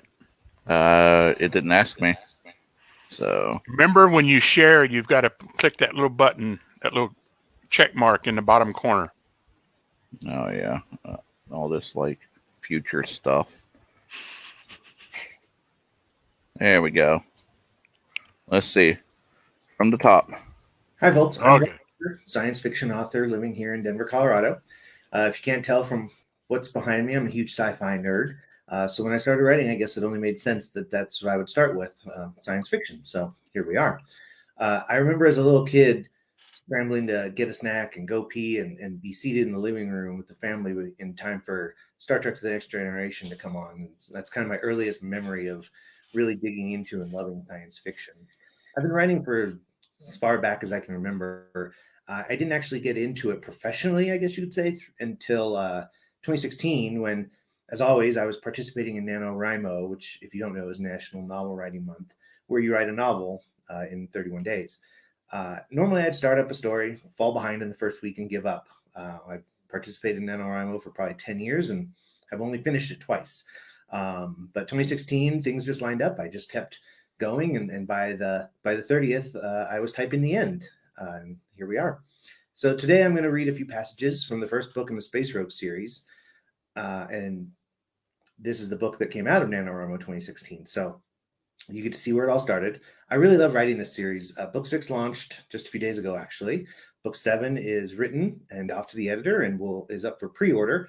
It'll be launching middle of October. So if you like what you hear and want to learn more, there's plenty of books in this series for you to enjoy. I hope to keep writing them for as long as people keep reading them. I love watching these characters grow and take them on adventures and things like that. So I'll keep writing if you keep reading. So with that, we'll dive right in. The first thing we're going to read is the first passage from chapter 2. Will, our main character, though you'll see that it quickly becomes an ensemble, is working out how to make money. Space capitalism is alive and well as it is here on Earth. And so keeping a spaceship in the air and in space is expensive. And so Will points out to his new crew that it's time for them to take some work and get going. So here we are. A job is a job. 2 days into FTL, Will has the computer assemble the crew in the lounge again. When he arrives, everyone is already there waiting. Okay, right, Will says. We're all here. I have to say, This is the first time since I got the ghost that it's been more than just me for more than a few days. It's kind of nice, so, don't screw that up. He looks right at Benny, who affects a stricken look on his large-eyed face. What? What I do? Benny screeches, then dodges a pillow launched by Zephyr. Settle down, you animals, Will raises his voice. And Benny, whatever you are, you're part plant, right? Because I'm green? You racist prick. Benny plops down into his chair, glaring at Will, then Zephyr and Maxim, then back at Will again. I'm kidding. Calm down. You're so sensitive. Will smiles at the two Paylorians, then winks at Benny. Look, we need to talk about the job I accepted. Zephyr and Maxim look at each other. What job? They say simultaneously. Then they look at Benny, who just shrugs. I was with you two on Fury, remember? How would I know? It's the job that I took while you two were shopping, Will says, before getting chased by your former colleagues. The job we'll need to do to get the ship's accounts back to a point that doesn't make me lose sleep and that lets us get ramped up with what we need, now that it's not just me. Okay, so what's the job? Zephyr is leaning forward, hands clasped, interested. A snatch and grab from one of our employer's rivals. There's a small station in the Barsoom sector, mostly a depot for folks to store things away from the prying eyes of authorities. What authorities? Maxim asks. All of them, Will answers dryly. Apparently most of the major crime bosses and syndicates rent space on the station. Only they know where it is or how to get aboard. What are we stealing? Benny seems interested. Valuable? Tech? No idea. I try to ask as few questions as I can where Xerix is concerned. Here's what I know. The station is in the Barsoom sector, sitting out in open space. From what I'm told, there's a central reception area, well guarded by a private security firm, that answers to none of the clients. Whatever it is that Xerix wants, it's being kept on the station in a section one of his competitors owns. A hologram begins hovering over the coffee table and then rotates and zooms in. Will continues. Xerix gave me a transponder ID that, once we're in the hold, should help ID the crate we want. But first we'll need to get to the right hold. Apparently there'll be trace isotopes that we can scan for, but only in close, and I mean like door-to-door close proximity. We'll have to go door-to-door, find the right one, before breaking into it. Will looks at Benny. That's where you come in. I thought I'd have to hire a hacker when I took the gig, but thanks to a lucky turn of events, here you are. He smiles at the surly Braylac. I can do that. You don't even know what's involved, Zephyr says, looking over at Benny. Doesn't matter. I'm that good. The little hacker leans back in his chair, crossing his arms behind his head. Will smiles. That leaves the three of us. We're the muscle. I can get us into the central reception area, but from there, Benny will have to hack in and lead the way. If possible, I'd rather this be more of a burglary than a fight. If it turns into a fight, we're screwed. Zephyr and Maxim look at each other, then at Will. It is Zephyr who speaks up. Well, I doubt you were worried, but we're in. I wasn't, since it wasn't optional. Okay then, step one. We case the joint. Will zooms in further on the hologram. This map is as accurate as any that exists, I'm told. Technically none exist. This was pieced together from various visits. He points to a lower portion. This is the docking section. The station can handle 4 ships at once, but according to Xerix, the protocol is only to allow 1 ship to dock at once, or 1 ship to a dock at a time. Maxim points to something. It looks like only 1 lift connects the 2 sections. That's a dangerous choke point. Will nods. Agreed. Hopefully, if needed, Benny can hijack the lift controls. At this, Benny nods. The view moves up to the reception and vault area. It's a large circle, 2 levels tall. In the center is what looks like a control console marked as security. The lower level has 11 vault doors. The second tier has 12, equally spaced around the perimeter. The 2 levels are connected by a staircase. The team spends the next 3 talks looking over the plans, talking through ideas. Then a beep comes from Will's wrist comm. We're getting close. Let's go see our prey. He stands and heads towards the bridge. The others follow. Now that the crew is kind of gelling and sorting things out amongst themselves, and they kind of have an idea of ultimately what they have to do for the rest of the story, now they have to stock up. Will has lived alone on the Ghost for a year or 2, so it's pretty sparse. He very much lived a bachelor lifestyle aboard the ship. It's a mess. There's never enough food beyond just what he needs to eat for the next few days. Now that he's got 3 people living with him who need clothes, food, weapons, he also needs to make improvements on the Ghost because he's missed a few of those scheduled maintenance emails that we all get from our car dealerships. And so there's quite a bit to do and parts to buy and things like that. So that's where we jump in for the next reading. Benny and Zephyr. Arriving at the pedestrian archway of the spaceport, the crew of the Ghost comes to a stop to one side so as to not interrupt the flow of foot traffic. Will looks around at them. Okay, meet you all back at the Ghost. If you get there first, the computer should let you in as long as you have your wrist comms. Gabe, until we get proper comms unit built into you, you'll have to stick with Maxim to get back onto the ship. If everything goes as planned, there'll only be a few talks. Zephyr, remember, you're in charge of the funds. Don't spend it if you don't have to. Does that mean we can steal things? Benny chimes in. Both Will and Zephyr answer together. No. Will pauses then. Well, no, you know what? No stealing. Too risky. The rest of the group splits up, heading into the shopping district, leaving only Zephyr. Looking down at Benny, she extends a hand before them. Lead the way. Benny stalks off down the main walkway of the shopping district, head up, marching with purpose. Zephyr shakes her head, smiling. Feels good to have friends, even annoying ones. The walk through the first shopping district takes Zephyr and Benny some time. As they leave the general items shopping area, they hit a fork in the main road. Off to one side is a massive stall selling clothes, food, other goods. The other fork leads to the technology sector, as is evident from the neon and the holographic buskers. Benny makes some kind of cackle laughing noise and increases his pace. Zephyr follows. The small hacker ducks into a shop that clearly sells something electronic, but Zephyr can't tell what that might be. She follows him inside and sees Benny deep into a negotiation with the store owner. He had maybe 15-tick lead on her. How is he already negotiating? This isn't even this year's model multiplexer, he's saying. Why should I pay the list price? Because it's brand new, the shop owner replies. He's some type of lanky being, Zephyr sees, with 4 arms, not a single hair on its body. Oh, and 2 tails.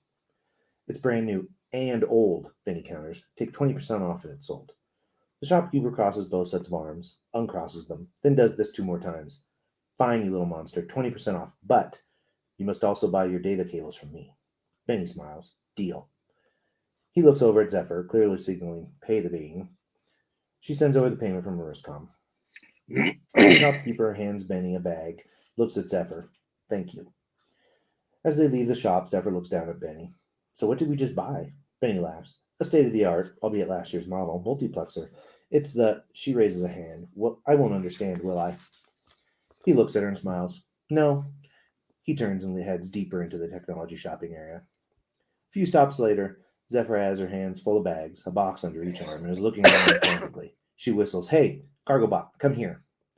Cargobot rolls over, queries Zephyr's wrist comm, then answers, Hello. The charge for cargo services is 1 credit per talk. Would you like to pay by the talk or for the entire day? Zephyr looks to Benny. How much more do you need? How much credit do we have left? He grins and rubs his hands together. Looking at the Cargobot, Zephyr sighs. We'll pay by the hour. Follow us. She looks at Benny. 1 more stop. Make it count. I like heist shows. I loved Leverage when it was on. It was one of my favorite shows. And you'll see some very Leverage-esque influences in Space Rogues 1 in the heist scene. And I'm not reading that part because it's long and would take forever to read. But it's very exciting. I enjoyed writing it. I think a lot of people really liked how I laid it out. So if that's your thing, you'll really love it. The other thing I like about heist shows and heists in general is that you get to see what the big reveal is always what was the point of the heist. What did the crew steal? And a lot of times the heist shows what they stole ends up not being a giant ass diamond, but a complication. And for the crew of the Ghost, it's very much what they stole is a complication. What's in the crate? The crew is standing around the crate, now placed in the middle of the cargo hold. Will looks at each of them. You know we shouldn't be opening this, right? Benny looks up from where he's kneeling next to the crate's control panel. Did Zarek explicitly say not to open it? Will sighs. No, he didn't. He also didn't say go ahead and rummage through the thing I'm paying you to steal either, so, maybe we don't. Maxim chips in. Then it's settled. We open it. I think it's fair to see what we risked our lives for. Also, I'm bigger than you. Will shrugs. Fine. Benny, can you open it? Ideally, so that we can close it back up and there's no evidence that we touched it. Benny scrunches up his face in what is presumably a look of indignation among Braylac. I just hacked an entire space station, a super secure, secret space station, including the armor suits of the guards. You know what, though? This shipping crate might be too good. I might not be able to hack it, he shrugs. Will kicks him. Don't be a dick. Benny rubs his leg. So undervalued. He plugs his wristcom into the data port on the crate. 2 seconds later, with a hiss, the crate opens. The lid slowly lifts up and away from the top. Benny backs up, trying to look inside. What's in it? What's in it? Will, Zephyr, and Maxim look up from the crate to Benny. Together, they all three say, a robot. Inside the crate is a Mac Blatt robot, curled into a fetal position. That is the only way it would fit inside the crate. Its legs are long and thin. It must stand just over 2 meters. The entire thing is black except its joints, which are the dull gray color of whatever material the thing is made out of. Benny waves his arms and nearly screams, cool! He takes a long-running leap and lands on the edge of the crate to look down into it. Can we keep it? He looks up at Will. No, we can't keep it. Close the lid. We saw what was in the crate. Will stalks out of the cargo hold. What's wrong with him? Maxim asks. Zephyr shrugs. Who knows? She looks down at the form inside the crate. What do you make of this? Maxim frowns. Looks like a service bot of some type. Definitely upgraded. Look here. That's not standard. He points to a module welded to the bot's shoulder, the only other thing on it that isn't matte black. Wonder why it's in the crate. And why it's so valuable, Zephyr adds. And what that thing it does. She looks at the shoulder attachment. Benny looks at the 2 Palorians. Let's find out. He reaches in and activates the robot. All three take a step back. The bot inside the crate begins to make noises, faint whirs and clicks. Slowly it stands up inside the crate. Its featureless face rotates to each of them in turn, yellow optical sensors spinning and focusing. Once standing, it's just over 2 meters tall with long, thin arms and legs, and a sleek but boxy body. A mix of angles and curves. The head is roughly oval-shaped, but the only features are the eyes, nothing else. Most bots the team have seen distinctly look more biological, presumably to help make their owners and operators more comfortable. This one was clearly not designed that way. There are 2 shorter arms tucked up against the body, perhaps for more fine motor control than the larger arms and hands are capable of. Hello. It again turns to each of them, one at a time. I am Engineering Service Bot GBE-102002. Its voice is neutral and largely genderless, slightly deeper than Zephyr's voice. Where am I? Who are you? I am not detecting any peacekeeper comms. I am no longer on a peacekeeper vessel.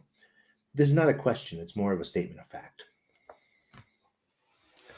Okay, there we go. I hope that gives you a little insight into the crew of the Ghost.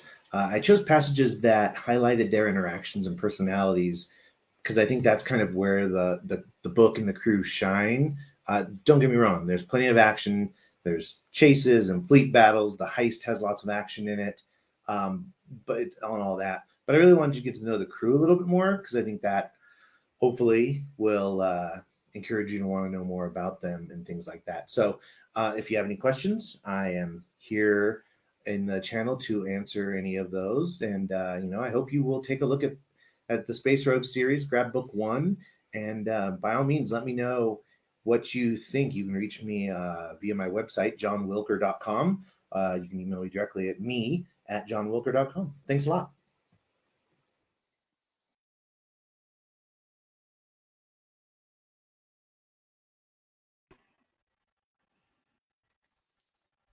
Hey, John. Can you hear me? Yep. Let's see if we have any questions that have popped up. And I guess you back, Blake? No? No. He went to the con suite. There you go. Hey, this con suite delivers. All right, be back. They're Okay. even better.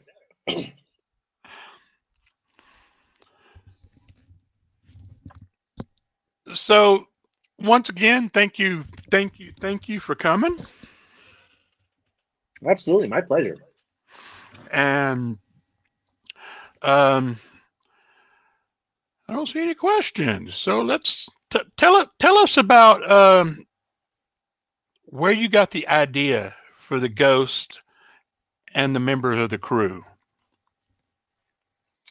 So I watch a ton of science fiction, obviously. I And felt so like the I definitely Braylac was actually Rigel. very much. It was Rigel. And did you ever see that old sci-fi movie, Paul, where Toll? they got it was like the one Paul, Paul. No, I have not. I can't even remember the two actual actors that were in it, but basically these two losers stumble on a little green alien and rescue him from Area 51.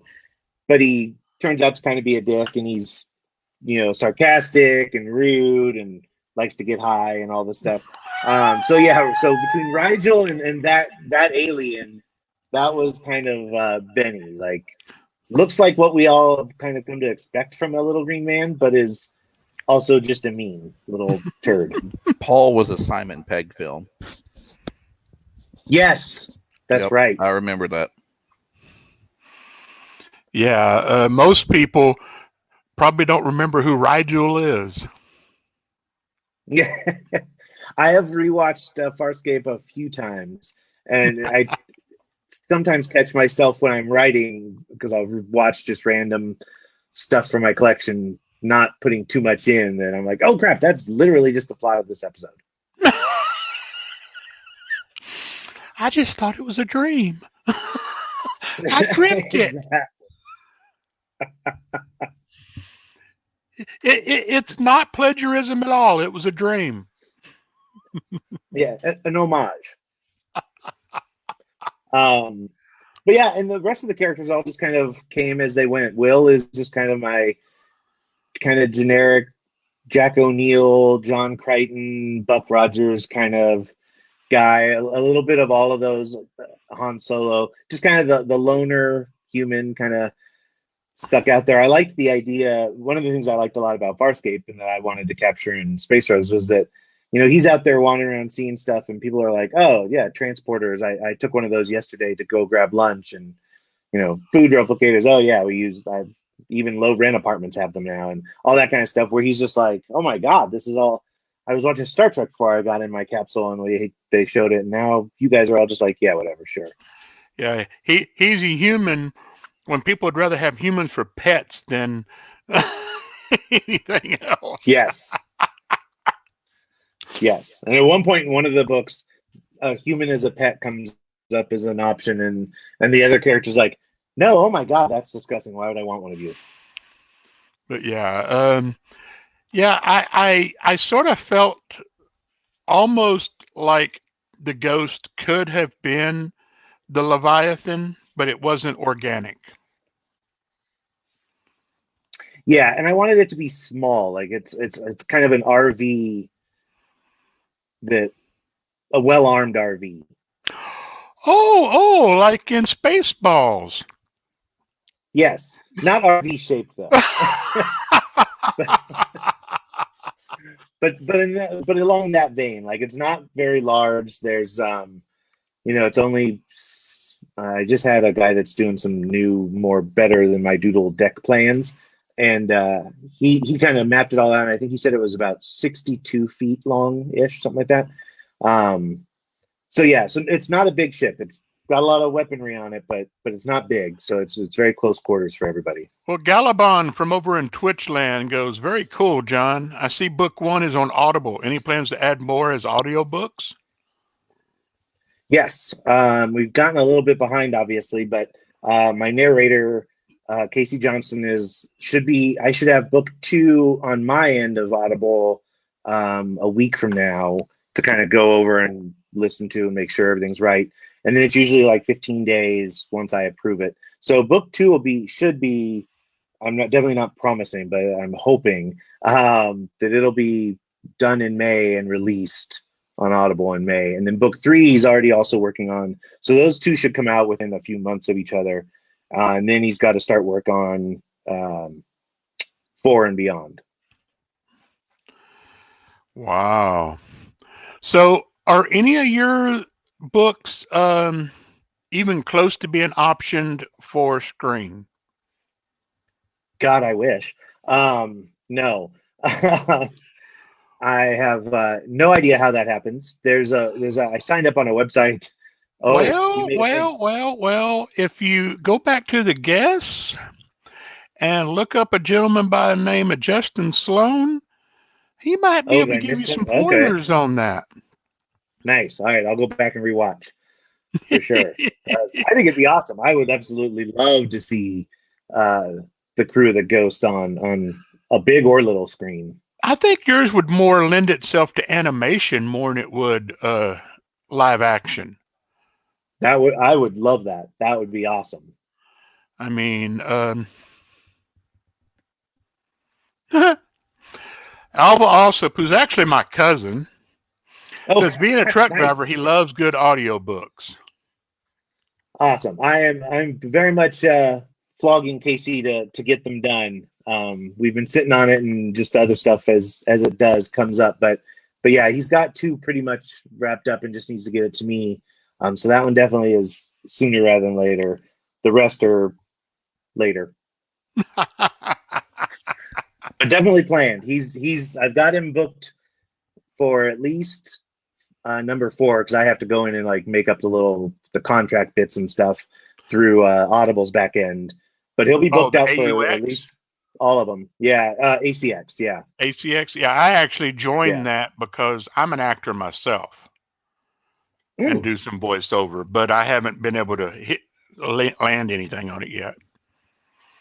It's definitely tricky.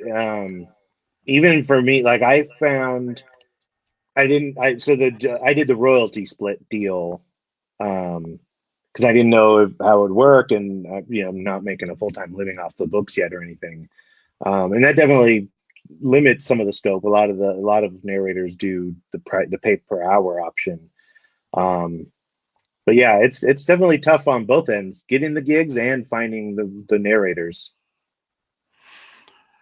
Well, are you writing any other series, or are we pretty much sticking with the Ghosts setup right now?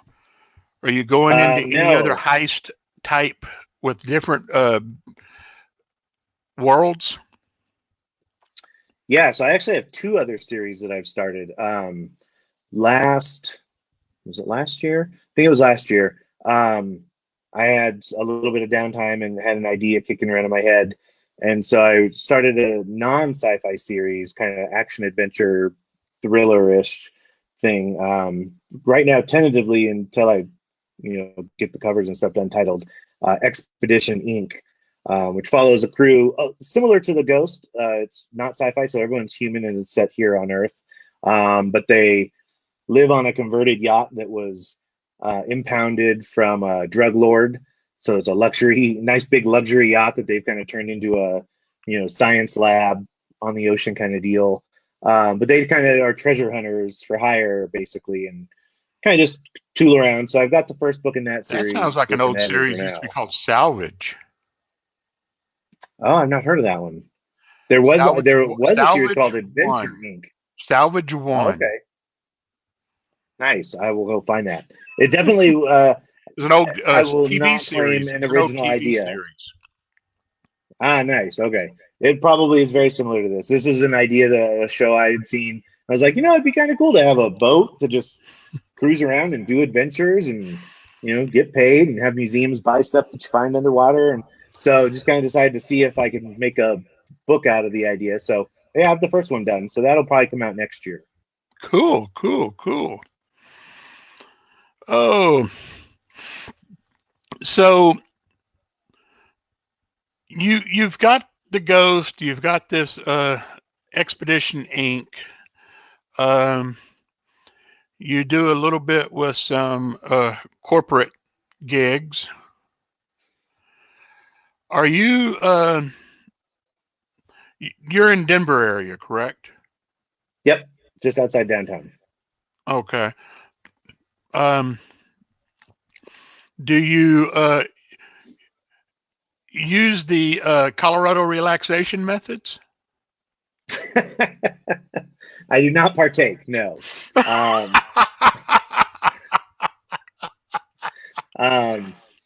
There's a joke here that with all of the transplants moving into Colorado and Denver in particular, whenever someone asks, like, "Oh, how long have you lived here? Are you a native?" You're like, "No, not native. I've been here, 15 years." Like, "Oh, okay. Well, you're here before it was legal, so that's all right."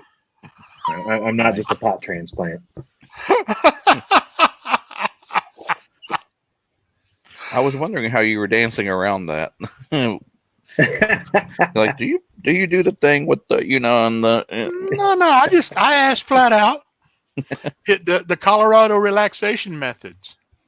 Yeah. It's like yoga for your lungs. There we go, Pops. He relaxes enough for everybody. Yeah. Well, the one good thing about it is I have never seen somebody stoned get into a bar fight. That is true. Probably, I would imagine. Yeah. Way too chill for that. I'd be like, no, man, it's okay. Pass the pub mix.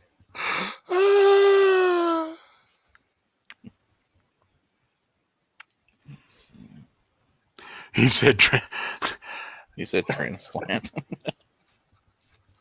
Oh, jeez. Let's see. See if I can think of any questions while everyone's goofing off. Let's see. You've been stoned and been in a bar fight. Were you drunk too? Moving very slowly. Bad combo. Well, I'll let Blake ask you a couple questions. Let's see. Because he knows how to read. Let me I do think this. he knows how to read. I worked at a newspaper for 12 years, and I didn't learn there. So, let's see. Let's see. Favorite type of, let's see, character in sci-fi. Who do you go to? Like, if you had to choose one archetype of character, what kind of archetype would you go with? Would you go loner? I would go loner personally. Yeah, it'd probably be the loner, and it wouldn't be the as much the dashing. It'd be the Han Solo kind of gruff for his ish, own. Yeah. Okay, same question, but possessing no particular special skills. Yep, same question, but fantasy now. You can go high fantasy. You can go urban, whatever. I'd be a wizard. A wizard. Yeah, I think I would be only because the necromancer. Yeah, I'd be like a necromancer. Nice. I think either that or the wizard, both are good because you don't have to get up close to fight anybody. True. Bad guy starts coming, raises zombie, lightning bolts. I see figures behind you. What all do you collect? Mostly they're the Eagle Moss Star Trek starships, but then I have stumbled. I try not to fall down too many rabbit holes. My home office is not a very large room. All those little white shelves are on all of the walls that are surrounding me. But I have some Pacific Rim Jaegers, and then there's a company that makes little, I don't know, maybe 3 inches tall, kind of G.I. Joe size or shorter Transformers. And so every once in a while I'll pick up one of those. So I got like Brawn and Jazz, and on the shelf that you can see really the shelf, but not what's on it. I have a Starscream. But yeah, so it's primarily the starships though, because they've made some that are kind of cool to have physical models of. That's awesome. So Alva says, so kind of Dune type Heron? I don't know. I'm not that big of a Dune fan. I wasn't ever a Duneologist either, so everyone around me can quote Dune left and right, but not me. Yeah. I am in the same boat. I'm like, I don't understand. Like when all the screenshots of the new movie everyone was sharing those, and they're getting super excited. I was like, I still don't get it. Those are cool actors. I know. I was like, oh man, he looks nice, but who are you? Yeah. Yep. Exactly. Yeah, that's. Let's see. Any other hobbies or any kind of newly constructed things since all this isolation has gone on? Have you become like an artist? Have you built a giant monolith in your backyard? What kind of things have you done? I mean, the monolith is coming along, but not a ton. I worked from home already, so this wasn't a huge change in my lifestyle, which for better or worse was good, I guess. That I already was here and stayed in most of the time, so that part wasn't a big adjustment. But the weather has been shifting now, so I'm my other kind of outside hobby is gardening. So my garden is getting ready to be planted. Denver has a very hard and fast rule that you don't plant before Mother's Day, and I've broken that rule a few times, thinking, "Oh, it's 80 degrees, it's going to be nice," and I'll then put the all next my little day it was seedlings freezing. in, and then yep, it That's freezes. Tennessee. Hail comes and destroys it. Like, yeah. So they're still in the kitchen, but the garden is getting prepped and things like that. So that's kind of my outdoor activity to help stay sane and get outside and get some sunlight. There we go. You grow anything in particular, or just like a nice victory garden? Yeah, pretty much just run random stuff. I'm actually not a huge vegetable person. My wife is. So I like to grow things, and then she gets to benefit from that. But usually tomatoes, peppers, squash. I'm trying Brussels sprouts and arugula this year, which I've never done. So awesome. I will admit I have goes. not read a single one of your books. I do apologize for that. I should have did a little Shame. research. So will you ever put some of your love for gardening into your books? Because space could benefit from some interesting plants, vegetables, maybe a vegetable that is a mutant that eats someone, or there you go. Something fun. I haven't put gardening in. I don't know why. I'll have to put that on my list. I do kind of keep a list of random things to put in. It's chock full of pop culture references because Will is very much kind of a child of, well, he's not a child of the 80s or 90s because it's set slightly in the future, but basically the equivalent. He likes old TV and things like that. Kind of the Tom Paris. Yeah. Okay. Yep. He's definitely shouted Leroy Jenkins before rushing into a fight. Nice. The crew likes to binge TV and movies, so they've watched Quantum Leap and the Avengers movies, and that's awesome. That's a good ragtag group of people, and It's non-people. It's fun to watch them watch these things in words and how they tear it apart, because everything that they're seeing they can do. And Will's like going, no, this is art, this is science fiction. Huh? Yeah.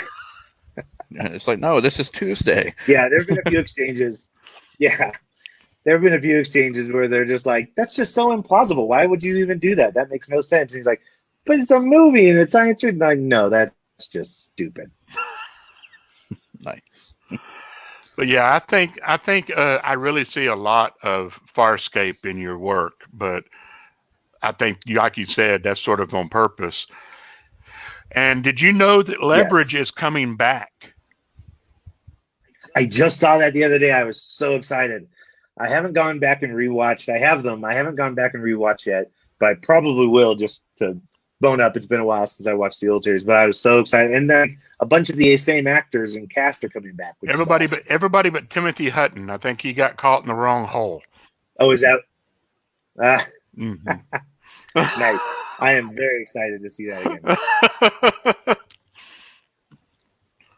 All right, let's see. Well, if there's anything else you'd like to just talk about, you're more than welcome to. You're more than welcome to hang back, and we'll pop this into one of the room parties or the gaming room and just let people see what's going on. And you can give us some commentary from the background if you want. Sounds good to me. The only thing I was going to throw out was if anybody's interested in picking up any of the books from my site, johnwilker.com/shop. You can buy signed paperbacks or just get the ebook files. I created a discount code, COVIDCon, capitalization stuff doesn't matter, and that'll take 25% off. So John, if anybody wants amazing. To grab any of those, John Wilker, wilker.com/shop. Adding it in right now. We'll do it live. Nice. There's a ton of other merch stuff, but I couldn't apply the discount code to that because that's handled outside of me, the books and everything else I have. COVIDCon20, you said? No, just COVIDCon. COVIDCon.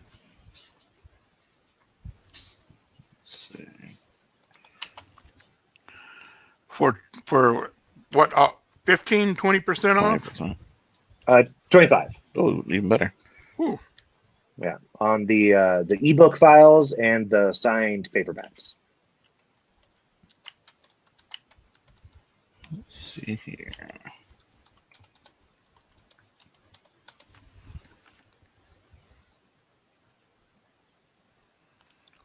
All right.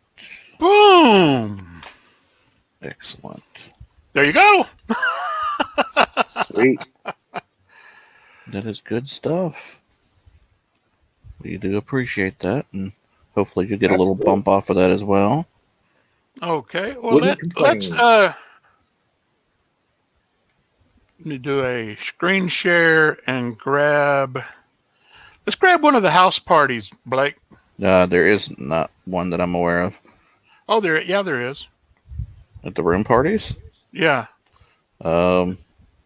It's DJ Adam has his going. Okay. All right. The boxes are in weird spots then. No, he's off. So. He's off? Yeah, because it said. I thought there was one running. I guess go to one of the gaming tables. All right. Let's see if anybody's there. Because we just hit a weird spot. Story of our life here. Yeah. I think Galabon. Joys of live events. Yep. Let's see. Yes. Let's see, a Dark Banshee should be up and running. Let's see, Adam Huerta's down. That doesn't link to anything.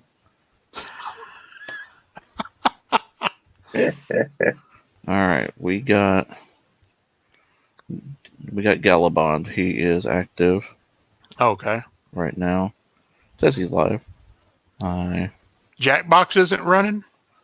I don't see it anywhere, sir. Let's see. Saturday, 3:25. Let's see. Oh, yeah, he's live now. Some like canned music. Yeah. Yeah, he's live. Here, let me sort the link.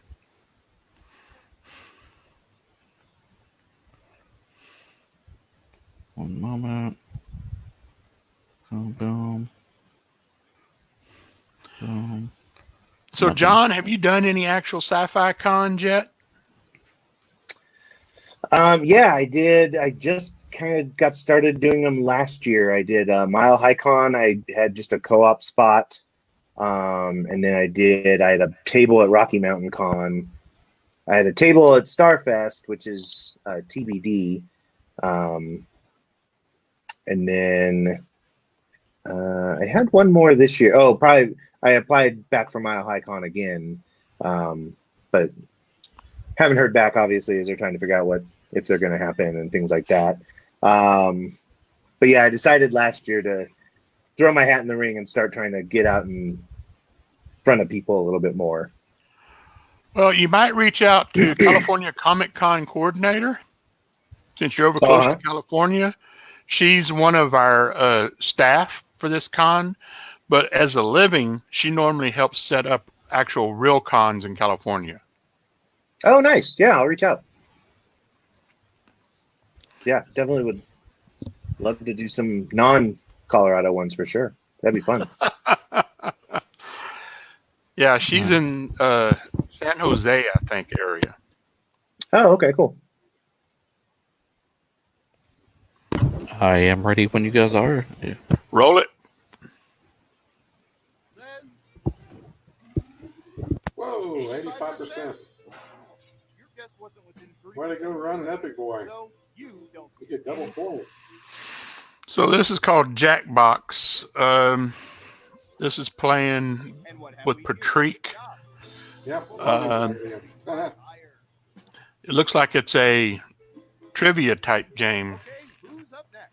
One of the games. It It's a multi-person trivia game. You can literally log on. There's like a little code that's covered up by our ticker up here, unfortunately. But I can pull it from the actual. It is LWKA. And if you can go on the Jackbox.tv, type in LWKA, and you can actually join the mass of people that are playing the game. Now, sometimes they max out at like 10 people or whatever, but then there's sometimes where it's just like majority rule. And so it's that game that everyone used to have. You don't know Jack. Oh, okay. Yep. Oh, gotcha. That is it. I mean, and then someone is there a built-in host or? The host usually in the digital version will be the person on stream, because there's like stream app like capabilities with YouTube and Twitch, and so okay. you'll buy the pack of game for like $29, and then you'll be the host. And then what will happen is you'll still play, but they won't see your screen, just so no one can cheat. And it's pretty neat. I've played against some people online in the past. Hey, cheated, man. Well, the way we have it set up is we have an audience and a player link, and the audience link goes just to the YouTube for them, because that's where he's streaming it to. The player link actually goes to the Jackbox. Yeah, that's what I just said, buddy. But yeah, it's a trip. There's like one where you're doing like, it works really well for like poets and authors. There's one where it's a robot rap battle, and they give you like little keywords to use, and yeah, it's pretty epic. Nice. Have we heard back from our next guest, Dark Soul? Not yet. I have tried to call him 3 times and left him voicemails. You want to try to call him? He might answer my phone, as he doesn't have my number probably anymore, since it's been like 3 years since I've called him last. But let me give Mr. Santiago a ring real quick. Let's see. Contacts. Coming up. Moving boxes. I got a crap load of them right now. What percentage of people do not label their moving boxes? Oh, monsters. That's who. 18%.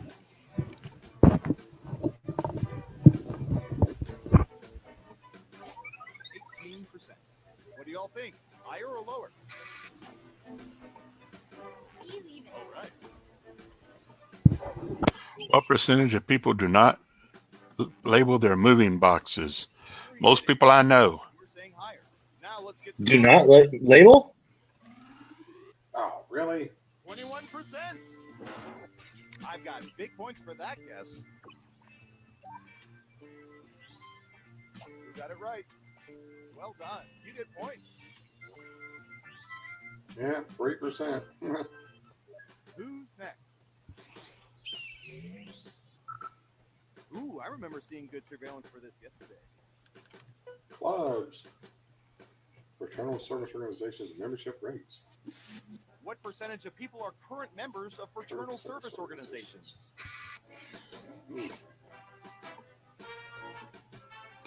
I think it'd be higher than 50%. I'm not even sure what that is. Fraternal service organization.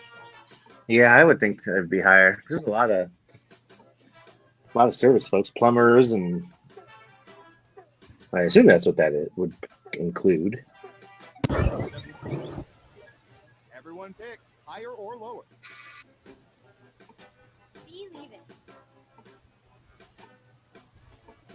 And nothing from our next guest, Dark Soul. We have an hour to fill. Everybody said lower. Saying lower. Okay, let's see the right answer. Whoa, way down there. 6%. That's a low number, crap. but you know the first rule of Fight Club might explain how we missed a few people. Let's see who got it right. Ooh, points for you.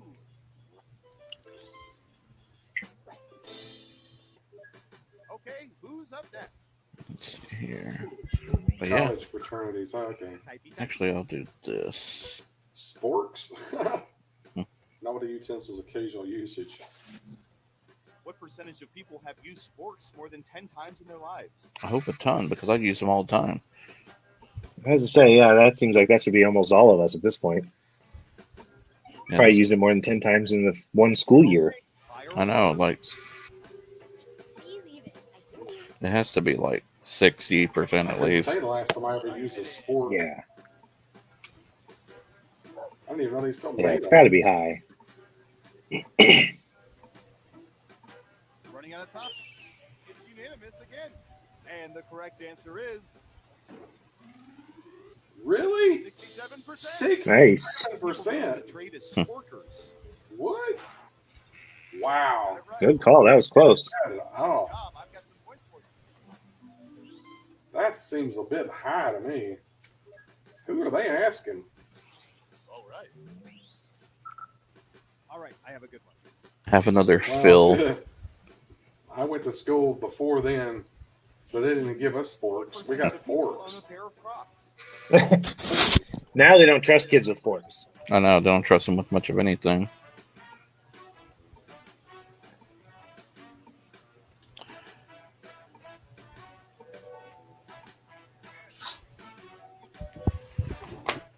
Hey, Blake. Yes, sir. Jennifer said we should go ahead and run I forgot how you guys are SNES much younger than me, so- on screen for the hour if he does not show up in time. Okay. How do we stream that? It literally links back to our webpage.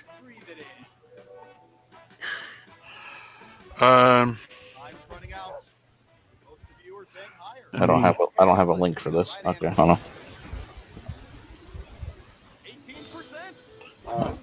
Galabond is D&D. But I can do that. Snappy and bitey. Actual Crocs. Okay, Galabon is D&D. Next up, breathe it in. Most important meal of the day, folks. Breakfast. It says breakfast, but for me it's dinner. What percentage of people are allowed to have sugary cereals? Is that because you don't eat breakfast? Exactly. I get up and go straight to work. It's not as important. Well, there you go. I wish we didn't leave you just hanging watching TV with us, John. That's all right. Higher or lower?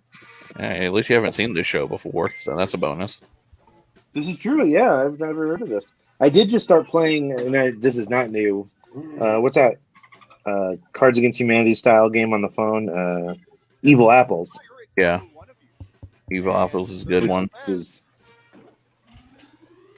Yeah. I've had a lot of fun with that. Hey, you're a better guesser than our trained rats. Nice job. I definitely had sugary cereals as a kid. Oh, yeah. My favorite was Fruit Loops. I was a Fruity Pebbles guy. Oh, yeah. Fruity Pebbles always hurt my I can never mouth. get into Fruity Pebbles. We embedded microchips in hundreds of subjects and found the most popular answers to this question.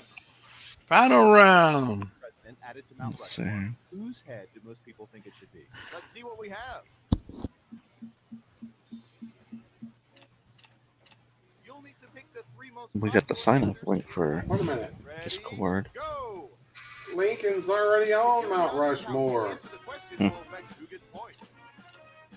What the heck?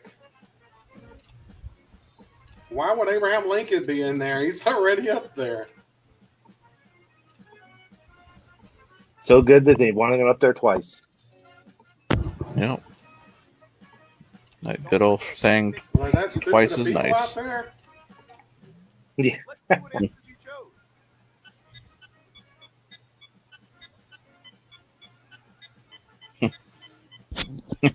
SNES is working on his technical issues. Okay. We can hang out here.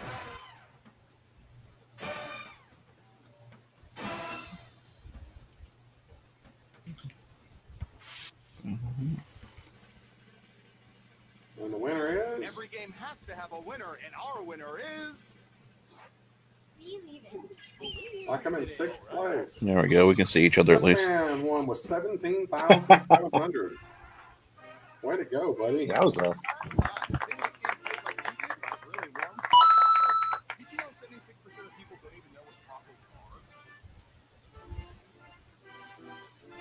Good job, everybody.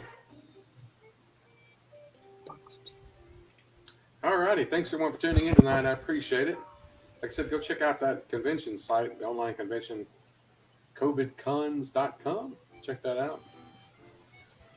All righty. I will be back tomorrow night, 8 Central Time, as usual. We'll be playing Jackbox games again. Hope everyone had a good time tonight. I appreciate each and every one of you being here, as usual. Remember to like and subscribe. It helps me out. Hit that notification button. Let you know when I live stream, which is every night. And if I upload another video, which I sometimes do, and we'll be doing more of here soon. All right. Have a good morning, good evening, good afternoon, whenever you're watching this. And as always, thanks for watching. And then there were 3 and no TV. Oh, let's see. What is there to do? Because I just called. I'm going to text my 10 o'clock person who has totally forgotten about us and probably already went to bed. Let's see. Let's see here. Where are you, Santi? All right, let's.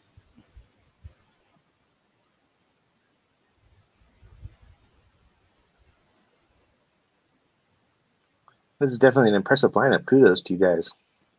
Oh yeah, and this was like totally like on the cuff, on the fly. We sat down at CC's and we're like, "Hey, what are we gonna do now that there's no cons anymore?" And Robert's like, "Man, let's host an online one." And there that's you go. kind of what we're doing, slightly. Very nice. Let's see. That's not a thing, Jennifer. Let's see.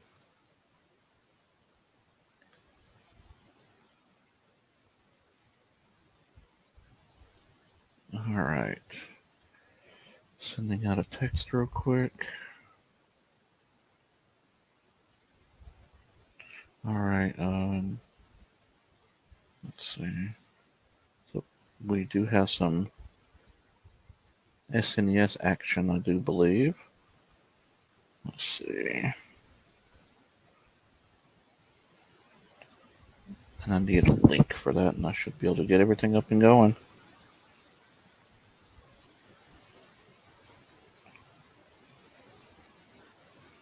Let's see. Alright, hold on. My stuff's going crazy now, as always. Such is my life. Come on. I don't need that live stream. I need the actual.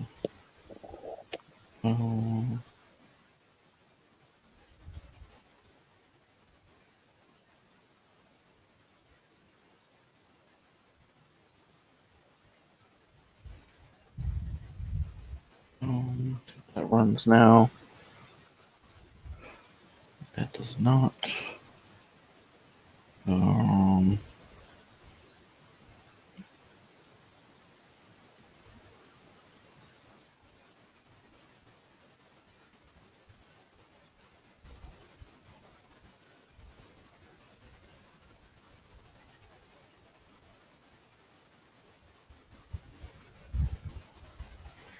right. Sounds like we got a Robert on a call. An important one. There he goes. Yeah, off he goes. You know it's serious when he starts moseying around the house. All right. Yeah, thanks for sticking it out with me as my new co-host. Absolutely. There you go. Yeah, my pleasure. I don't want to keep you from, food, family, or business. So when you gotta go, go. As No we worries. we say in the performance and theater stuff, don't want to mess with your dime. Yeah. Let's see. I'm gonna see what shenanigans I can get into. Let's see. It's 10 o'clock. And so the gaming stuff, other than right now, is normally been going on in the backgrounds. Yeah, we have like the actual website has like a section of different game rooms that you can randomly click on, like a door icon, and it'll take you to a random game. Some stuff's already offline. Some stuff is, coming up. Oh, nice. And then also our vendors.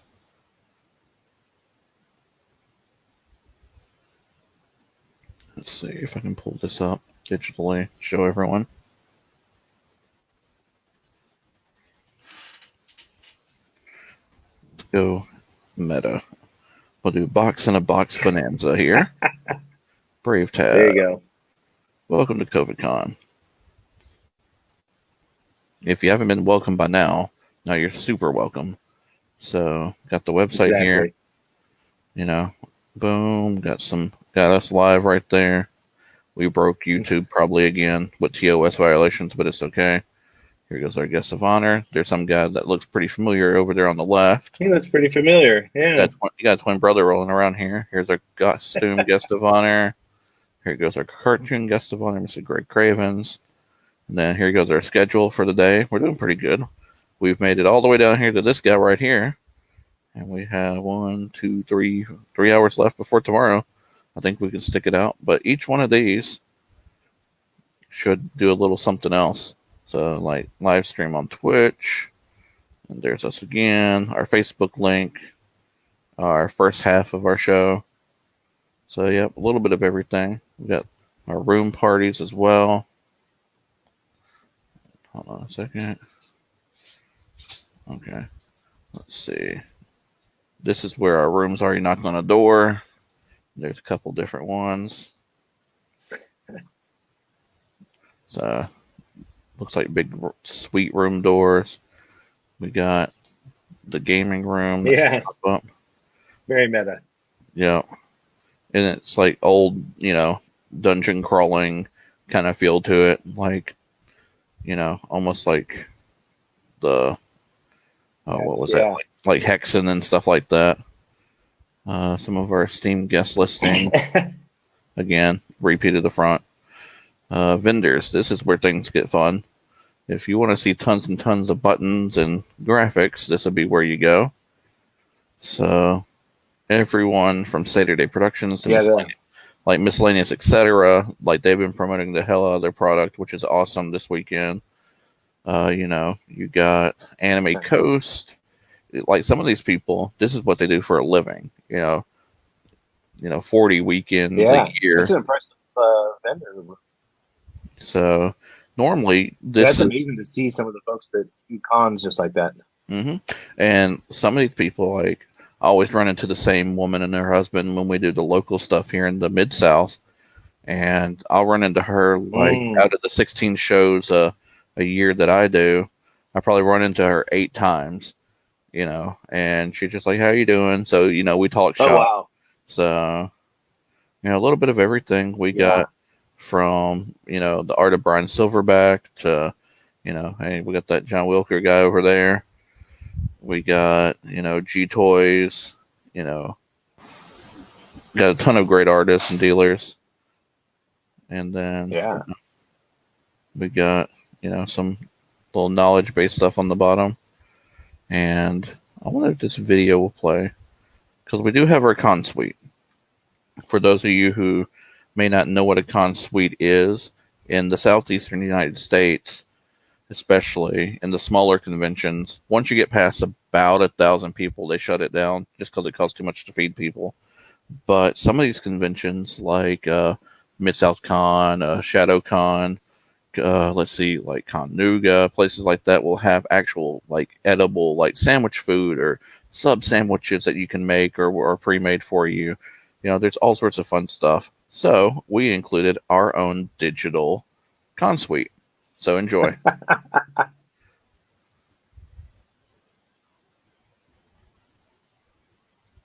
Who provided the fridge?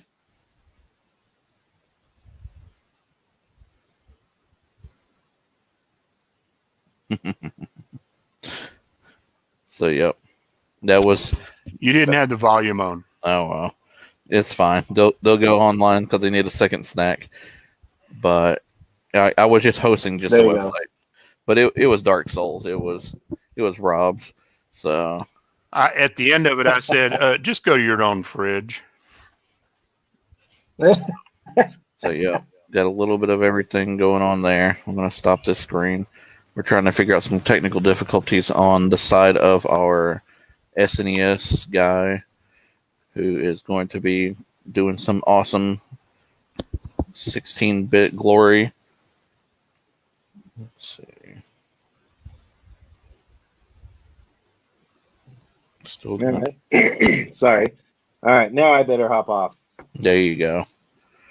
All right, it was a pleasure. We'll leave your ticker up, give some time for people to get some coupons, and grab some great books. And sweet. Yeah, we'll catch you later, sir. Have yourself a great one. Sounds good to me. Yeah, you too. Thanks for having me. Thank you for coming. Absolutely, man. Thanks. Should I just leave the studio? Is that the easiest? The easiest way. I'm going to dump you too. All right. We got 52 minutes of filler. All right. I used to do podcasting. I don't know why this is so difficult. We used to talk about everything and nothing at all for like 4 hours at a time. Actually, we did a bad thing. Look at the ticker on the left. 5 hours. I don't know what we lose a little bit of show. So we're going to sign off and back in. And we are going to miss out on some show. Or don't. I can't hear Rob. Just let it run. Let it run? Let it run. Okay. All right. We're not going anywhere. We're here forever. So, but it's okay. We're supposed to stop every 3 hours and 59 minutes ish, but we got carried away, which is amazing. But we learn for next time, and who knows when next time's going to be with all the shenanigans going on? Maybe sooner than you thought. It would probably give us 3 to 4 months, and we may have another one of these for all we know. And we'll have some awesome guests yet again, maybe some updates from guests, and we'll see what happens from there. Well, one of our guests wants us to possibly do some work with him on a different bit of format, but the same type of idea. Yeah, we'd be more than happy to do that. Set up a time and a place. I'm working some, so I'll have like Wednesdays, Saturdays, and Sundays off. So I work all the time. Yeah, well, with all the shenanigans, like my necessary job, returning people's AT&T boxes and stuff where you shouldn't be leaving the house anyways. Yeah, I won't get into that. But yeah, it's necessary for me to return those AT&T boxes and return the other stuff. So I'm working 4 days a week right now. So we'll see how that goes. But I don't know. 52 minutes of filler is pretty interesting. Jennifer Swan has a question. Absolutely. And I'll let you field it. All right.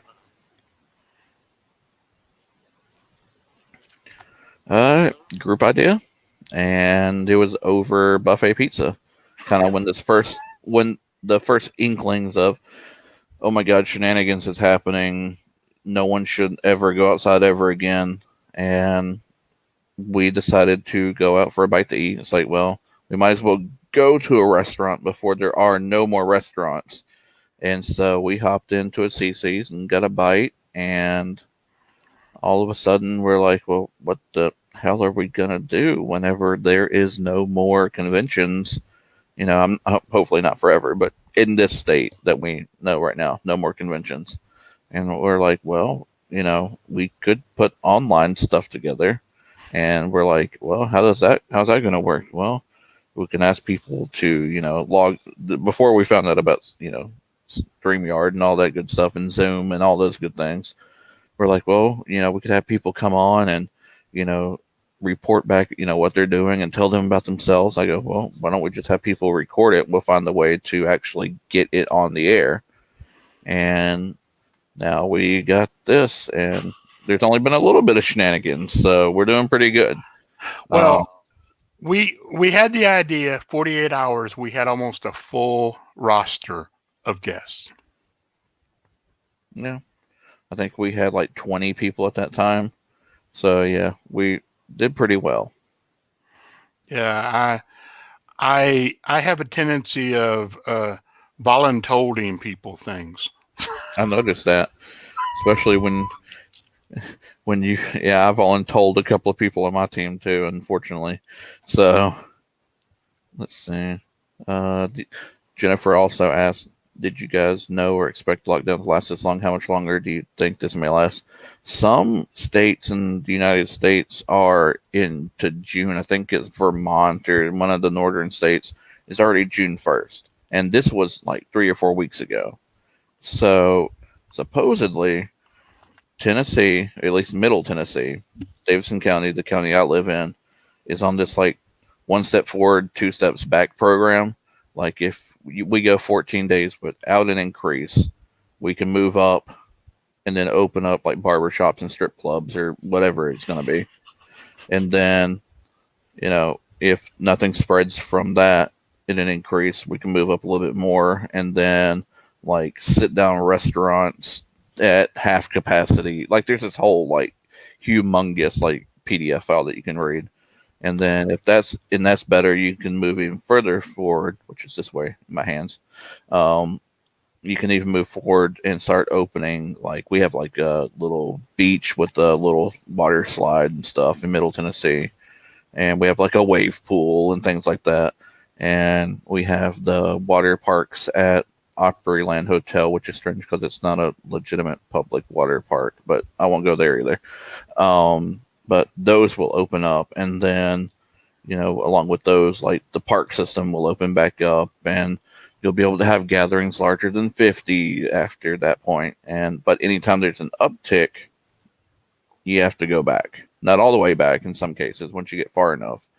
But in the first 1 or 2 stages, you have to go back to everyone stays at home. So I honestly won't be going to a buffet for another year or two personally. You know, I'm going to stick my head in and see what the, you know, landscape looks like. But honestly, it's going to be interesting because every state's doing something a little different. You know, some are saying everything open, boom, go to town. I think Georgia is kind of like that right now. And they're just like, okay, free game. And I don't like that idea at all. Hey, Jennifer, how is it in California? California. She's in Sacramento. Ah, gotcha. Yeah, but here in Tennessee, it's just kind of weird. Rob and I know we're on 2 parts of Tennessee, you know, west and central. I live between 2 parts of it. Yeah, you travel between 2 parts as well. Let's see. Boom.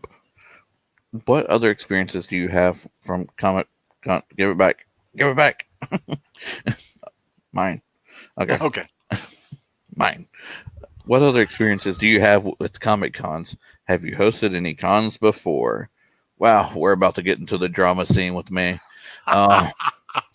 Once upon a time, see evil logo. I was the host of potentially 3 events in the Middle Tennessee area, and we were entitled the Supervillain Summit. We had some notable, quotable people and staff who are unfortunately noted and quoted saying or doing stupid stuff, but yet hasn't been proven. So that was quickly squashed.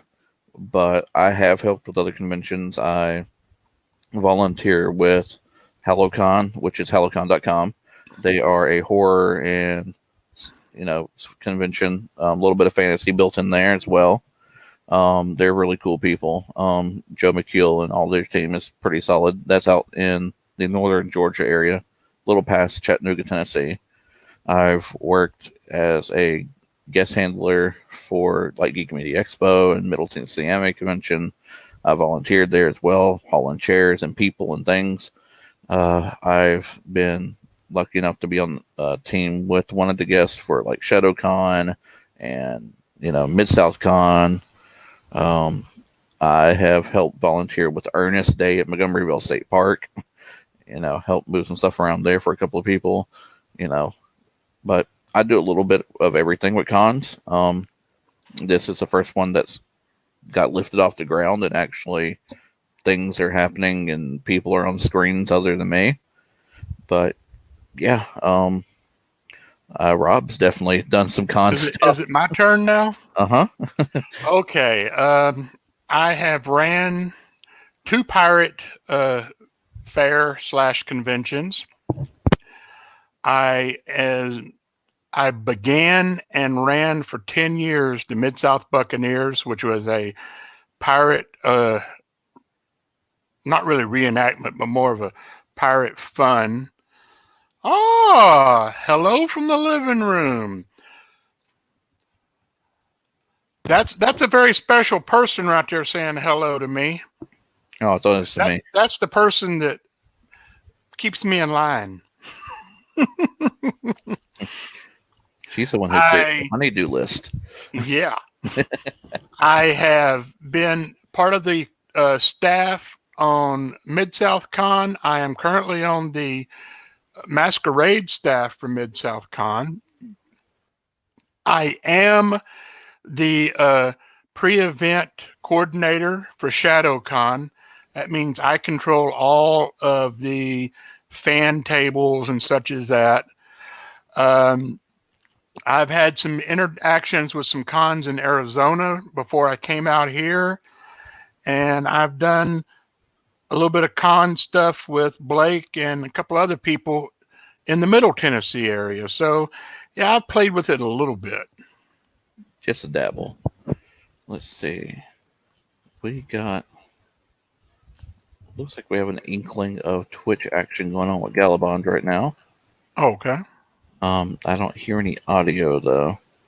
That's the only thing that scares me a little bit from his channel right now. Let me make sure it's just not me.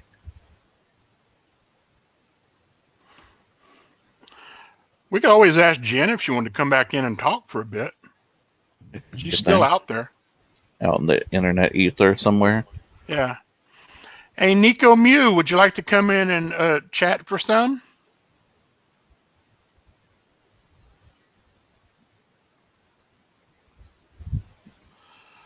Well, California Comic Con coordinator is our mysterious behind-the-scenes support. She is the one that created the website, and she's also been very, very instrumental in keeping us from losing our mind. And it has been an honor to work with you, too. And if we do something along these lines again, love to have you back. Oh, yeah, definitely. Yeah, she's pretty much kept everything sane as far as the website and things go. I tried to log in. I'm like, oh my God, it's broken. I don't know what to do. And then she's like, okay, all done, fixed. I'm like, thank you so much. Because, yeah, things are definitely not my friend when it comes to website things. Let's see. I'm waiting on...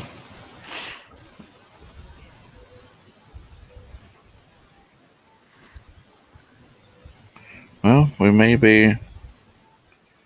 I just asked Jen if she wanted to come back in and chat some. Gotcha. I'm waiting on... Actually, I can do this. I'm going to fall out for just 1 second so I can hop into Discord so I'm not dual talking to people. Okay. Let's see. Boom, boom.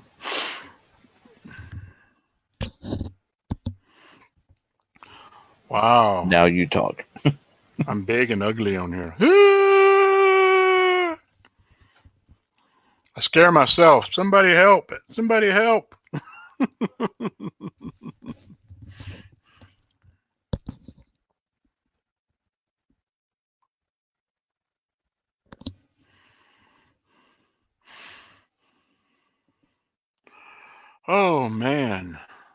This has been a blast. I have really, really enjoyed doing this. I was a little nervous when we started whether or not it would go off. I think everybody has really stuck in there, and everybody has helped a lot with this. Wow,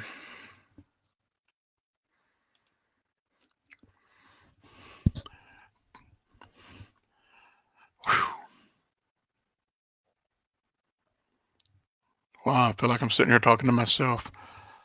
Do you want me to sing? I can sing. If you don't want me to sing, come in. Don't sing. I can't, man. I asked if y'all want me to sing, and Blake definitely does not want me to sing. No, thank you. Trying to fix an issue.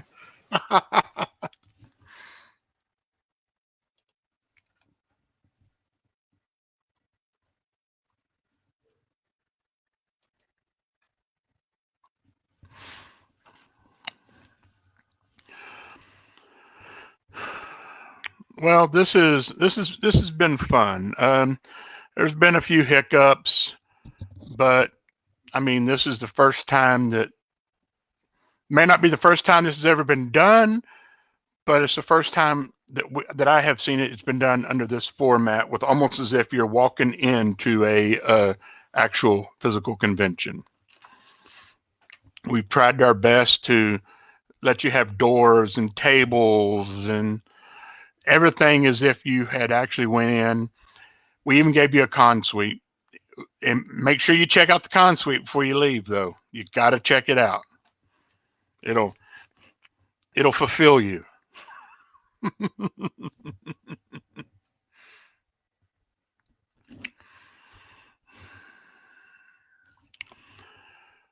Oh, let's see what I can put up. Let's go to YouTube. Oh, okay. There we go. We have video game.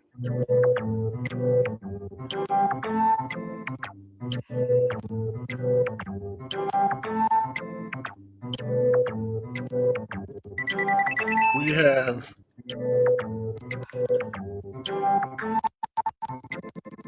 SNES with Dark Banshee.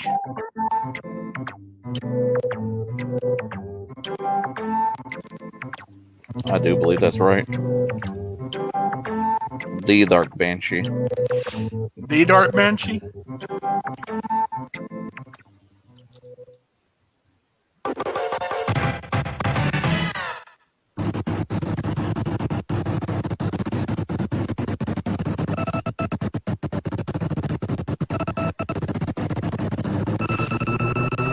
Super Mario Kart, I think, or like it. Mario Kart-ish. Mario Kart-ish? It's running from a website, so I think the lag and stuff is kind of making things glitchy. Yeah. I thought it was going to be emulation and not, well, like onboard emulation. So, hey, I could hop on stream and try to play something if it will let me. Try it. Let's see how bad it bogs things down. Now I'm going to take my headphones off for a sec.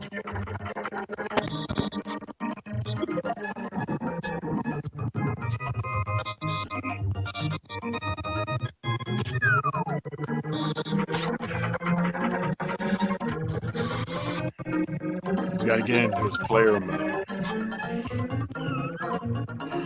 He's got to get into player mode. He's got to put his hat on back.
I'm going to see what happens whenever I do this.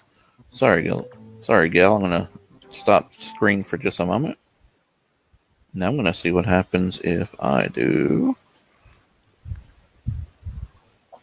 Let's see, share screen, application window.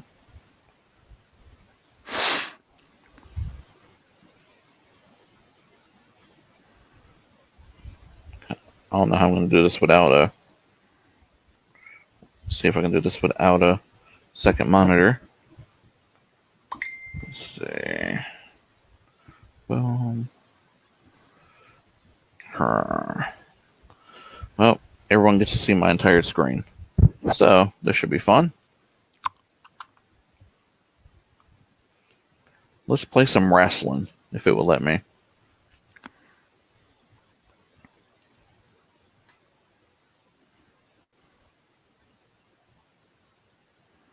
Alright. I will be careful. Guess what, guys? I can't see what's going on. Because we're about to...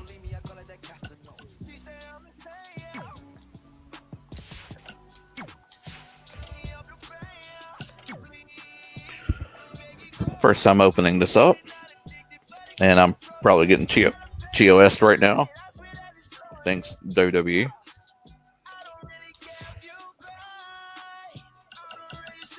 Let's go here first. Audio volume.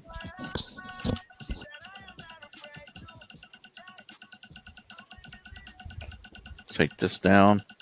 Hey, look, kids, I'm a streamer finally.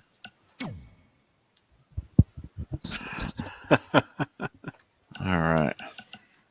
Let's go here. We're good there. No windowed. Actually, that may help us out on stream, but...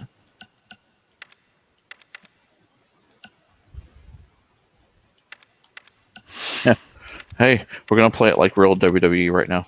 No audience density. Let's take motion blur off. Fill depth's fine. I could do high texture quality. I keep forgetting I have a new computer. All I see is a white screen. Oh, there's nothing? Nothing. Now it's everything. Dang.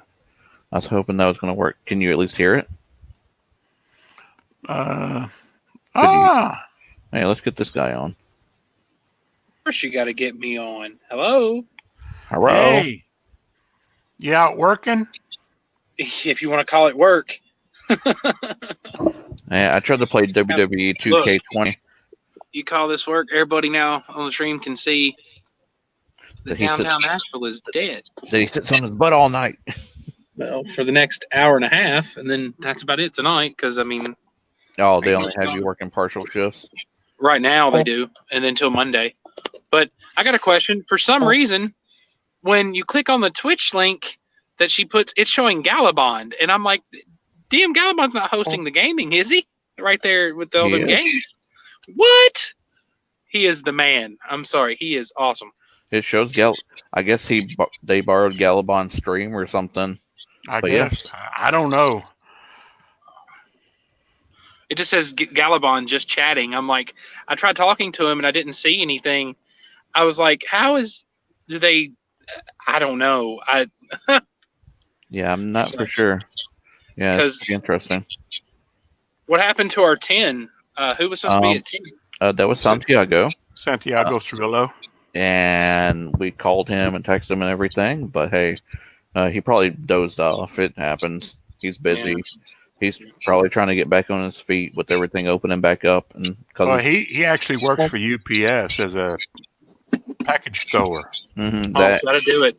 Because it's been like gangbusters there right now. But between that and he's like licensed for insurance and stuff too, he's probably getting everything settled with all the shenanigans going on. Makes sense to me. But Yeah, that was crazy. Yeah, she said they had to use the Galabon link to make it work. I'm like, that's odd. But now the weird dithering thing happens in the audio, like it flickers because it's emulation from a website to a stream to us kind of deal. It goes through two passes, so it's not amazing. That's just but it's fine whenever you're just on the website. So we definitely. Well, to give him more views to his stream, I guess. Yeah. So everyone should jump in and do Galiban stream for sure. And that's Galiban, and that will definitely boost his numbers into getting his little check mark and stuff. Oh yeah, he's a great DM, man. He did a great job for us today. I really appreciate him doing that. Yeah, that room was pretty full, which is pretty awesome. Yeah. He used the Roll20 chat instead of the Discord, but that's fine. I mean, we set the Discord up for him just as backup. Yeah. Because he used Roll20's chat base, so that's fine. So, but we were just trying to get everything going for him. No, yeah, everything turned out pretty good. Patrick could be back tomorrow with Jackbox games for the con. That's awesome. So yeah. Great. Clean my camera. Is my camera all funky? There it goes. Look all right to me. Yeah. I'm going kind of blind looking at this little light right here on the camera. I'll find tape or something to cover it up. I'm Mine does staring that out. too. It's got a little white light right next to the camera. And you would think it'd be enough to light you up, but it's not. Same thing. So. No, the screen does that for me. But got his game hat on. Get my game hat back on. All right, let me at least close down WWE 2K real quick. So what's up with the YouTube, man? Is it still they hit us with another TOS or what's up? Probably at this point. Freaking bots. Gotta love YouTube. It's why everybody's running away from YouTube. They're going to, what is it? Is it Mixer is where they're running to now? Yeah, Mixer and Vimeo and a couple other places. Twitch is kind of lax. Yeah. No. Let's check in with y'all, see what's up. Man, it's so late. But yeah, that's fine. I hate to sit here that Santi couldn't make it, but we'll miss you. Hi-ya, buddy. We'll see you around. Yeah. It's all good. But who's scheduled for our 11? 11.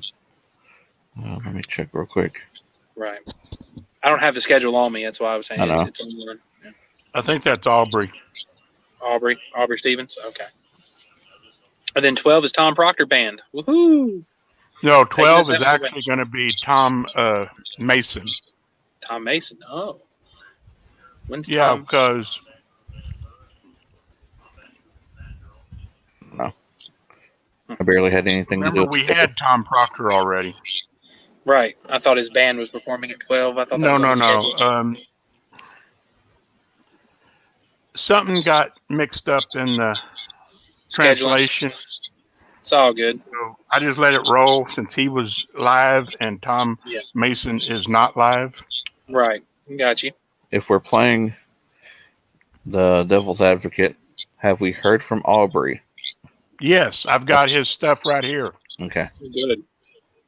Right. I've got his video and I've got the picture to put up when he calls in and talks because he doesn't have a camera either. Okay. That works for me. I'm cool with that. Yeah, he actually brought it to me and put it in my mailbox on a jump key. Wow. And so you uploaded it to the tubes? No, I'm keeping it on the computer. I'm going to run it directly from the computer, not from the YouTube. Okay. There you go. Better quality, probably. Probably. Mm-hmm. It's all good. It's Dark Souls. There's eating dinner. No. Oh. I ate earlier. Yeah. My daughter made me shrimp tacos. Nice. You see all three of our beautiful mugs on here. Mm-hmm. So, But no, we got to figure that out. But that's cool. I just wanted to check in, touch base while I'm at work. I'll probably be home about 1:30, but the con will be over for the night, so it'll be all good. Yeah. See if we can see if we can survive through a night of shenanigans. We've done okay so far. Yeah, we've done decent today. I have to say it's been pretty decent. Like bugs I'm aside. I'm not used to this, so it's new. Like I'm not used to being on screen and everything. But there again, well, like I said before, like I used to podcast, and our show would be like 2 hours, and it gets trimmed down to like an hour, hour and a half, depending on the content. Right. But then our after show would go on for like 2 or 3 more hours with just either the people that we interviewed or just other people that had shown up in the room late, things like that. So it was like we almost did it all over again. So I should be used to just hanging out and talking to people. Yeah. Oh, Robert, while you were on your phone, did you see we got to try to squeeze John in for like 20 minutes tomorrow if we can, if we have any downtime? John Anderson, he wants to show off his bat cave with all of his toys. So, I mean, I was like, if we got any downtime tomorrow, yeah. He was great. That was fun. Oh, I know you were watching this, Robert, when your power went out. I was like, I hope we did all right and handled it okay. Even though we got to play with the hater and everything. Yeah, that was fun. Yeah, got to play with the troll. That was great. Yeah, I got to find that comment stuff and look this guy up and see. Like, I gave him the opportunity. I was like, man, if you post it, I'll post the ad. I just want to see him his slightly use My Little Ponies or whatever he does. So. Yeah, I was a little upset that one of our vendors. Or slightly abused My Little Ponies, whichever way you want to take it. So that sort of upset me that one of our vendors was the one making the comments. I mean, do we know what shop that he runs?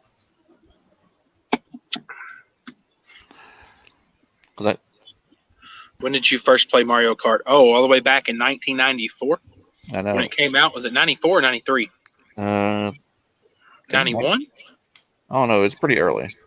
But yeah, I definitely played some SNES Kart. And then didn't actually play Mario Kart again until Middle Tennessee Anime Convention or GMX, one of those Leverett hosted events. I didn't play again till I think GameCube or something like that.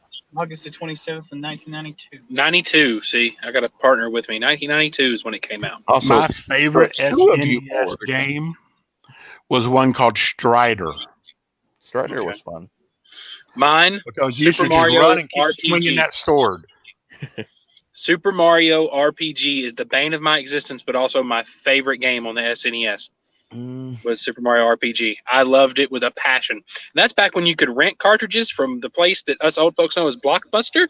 Oh, yeah. That nobody else remembers. Blockbuster, Hollywood Video, Family Video.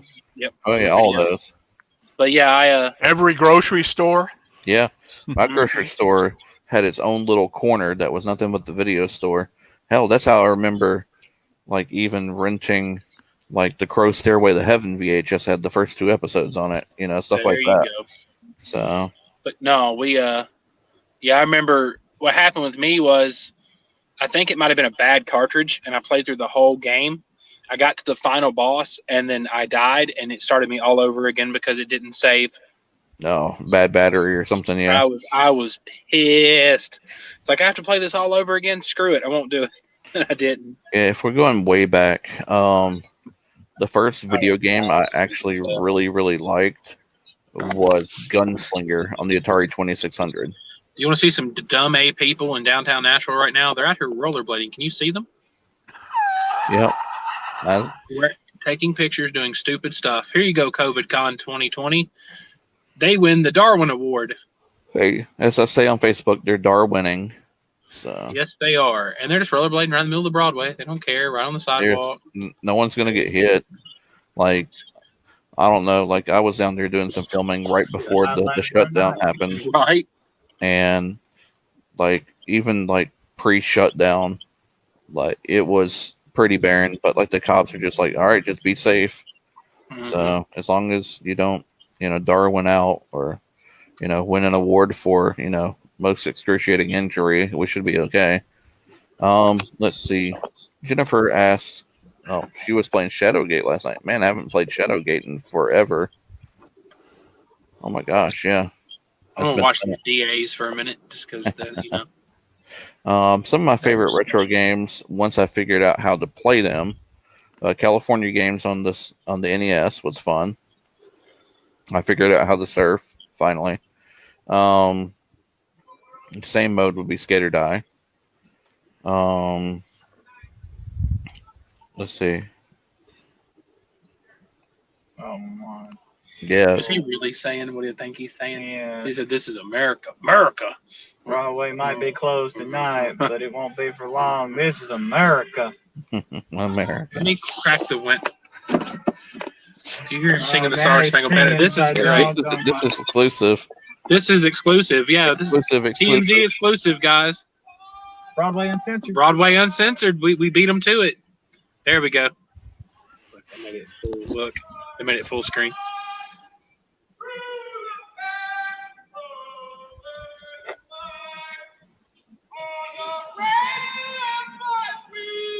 I wouldn't say he needs to quit his day job. He probably don't have one. He needs to put pants on. He's wearing. He's got Daisy Dukes. He's got on. Daisy Dukes on. The poor guy cannot sing. If this don't get us views, there we go. Broadway, Nashville, Tennessee. That's right. I'm waiting for him to take a spill. I'm waiting for the garbage truck to hit him. No, that's my truck, and I don't need that to We happen. don't need that. Don't need that. Well, Jen, that would be wonderful if, they're a little. Oh God, dude, shut up. See, ladies and gentlemen, if you're watching right now, this is exactly why you need to stay at home and be safe.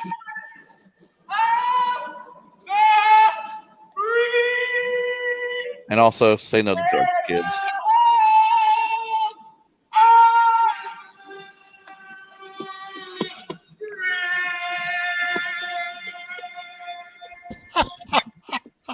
Let's look in the rearview mirror. Maybe we can still see that they're all up. Like, what in the world, dude? There, the cop just said, "Get out of the road. Get out of the road. Get out of the road." Nice. Why not show downtown while we're streaming live? It's all good, people. This is what people need to be watching. We should get like 20,000 views for this. This is an exclusive. There will be a replay because you won't see this on the news. You won't see it anywhere else. Actually, we broke it. There won't be a replay. Oh, ain't that lovely? Yeah, if you look in the ticker, it says 5:39. We forgot to shut off at 3:59. Well, I was going to say it will be a replay on Twitch. Twitch holds it though. Facebook holds it. Facebook holds it. Yeah. Yeah, true. Hey, and Twitch will too. Speaking of headlight. Yeah. I was just waiting for a cop to run and tackle one of them, honestly. Well, actually, they've been told that they can't do that. They can't arrest anybody unless it's a felony. So what they're doing right now is not breaking the law, technically. That singing was a felony. Yeah, it was a tragedy. Yeah, it was horrible. Yeah, There's one of my trucks coming down Broadway. This is Broadway right now, guys. This is Nashville, Tennessee. I know if you look really hard, you can almost see my place of work on Broadway. I'm in Weston from here all the way down Broadway. From where I'm sitting at, yeah, you'd have to go, way down West End. It's 2 miles, yeah. Yeah. Because when I would get bored after work, I used to walk. Oh, run out in front of the truck. Oh, you about got plowed. See, they're Darwining. Yeah, they got the DA award for the evening. Now they're going to go back to the hotel room and eat some Tide Pods. Did y'all hear that? Nice. And that's my coworker Casey. And they're going to have a Clorox cocktail with it. Ooh! They're going to inject that Lysol next to Yeah. you. You know, they're going to sit there and snort that Lysol Yeah, up they're going to in snort strips. Lysol. Woo, baby. That's the way to do it right there. Get a little neti pot with some Clorox bleach.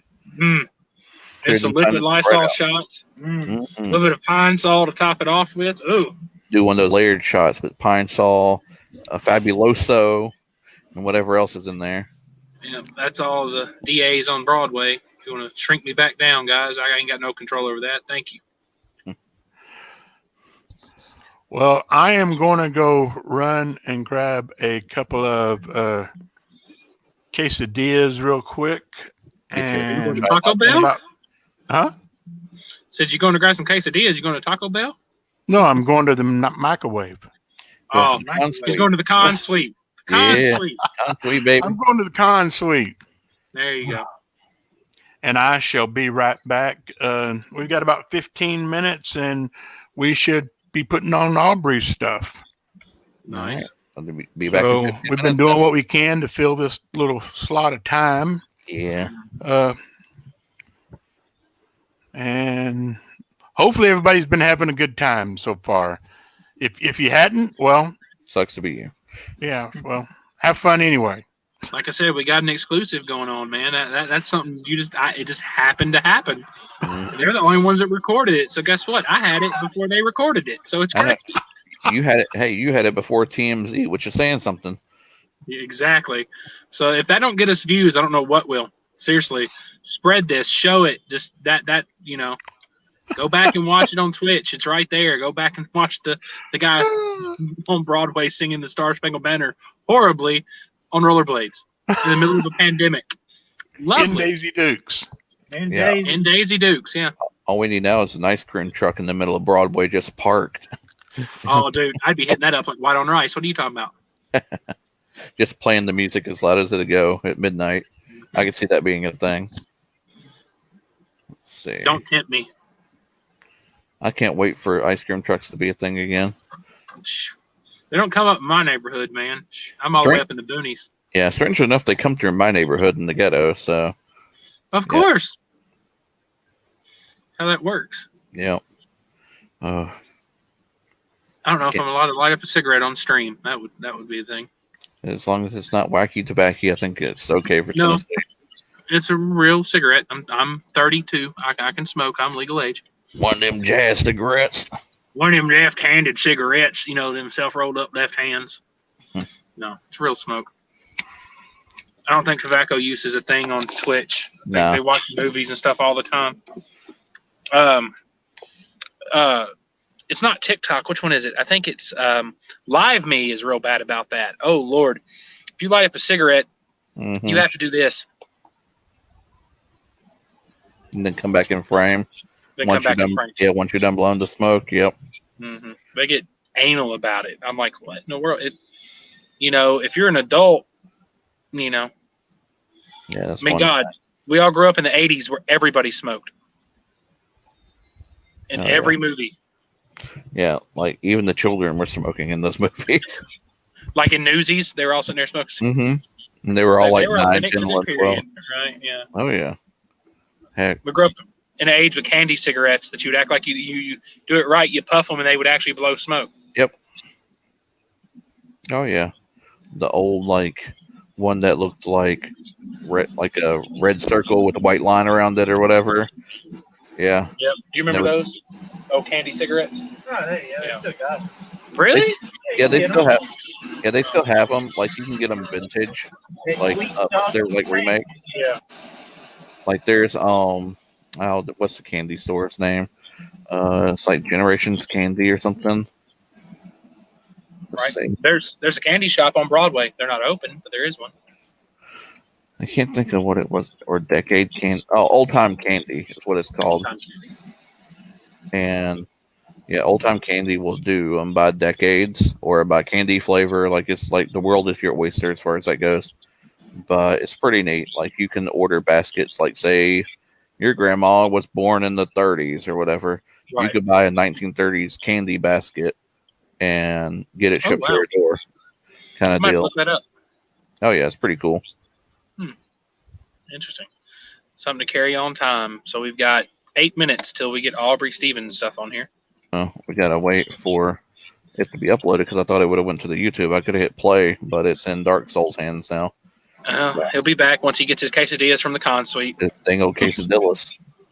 I'm sorry, but we have to all three go to a convention where we can actually go to a con suite. Oh yeah. And then pick at it saying, we had one. It's your own fridge. Yep. Here we go. You can buy 24 packs of candy cigarettes. Let me see if I can see the brands on these. Yep. There's one called Kings with the little crown on it, and it was red Yeah. with the white lines.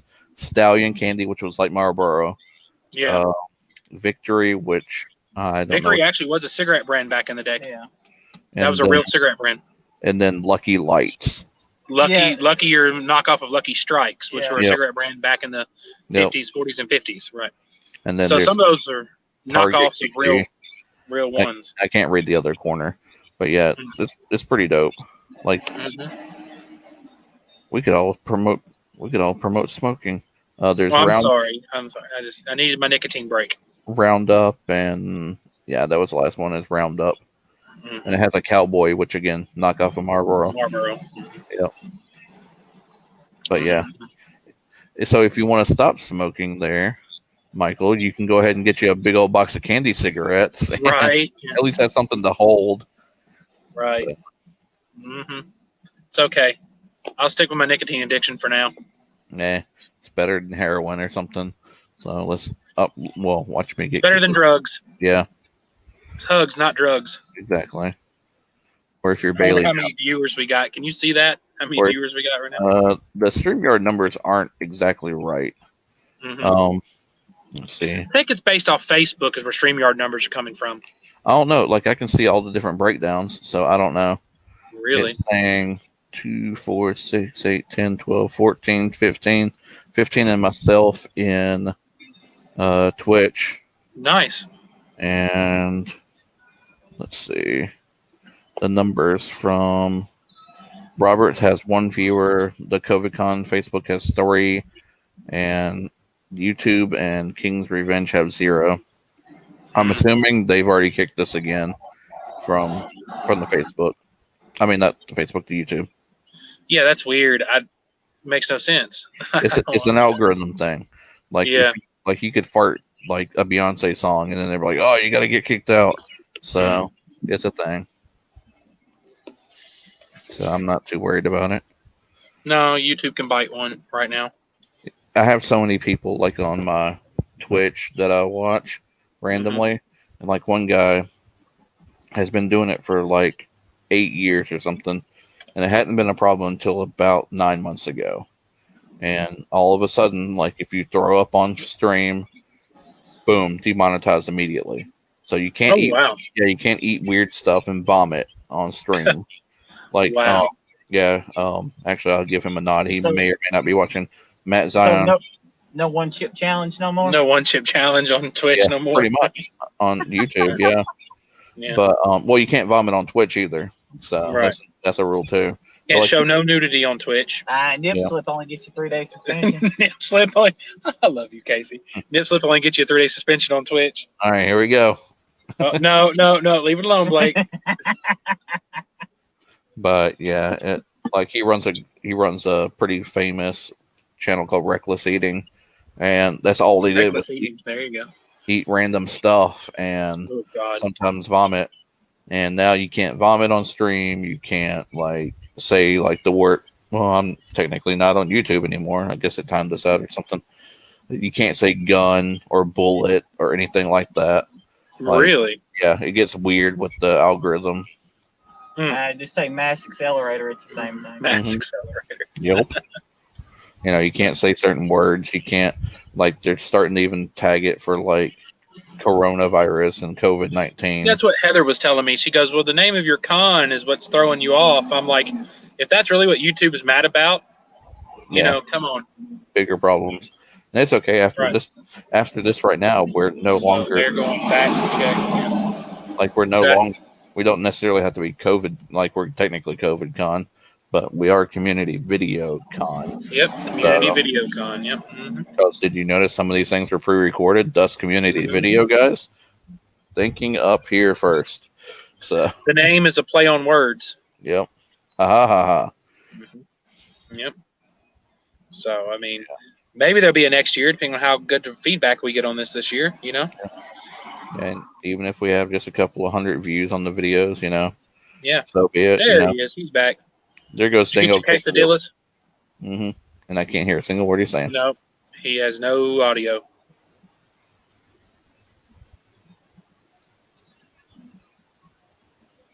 He's probably like, oh, my headset's dead.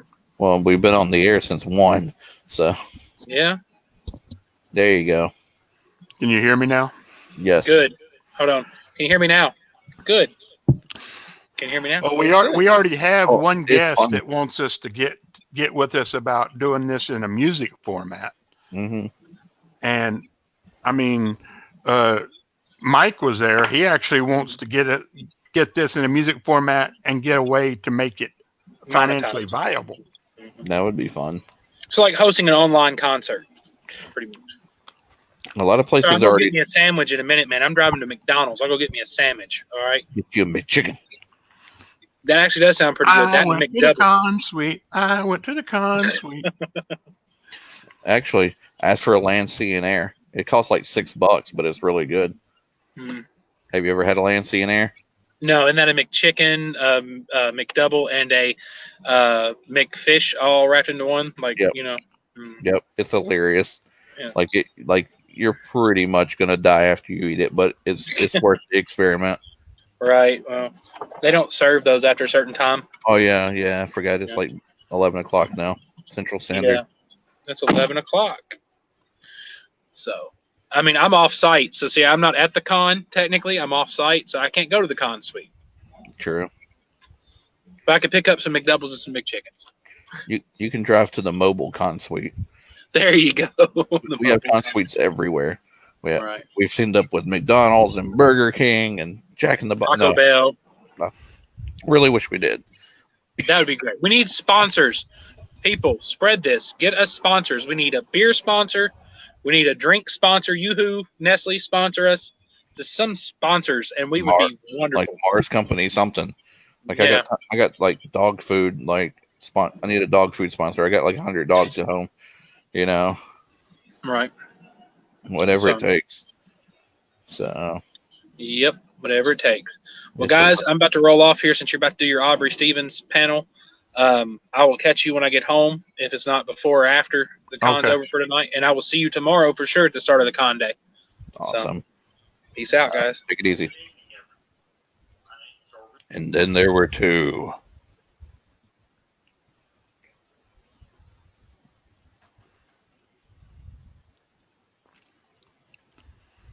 Windows Media Player.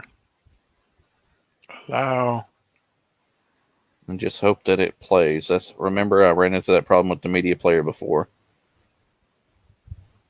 That sometimes it's just a big black screen.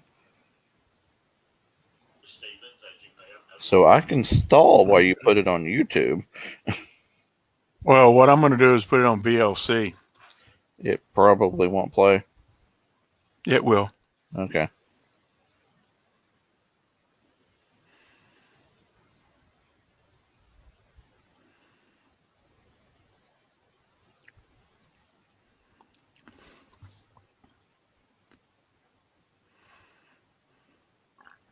Lift up your mic. All right, while he's doing that, let's see if we got anything going on. I'll throw this ad up right now. Mystery Grab Boxes are 25% off at GTOYS online. Use the promo code of Corona25. Such a amazing deal, but it's hilarious that we have to use that as the code. But nonetheless, save some cash on mystery grab boxes. I actually do a similar thing. I do mystery card boxes for conventions. I usually do like a 3 for $10 kind of deal, just so it's easy money. And looks like we do have a pop-up now finally. Let me pop that off the screen. And then we'll let Mr. Aubrey do some talking through video. Once El Capitan himself is ready to hit play.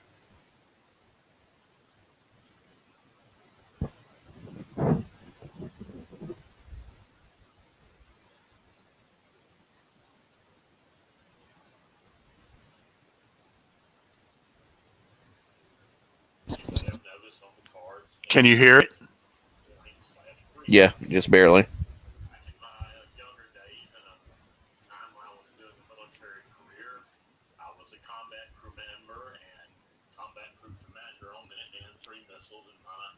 And now it blacked out. There it goes. It's back.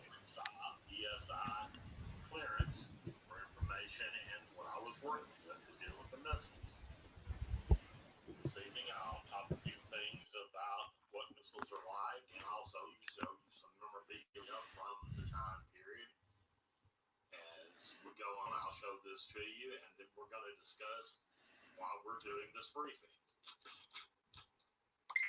At this point, I'll show you some pictures of the uniform I wore, a model Minuteman III missile, and a launch control panel model that sits on my shelves here at my house. When I do that,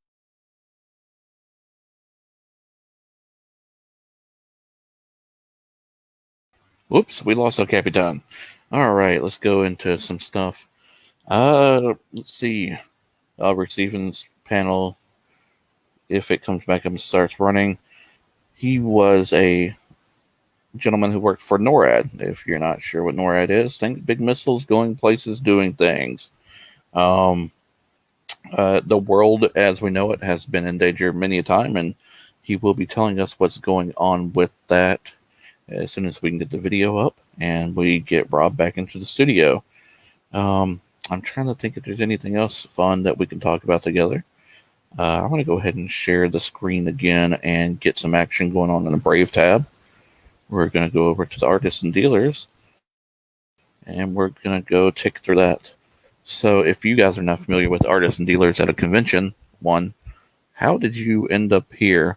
And two, we're going to teach you a thing or two. We're going to start up here with a good couple of friends of mine, Greg and Krista Jones. They are Saturday Productions. They do cosplay props, steampunk, and unique jewelry, wand staves, and homemade products. All the way over to our grand advertiser of the evening thus far, Miscellaneous Etc., who does a little bit of everything, it seems. Custom clothing, accessories, plush, puppets, and miscellaneous gear. That's actually pretty awesome. We got Anime Coast. They do some props and costume jewelry. We got a special vendor that does customized pins. We got Blackheart Leatherworks. We got Pegasus Publishing. We do some geeky bath and body products from Daisyline Creations. We got enamel pins from Kimmy Creative. We got Daddy Lion's Creation. We got Dorky Dino, hilarious name. We got another dino thing going over here. That's going to be Kimmy Creative. We got Bats Bass. Hey, they're local to me. That's awesome. We got Red Paw Leather Made Home Goods. We got a drawing from Chelsea Smith, does crochet, and an awesome little COVIDCon. We got Kara and the Mads Fire Sphere Designs. Sorry for stay with my new tongue, as I say. We got Stephen Moore, Magpie Square. We got After Dark Studios, PP Creations, Tiger Tangibles. Like, a lot of these people, this is what they do for a living. Now, this is what happens whenever, they travel 2/3 of the year. I've told the story before. You've heard it recently. Like, I tour with an entertainment group called League Impossibilists. And even before that, I even traveled with John B. Pica, a award-winning magician, and we run into some of the same people, through and through, as far as all this goes. Oh, that shoulder. But it's, these people, this is their livelihood, and so it's one of those kind of do or die during this situation, and I hate it for everybody, like Surreal Designs and Captain Gatu Baju, and Whimsy Studios doing, polymers. Some of these people may have other smaller jobs, but some of these people really rely on your dime and mine too. So if you have a couple of Trump bucks left, make sure you just jump in and hang out and see if you find any of these things that you like. And, we got, GTOYS Online has Funko Pops and mystery boxes 25% off right now with the Corona code still. And, it's just going to help out everyone. I'm actually fortunate enough to be working some hours, but some of these aren't. And it really sucks a whole lot. I'm going to say sucks a lot because I don't want to curse and cry and scream. And I know some of my, artists and dealer friends are doing the same right now. So, you got Cosmom Con Shop, Travel Supplies. That's actually pretty cool. We got Completely Awesome Media Group, Precious Plunders, the very talented and really hilarious Brian Silverbacks. You know, Victims and Villains, that sounds like something that's totally up my alley. I want to check them out once we're done tonight. You know, we got John Wilker, which you've seen before. Really awesome dude. Hung out and watched some TV with us once things were said and done.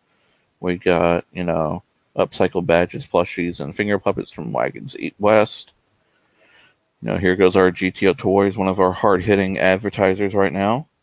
And, you know, they have just like swarms of awesome things there from what I've seen thus far. You know, we got Captain Love. We got Jessica Nuno art. Nathan Payne art. You know, just tons and tons of great stuff going on. And, you know, I'm really hoping to, you know, be able to share a lot more of this stuff with you, you know, as the night goes on. And we're currently waiting on a return for audio or video from Mr. Aubrey Stevens. We may have to get him on live and see what's going on. And we should have our lovely Robert back in just a moment. And I am texting him right now. Technology, eh?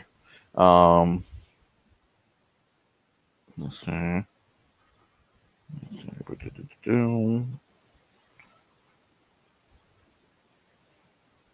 I'm kind of floundering here. Sorry, guys. What is there to talk about as far as this goes? I'm considered essential. Let's see if I can get myself fired tonight. I work for FedEx Services. I work for FedEx Office, aka Kinko's.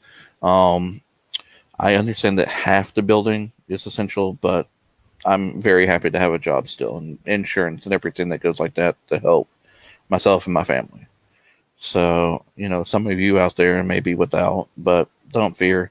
Once things for unemployment actually have a server that's newer than 150 years, you'll be able to get taken care of. There should be a lot of stuff going your way here soon, and it's going to be okay.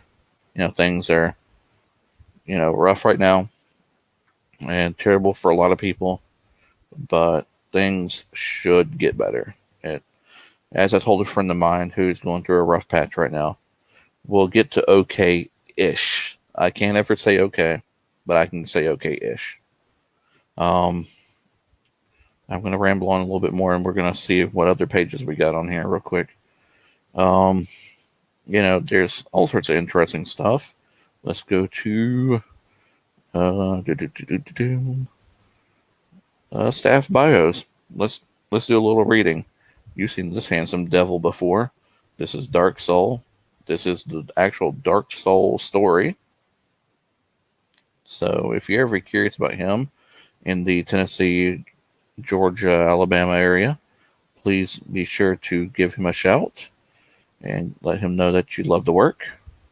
And let's see, let's keep on going. My apologies for this.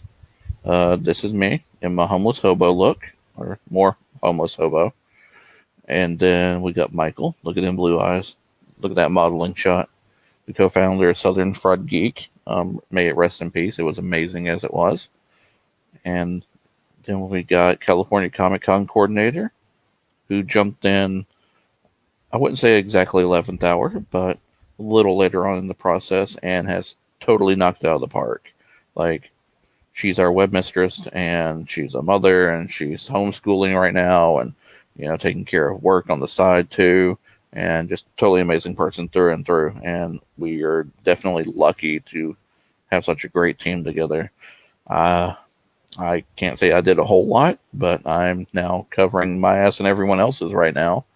Let's go to see if any room parties are active right now. Let's see. It should be Saturday, 12 a.m. So that's Central Standard Time. So we still got 45 minutes. So this should be interesting. I get to fill for a little while longer. I wish I had some more interaction. Wink, wink, and nudge, nudge from the audience right now. Like, you know, we had people like I would love GTO, you know, G Toys to, you know, ask me a question or come on in and shoot the breeze with us. I can give you the link if you need it. We're having technical difficulties on the boss man side, so we get some interesting stuff going on right now. I guess I'll go back up so you can see my ugly mug. So there we go again. There's nothing really on my profile on the website, so let's do a little about me stuff. Let me pop Lily's up real quick. Lily's gonna have some art at 30% off. That's totally awesome. And so we should eventually have Dark Soul back in a moment. And it says device is not connected. So let's see what happens in just a moment. But a little about me. I have been going to anime and sci-fi conventions since about 2004. I think I went to a Mark Ballard con or something similar. I'm actually good. Yeah, Jennifer, right on the dot. What would my bio say? I am the son of a hardworking nurse who passed about 8 years ago. I am geeky in weird sort of ways. I like Star Trek a whole lot, and I like, Star Wars to an extent. I don't know all the characters or, who is whose cousin or why, but, it's fun to watch. Firefly's alright, and things like that. I like really campy, odd movies like Antitrust and films like that. I watch a lot of YouTube strange how-to videos. I can probably now, at least in my head, fix about 20,000 different things over the past 2 years of watching these strange videos. I like Chinese food, just had a whole bunch right over there. Other than that, pretty simple guy. I played the character of Nash Declan. Here goes my face. I need to fix the forehead. It has a little dent in it. But yeah, League of Impossibilists is cool. LeagueofImpossibilists.com. Other than that, biggest question on a date, Star Wars or Star Trek? I'm probably going to get kicked out of that date, Jennifer, but I had to choose Star Trek. I had this growing up deal where I would get sent to bed at 9 or 9:30, something like that. But secretly, Star Trek Next Generation came on at, can you guess what time? 10. So I would wait for my door to close and my mom's door to close, and I would hop up and get real close to the TV, turn it on so you could just hear it just a little bit, and I would watch Star Trek Next Generation, followed by about the first 10 minutes of Andy Griffith, and then fall asleep. So, I've always loved Star Trek. Next Gen definitely is up there, but I think it's tied with Voyager because I'm in the minority. I like DS9 more. So, yeah. I want to see all the numbers just plundered to zero at this point. But yeah, other than that, it's just I go to work, I come home, I do some crazy internet convention stuff. I end up, when we don't have a pandemic, which is going to be an interesting thing to say that I've been alive for. I haven't been alive for a world war, thank goodness. But it's just, I go to work, I come home, play around on the internet. I got a decent enough laptop now. I can play a couple of games, maybe try to stream once I get hardwired in.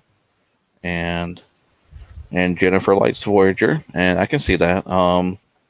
Definitely not a humongous Kess fan, but it picked up when Kess came back, of course, near the end. But 7 to 9 was totally awesome, of course. Everyone, fan service. Let's see, what else have we got going on? I see a dot for Dark Soul, but I don't know what that means. Let's hit the button and see what happens. Okay, this is my echo. So we're going to give that a minute.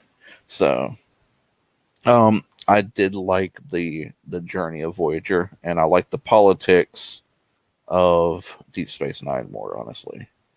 Never really saw Battlestar Galactica or anything. Diceless Gaming asks, games you are playing right now. Well, I attempted to play WWE 2K20 for the very first time on stream, but the stream didn't like the share. So, I play a lot of Burnout Paradise. It's an older racing open world game. Other than that, not a whole lot. I played Mountain for a little while. It's a kind of sit and relax game. Like, you can literally just let it play by itself, or you can tap on the keyboard and things will happen, like either musical notes or like a plant will grow somewhere random. It's pretty interesting. It's like $5, I think, $10, but it goes to a good independent, group of people. Other than that, I have like hundreds of games on my Steam that I would always get on deals. Like, I do play. I had to wait and get the update for this, but I do play a bit of Tabletop Simulator. I play a bit of Murder Miners, which is like if you put Roblox and Halo together, it's pretty interesting. And then I play a little bit of Street Fighter X Tekken. Looks like we got Dark Souls screen up. We are going to see if it plays audio. Oh, trust me, and discless, I totally know. I had to put my own soundtrack in the game just by, choosing my music folder and overwriting the old song. So yeah, no bueno. And let's see if Dark Soul has us with some audio. There is no audio.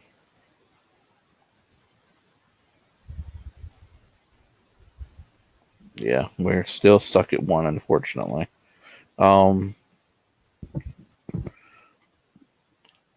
definitely can't talk about 2 Minutes to Doomsday, but when we get Aubrey's stuff up, or maybe even talk to Aubrey in person, if we can get him on early, wink, wink, nudge, nudge, we can see what we can do.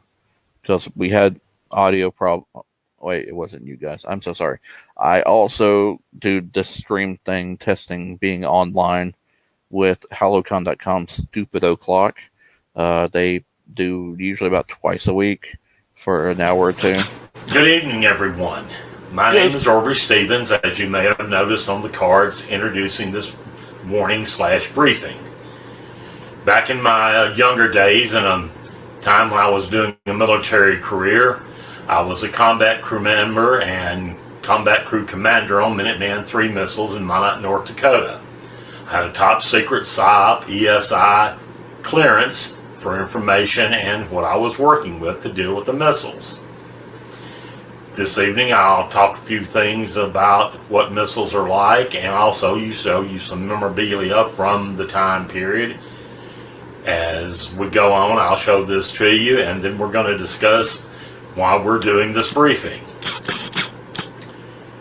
At this point, I'll show you some pictures of the uniform I wore, a model of Minuteman III missile, and a launch control panel model that sits on my shelves here at my house. When I do that, I will then follow it with some pictures of actual Minuteman III missiles, the actual launch control panels, and then we'll go into the total briefing part for what we're going to be discussing.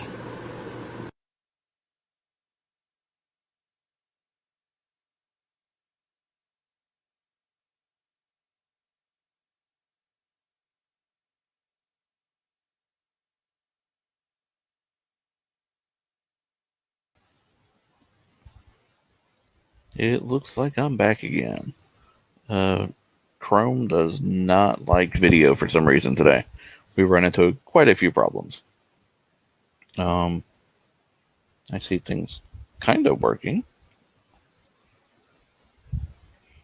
But as you know, internet is internet, and it will do everything in its power to spite you when you're trying to do a good thing.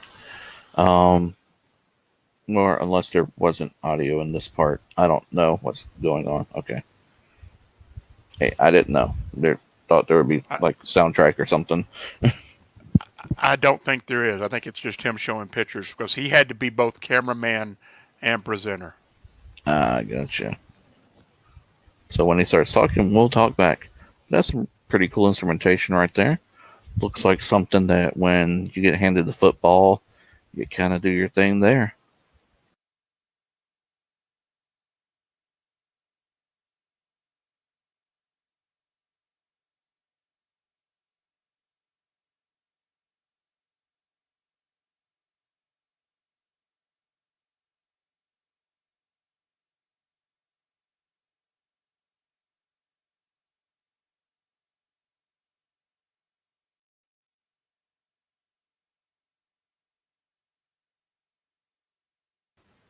Now, this is what I'm talking about right here. Like, yeah, that launch sequencer is amazing.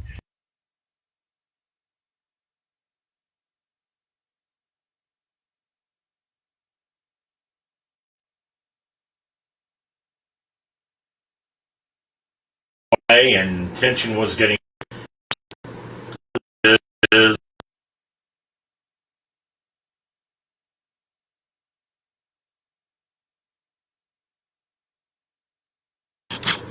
Our first incident we're going to discuss is in 1957 during the Suez Canal crisis involving Britain, France, and the country of Egypt. The crisis escalated to the point where neither side was giving way and tension was getting higher and higher, and finally the Soviet Union decided to step in and give a warning threat to the people in the countries involved that if they didn't find a solution shortly, the Soviet Union would do a non-nuclear bombing strike against both Paris and London. While this was going on, NORAD detected an incoming flight of some type of aircraft headed towards Turkey, while at the same time there were estimated 100 Soviet fighters entering into the airspace over Syria, as well at the same point a British bomber went down. All of this was misinformation from what the people were getting. The NORAD signature that was picked up by the radar was actually a flight of geese headed in to Turkey for their migration pattern.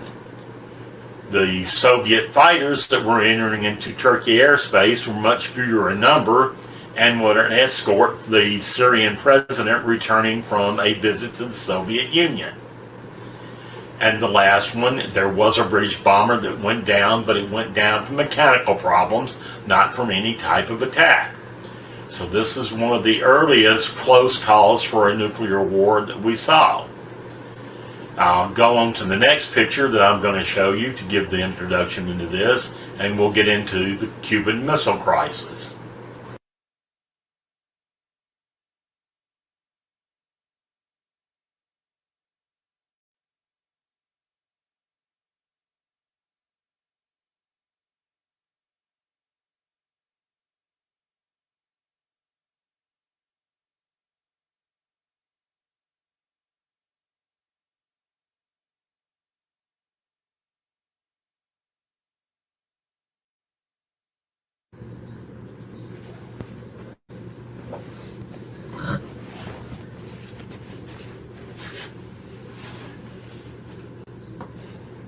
Continuing with our discussion of nuclear incidents in the past, as you could clearly see from the cartoon right before I began speaking again, this is an incident referred to as the Cuban Missile Crisis between President John F. Kennedy and Premier of Russia Nikita Khrushchev, or the United States and the Union of Soviet Socialist Republics.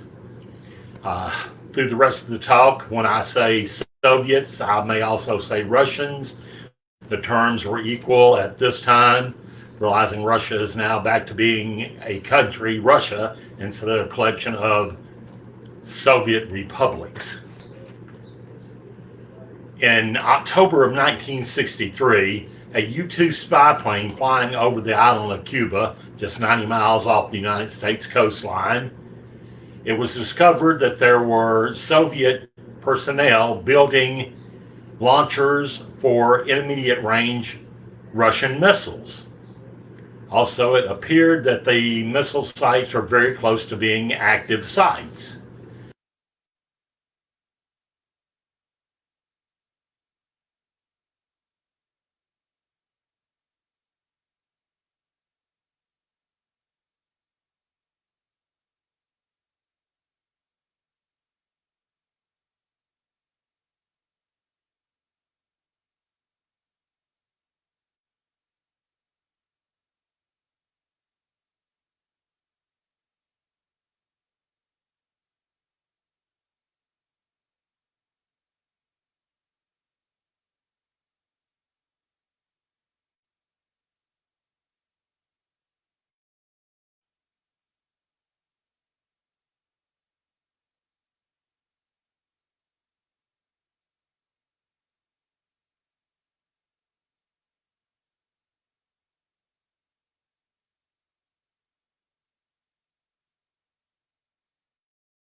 Information was brought to President Kennedy, and he and his Secretary of Defense, plus his brother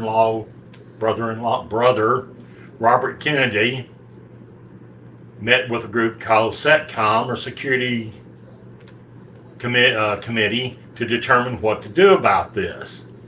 Brought into the committee were also the Joint Chiefs of Staff for the United States, meaning the head of the Air Force, Army, Marine Corps, Navy, to discuss what the options were. President Kennedy was looking for a possible diplomatic solution. From the beginning, the Joint Chiefs were very highly in favor of invading Cuba. And as the conflict wore on over the next week and a half, the tensions grew greater and greater between the two nations, and the United States knocked everything a step up in the DEFCON system. Troops were actually moved to Florida to prepare for an invasion of Cuba if necessary. SAC was put on a higher alert. Flights that were normally just one or two wings circling 24/7 went up to 3 or 4 wings of strategic bombers circling in the sky 24 hours a day, 7 days a week, 365 days a year, ready to go to war at the drop of a command. Kennedy kept pursuing the diplomatic solution possibility, and not much luck in that as the days wore on. We're going to go to October the 27th, 1962, and it is daytime in the area of Cuba, but we're going to circle about halfway around the globe to northern Siberia in Russia, where a U-2 flight was taking place.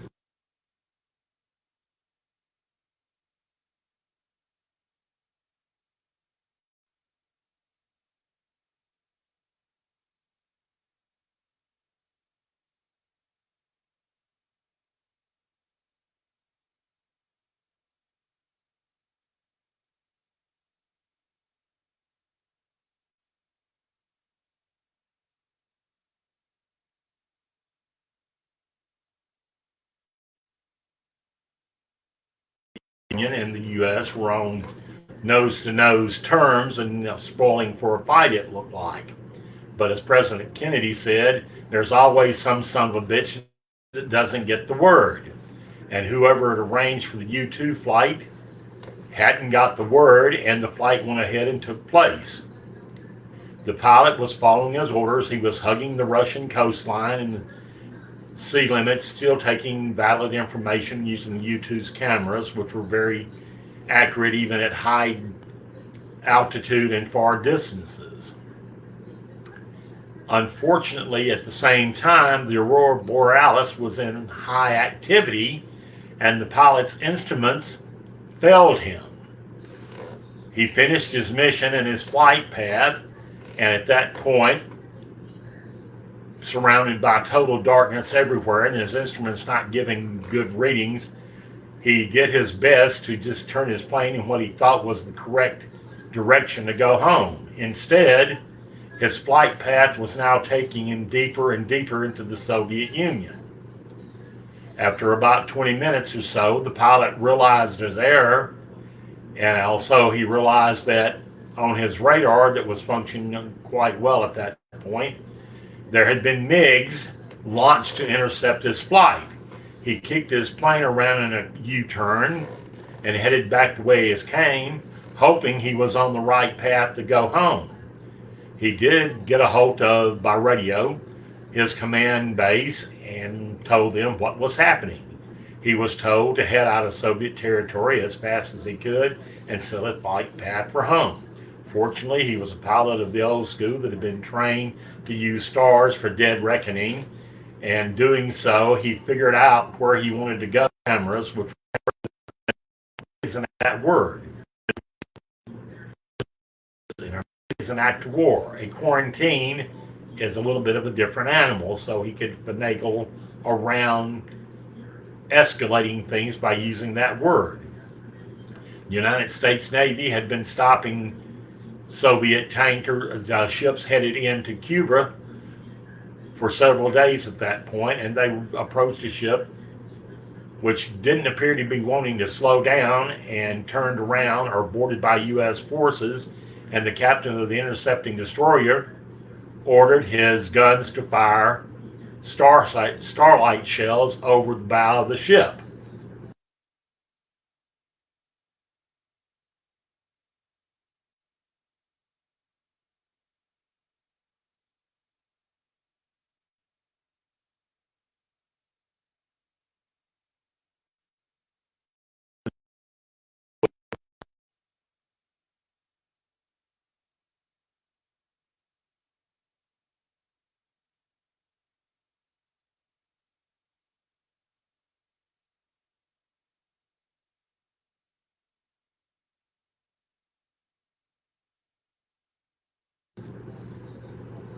The captain of the Soviet ship obviously would not have known that the American destroyer was firing pretty light shells that would light up the sky and not something that would blow his ship out of the water when he saw the destroyer fire. He restrained himself and came to a halt, and after a few minutes turned himself around after radioing to Moscow what had happened. In another part of the fleet that was quarantining Cuba, American destroyers had located one of the several Soviet submarines escorting the transports towards Cuba and were attempting to make it to come to surface. The Soviet submarine was the B-59,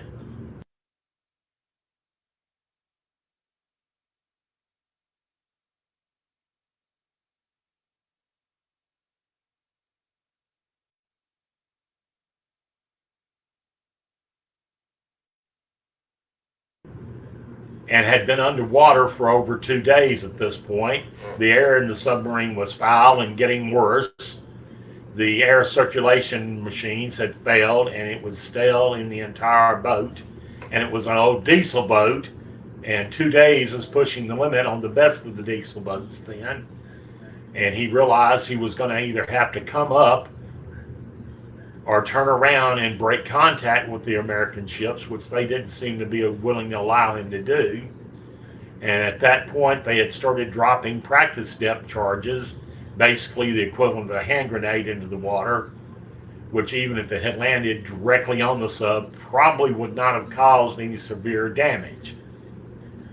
But the Soviet skipper of the sub decided that there were real depth charges being dropped on him, and he thought, possibly from what he knew because he'd been out of contact with Moscow for over 2 days, or from the fact that he was starved for decent air and on severe tension just from the idea of what was going on, decided that World War III had started, and on aboard his sub, he had one atomic warhead torpedo.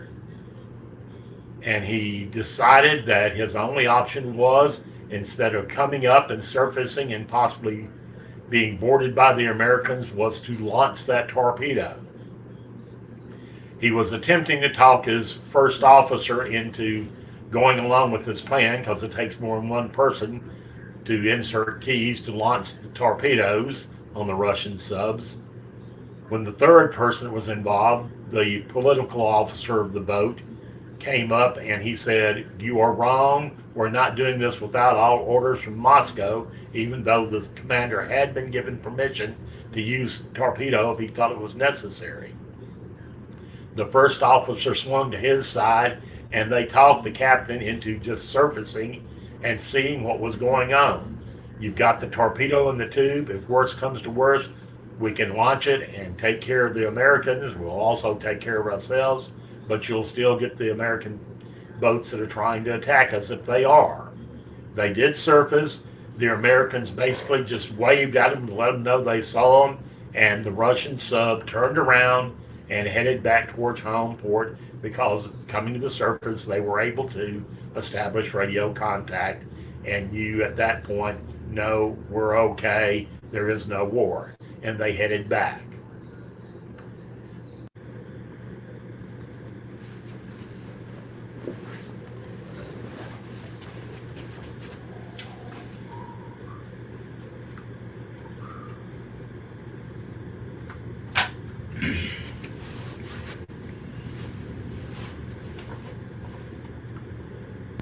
Our next Cold War incident happens in the state of Michigan. Like a military briefing.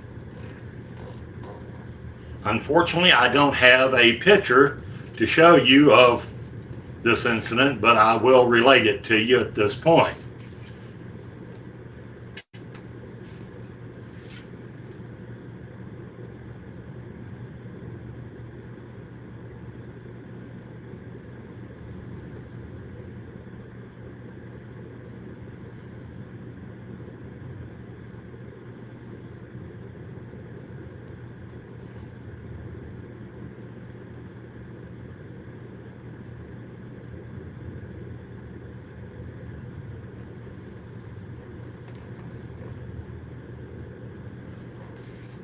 At Kinkel Air Force Base in Michigan, a maintenance crew was performing some minor maintenance duties, but unfortunately, they hit the full base alert alarm, and the immediate reaction was for the entire base to go on alert.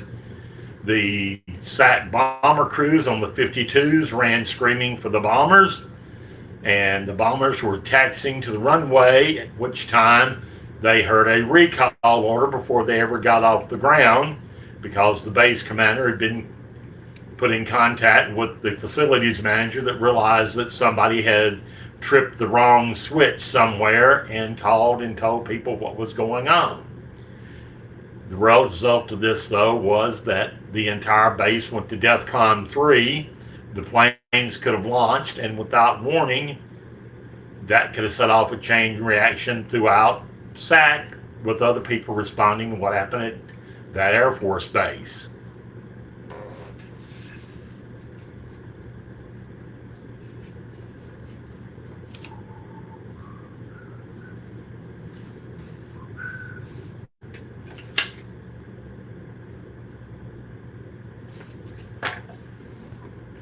Next, somewhat minor or possibly major if it had actually occurred in the wrong way, takes place in 1974 of August of 1974, when Nixon was embattled in the White House, depressed and drinking heavily over the Watergate scandal and his possible impeachment and being thrown out of office. It had gotten so bad that the Secretary of Defense had gone to the Joint Chiefs of Staff and informed them, if the President should call you with any type of emergency order, i.e. launch the planes and tell the missiles to stand by for a launch order, don't do anything, go for him first instead of following the President's direct directive. This had two possible scenarios. We have somebody stepping in and usurping the President's power to an extent, and two, if the Secretary had not done so, if the President had got so depressed or intoxicated that he had called in an emergency action order, to the Joint Chiefs or to NORAD or whichever command he happened to dial, what would have happened? This is one of the things that possibly led later, because it was somewhat known through the upper military circles and probably into the lower to an extent at that time. An Air Force captain stood up during a briefing at his base and raised one question that pretty much terminated his career in the Air Force. He looked at the briefing officer and went, "How do I know that the person sending me the alert message or the go message is sane and competent?" He did not get a suitable answer at that time and continued to ask it up the chain of command till finally he was told, basically, sit down, shut up, and do your job. It also led to him getting out of the Air Force voluntarily, though if he hadn't, he probably would have never saw the next step in his career come about, just because he stuck the stick in the hornet's nest and stirred it up.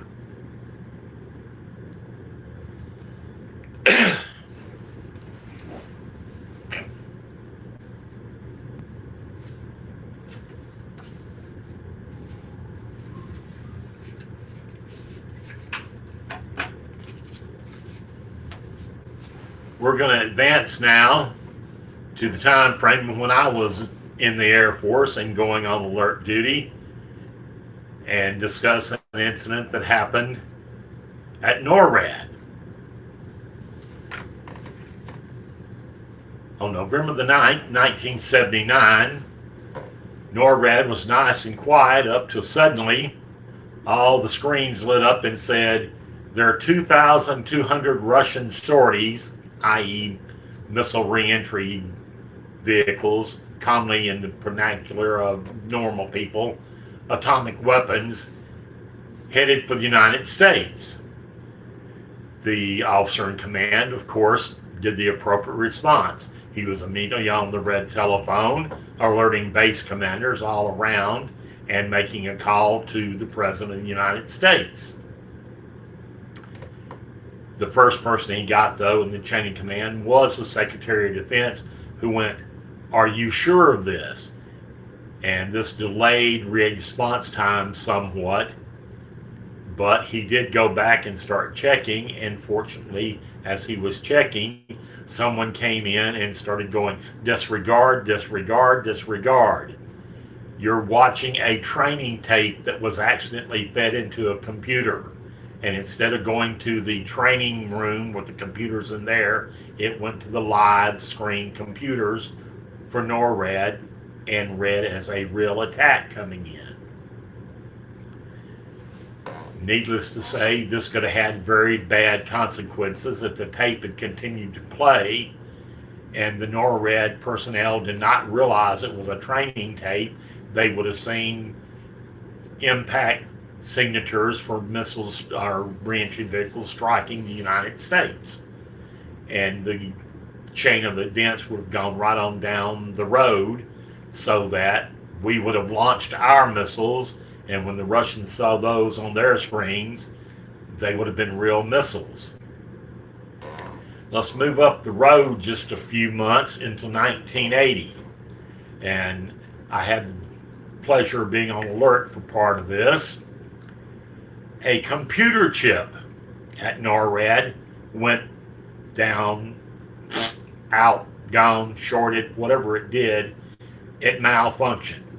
And it caused the computers once again to register incoming Russian sorties.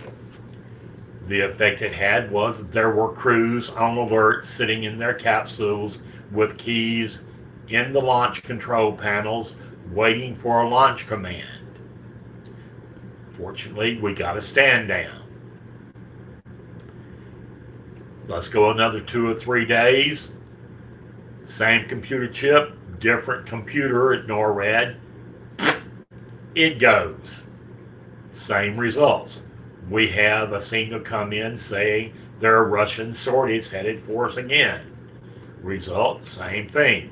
Crews are sitting in the capsules, keys in the launch command panels, waiting for a launch order.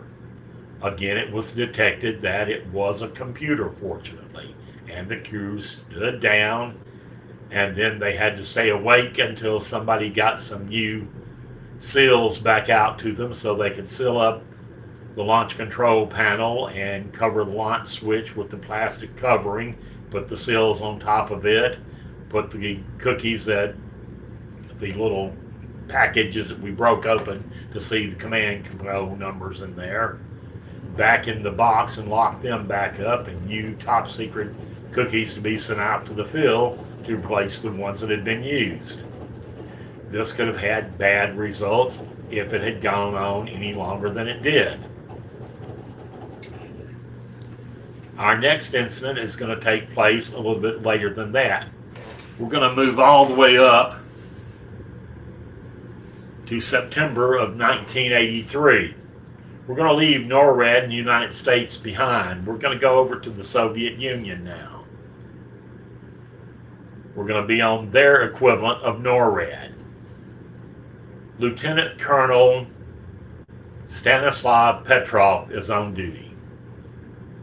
The picture you're looking at is Lieutenant Colonel Petrov at the time of this incident, give or take a couple of months for some picture that he had needed for his folder. Petrov is standing there on duty. An alarm goes off. The computer is telling him, he's getting information from Soviet satellites, that the United States has launched one missile at the Soviet Union. Petrov's standing orders were on any kind of indication of a launch from the United States. He was to go up the chain of command and send the alert that way, so the chain of command could run back down to him and authorize Soviet missiles to ready for launch or actually launch. Petrov looked at the screen and went, "It's got to be wrong. There's only one launch. The United States is not going to attack the Soviet Union by launching one missile." He turned the alarms off, quieted the command people around him down. They went back to their screens. He went back to sit down in his chair and oversight position for everyone, and just as he did that, the alarm went off. Again, the United States has launched one missile at the Soviet Union. He knew it still could not be real. In his mind, it couldn't be the real thing. He told everyone to stand by, and he stood there waiting. And he says, "Let's wait for the computers and the satellites to go through another loop and see what they tell us." The next round of information feeding out of them, no missiles coming for the Soviet Union, no nothing, and he calmly had everybody sit down and went through the rest of his alert before going off duty and writing up his report of the incident. Lieutenant Colonel Petrov never saw full colonel. He never held a position like that again in the Soviet military, and basically he was the man that saved the planet by not doing what he should have done according to his orders. He thought for himself. There's several pictures of him later in life where he was a ham radio operator in the late 1990s, early 2000s, and even talking on the ham radio to other people in the United States, and had mentioned this incident several times. And with the opening of the Soviet Union into being the somewhat free Russian Federation then, this information came out.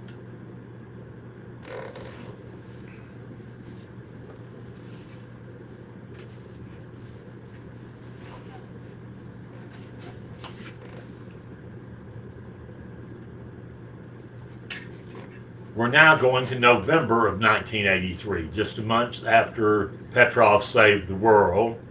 The United States and NATO managed to put the world in even more danger. The 7th through 11th of November was a planned military exercise for NATO. In the plan, they were going to run an exercise where they're doing a response to a Soviet war attack on NATO and the United States. And in the process, they're going to send out alerts to facilities, and the United States airlifts 19,000 troops to Europe to support the exercise on the ground. The Soviets are watching this, and they're watching the things that are going on. They don't know it's an alert, or excuse me, a practice for an alert for nuclear war. They think NATO and the United States are getting ready to pull a first strike. The KGB sends out information to their people in the United States and England specifically, and the NATO countries, to watch buildings they know that are part of the establishment for late night lights burning and odd instances. Of course, in most military buildings, especially in Europe, late night, there are usually lights on because the cleaning staff is there.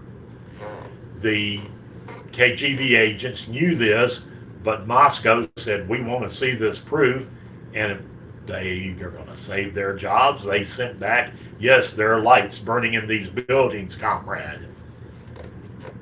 And the Russian premier at the time was a little on the paranoid side. He decided that we actually were getting ready to attack the Soviet Union with the first strike, and the Soviet Union went up to probably our equivalent of DEFCON 2, and mobile missile launchers were positioned to take out a large part of Europe and NATO. Soviet subs increased their activities and sailed closer to the United States, which, by the way, got passed through to the missile forces to ready themselves a little bit more than normal. And missile crews were briefed on this before we went on alert that the Soviet subs were moving closer to the continental United States. Not a fun thing to hear about. Fortunately for the world, once again, fate steps in and nothing happens. The exercise completes, everybody goes home, and the Russians breathe a sigh of relief. Nobody here really knew they had gone to that extreme of being ready to go to war until after the fall of the Soviet Union, and the KGB and several other organizations kind of disappeared.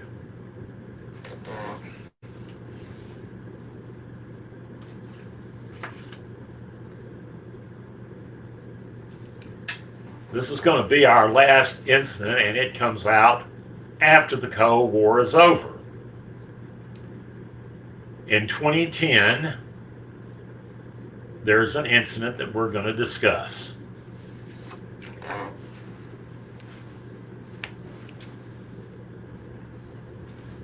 Specifically, on October the 10th, 2010, at F.E. Warren in Cheyenne, Wyoming, the command structure there lost contact with an entire squad of Minuteman III missiles. 50 missiles in total. And at that point, each of the missiles was still, I can neither confirm nor deny whether they carried nuclear weapons or not, but there were hypothetically 3 Mark 12 Alpha 65 kiloton nuclear weapons on each missile. 3 times 50 is 150, so the possibility of 150 nuclear weapons being without any command control. And this situation went on for over an hour.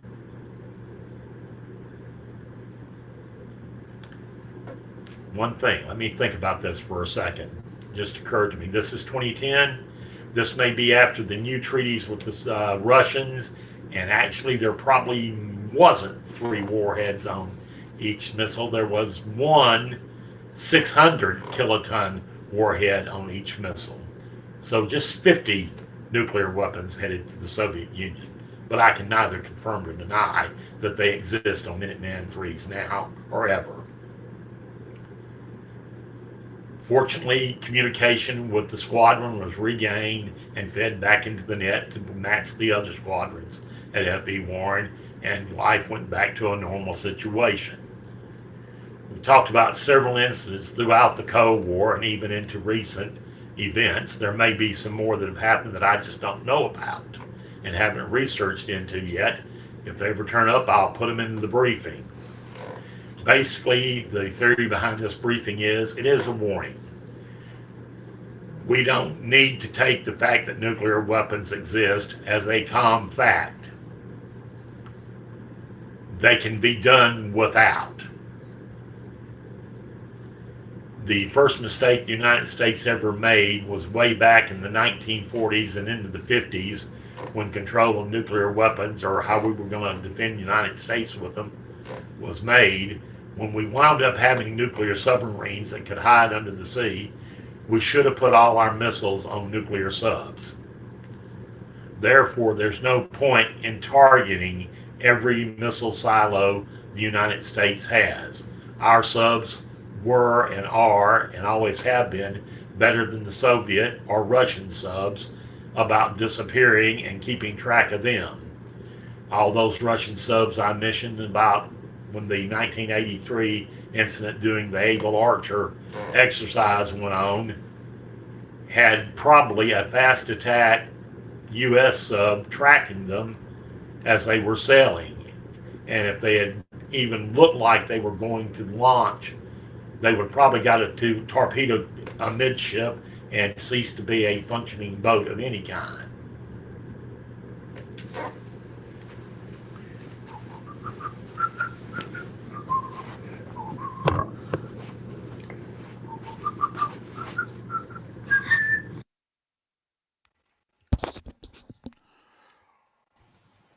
Wow.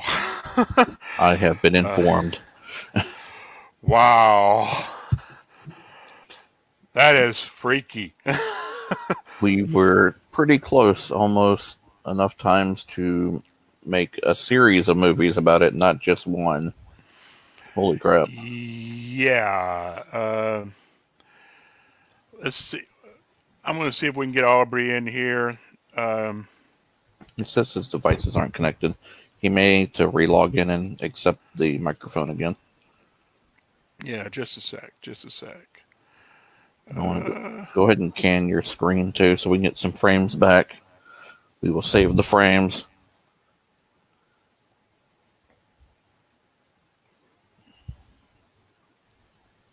People like the hat, so I'll keep it in the frame. So.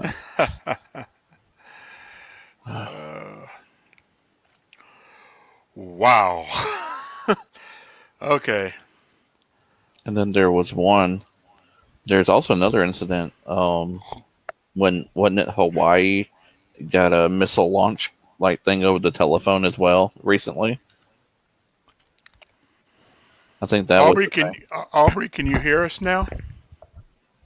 I can hear y'all fine. Can you hear me? Absolutely. Oh yeah. Loud and proud.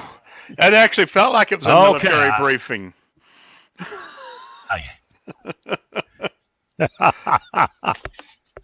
What's up, Jen? I take it you enjoyed the little briefing there. It was a trip. It definitely made you think. There's probably 15 more incidents that happened before I ever got involved with missiles and right after I got involved. And I ran across one for 2010 just the other day when I tried to get ready to do this the first time. Well, Jennifer So Swan not much says has changed, that was apparently. awesome. Jennifer Swan says that was awesome, and also she loves history, and that was a privilege. So, Aubrey, tell us about the man that is Aubrey. I don't think I'm quite as interesting as the subject we're doing this on, but okay. For those that have never met me before, I'll go into some past history. Like you figured out here, I was an officer in the Air Force on Minuteman III missiles, a combat crew commander. was the second position I held up there. I was base disaster preparedness officer for a brief while. But backing up, I'm from Mississippi originally, and back home in Mississippi at this point, just south of Memphis. Some of you have seen me around Memphis at the science fiction conventions there. I've had that interest for most of my life. I was originally an enlisted Marine. Hoorah. Thank you for any Marines out there with me. Semper Fi, brothers. Let's see. I have a master's in history and a master's in theater. I know that's a weird combination. That's the way it worked out. So you act like you care about history. Came out of So you act like you care about history. I get it. You? Act like I care about. Yes, that's exactly right.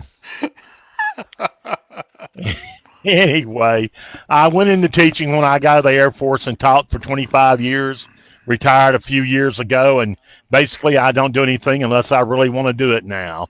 And primarily, if you want to say I have a job, it's watching my grandbabies and doing a little writing on the side. Have a brand new book that just came out. Feel free to go buy a copy.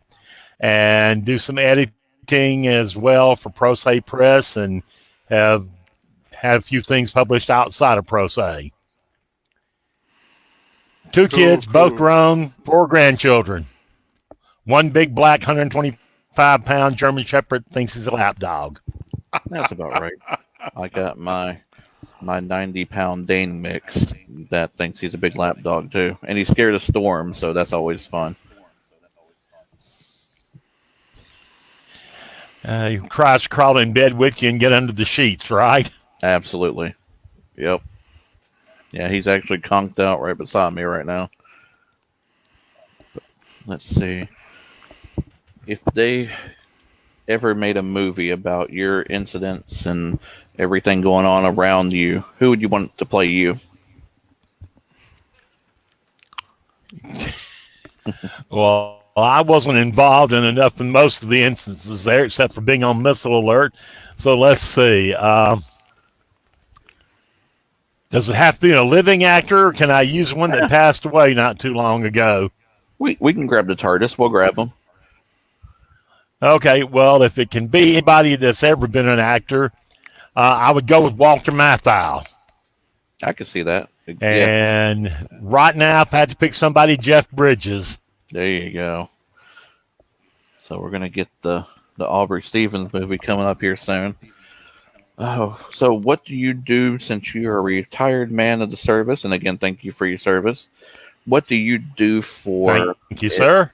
For your fun and enjoyment? I know you have the grandkids, but do you do any gardening? Do you help out with any conventions? Wink, wink, nudge, nudge.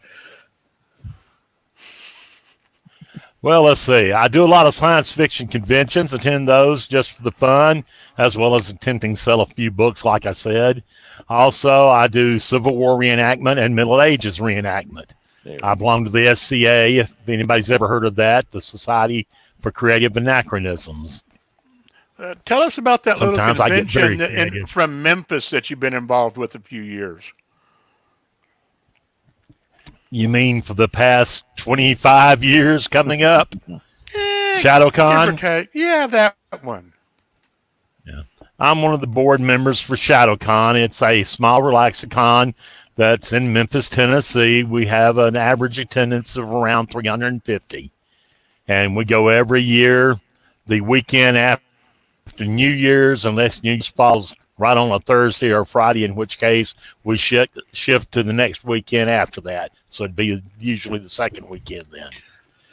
And we have pretty much everything you'll find at any other convention. We just are smaller, and everybody gets to know everybody, and we all wind up being friends. Exactly. That's what I was about to get into. People from around the United States don't understand exactly what a relaxicon is, because your San Diego Comic-Cons, your Anime Expos, Toronto Anime Expo, things like that, pretty hustle bustle. What do you have to say about ShadowCon and its relaxability? I think my part of ShadowCon's relaxability is usually the just to give a All right, just to give a rough idea for anyone that may not know, Relaxicon is a con where there's no pressure on either side, no pressure on the guests, no pressure on the attendees, hopefully not much pressure on the staff, but usually there is, whether we like it or not. Sometimes the weather doesn't cooperate with anything. Sometimes there are other things going on. Oh, yeah. Well, Yeah, ShadowCon has a fantastic hospitality suite. And you definitely will not go home hungry. And the lady that runs the suite makes a chicken salad you would slap people out of the way to get to. We don't allow that, though. We're Relaxicon. Yep. And the That difference chicken salad is between something amazing. like San Diego, and DragonCon and ShadowCon is that we've had fairly large name writer guests attend at the con. If you go to see somebody like that at Dragon Con or San Diego, you're going to be standing in the line that goes out the door of the hotel that the meeting room is in, down the sidewalk, make a turn one way or the other, right or left, stretch down the sidewalk, and eventually circle all the way back around. I know because I've been there doing it at Dragon Con, which is why I only go to Dragon Con once every other year when somebody begs me to go with them. So at ShadowCon, you walk in the bar, the writer may be sitting there, the media guest may be sitting there. You can sit and visit with them. We hold panels like we're doing here. Everybody gets to sit and talk. There's like 600 people trying to cram in the same room with you. There's maybe 30 people at the most, and everybody gets along and talks and has a good time. You get to sit out in the hallway or in somewhere where there's a couch or a chair. And one of the guests may come over and plop down beside you and just start visiting. I'll come over and sit down beside you and go, I'm tired here for an hour or two. Well, I'm gonna plug something real quick on that part where you sit down. That's really my domain. I'm the one that sort of is in charge of making sure that sit down area is there. Yes, Robert is in charge of that area. He helps with bringing in other convention people and other interesting people that do something involved in science fiction, writing, fantasy, movies, radio, podcasts, that kind of stuff, anything like that. And they'll have a table out in the big hallway and sit area that we have at the con, and you'll get to sit and visit with them. And if you can't run fast enough or you're too tired to move, there's probably going to be somebody there that will come over and stick a microphone in your mouth and start interviewing you. Mm-hmm. Oh, yeah. Well, do we have any other questions, or do you want to pump anything by any chance, Aubrey? I want to reiterate again to anybody that might still be listening.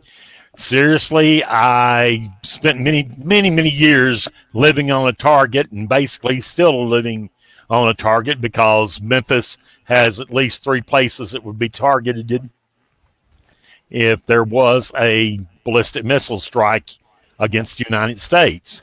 We have the problem of it being right on a river with 2 bridges, and traffic goes both ways, north and south comes through that point, so it would be gone.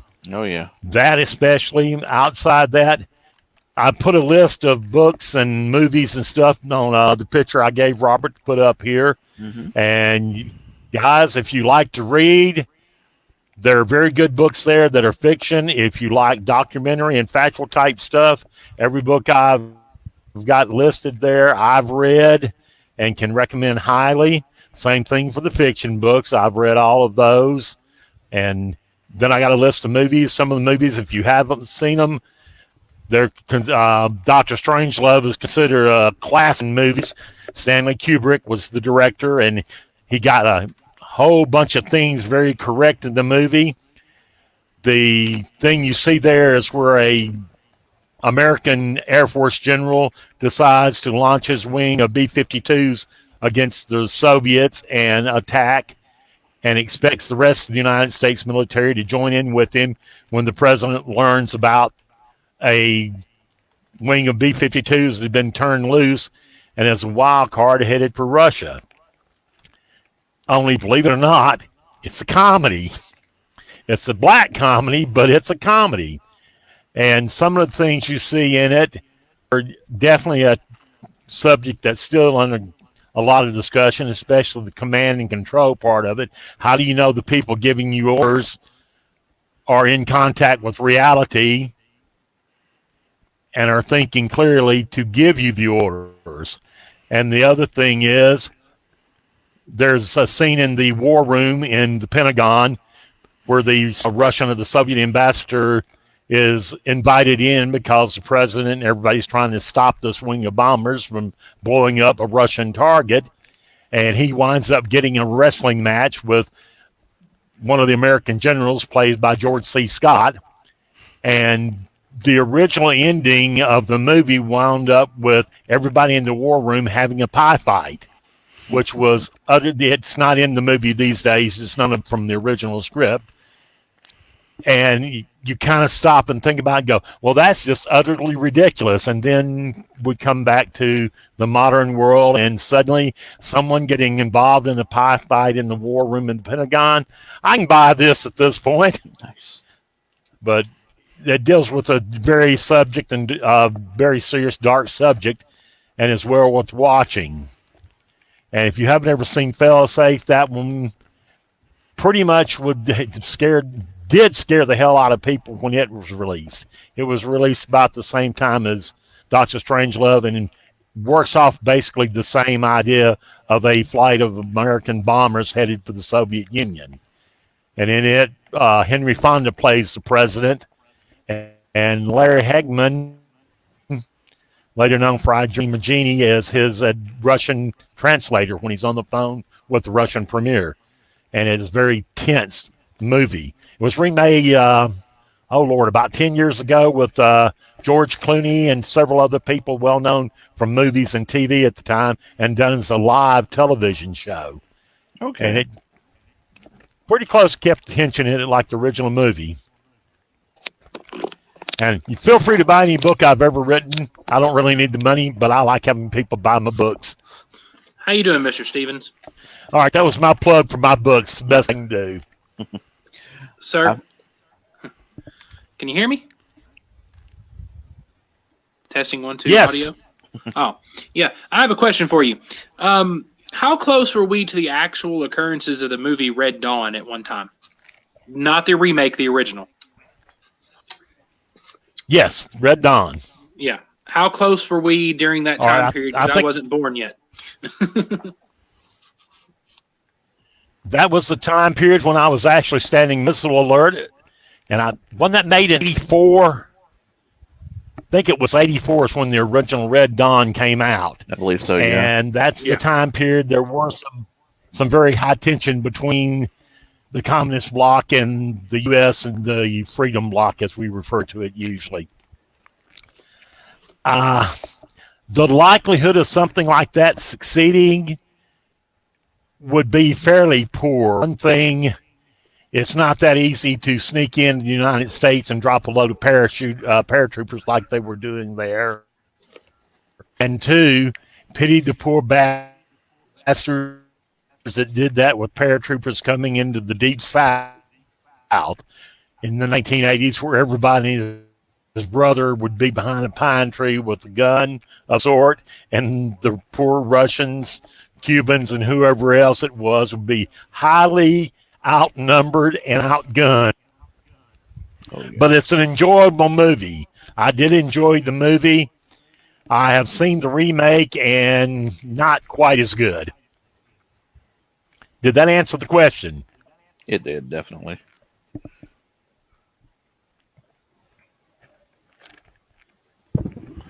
Go ahead. Go ahead. Cool. Blake. Go ahead. All right, this is Blake speaking. I stumbled upon a fun one. 2018 Hawaii false missile alert. Ballistic missile threat inbound to Hawaii. Seek immediate shelter. This is not a drill. Yeah. It took them 39 minutes to fix that problem. Or 38 and a half minutes, according to the timer. Yeah. Like, the good thing about... Go ahead. Sorry, Blake, don't mean to step on you there. It's all good. The good thing about that was it was the civilian half of the alert system. And the military never did go to any heightened readiness or anything because of it. It just scared the living hell out of every civilian on the Hawaiian Islands. Yeah, because that rang. Because they thought it was real, whether it was or not. It rang every single person's cell phone at that point with that automated message. And I know I spaz out in the middle of the night when an Amber Alert happens and the serious tone goes off. So I would have no idea how the entire state of Hawaii felt when that happened. Well, I want to tell you, Aubrey, thank you for your one briefing. of the things that very seldom.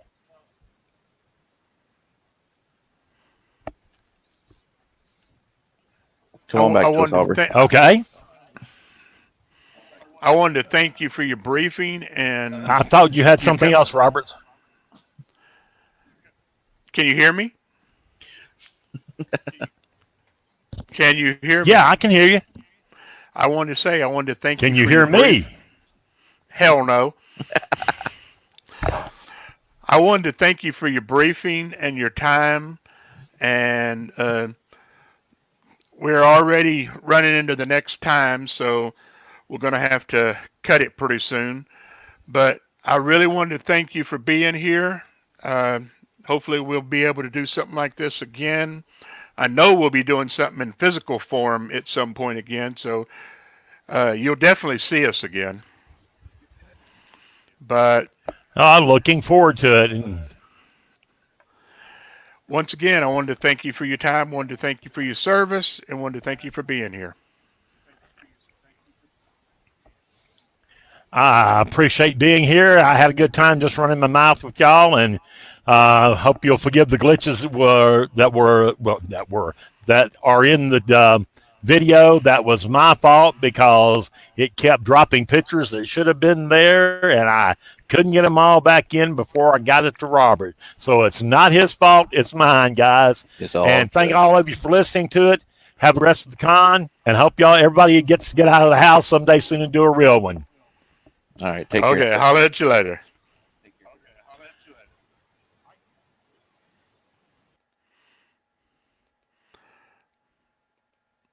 Okay, next up we have a music video from Mr. Let me get up here. Tom Mason and the Blue Buccaneers.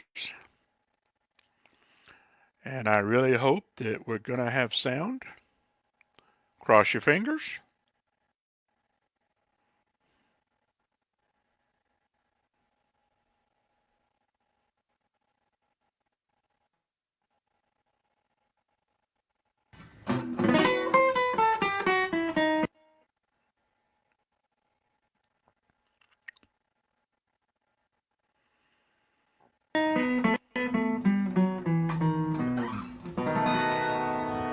Ahoy there, and welcome to COVIDCon2020, the first annual and the last annual, of course. I be Captain Tom Mason of the Nashville group Tom Mason and the Blue Buccaneers. We're by far the best pirate band in Nashville. In fact, we're the only pirate band in Nashville, Tennessee. Now, normally, I would take this time to regale you with tales of our adventures. But all of our excursions have been cancelled. For obvious reasons. The plague. The same reasons that you are all at home. Now, me, I've been locked in this basement where I'm forced to eat nothing but the vermin that scurry around my feet at night. And the occasional bowl of gruel that's been shoved under my door. The other Blue Buccaneers have all been scattered asunder. Hopefully they're safe and sound.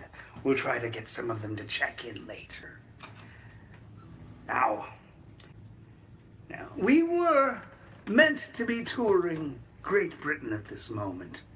We were going to be playing at the Brixham Pirate Festival on the southwest coast.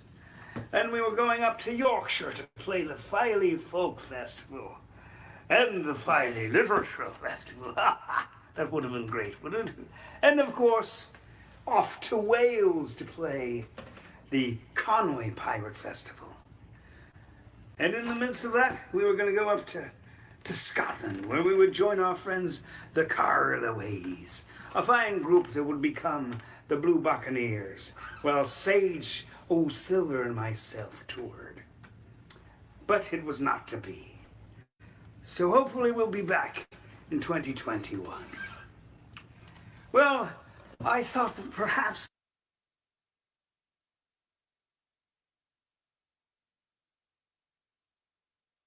a good choice to play during a time like this. There's something about the doldrums. So here's a song from our first CD, The Blue Buccaneer. It's called Wondrous Wind.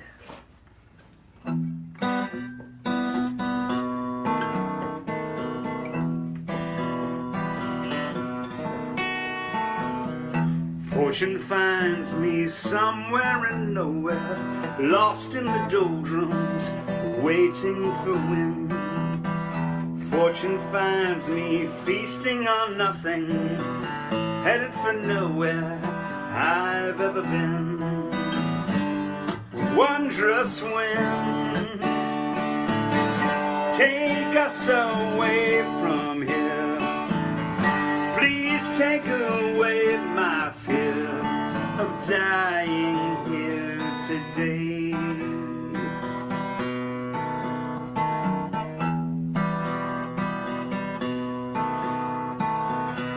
Fortune finds me running with rovers, mulling it's over and finding no hope.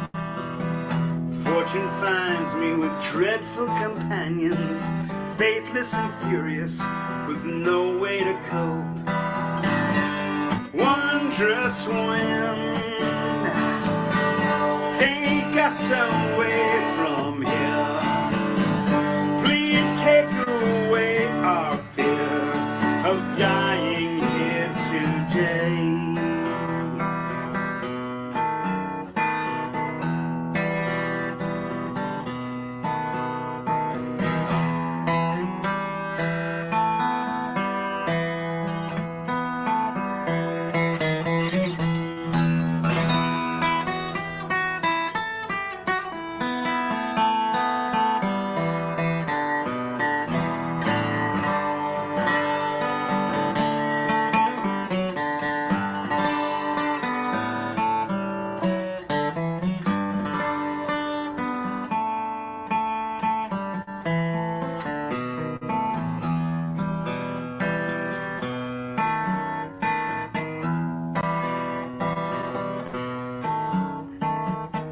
Fortune finds me hungry and haunted.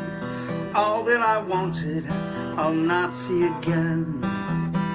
Fortune finds me picturing children.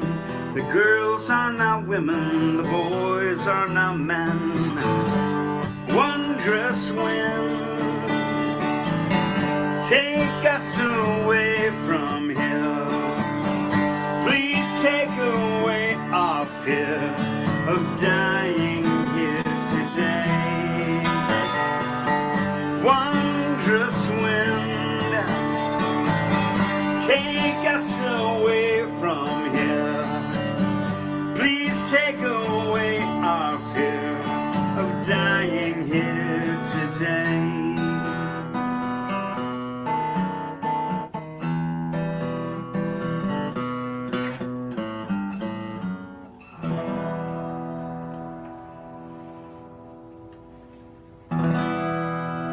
Here's a little song called In the Service of the King.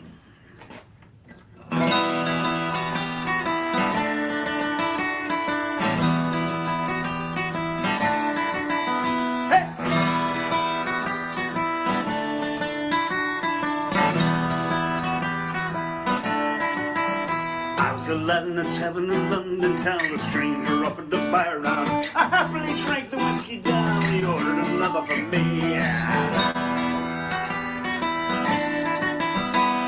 And when the lock, you locked the door. I was passed out on the floor. They sent me off for rubber more.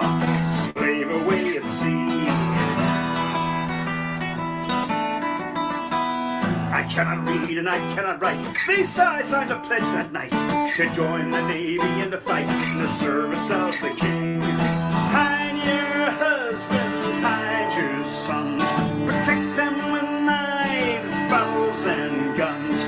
Save them from oblivion in the service of the King. Hey!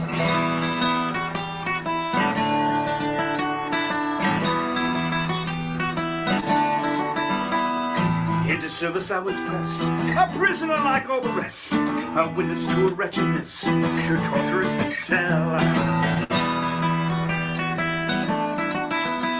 I scrubbed the decks of the Royal Fleet under the commander's feet, and the one who wouldn't dare meet, I blow him straight to hell. Hide your husbands, hide your sons, protect them with knives, bows, and guns.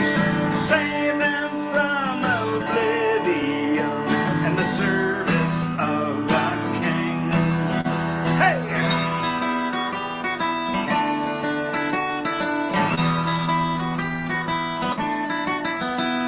I knew the feel of the whip crack, so when a pirate ship attacked, I went on the account and never back to the service of the King. Hide your husbands, hide your sons, protect them with knives, battles, and guns. Save them from oblivion and the service of the King. Hide your husbands, hide your sons, protect them with knives, battles, and guns. Save them from oblivion and the service of the King. Hey!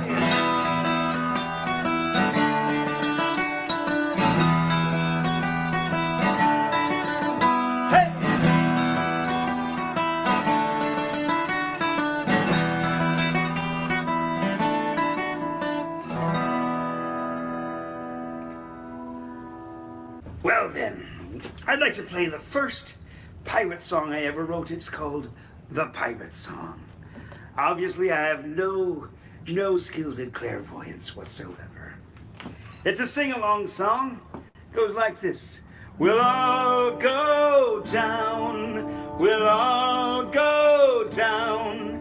We'll all go down with the ship. Arr!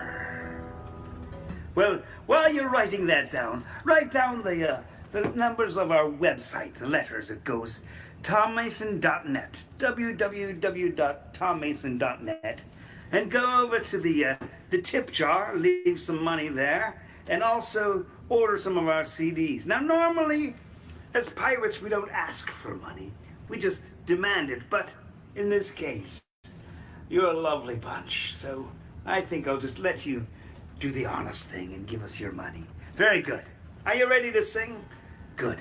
Did I say it? TomMason.net, and also the Facebook page. Facebook.com/Tom Mason and the Blue Buccaneers. And in there we'll also have links to our YouTube channel and all of those things that I don't know anything about. Very good.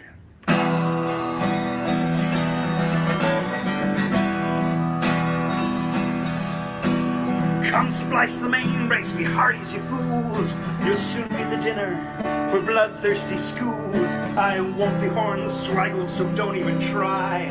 The life that you chose and you'll never be dry. You're a scallywag blackguard, come share me some grog. You'll wear a hempen halter when you swing from the log. So heave to and say a few prayers as you drink. It's to Davy Jones' lacquer, you surely will sink, and we'll all go down. We'll all go down. We'll all go down with the ship. Arr!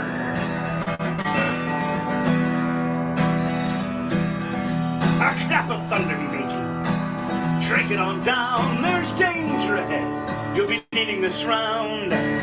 Guzzle that grog, you lasses and lads. Say goodbye to the landlocked lives that you had. 45 fathoms or further you'll go. You'll be Salmagundi for the fish down below. But don't hang your jib, let the drinking begin. Heave to and sail 3 sheets to the wind, and we'll go down. We'll all go down. We'll all go down with the ship. Arr!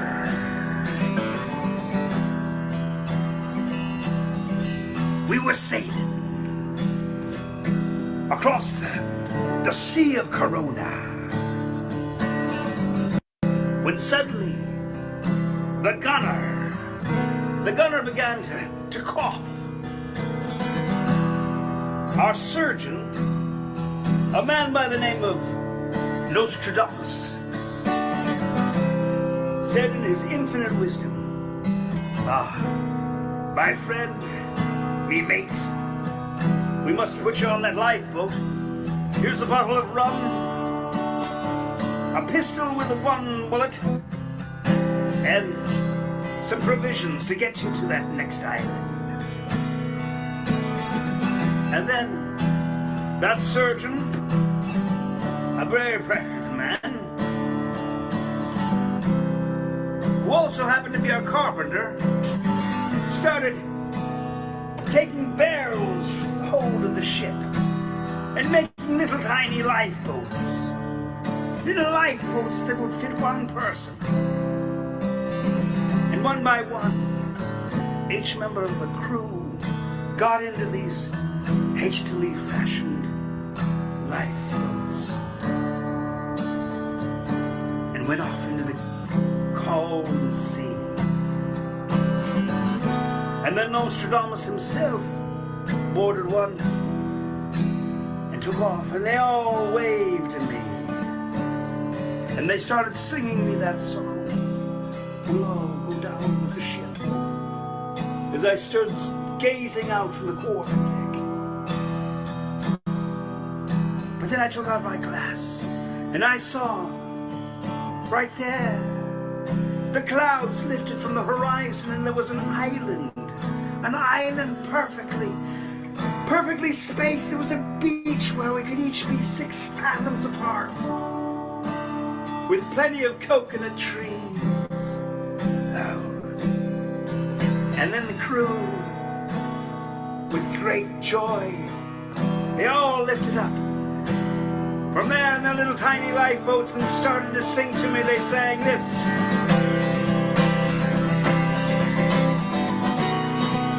They sang, "We'll all go down, we'll all go down, we'll all go down with the ship."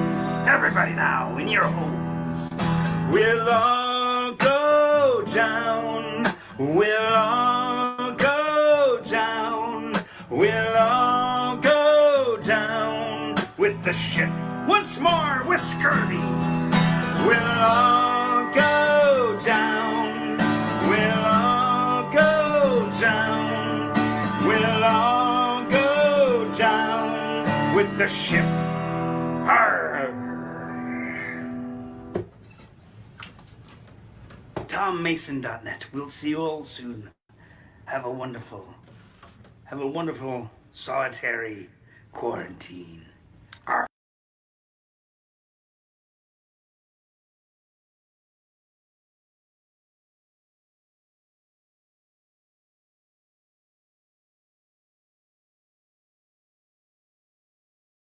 Whoop, and something happened there. All right, here I am, Fivehead. Welcome back. Dark Souls screen went to like 16,000 icons. Look at this. I didn't mean to do that. There's like 16,000 things right here. we have different kinds of internet users because, hold on, watch this. Share screen. There's 2 different kinds of internet users. The one you just saw. Let's see. Boom. And then you have this. Drop some stuff down. Then you have this. This is everything. This is my everything. Utilities, emulators, Steam games, what I'm currently playing, Audacity, Firefox, and Brave. That's about all I need. So I love doing that to people, though. It looks like we got chemical burn up here. This is my wife's computer. Let me stream the screen.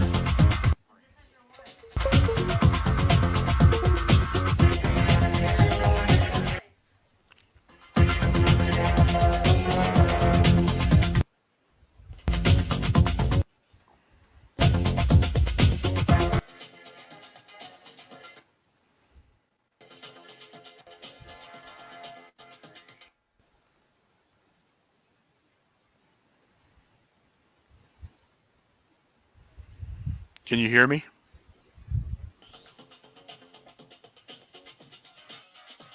I can.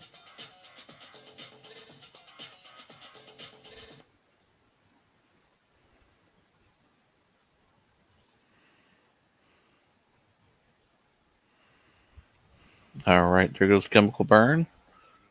Looks like he's prepped and ready to go.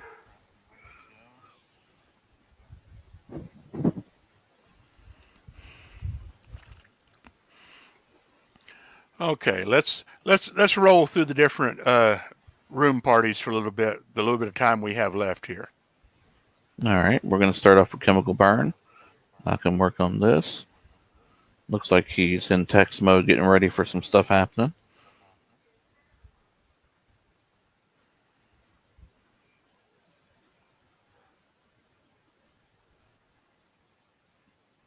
You got the volume going?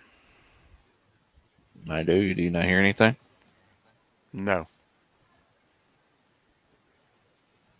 Let me refresh that. My apologies, ladies and gents. Let's see.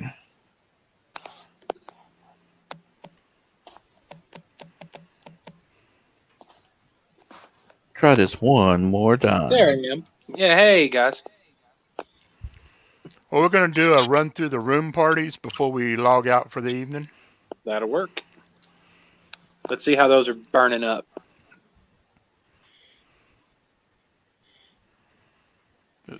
Start with one and go through each of them. Open the door. Open the door.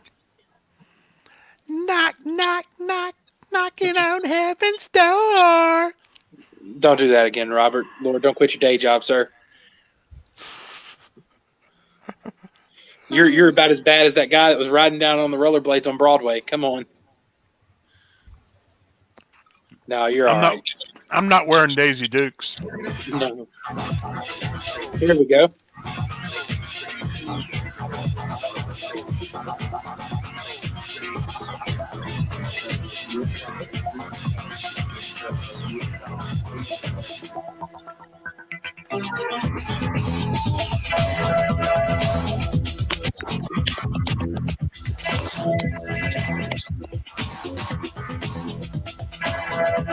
He's got it going on. Yeah, this sounds like the soundtrack for My Character kind of deal. Like this dark wave synth. Yeah.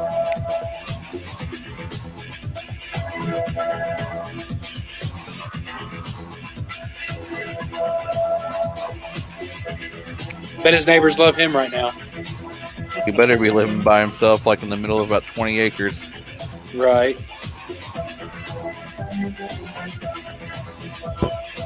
Looks like he's up all night ready for a rave. Oh.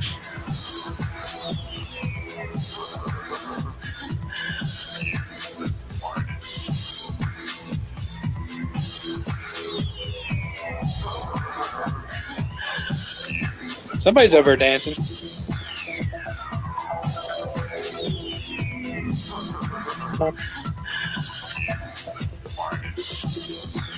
Is this one of our room parties? How many do we got? Yes, we got 4 of them. 4? No, 3 actually. One was an early nighter. I got you. I wonder if he notices if we were actually watching him. Up. There's no laws when you're drinking claws, buddy. They are insane.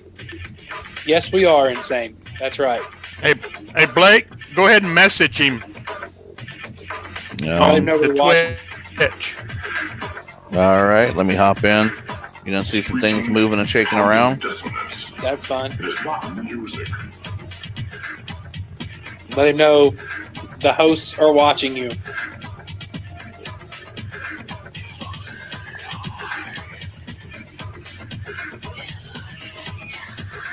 Let's see. Just tell him to wave. Just be like, hey. I just sent the message as me, not as COVIDCons. Oh, okay.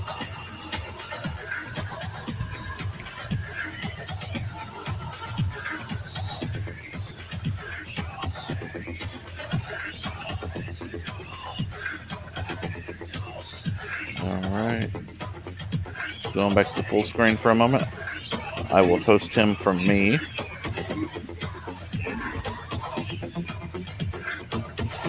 Just blow this back up.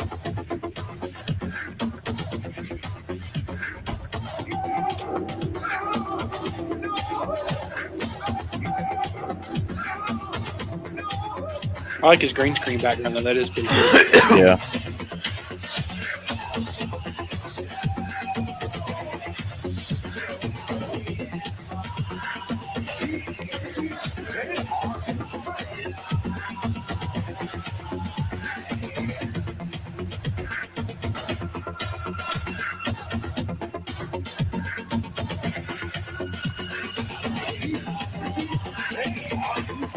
Okay, let's go to the next room.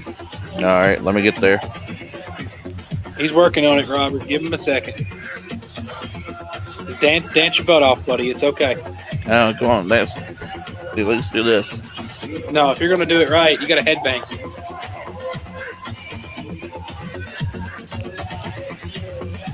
You gotta have the hair though. Pounding dissonance. It is not music. Yeah, war. See, I'm glad we stayed.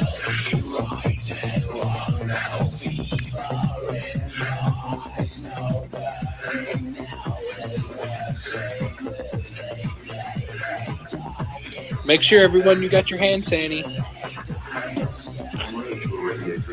About to get dirty in here. Boom. Quick dump on that. Sorry, guys. It's all right. Can be no worse than the other technical difficulties we had earlier today.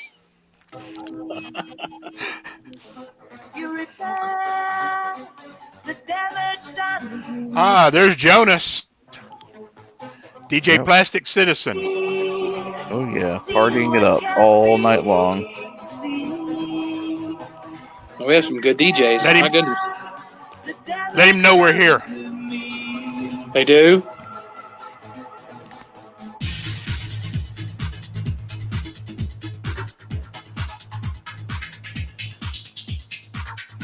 Hello?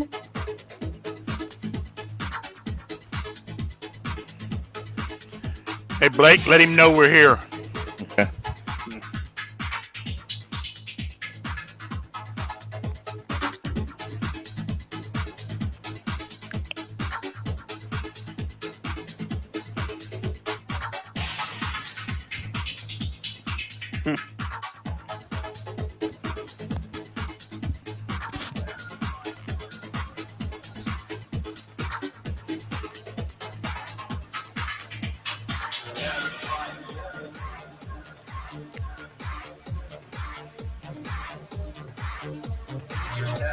I like his setup. Especially because it's showing you the tracks at the bottom that he's mixing. Oh wait, he's checking it out now. Hold on.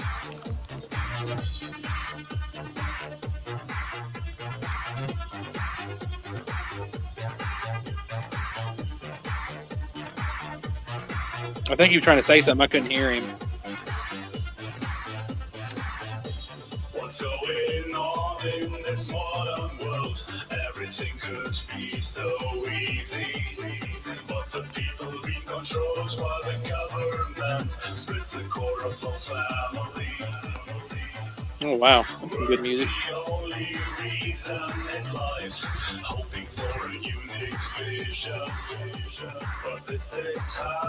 I like his lights. I want some of those. Blake, give me some of those lights. I can't afford those lights. Right, that's what I'd say.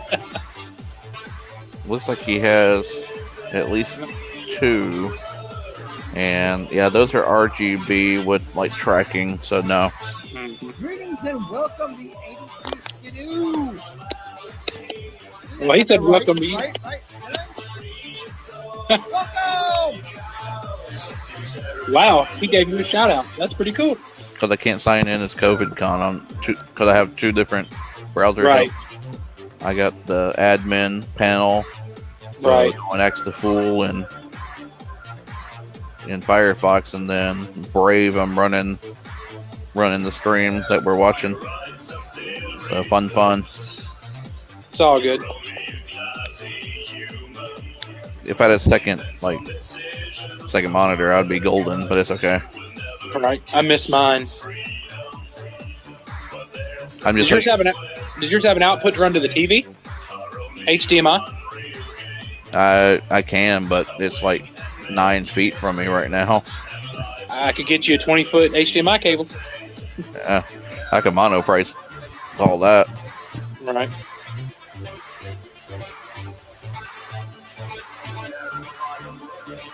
So we have one more DJ or 2 more? One more. We'll wait for this breakdown. There you go. Then I will go to the third.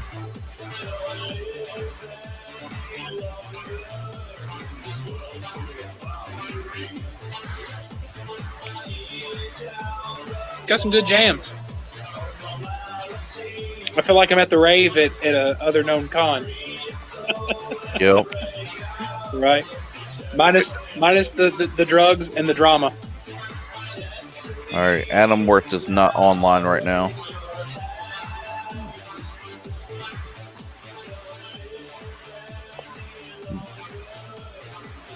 But we got our DJ, Dante Verde is on, so let's go.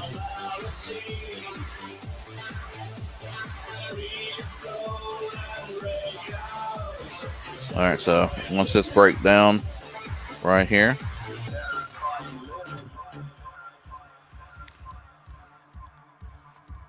On to the next room party. Good seeing you, bro. That was good. All right, diving in one more time from the screen share. Let's say they're going to be running till 3 a.m., aren't they? Oh yeah, so till 3. all these links, all the links I put in, it's going to be till 3 a.m. Oh, he's got our banner. Awesome.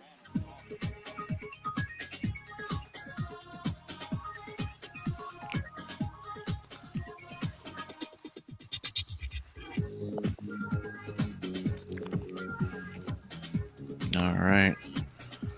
DJ Dante is aware of our presence now. I'm going to host him from the 82 Skidoo channel and blow him up big.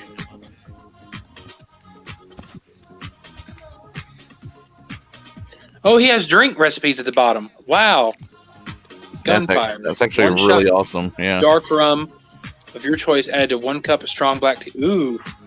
It's like a reverse Irish coffee. Ooh. Ooh. That does sound good. I'd probably have to go with either Kraken or Captain Morgan. Like, I got super addicted to Kraken when it first went on the scene, like at GMX and stuff. Mm-hmm. I made myself sick of it, but I haven't really.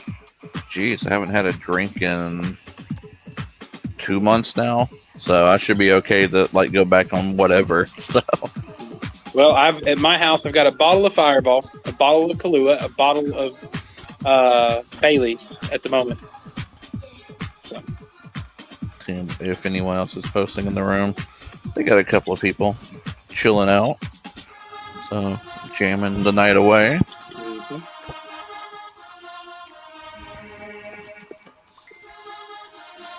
And this is our third room party. Got 3 DJs rocking and rolling, and this is DJ Plastic Citizen. DJ Plastic Citizen is Dante, or that was the one we just The watched? other guy, the one from before. Yeah, this is Dante Verde, the green DJ Dante. Dante Verde. Yep.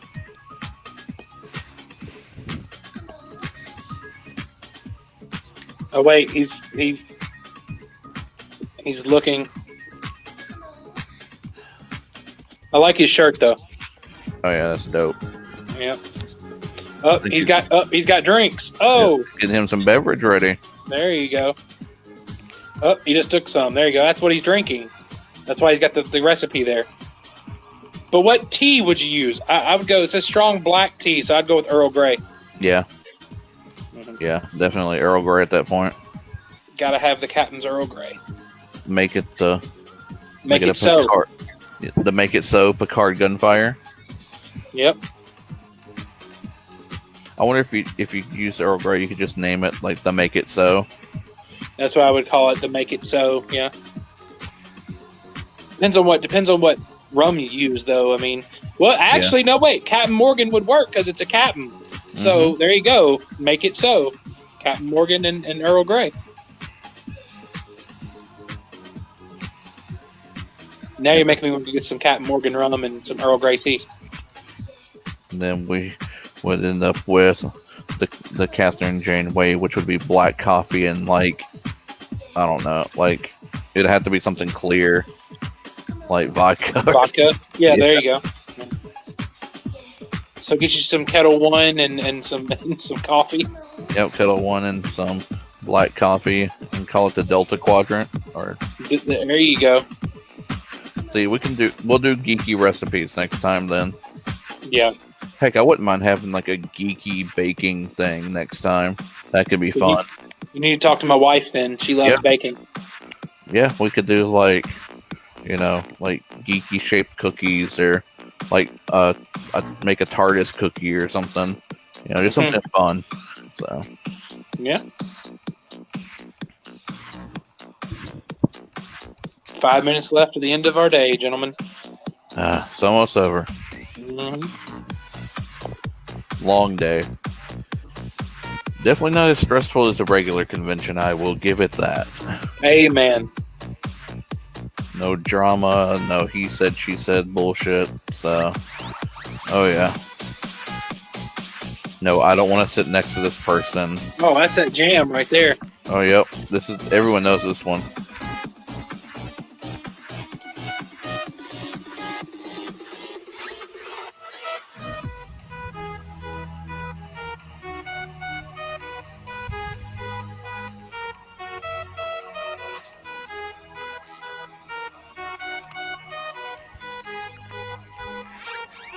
Breakdown.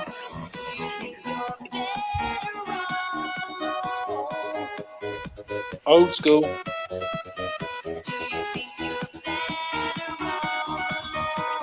Even the con host has to have a fun end of the day party. Come on now. I don't have. Well, actually, I do have a drink here still. I don't even have a drink in the house anymore. Robert, I have to work, people, tomorrow. I can't get drunk. Sorry. But I do have Icelandic vodka that my friend brought from Iceland last time he was there. That's cool. Now, he doesn't drink, so. That's true. He don't drink. That's right. We It's can your drink- imaginary drink. It's your sweet tea. We can drink enough for him. Chai tea. Actually, I would take you up on a chai tea latte right now. I love it so much. Love me some chai tea latte. Well, next time we'll have the chai tea bar then. Robert comes to the house too. I'll make him some chai tea.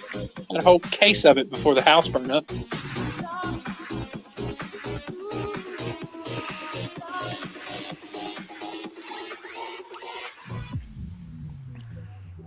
Oh.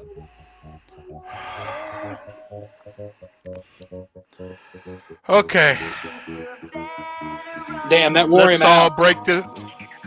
Let's all break this down and go into our Facebook chat and sort of do an after chat, and then break it up for the night. Boom. Done. So what are we doing? We're actually signing out for tonight. Robert didn't sign out very Well, he didn't even hit in broadcast up there. So we're going to sign out for tonight. We did 12 hours, and some change today. And that's pretty awesome for any convention period. So it's going to be, in the words of Nick Diamond and Johnny Gomez from Celebrity Deathmatch, it's going to be good night and good fight. Good night and good fight, everybody. See you later tomorrow for day 2. See you tomorrow.